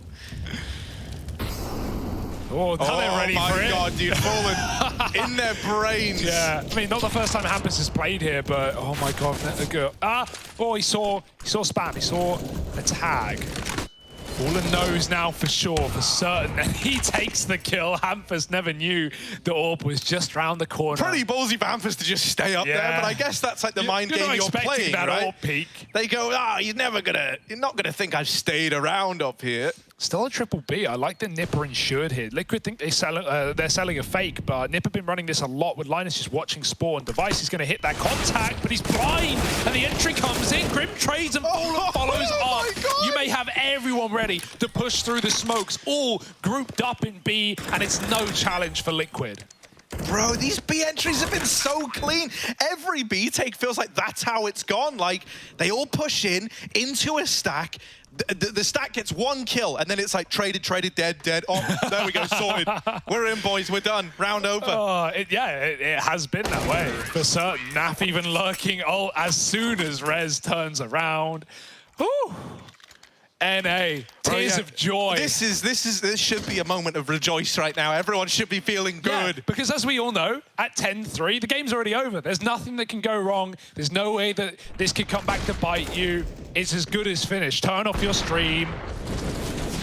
Or maybe hang around and see if Liquid make you worry. But really, like, all that joke aside, this is really good form for Liquid. I'm not expecting them to bottle this. You never are, obviously, but I'm really not more than ever. Let's see, though. Really not more than ever. Yes, the triple negatives like to come out when things get wild. Ooh, there's the opener for Plopsky. Yeah. Finally fighting for top B. That's a change. Oh, that's a little peek from behind the Molotov. Time with the flash. They realize just a second too late. While this is happening, Naf has pried open the A-bomb site. Now, Linus could make a round-winning play. He's out along. They don't know about him. Oh, but Elige has got their back. He saves them. That could have been the lineup. Stewie was running back turn, knife out. How he spent most of the T side so far.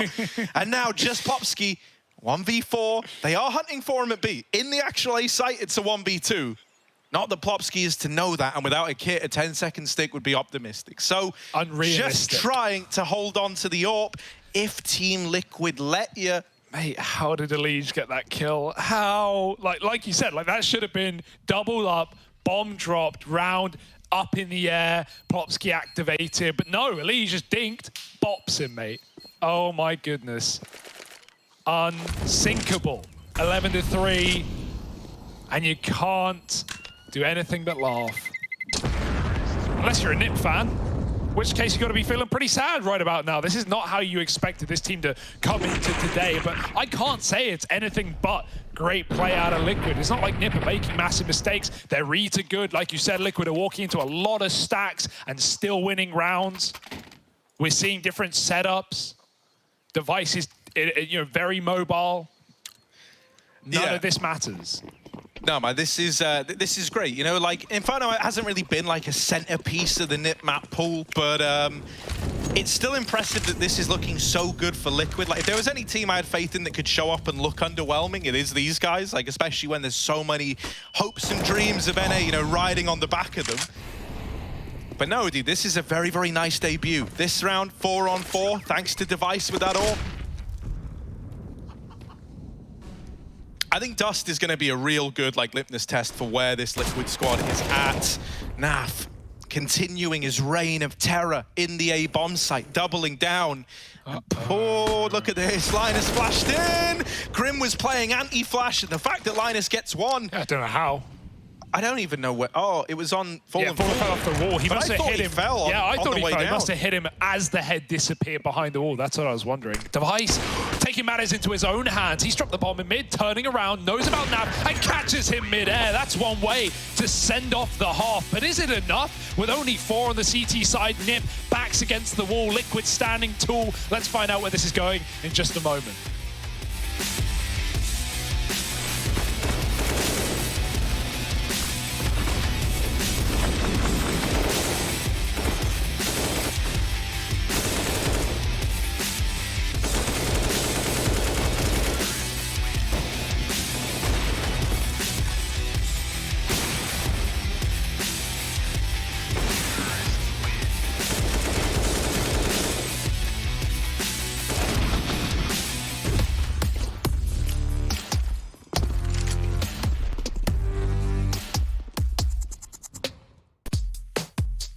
Hey Future Pros. Are those pesky T's rushing Banana literally every round? Well, if your teammates really are Future Pros, then this nade combo should help shut down your rushing counterparts. For this, you'll need a total of 3 Future Pros, 2 Incendiaries, 2 Smokes, and 2 HEs and a Flash. Let's break this down. Future Pro number 1. Your job is to throw the Deep Smoke and Incendiary the close push. Do this by lining up with this point and then run through your smoke.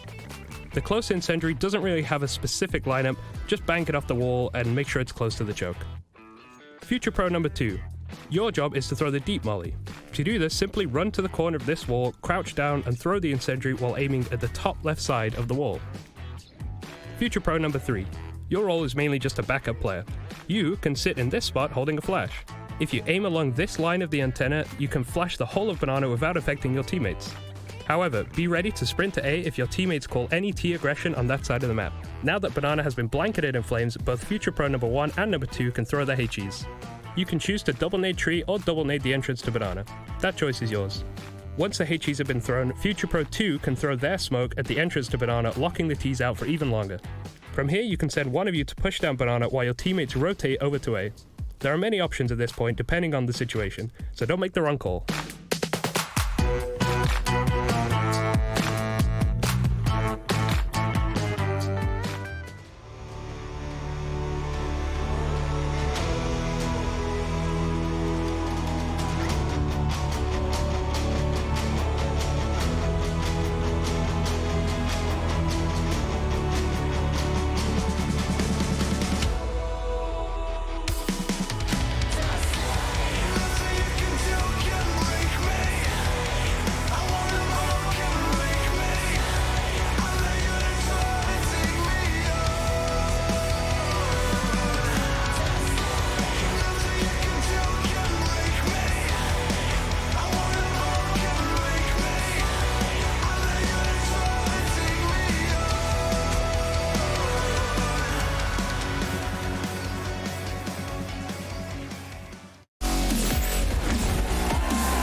It's a good day to be a Karma farmer right now because Liquid are off to the races, but if you're a regular farmer, you're in for a bad time. Your barn is getting burned. This is one hell of a series that we got on our hands right now, Hugo. Liquid looking good out of the gate on their map pick of Inferno. Just a couple of rounds from the sweet taste of victory. Yeah, those are the hardest rounds to find though, Harry, right on the precipice of success, and this is Liquid's map pick as well, so let's see if Nip came in hot today or expecting a bit of Inferno. Liquid certainly were, and the T side was well drilled. How's Nip gonna fare?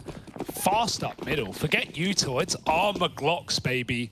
And no one's here. Oh, Nip, they made the perfect read. Does not get better than this. It's a bit weird though, right? Like, do they hear it from B? I thought they would have, but oh, Nip is sneaking. Nip is sneaking. Now, Naf is suspicious. Smart guy like Naf, you gonna try to pull the wool over his eyes? Nah, dog, not today. Oh, dear. Stewie 2K dinked on the first peak, out for revenge, but he can't find it. Linus has obliterated them, and this is one hell of a pistol out of NIP, trying to get us believing. Linus and Device looking to end it all. Just Elige, the infallible, the man who won't go down at the end, is finally brought to his knees. Yeah, it goes down right at the end. And mate, Linus, those are Glocks, right? Glocks v USPs all the way down Banana. He just 2 bullets Liquid out of that round. Stewie waits behind the wood on 10 health. I was getting worried. He called for Fallen to peek with him, and both of them just get bopped. Even though Naf got that info, I just don't think Liquid were ready for that. Naf was cycling nades, who's figuring out, like, do I want to smoke CT? Do I want to drop it? New box, rather? Where do I want to play? It seemed like Liquid were not ready for that play. I can't blame them. It was the perfect outread from Nip. And now the game's on. Now the comeback begins. You can't rely on Elige to entry anymore. He's going to try on the CT side with a scout. Flick. Oh, double peek instead. No chance. Not now. And so this is where Nip could really start to sweat.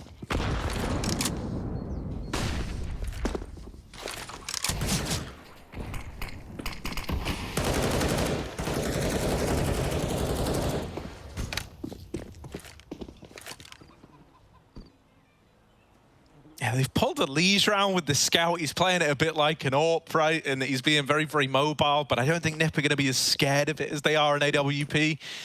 They've lent strong into this B-bomb site, and for Team Liquid, that might prove to be a bit unfortunate as NIP now work their way into top middle, showing that early B presence. Fallen here, his taps have been good. Right? Oh, see, great, nailed it. No better.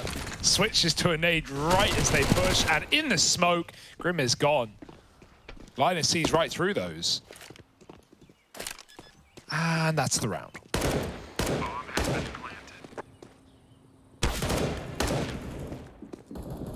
Still, they're right. If NIP ever were going to recover, they've taken the first few steps to get there, finding the pistol, nailing the conversion. Now just these 3 saved weapons to beat in the next.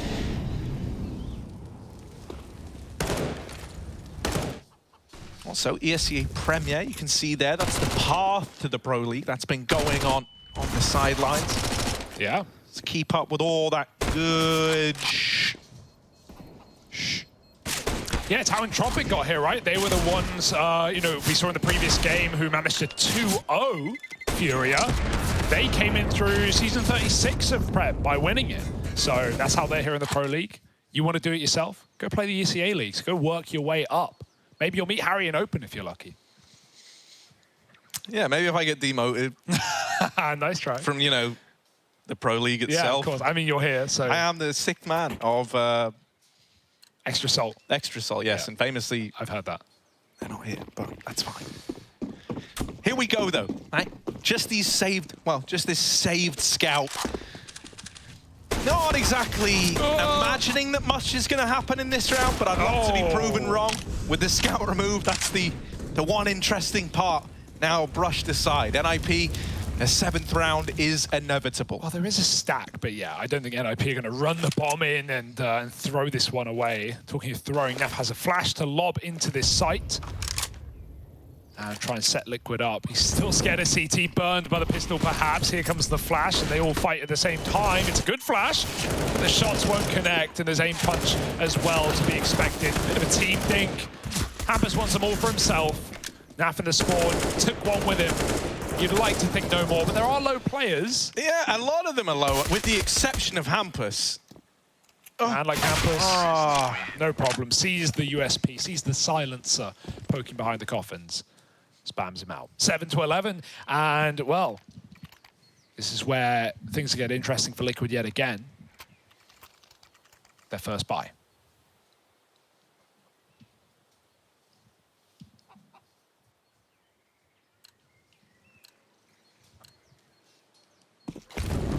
Yeah, I don't think, I was looking to see if Fallen had an okay spawn. It's all right, but it's pretty risky to take a B peek with this one.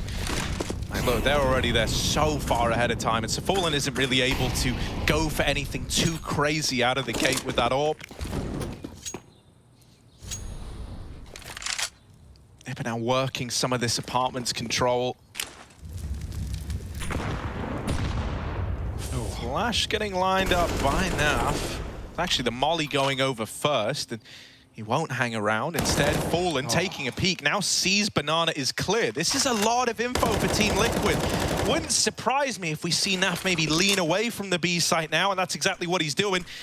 Looking to reinforce this A bomb site. Fallen has gotten them this information, and Liquid are looking to do good on the rest of the round. Elige doubling down on the short side.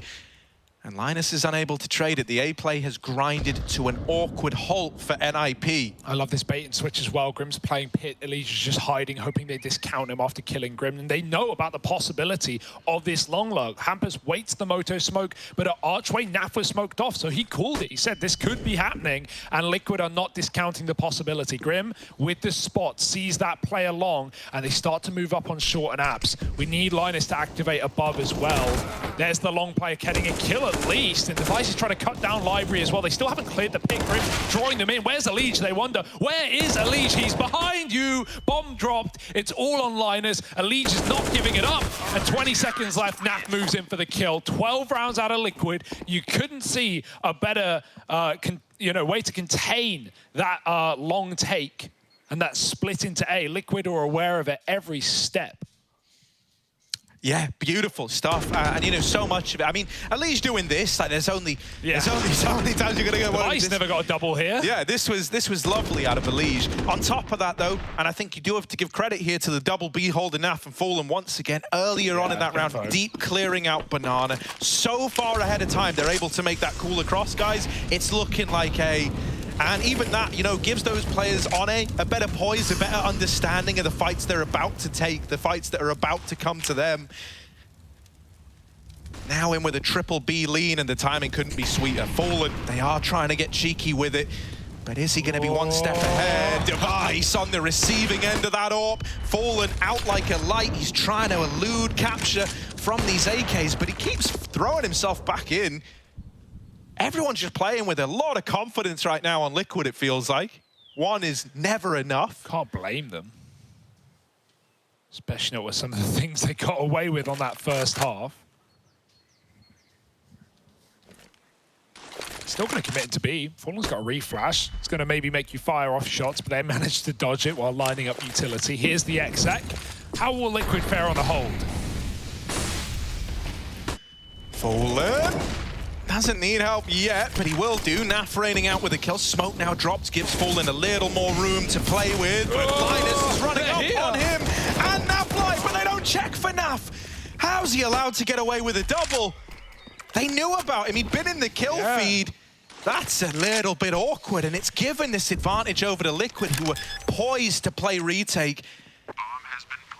With how confident they're looking, wouldn't surprise me if they just, you know, Grim flashes through the smoke and they try to face this one together.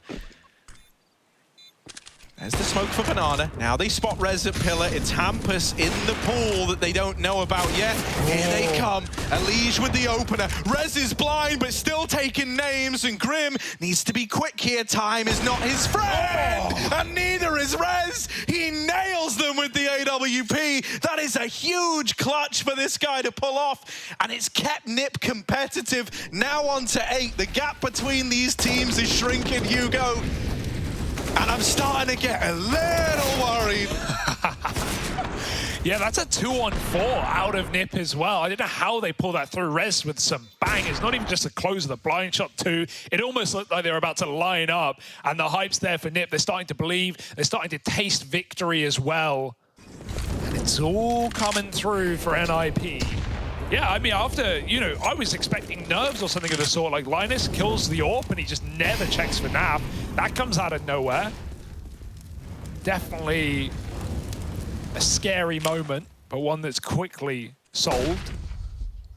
And NiP just go right back to this B control. It's not a commit, but if they get the pick, they'll go. Excellent grenade from Naf. Does a lot of damage to 3 players. Other 2 players in NiP still defaulting, holding first and second mid. Right now it's just Deagles and the likes for Liquid. They're not really invested heavy into this round. They're just hoping for any kills, and well, if one more comes through on B, that's as good as a done round for NiP. Even with Fallen here with the smoke, they are not going to respect it. They don't need to. Well, they choose to. Yeah, I was going to say, they might, right? They've got a bit of a gap here. Now they know about a second guy rotating over. They also hear it's the Eagles. You don't know the extent to which there's, you know, bodies in this B site. Holding the gap. Naf will deal with one. It's all getting a little bit awkward. Fallen's taking pot shots, trying to do more damage. And finally, Plopsky decides, I've had enough. These are just pistols. Let's stop giving them so much room. Yeah. He runs them down, and he opens up this B-bomb site.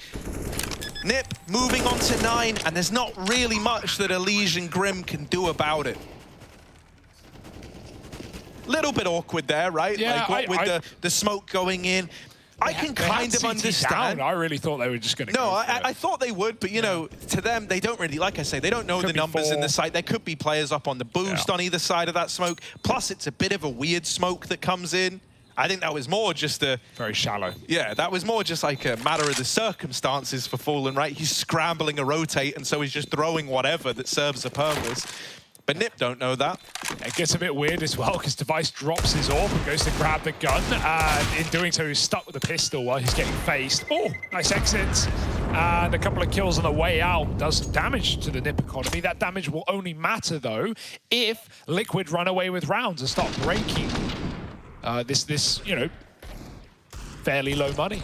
So Liquid needs to get back on the board. Already this 11-4 has been forgotten. And Nip is showing us that we need a bit more respect here in the server. Yeah, I do remember there was this guy, Zonic, I think his name was. He did have this law, right? All right. He said 11-4, you always lose those. I think that was it. You always lose those. Fallen. Was he talking to Liquid? No, he was speaking. Ooh, lovely. Fallen beats Device. I was going to say, that's the guy he was talking to right there on the receiving end of Fallen's AWP. Yeah. And so finally, Liquid have been rewarded with this 5-on-4. Yeah, back to A for Nip. They've not really had too much of an interest in this bomb site. Fallen's here off that swap. And he's ready. Device is 2. Fallen hits a tag. It's Hampus rather. Device obviously gone. Hampus takes that AWP and now he needs it. 20 health. Tagged up by Fallen. It's going to be the AXF. And I think Team Liquid know what to expect. Smoke on long. Fallen replenishes one as well. Plopsky just goes right through and Fallen knows about it, even prepared for the fight, lets him take the space. Got to worry about getting backstabbed now, but Plopsky's double back to join his team. That means Fallen's watching dead angles as Grim smokes preemptively for a Molotov. There it comes, double molly denied by Grim, and now he peeks out through the smoke, trading onto Fallen. Elige in the back of the bomb site, still holding strong. 4-on-2, they're falling like flies. 10 health, he dies as well. It's Hampus gone, and Elige with another multi-kill. Feels like when they come through, all is fine and dandy.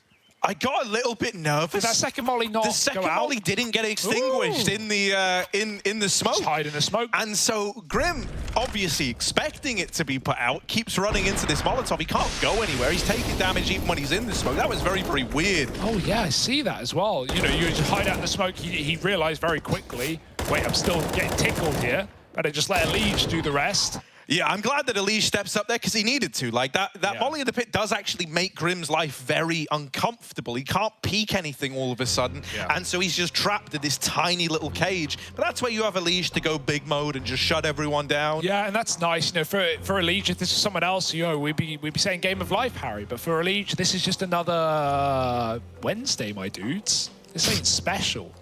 But doing it against NIP in your inaugural Group D Pro League game, that's got to feel pretty spicy as well. For, you know, I think on the outside, a lot of people look at this group and they go, yeah, Gambit, Liquid, Nip, right? Like, that's the expectation. Those are the 3 big names. Those are the teams that should be making it through. Well, Liquid, they want to rise through the ranks. They want to be at the top of that list. Ooh, close shot for Fallen. Elige tries to get involved. Pushing himself right down middle. Hampus' P250 domes him, and Fallen, they're getting closer. Molly smoke to let him peek deep, because he knows the pistols are not going to hold him back. Fallen takes the advantage, because he knows also there's a gun down. Yeah, he's trying to protect it. Oh. That just blew the gun further away. Not what you want. Really not what you want. Oh, there's still one there. It's still good. It's still fine. Yeah. Device gets his hands on an M4. Scary. Oh, but the M4, of course, bested by the AK. They both dink each other, but Naf comes out ahead. Meanwhile, Device loses his.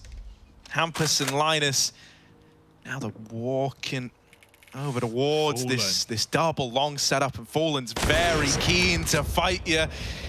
He's on to another triple. Linus is just left waiting.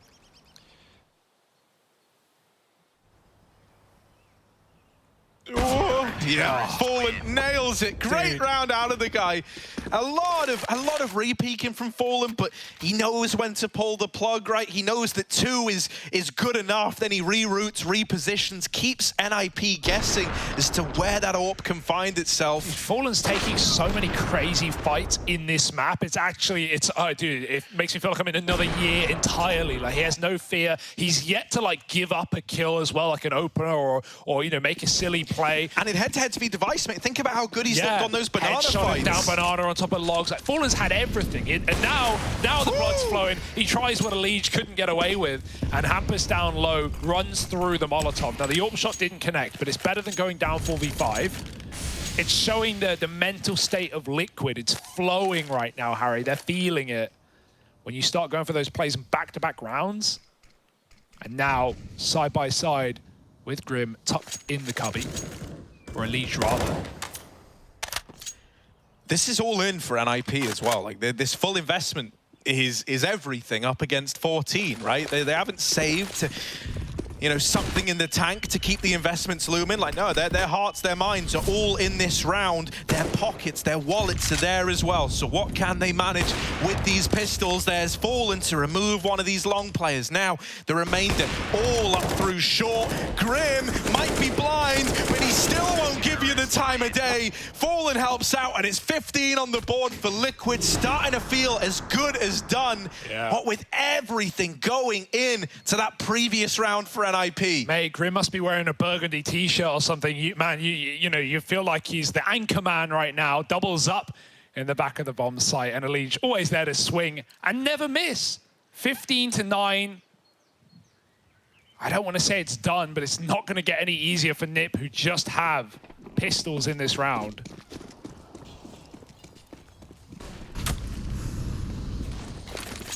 Not another mid-play, surely. Instead, it's Fallen fighting deep down. Won't go to Pound Town, though. Holds off. Doesn't want to get deked. Who does? Lots of nades for NIP. They can, you know, throw some fakey-wakeys in here. They can double back to B late. They've got to retake Banana before they execute if they don't want to get hard flanked. They know Liquid have full control right now, so a couple of shots through the smoke will keep them there with a bit of respect. With a second NIP commit, so will Stewie. Yeah, Fallen just started to rotate like he was going to be, and I don't know why, because now he's a little out of position. It's fine. They've given him respect at long, and he's come through the smoke. So now we've got these flanks coming in, but it might never be needed. Grim putting on a show, Fallen helping out, and Team Liquid, they lock in their map pick. They stop that getting out of hand. They've learned the Heimlich. The choke is denied. 16-9 for the Team Liquid boys, and now we cast our minds forward to a little bit of dust too. It's the map pick of NIP, where they've got to up the ante.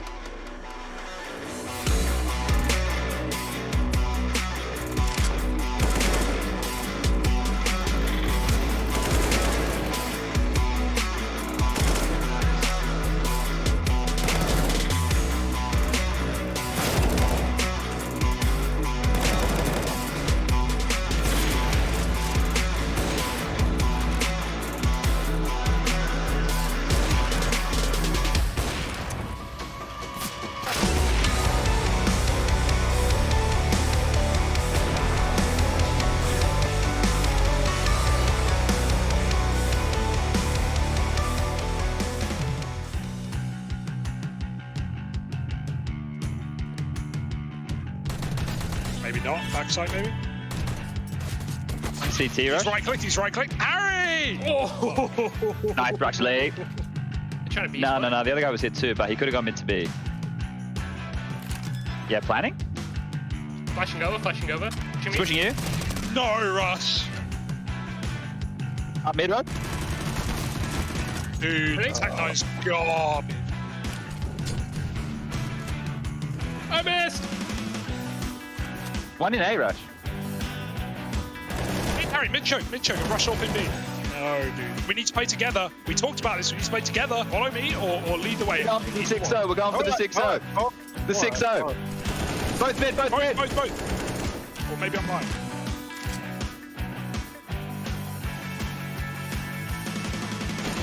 Nice, right. Harry. There we go. One round's all we need. Come on. What is this crazy shit, boys? Behind. Both.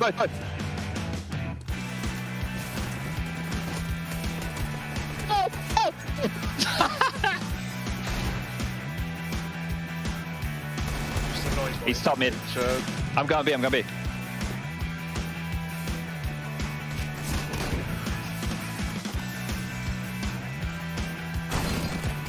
Oh, dude. How does 10 HP in apps? He's fucking spawn, bro. Where? Let's go 10 HP. Let's go 10 HP. What is he? Panic. Dude, I'm panicking right now. I'm gonna mask his footsteps.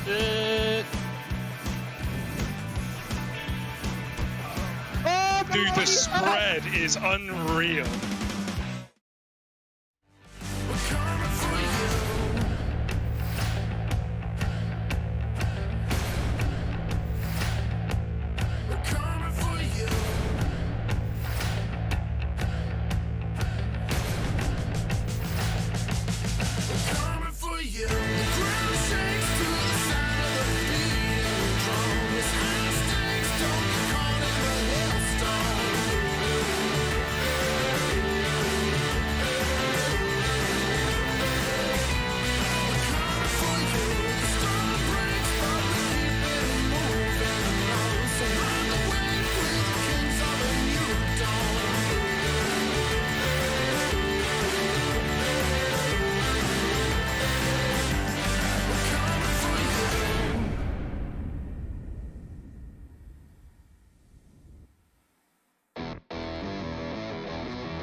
Liquid get the stroll into Inferno and then right back out of it with a swelled bag of cash. Of course, that means they picked up that first map of this series, which ultimately leads us into Dust 2, where Nip have to bounce back.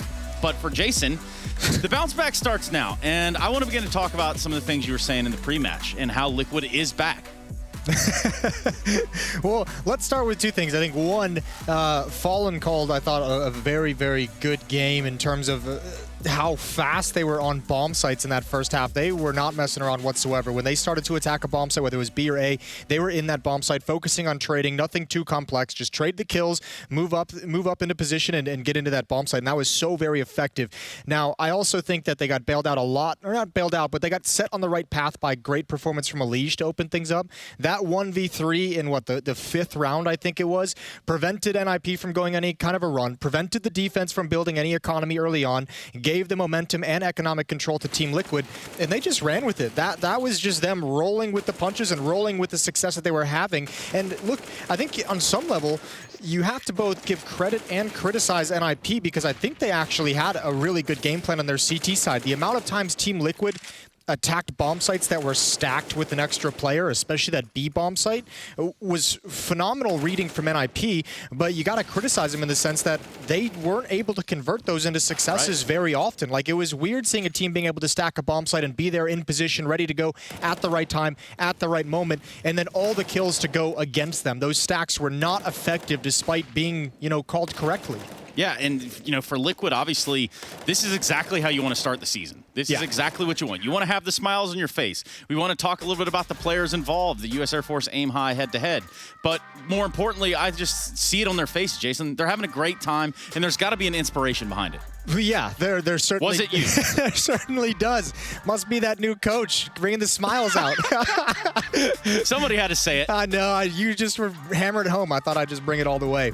Yeah, I mean, they look like they're in a great mood. And I mean, when you're winning like this, it's easy to be in that great mood. We know Liquid doesn't have any problems being happy and being hyped up when they're winning and they're steamrolling their opponents and they're winning halves 11-4. The question is, when they hit that adversity, are they still going to be able to have those smiles on their faces, when they're in a challenging back and forth match? Are they still going to be able to get hyped up? So that's the real test, as it always has been over the years for Team Liquid. But certainly in this one, they didn't have to get to that point. They didn't get challenged in that way. Yeah, they really didn't have that pressure on them. You could see just at the end of the first half what the scoreline was pretty much right in Liquid's back pocket. Moreover, I start to think about the battle that we got in the server that was Fallen v Device.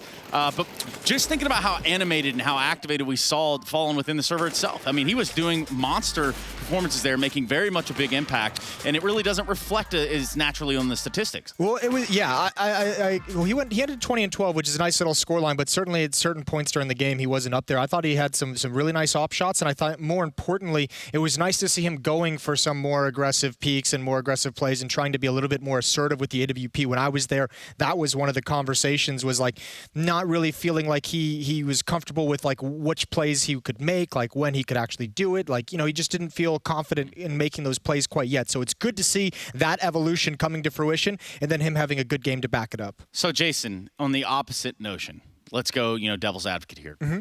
How does Liquid lose this on Dust 2? Ooh, well, let's bring out the list. There's plenty of ways in which that could happen.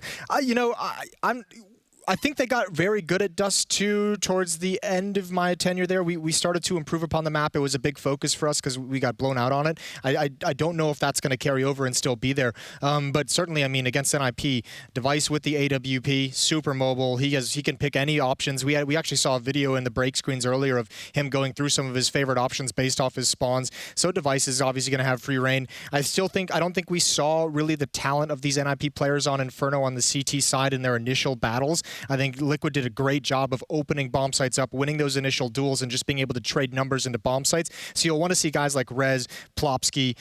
You'll want to see them have some effective rifling, especially on the early contacts. But you've got to be on the lookout for these options. You see what I said there, Jay? Yeah, I got you. Options. Okay. Yeah, that was nice. It was a try. I don't think anyone's made that joke. I'm glad that you busted it out. I'm glad that one had got that cat out of the bag. Speaking of which, we're going to put it right back in the bag in which it came out of, because we have a break ahead of us before we jump into Dust 2 with Liquid on one side. You look at, what Device and team are bringing to it on the other, and boy, do we have a spicy. matchup. It's something for you. We'll be right back.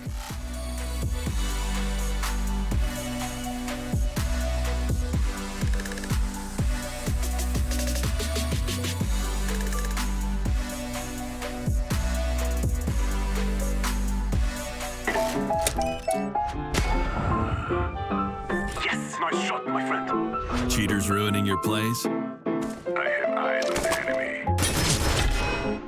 Bad servers stopping your shots? What you need is ESEA. Advanced anti-cheat to stop cheaters. And the best servers around, all with 128 tick rate. ESEA, the best way to play CSGO. Choose nades, choose a smoke, choose a flashbang. Choose team badges to support your favourite CSGO team. Choose an ESEA Premium membership. Choose routes you know bring in wins. Choose pro video tips. Choose the fan club wars. Choose behind the scenes content. Choose good grades. Choose guns you know you can shoot right. Choose bingo. Choose the equipment you know is going to get your team the win thanks to heat maps. Choose the CSGO Hub Premium, the complete package to help you and your squad achieve all your CSGO goals. We've got SK, we've got Liquid. Second map coming up. I hope you're ready for it.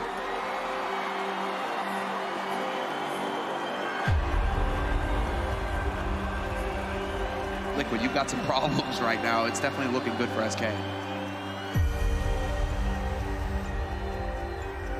Liquid starting on the terrorist side and SK on the CT side. Let's be honest, 2016 wasn't the best year for Team Liquid, despite having great names in their roster. That's why their performance in Cologne might have surprised quite a bit, especially when you consider the teams they had to face.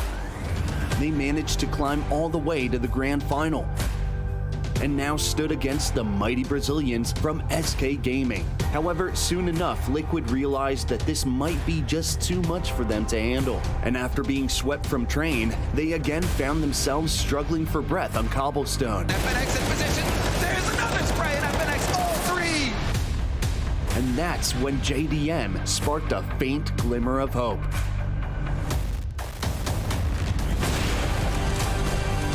Seconds on the clock as JDM picks up two big kills, a third one coming in. The American sniper saves them, and that's an ace in one round. JDM destroying SK.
Look at the Nip boys, all stood together, all having a chat with Threat. They do this a lot. They're all about the eye contact, the physicalness of, you know, being on land together, that's wrong. Boot camp, right?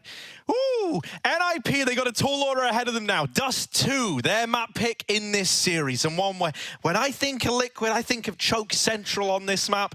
I'm really curious to see how they can fare on NIP's map pick. I got Hugo with me. Howdy. Hugo, how are you feeling? Pretty good, man. That was a banging first map, right, Nip? They showed some face at the end, but Liquid continued as they started strong. We had a bit of a war cry there on cam as well for Device. We know he likes to get loud. He likes to get high-pitched. I don't know how he does it. I've still yet to see him do it, but I hear it. Wherever he plays, I hear these screeches, these Smooya-esque screams.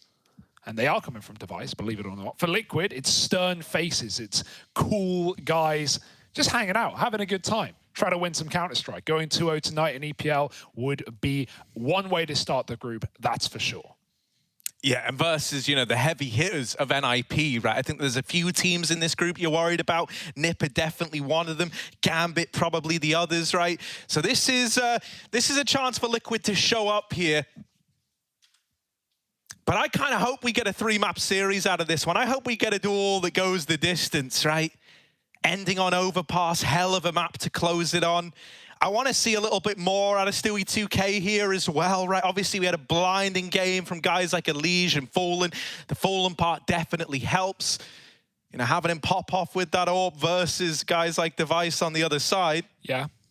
You know, I hope we get more answers on from the interview after, you know, on who's calling, who's doing the leading. It feels like Stewie's setting himself in first a lot. If that is the case, I wouldn't be surprised. But for the meantime, let's see if Liquid can keep it together and find a quick 2-0. If this series is destined to long it out to Overpass, it's Dust 2 right here, right now. NIP, Team Liquid, and a BO3 that's just getting started.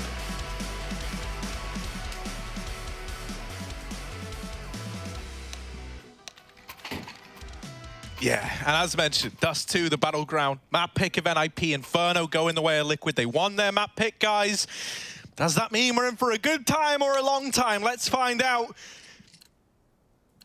Not really a B spawn here for the Nip squad, so they're going to look for other avenues to open up in this pistol. Fast Xbox smoke getting thrown in. And so maybe looking like one of these cat splits out of the gate. Team Liquid think the same thing. They've gone heavy on the cat stonks. And Elige makes first contact. Now there's a lot more around that corner. The flash is good to set up Elige, but he'll make out like a bandit after one. Yeah, and that's really put things to a slow pace now. You may have Hampus out long, but there's not much he can do with a Glock here on his own. Would even prefer a PT-50 just to take those range fights. Nip trying to send it right down middle. Stewie meets them there. Wow, 3 kills, 3 headshots in a second from Team Liquid, and it's all down to the lone long man, Hampus. What can he do? Nothing. Deleted by Grim, and that's a pistol round, all right? That's Amore. Pistol on the board, and Liquid laughing. Yeah, they are looking really, really good, man. I love how... Yeah, I just can't get over the confidence that they're showing, mate. The sheer amount that they throw themselves into fights, even opening the pistol, flashing Elige down the catwalk, it all just exudes a team that's here to win, right? Not doubting themselves anymore. Hopefully not burdened with chokes gone by. And, well, here's Fallen continuing his dominance, this time with the scout. The baby AWP popping off to open up against the pistols. It is just a little Glock round, so it was never going to be too special. And it's quickly laid to rest by Team Liquid. Now the guns come through for NIP. Nice and early on. Bonus round on the horizon for the Liquid side. And so let's see what Hampus has been cooking up for this first rifle round. God, those are some naughty scout shots. Fallen's AWPing was excellent in that first map as well, just decking Device. So, gotta hope Device can recover once the AWP does come out. I say recover, Device played well, just in a matter of head-to-head AWP. Oh, Stewie got spotted. Okay. Now he should be dead. Or at the very, very least, Hampus can get weird with the timings. Stewie and Hampus, they've lost each other. And finally, Hampus is able to find his mid-man. Now Fallen dies over on A. And the rest of Liquid push through the tunnels. You know it's not B, but that's only half the battle here. That spray does so much damage out of Elise. The nades going in, hoping to find a kill. The molly at least denies a bomb plant for the time being. I'm looking at Naf, I'm looking at his nade, and with the damage done by Elise on these crossing players, that nade could be brutal. If you just wait for the plant sound and he lobs that in, you could find something here. They do exactly that. Nade onto Linus, and he's knocked out of the round. Still not easy. And with Grim dead, it's all onto Nafly. There's the first. Flash is good, and there's the peek on the back of it, but he wrestles with the Famas and he regains control. Naf, now just Device left to beat. There's kits in CT. Device is playing a very long angle. Naf needs to bait this peek out of him somehow, some way. Tap on the bomb, hoping that that will draw Device into his crosshair, but now he's given up the aim of the game, and there's Device to nail the closer. He gets it over the line, but it ends up being a very, very close round. And IP having to reinvest on 4, and with that being a bonus for Team Liquid, they could look to buy here. It's going to have its fair share of limitations, but they're able to keep that pressure on. Oh, good to see Device holding on their scary situation. You know, as Naf gets this, both players are 20 and 10 health, right? A shot will do it. Device goes wide to win the round. Fallen's got his AWP out as well, no armor, just trying to take names in middle. Oh my goodness, he's looking for that cross, he can't see it.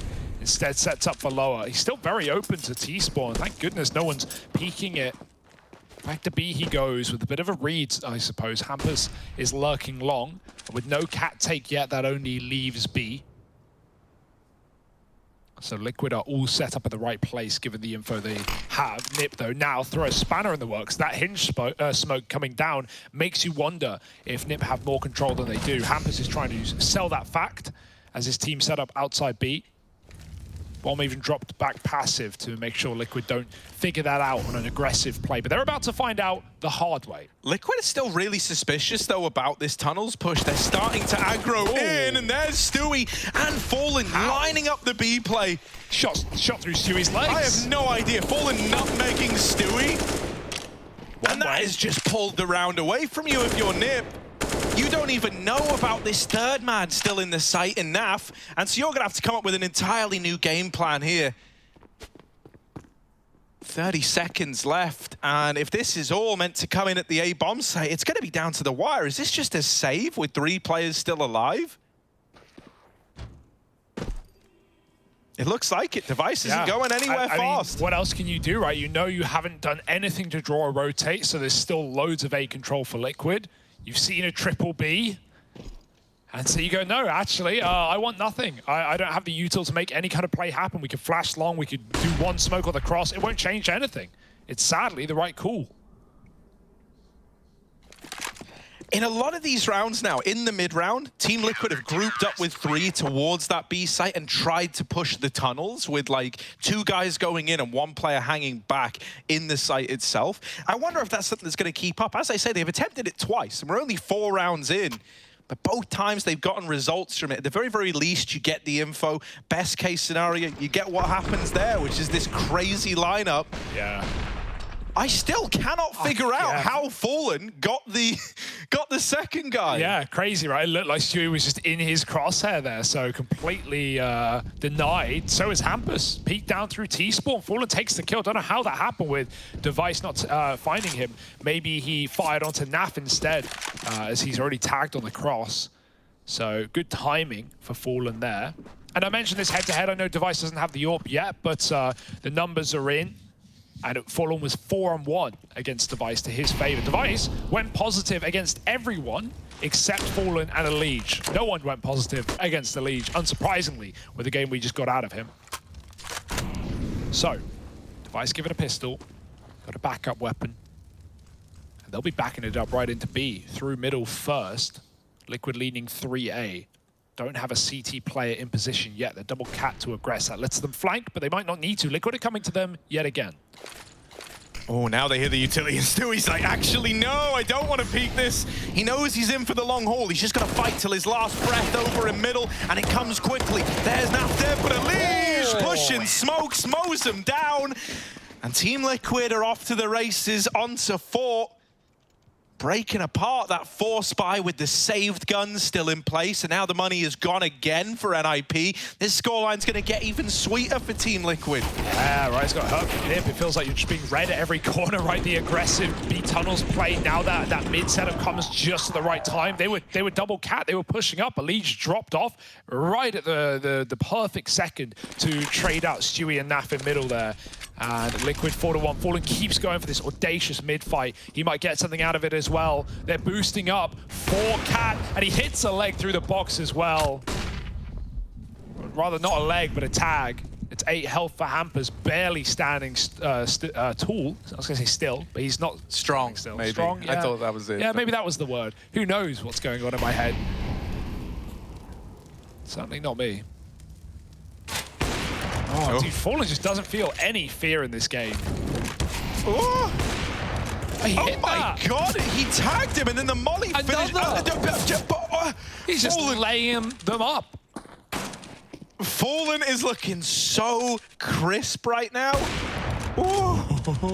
Maybe we stop peeking. Maybe we stop giving Fallen all these chances. Or maybe we give him more chances, question mark? Yeah. Oh, Hampus gonna get that sweet old revenge. Fallen on the receiving end of the dig, and that's him knocked out of the round. But as is often the case with this Liquid squad, where you deal with one, there's more waiting in the wings. Stuart 2K over here in the mid doors. There's the first 2 device. They know about him now, but he's got support. And even though Hampus's deagle is delivering, how realistic is this round? 3 for him. Smoke for the cross, but he's going back, trying to get tricky with it.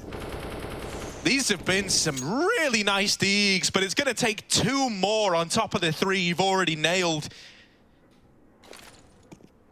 Grim still waiting. Flash goes over, and he will finally deal with the problem that was Hampus's dig. 5 on the board for Team Liquid, but Hampus at least makes that a very expensive round. Yeah. It goes from looking like it was going to be squeaky clean to squeaky bum time. Oh my goodness, Harry. Hampus, these are impeccable shots. My God. Don't nerf that. Just nerf the body shots, not the head shots. Don't nerf Hampus, not with rounds like that coming through. That's pure, unadulterated skill. AWP out for device. We've been waiting for it, and it's met with 2 from Team Liquid. Stewie and Fallen both wielding these weapons. Fallen's in the right place, and Stewie's here at the right time. This could be the AWP crossfire. They smoke Hinge, though. Stewie can only see legs, and they won't give him that. Jumping up the safe side. Oh, he goes for a timing shot based off nothing but feeling, and it won't connect. Fallen's will have to. Yeah, it's a very deep angle for Fallen. I like that. Trading mollies enables him to stay in this position. He doesn't need to go through the motions. He doesn't need to fall back, get to car, get to corner, get to goose. No, he can just stay in the same spot. Their molly is now ended. Oh my God, he's swinging now after the flash. Oh my God, I didn't see anyone. I didn't see Hampus who tagged Fallen. I didn't how is he doing it to him? It didn't even look like he hit, like that's a headshot. It didn't even look like he moved his mouse off that pixel. Fallen is just on one right now. This is prime Fallen Counter-Strike. Yep. And now as he waits over here at the crossroads, he's got a Liege tucked in at the site. Grim is still covering his long. So this double hold of a Liege and Fallen, it's a scary twosome to run into. Flash is going over, and Nip might just leave. They might decide, actually, boys, you know what? I do not want to be on the receiving end of that AWP, but guess what? There's 2 of them, baby. Stuart over here in middle sends them packing, and with 10 seconds, Nip are left to save again. How often do you see this? This is like 2 full gun rounds for Nip where it's just been out of the question, like out of the options here on this T side. You know, if anything, you wonder if Stewie firing that first shot through the mid smoke baits him into the A play, because they go, oh, the AWP is leaning B. Fallen's been playing this same angle every round. He's been fighting from mid, B side, and so Fallen's there. They go up Cat, and look what they run into. It just, I don't even know. I have no answer. It's just a feeling. It's deep down inside of you. It's cerebral. And Fallen hits those, baby. 6-1. And you got to wonder where Nip's head is at. They may have pulled a bit of a comeback on the T side of Inferno, but this T side is nothing of the sorts. Not yet, at least. There's still time. There's always time until there's not, Harry. And at what point do we pull that plug? You'd be surprised how quick it sneaks up on you, right? Yeah. Like, you're looking at it right now, and NIP are going, well, there's still rounds to be played. Like, we can still turn this around. But, oh, if things don't change soon, then they might not ever change at all. Yeah, I'd like to see some faster plays out of Nip, right? They've done a lot of this early defaulting, just letting the AWP work. Maybe get long, right? Take a spawn if you have one. Try and put the AWP there. Just anything away from these slow B crawls, taking cat, walking into dry orbs. Unfortunately, dry is how it'll have to be for now. They just don't have the util. 4 flashes, 1 smoke is all they bring to the table. It's a shooting gallery for this double AWP right now. But first, Grim with the weather. Oh, flashes throwing from middle, but they're not going to blind Grim here. So he's given a free chance at that fight. Now, Alicia's got to get out of danger because they've lost this long control. This might leave you in a spot where you're feeling pressured to try and take Catwalk. And I wonder if these 3 players grouping in middle are going to attempt that.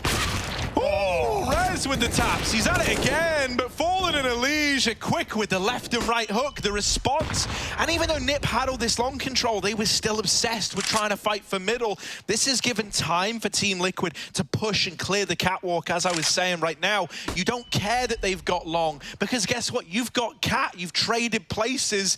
And Elige doesn't even have to fight this. This is just confidence on the guy, looking for these engagements. There's no smokes to get across, but the AWPs aren't watching it yet. Elige dead to Rez. It's a little bit ugly. He's going to get thrown over, but it's a weak throw on Rez. It's a very weak throw. And there's the re-peek from Fallen on the short side. Rez needs to hit the gym, man. That is the bomb normally can like topple over to the other side. And this man said the AWPs don't have the cross. Yeah, you wonder there, right? When they get that kill on Grim, you wonder the reason that Nip back up is because they're expecting to see the AWP on A, right? Because the AWP has been wherever they go. And funnily enough, they rotate back into mid. Elige does a double molly combo to get Catwalk. And both the AWPs are sitting in middle off of a B rotate. Both the AWPs are fighting Nip as they leave long. So they find that out the hard way. It feels like Nip are getting very unlucky with some of these reads. So a fast B play looking to be in order. And finally you've got a chance because it's only Nafly here. Stewie is actually crossing. He's often been that second player in B. He's crossed the CT side of spawn. So Naf has got to get a couple here, and it's only 1 from him. Stewie now up in the window waiting for a flash. Peeks on the back of it. It's a tag to Rez. While this is happening, Elige takes the tunnel and now takes heads off. The B play's been shut down and Nade should do it. Whoop! And there it is. 3 in the round for Elige. They put a stop to the B rush. Liquid, this is the Liquid we've always wanted to see, it feels like. 8-1, and Nip feel like they can't catch a break.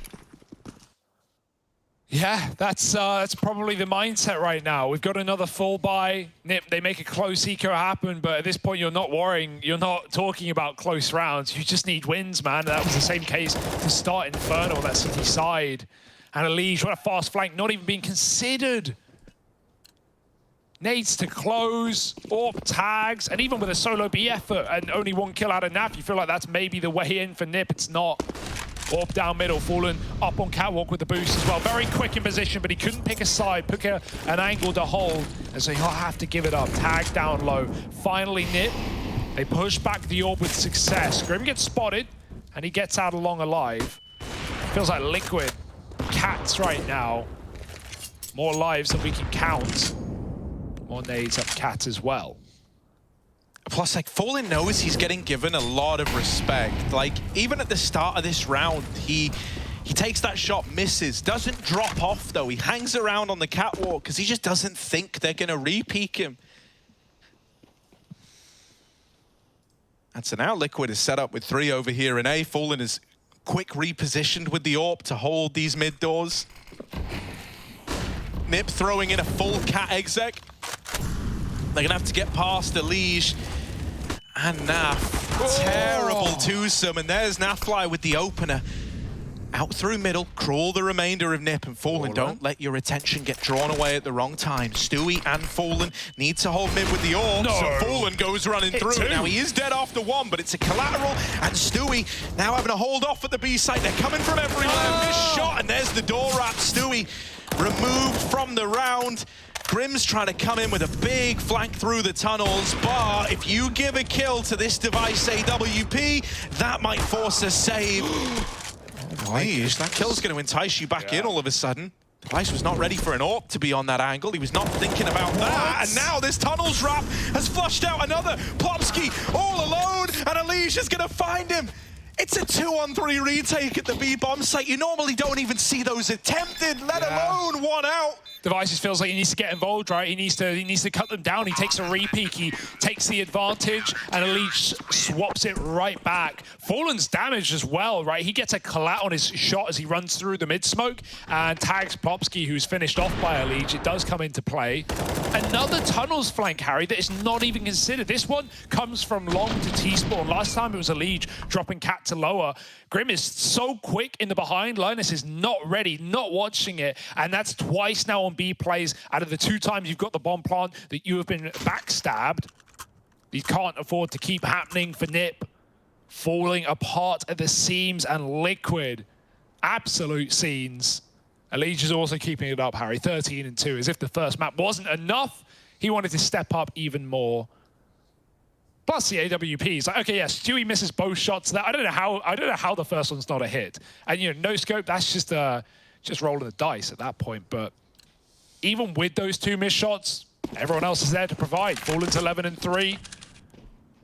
Device trying to get this cross shot, and he won't hit it today. Oh, that's one way to do it. Stewie gets tagged. Hampers. Same story. Yeah, like Stewie even trades a tag through the wall. I mean, sure, take it. And onto a rifler as well is even better, arguably, right? It's not like Hampus is going to take the AWP now. Oh, my. Fallen always keeping it fresh. We haven't really seen him contend with these long doors yet. Plopsky's out of there. And Fallen, hearing that flash with no peek coming off the back of it, he might start to get suspicious soon. He might start to give this a look in. Now, it does make me somewhat nervous. Having Fallen to anchor long could cause problems if they cat take, right? You've only got Grim in the site. Fallen doesn't have flashes for Grim either. And he won't be able to just up and leave long to come back and help. You've always got to keep holding this, especially with a cat exec, when you don't know the numbers. So Grim is very much alone in this site hold. But Nip aren't going through cat, they're coming out middle. And there's Elige with an opener. Grim will remove one of these A players, and Elige is popping. Device with a double. There's Stewie to trade it out. And it's all left onto Linus, who's barreling towards B as we speak. Stewie will get dropped, and Linus is given a chance at the 1v3 clutch. He's got full nades, he can smoke off door, he just needs to get tunnels, right? The flank is coming in yet again. In fact, it's a double trouble for Liquid. Linus, will he realize in time? Trying to smoke off the tunnel. Liquid will have to go through. They can throw nades if they'd like. Or just jump together. Oh, Linus! Lines him up, knocks him down, and finds Nip a second round. It's about damn time as well. I've kind of had enough of them getting shot in the side from these tunnels flanks, right? So Linus hears the footsteps before they've even hit the ground from jumping through that smoke. He puts them in the dirt. That's more like it. This guy's been very quiet in this game, right? Very, very quiet. 1-8 before this round. What a transfer. They both jumped through. That's going to hurt for Liquid. But it shows, like, you know, the fact that you go for that play and you don't use any util. Obviously, your element of surprise is part of it. But, man, you're feeling, aren't you? Grim, he's going to be feeling something in a second. They're coming his way. A lot of teams chasing. They got fast. Right fast. There's 2 guys at long we've got to worry about. There they are. Showing their hand. Grim, the man. And it's only Device a long way from home. Grim, talk about a revenge story for him there. Big Grimothy. Laying down the pain. Device. An impossible clutch, or so you might like to think. And there's Stewie set up by Naf's flash to lock in at 10 on the board for Team Liquid. This is one hell of a game. How does he hit all 3 of these? They never even had to worry about the other player. I don't even know who it was, Harry. Rez. No. The other player at long. Oh, the other guy at long. Who knows? I thought you meant Rez who pushed through the long smoke. No, Rez got through, Fallen kills, and there's another long player for Liquid behind the smoke that also never needed to do anything. Yeah, I'm pretty sure that was Nafly over Makes at long. sense. Doesn't matter though, does it? Grim needs no help, needs no assistance. And it's a good day for NA. Enjoy it while it lasts. Hell, maybe it will last the entire group.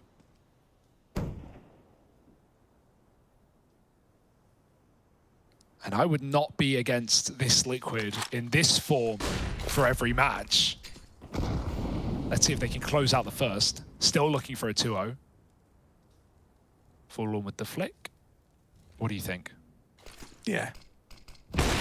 Woo! Rez on the receiving end of it. The professor is in. And they did not like him, for he told the truth. He laid down the pain. Grim, they're going to have to do more than that to get him out of the pit. And the flashes, the flashes. You are dead, Device. Elige with a transfer of his own. And now, more prescriptions getting written. They're handing out medicine that Nip were trying to deal to them. That little Linus transfer looks like nothing now with some of these rifle rounds we've had out of Grim and Elige. Yeah, I just don't know what to say anymore. This is every single round for Liquid. As soon as Nip get one, Liquid coming with a flawless follow-up. Great synergy, great cohesion. Flashing was fallen there for Grim. And right out long now, Nip want to try and up the ante, up the pace. This has not gone well for them in the past. Elige going through the smoke. Everyone's blind, including him. And Grim will die after only one. Now it's gone well. Even a top mid push for Stewie. We're starting to get a bit feisty, are we, Liquid? 4-on-2, though, against them. I'm not counting anything out. Not in this game. But Nip, they're in the best position they've had in rounds. Yeah, if Hampus probes the B site and they rotate back, then Nip have got this in the bag, right? You're just left saving on the side of Team Liquid. But they've taken the bomb to long.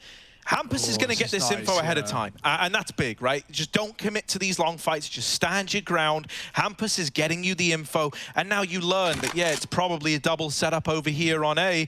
So you get out of there, you go rejoin Hampus, Nip. Yeah, they've got this one, right? Pretty much all danger's been avoided now. And Team Liquid, on the back of really the money alone, should just be saving here. I mean, you could argue it, yeah, but at the same time, they can kind of buy next, right? They'll have 4 out of 5. Depends on the AWPs. I wouldn't be surprised if Liquid poked their head in, you know? But from position alone, yeah, you're probably right, Harry. Does seem like a lock-in. Got no loss bonus. But you do have a bit of bank. So, yeah, just hold on. Just get out of there. Give Nip the respect that they definitely deserve in this round. 4-on-2, and the B side locked in. Liquid hold off for now.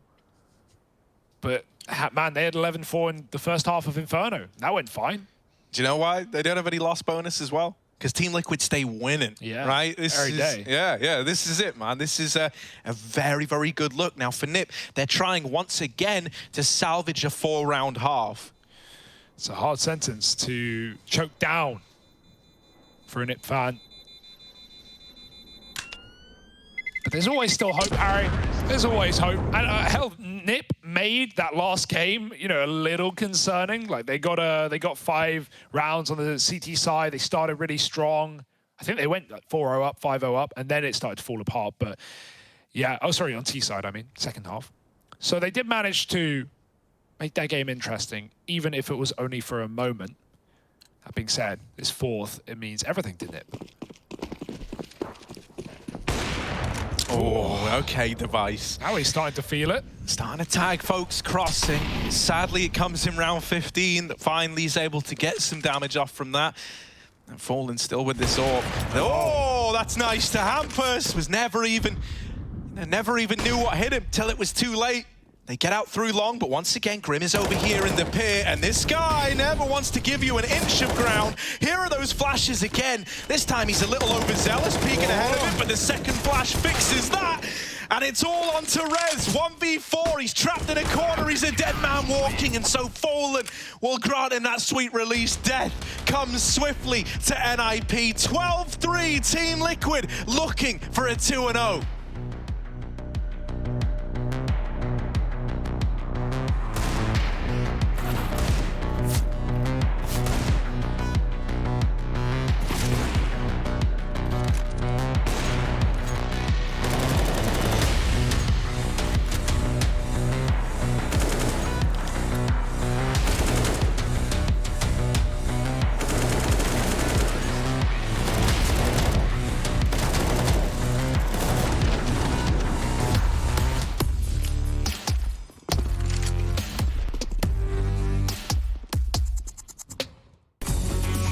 Hey Future Pros, back with a more complex pro tip today which will help you establish presence at long on Dust 2. For this execute you will need 2 Future Pros. The utility required will be 2 smokes and 1 optional flash for this take. Future Pro number 1. To throw your smoke, you will need to line up with this metal bracket. Then find this corner and aim your crosshair so it lines up with the satellite antenna. Then throw. Future Pro number 2. You will need to line yourself up with this dark spot in the shadow of the car. Aim upwards and find the gap in the palm trees. Then position your crosshair so you're aiming just above that gap and throw. Optional Future Pro number 3. If you want to feel like a part of the team, you can stand at the back of the car and line up this flash towards the top of the doors, which will help your teammates get out of long. If the smokes have been thrown correctly, this will help you segment long and fully take control of pit.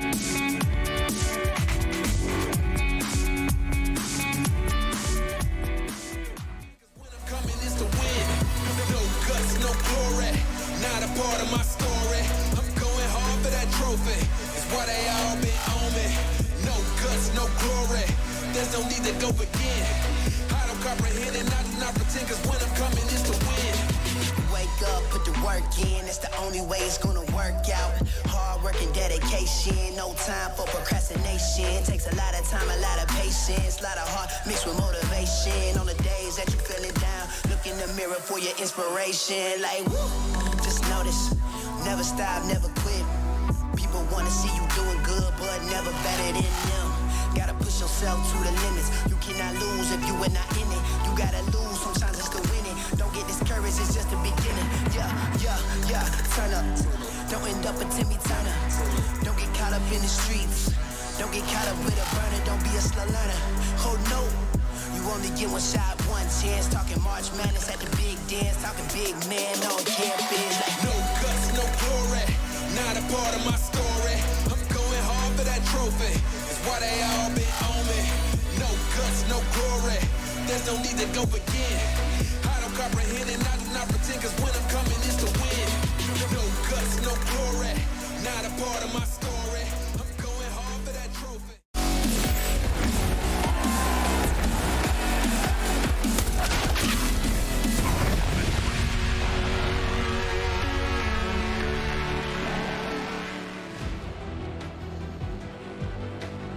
NA's hope, Team Liquid in the lead right now on NIP's map pick. It is a dominant first half from them, spearheaded by guys like Fallen and Elige. Liquid looking like they can do no wrong in this game right now. You know, when we think about the head-to-heads back from Inferno, Fallen was winning them out over Device. Here, he's not just winning them out, he's dominating. Interesting to note, early tag from Rez onto Fallen all the way back in T-spawn. So that's him down low. You want to try and get that utility out of him while you still can. I mean, nothing's going right for Nip. Had he 90 damage, a USP headshot. Oh, that's more like it. That's more like it. Bit of style from Device. That's what they need. And now you just give it up, right? You fall back, you play safe, lean into your bomb sites.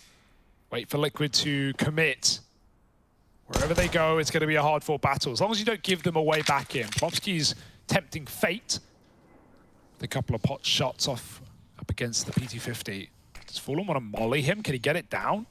Smoke will give him a bit of cover. No need for a Molotov. It's going anyway. Here they come out the tunnels. Still 2 more to clear. Stewie falling into Linus. And he's still going to hit the shot with the USP. It's just Nap. And I say just. Oh my goodness, yeah, Nap's making a mad dash across. Oh, he's going to repeat the Stewie technique, and he does! Tuck himself in, still alive. Nap at 14 HP. He sees in slow motion, and he moves at double time, but it's Device to triple up in that pistol to find a round for NIP. Yeah, the openers and the closers, that's more like Device, but you know, the same thing happened back on Inferno with a you know, even more favorable scoreline. Nip, they gave us a bit of faith, they gave us a bit to believe in, but Liquid eventually snatched it away, and I have expectation they're looking to do the same here. Glocks, Liquid just want those guns as soon as they can get them. Device, he'll go for the USP. Wants his AWP out ASAP just as much. Rez has made it into lower now. I think that may have been spotted from Stewie back in spawn. No, it hasn't. Grim is not considering, so freebie for Rez, but it was always going to be a bit of a mop-up, a mow down, whatever you want to call it. Oh my god, Device almost dead to the Glock. Stick to 30. Will win his fight thanks to Hampus. And it's basically done.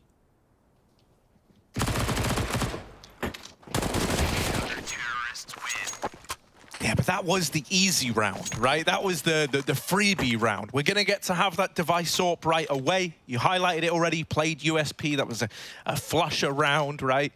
USP armor, fighting them in middle. Almost dying to Glocks.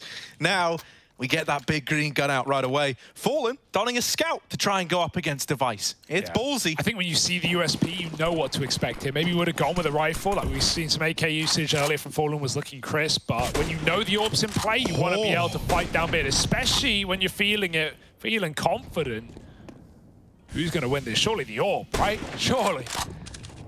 Or maybe Device just gives it up. Wise mind. Not wanting to go down a man in such an important rifle round. Yeah, especially not with the big investment, right? Like the almost $5,000 gun versus the little $1,700 one shooting at you from T-spawn. It's just not a risk that you want to take on.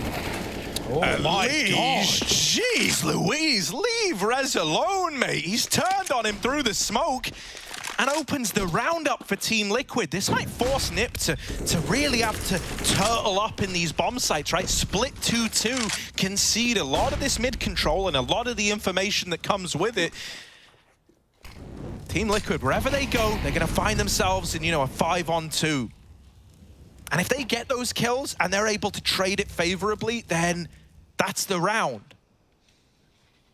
Yeah, really, there's no one even fighting right now. Are you going to play a retake setup, or can Hampus get back to drop util in time? Like, he's right below. He's hoping they drop into spawn. It's a common play, but if he's not set up and ramp in time, this might just be a round decided by the util. Here come Liquid. Quick up. Hampus gets back just about. Dropping a smoke is going to buy a few more seconds. Popsky flashing behind him. Hampus can't really do anything with it, though. The smokes are down. There's so much cover. Is that a good or a bad thing? Hampus about to find out. 2 kills. He's still tucked in close. Make that 3. Hampus climbs over, and he dishes death into the A site. 4 frags for Hampus. And that's one way to get a bit of a hold. 4-on-5 for Nip, and they make it work. That's unreal. I don't know how he did that. You can't count on that every day, right? No. But, you know, and the flashes definitely helped in that. I think, you know, they were so fixated on the Liquid side of just getting in. No one's playing anti-flash. No one's considering the volley of flashes that were going to come their way. And Hampus does a really nice job with this smoke down, just playing around it and using it to his advantage. See Rez saying, Hampus! How has he done that? Device picks Fallen out of midair. And it's only Deegs. It was only ever going to be Deegs.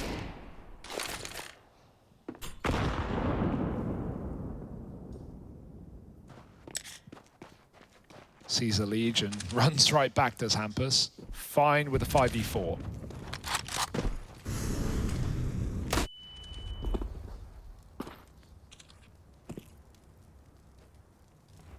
Yeah, you've only got flashes here, so you're just going to try and flash yourself in catwalk, see if you can get away with absolute murder.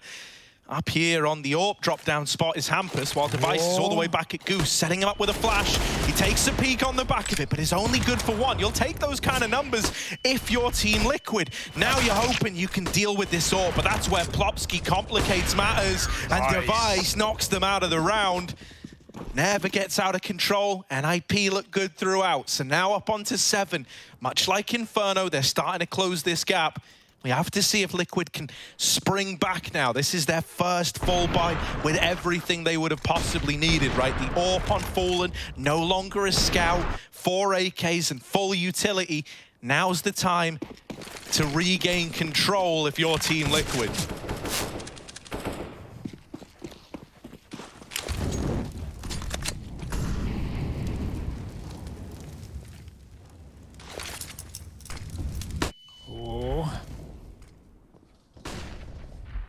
Maybe we have this aggro B push. Liquid did it once in the first half. Nip are doing it straight away, and it couldn't be at a better timing. Liquid just bait peeked B, and then they went lower. Nip now have all the info in the round. They know exactly where Liquid sit just by process of elimination, and that's what they're looking to do. Linus, backstab moment. How many can he get? That's the question. Would love more than one. Elige back turn right now. Stewie dead. Elige turns and Linus takes it and runs. Cut and dry. 1 for none. And now Liquid just have to go. Yeah, it's awkward when you see that because now you know that Nip know it's not a B play, and with Plopsky holding down the long doors, this long crossfire is despicable. The short guys managed to get in. Fallen, what? 5 kills in 2 seconds. This whole round just went by in the blink of an eye, but look at Fallen. He dropped into CT with the AWP. I thought he was dead. He dropped into CT with the AWP, and he's jumping around getting shot in the feet. And I hope we have the replay of all of these. We're going to need more replay machines than we can afford. He drops into CT, starts getting shot in the foot. And then he killed the B rotate. And then he killed the second guy coming from B. Everyone dies. Oh my, Team Liquid. That is a loins-warming round. Take a look at this. Fallen back on it again, baby! And it's Rez on the receiving end this time around. That was a 3v5, just so you know. That was a 3v5 that ended in an instant. You don't see rounds like that often. Everyone wins a fight. Everyone wins 2 fights. How the hell have they done it? It was so fast, you couldn't have even begun to capture all of those kills. Like, that is a whirlwind of a round. Device now with this second AWP in the server for Nip. Missed shot on the first man in. Hampus with a response, and with Big Fallen removed, maybe there's a chance after all. Oh, we have some gross flashbangs for long, but they actually don't go with it. They lean back to B, running the rotate round. Maybe we're just seeing if Naf's checking out for aggro B play. That flash is so nice as well. Gets the AWP off the angle. It lets Grim cross out along. And Nip don't know what they missed. Did they miss a lower jump to Cat? Did they miss the opposite? Hampus holds on to middle. The rest of his team setting up this U-turn, but they're going to drop back. They're going to go into that B play that Naf is just taking. Sui drops spawn and Hampus holds strong. Double kill in middle with 3 in the round. Now it's down to the rest of Liquid to pick up the pieces. Yeah, and towards B, they're going to try and go. Naf and Elige with the push. Linus, even 1 here would be fine. He's hoping for more than that, and Device's flashes will set him up nicely to close that round for NIP. 8 on the board. They're refusing to let go, refusing to give up. And so it's another eco round for Team Liquid.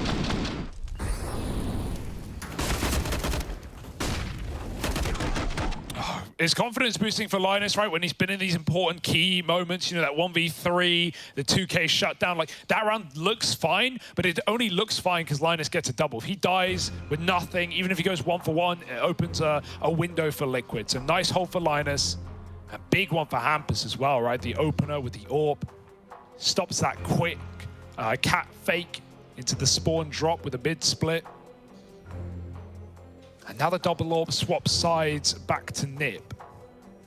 Rez donning it alongside Device. We know what Rez can do with that AWP. Man, he picked up a sick clutch back on the T side of Inferno, if you remember at the back of B. Boy, they're going to have to be sick with Fallen on the other side.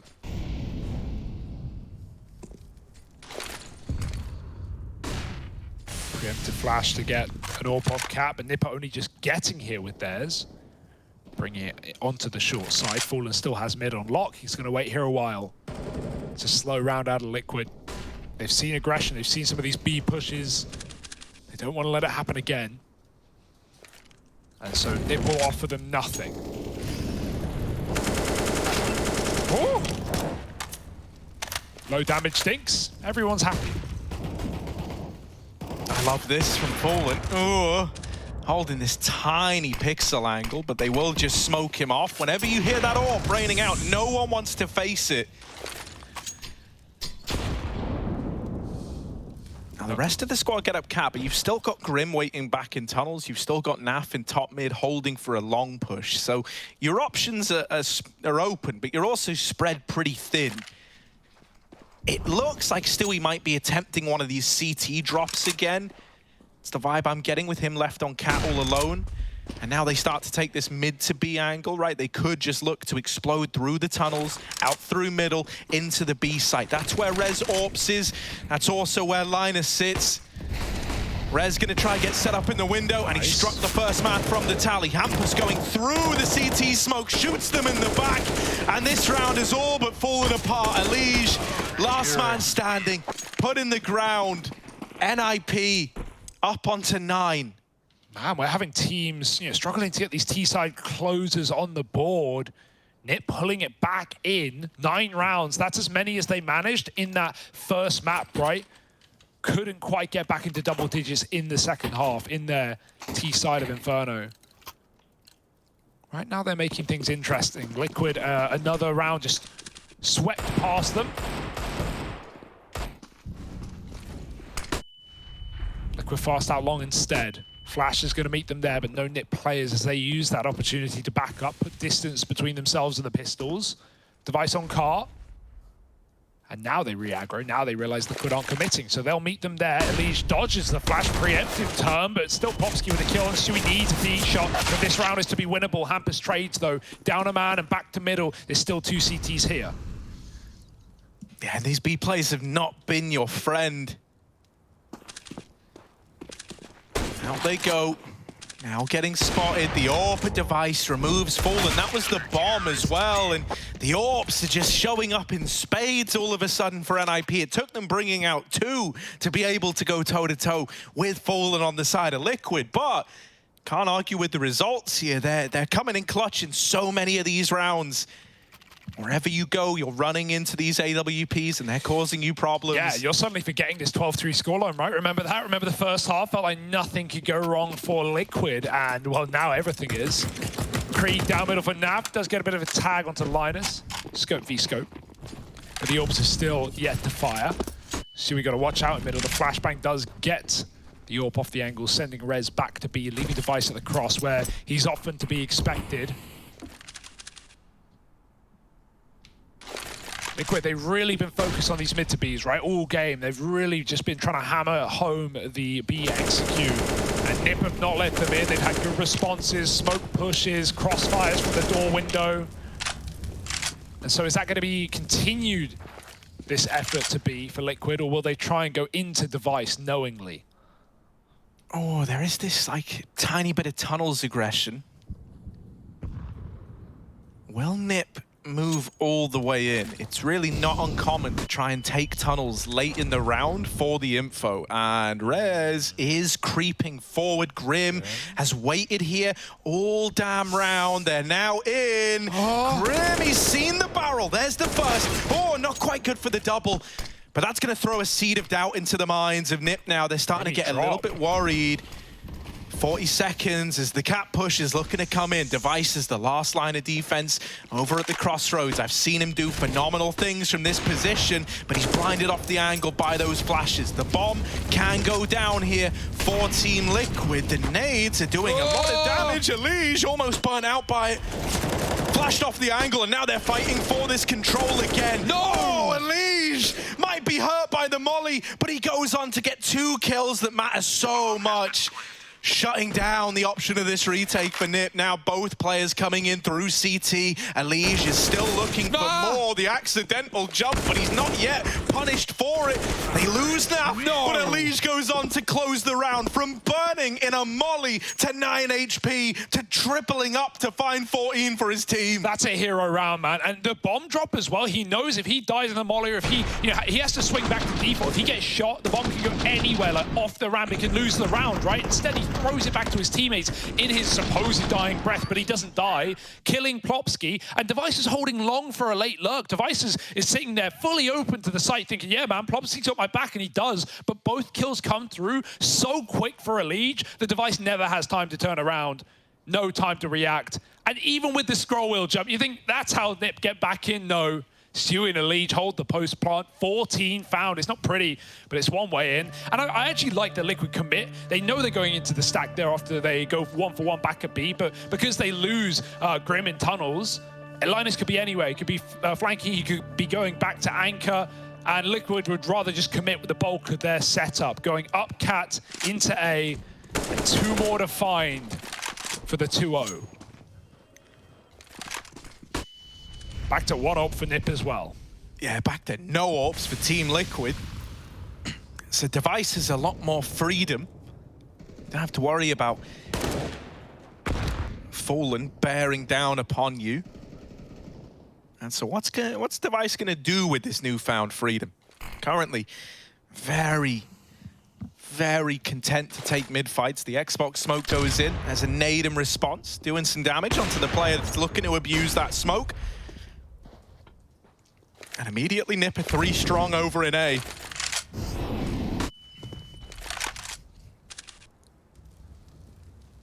Cat control taken again. This is the same T-side default that Liquid have ran in the majority of these rounds, right? Grim holding the tunnels. He's vacated that already, so this is looking like another catwalk commitment out of Team Liquid.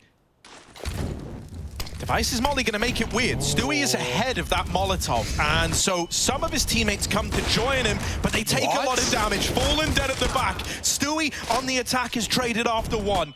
They've got Plopsky pincered, they've got him out on an island, and they're keen to take that fight while it's available. Everyone's rotating through CT, but because of Naf's position, you know this is the case. You know that no one's coming short. The molly really does a lot of damage, man. Liquid getting toasted again, but still living to tell the tale. Naf needs to get into position. He has a molly for the bomb. Stuck He's behind the smoke going is CT. Grim. Yeah, this is going to be weird. Grim's got to get the kills. He's stalling it out as long as he can. No need to peek. Linus is expecting Cat. Why would he not? That's the expected rotation of Naf. Now he's walking up spawn to win the round. Linus, he can chase down Grim. He should still be scared of Catwalk, and he is as Naf puts the knife in the back. Liquid find 15. It looks weird, but it's the last thing that Nip expects. Being real, like, I know Naf is the guy to go on and close the round. Grim deserves all the praise for staying alive so long, for getting it to a 1v2 in the first place. If that's a 2-on-1 and Grim dies immediately, like, he's like 4 health as well while he's fighting this, then the Naf never even gets a chance to play that. He was too far away. And so now the money is gone for NIP. This is Liquid's best chance to close it, and they might look to end it all on the back of a B play. I thought they were going to run in, man. Maybe they would have if Fallen hit a cross shot or called a tag, anything. Would have been one way to close a map and series. Instead, Liquid hold off and lower. That's fine. They know Nip don't have a lot, even if they don't know the specifics. A couple of Deagles, a couple of scouts, and info denial smoke here on the hinge. It's still going to be a B play after all. Shuey selling it. Linus flashed out, and as long as they go soon, Linus will never realize exactly what's going on. There's the spot. Device in the right place towards B. Mollied out. Would love a double with a molly. He shields his vision, and theirs as well. They can't see him. Linus is coming in on the flank already. Liquid are barely out the tunnels. Another hit for Device. Tags a liege, but Liquid are in the bomb site and ready to close. Linus and Plopsky, they're the two that have to do it. They're the two that have to keep the dream alive for NIP. And Liquid will not give you these fights for free. Naf, merciless in the execution of Linus. It's all onto Plopsky. He's lost in the smoke, lost in the source. And Naf, sure he's dead. Plopsky still got to go against the grey and against the odds. 1v2, and with Fallen holding the window, victory is assured. Team Liquid lock it in. 2-0 over NIP in their debut game on the Pro League. My, oh my, that's the Liquid we want to see. I'm speechless, but the hope of NA burns on.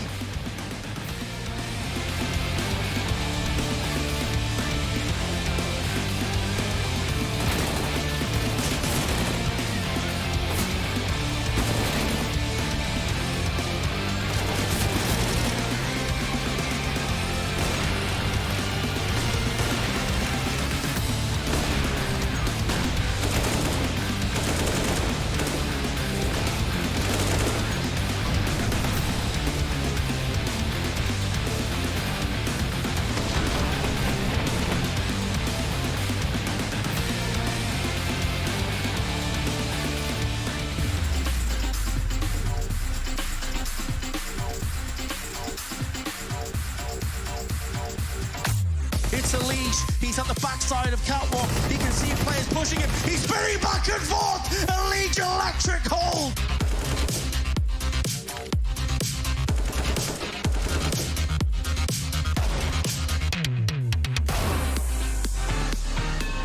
Looking to complete the sweep. Team Liquid have looked excellent here on Overpass.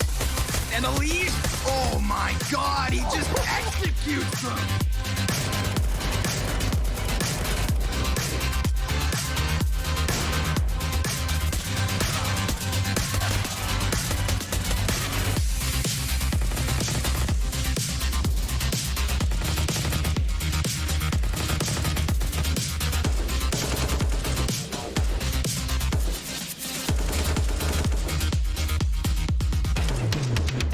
into OT.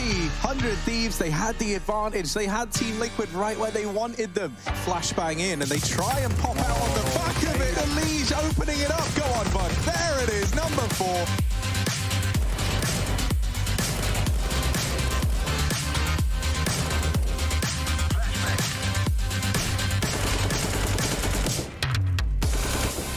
It's about to get real cool over here towards their ramp. Doesn't work out, but there's Elise. You said you wanted to see him. T3000 on the map. You've seen a lot of him. That's stunning from Elise. That's the big dog you want.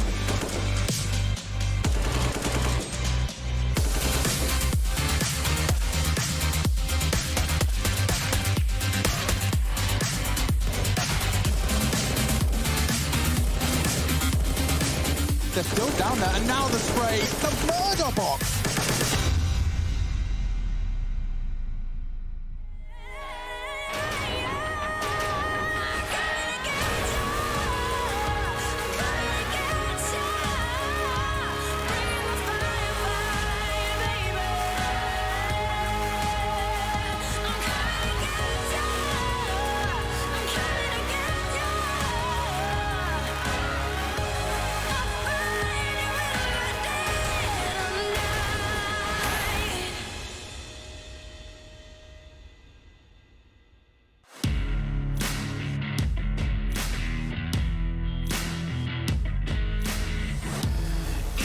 Your destiny, slay your enemy, raise a legacy.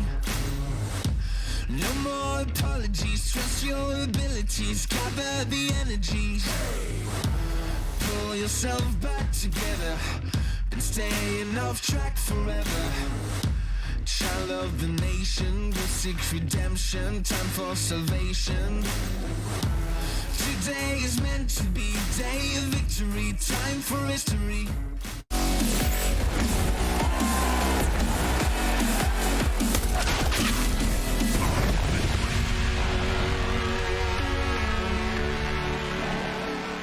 And if you've ever been put on hold for an extended amount of time and just, you just rage so much at that, well, this is absolutely nothing like that. But I can't tell you, the only thing being held around here would be Nip's throat by Team Liquid. Now this was a great showing from Team Liquid and a great start for them in Pro League Season 14, Jay. I think what was really cool about this showing is obviously both her first halves for Liquid were just dominant. They started both maps out with incredible leads. And it felt like that was like setting the tone. It felt like NIP didn't play their best game, but not because they came out flat, because Liquid just forced them to be flat. Like Liquid like really dictated exactly how NIP was going to play, and they were not ready for the constant peaking, the constant aggression, the willingness to take any fight that came their way.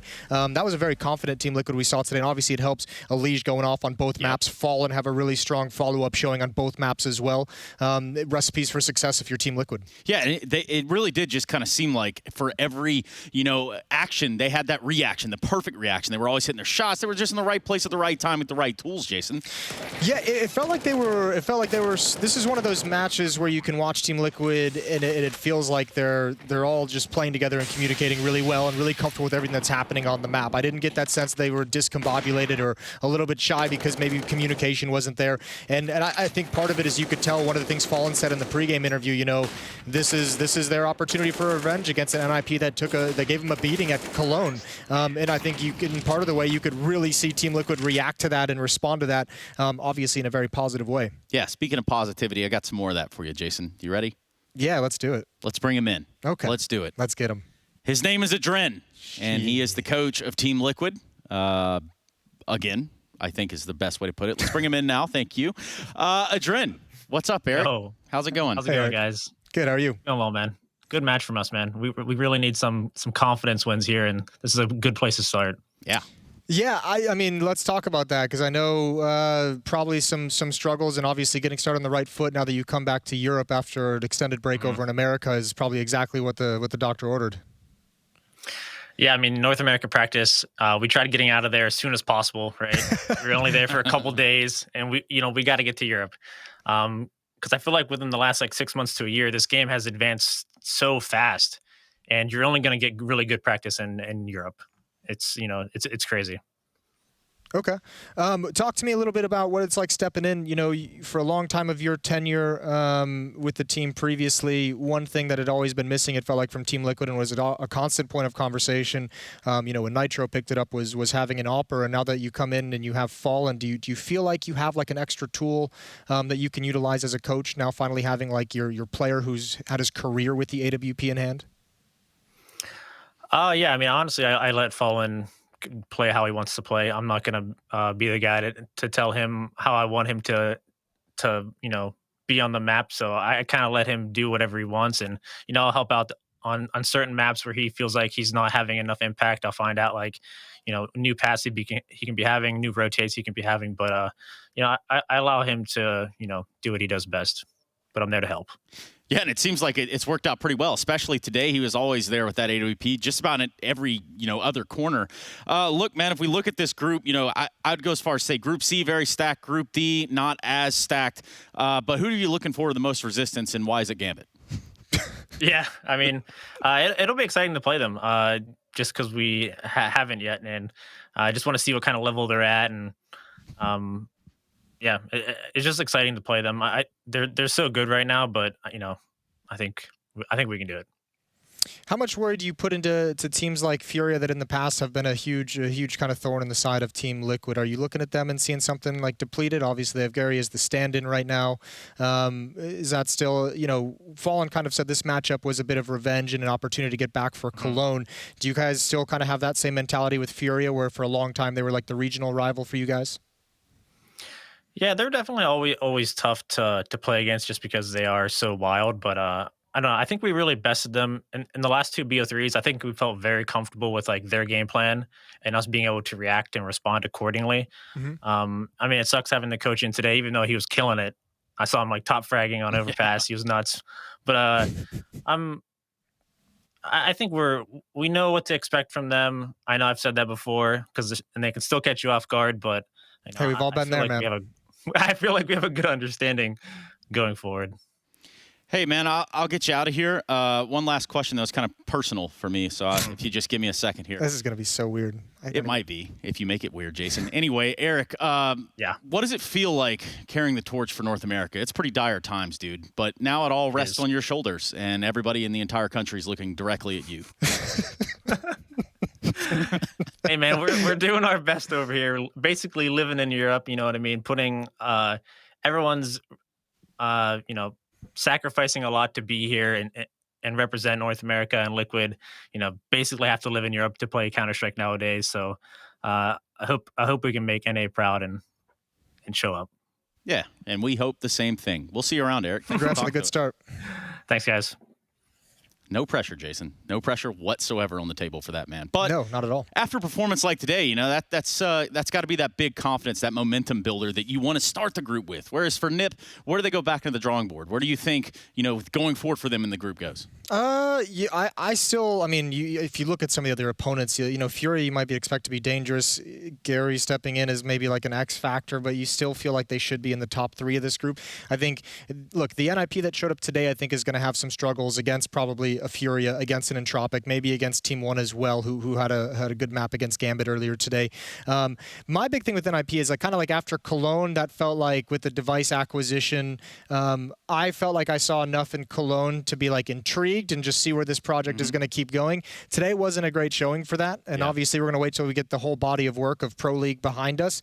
But that was a really rough match for anyone who's hoping that this device iteration of NIP is going to continue taking steps in the positive direction. That was really brutal. Now the caveat to that is obviously Liquid played incredibly well, and Liquid looked like, you know, I think Liquid is ranked like 12th or 13th in the world right now. That was like the old Liquid that was, you know, in the top 5. That was a really good version of Liquid today. Well-oiled machine. Yeah. So it was really well done. Really good stuff there from the side of Liquid. Tomorrow brings us about some new matches as well. So we can go ahead and probably throw that schedule around here, I think. Oh, there it is.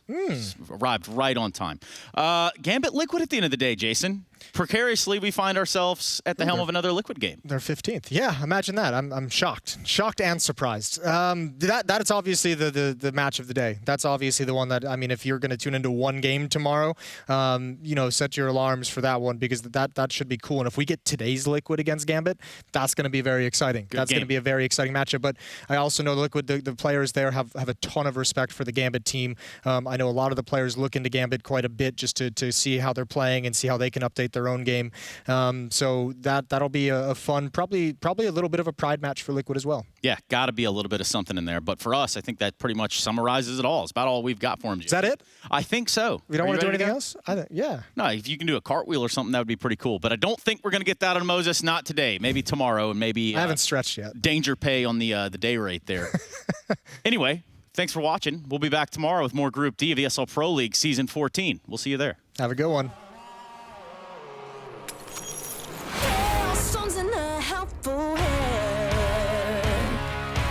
Broken bones and a bloodstained flag. Open road and nomadic plans.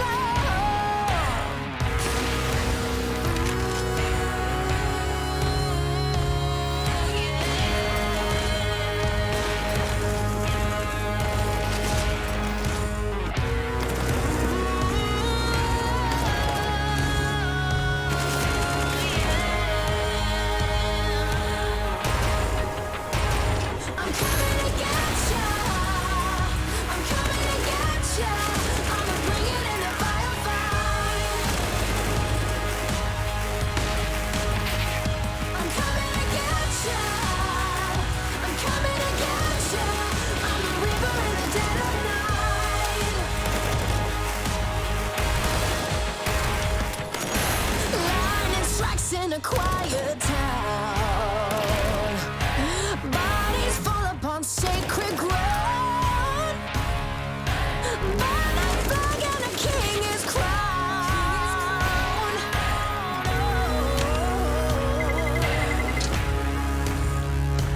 Coming to get ya.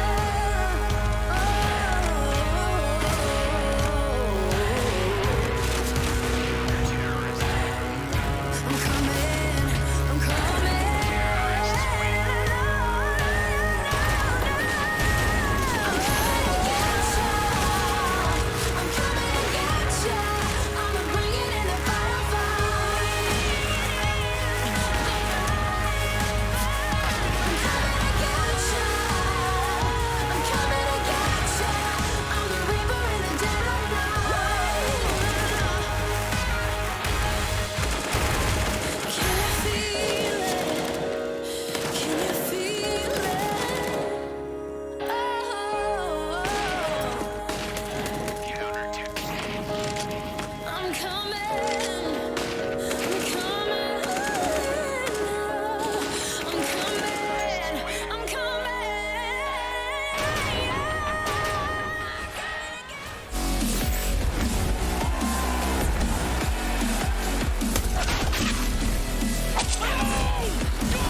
Yes, nice shot, my friend. Cheaters ruining your plays? I have eyes on the enemy.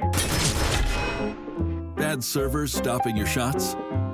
What you need is ESEA. Advanced anti-cheat to stop cheaters. And the best servers around, all with 128 tick rate. ESEA, the best way to play CSGO. Choose nades, choose a smoke, choose a flashbang.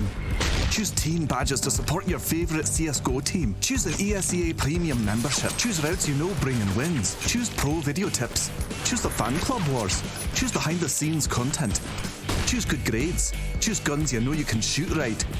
Choose bingo. Choose the equipment you know is going to get your team the win thanks to heat maps. Choose the CSGO Hub Premium. The complete package to help you and your squad achieve all your CSGO goals.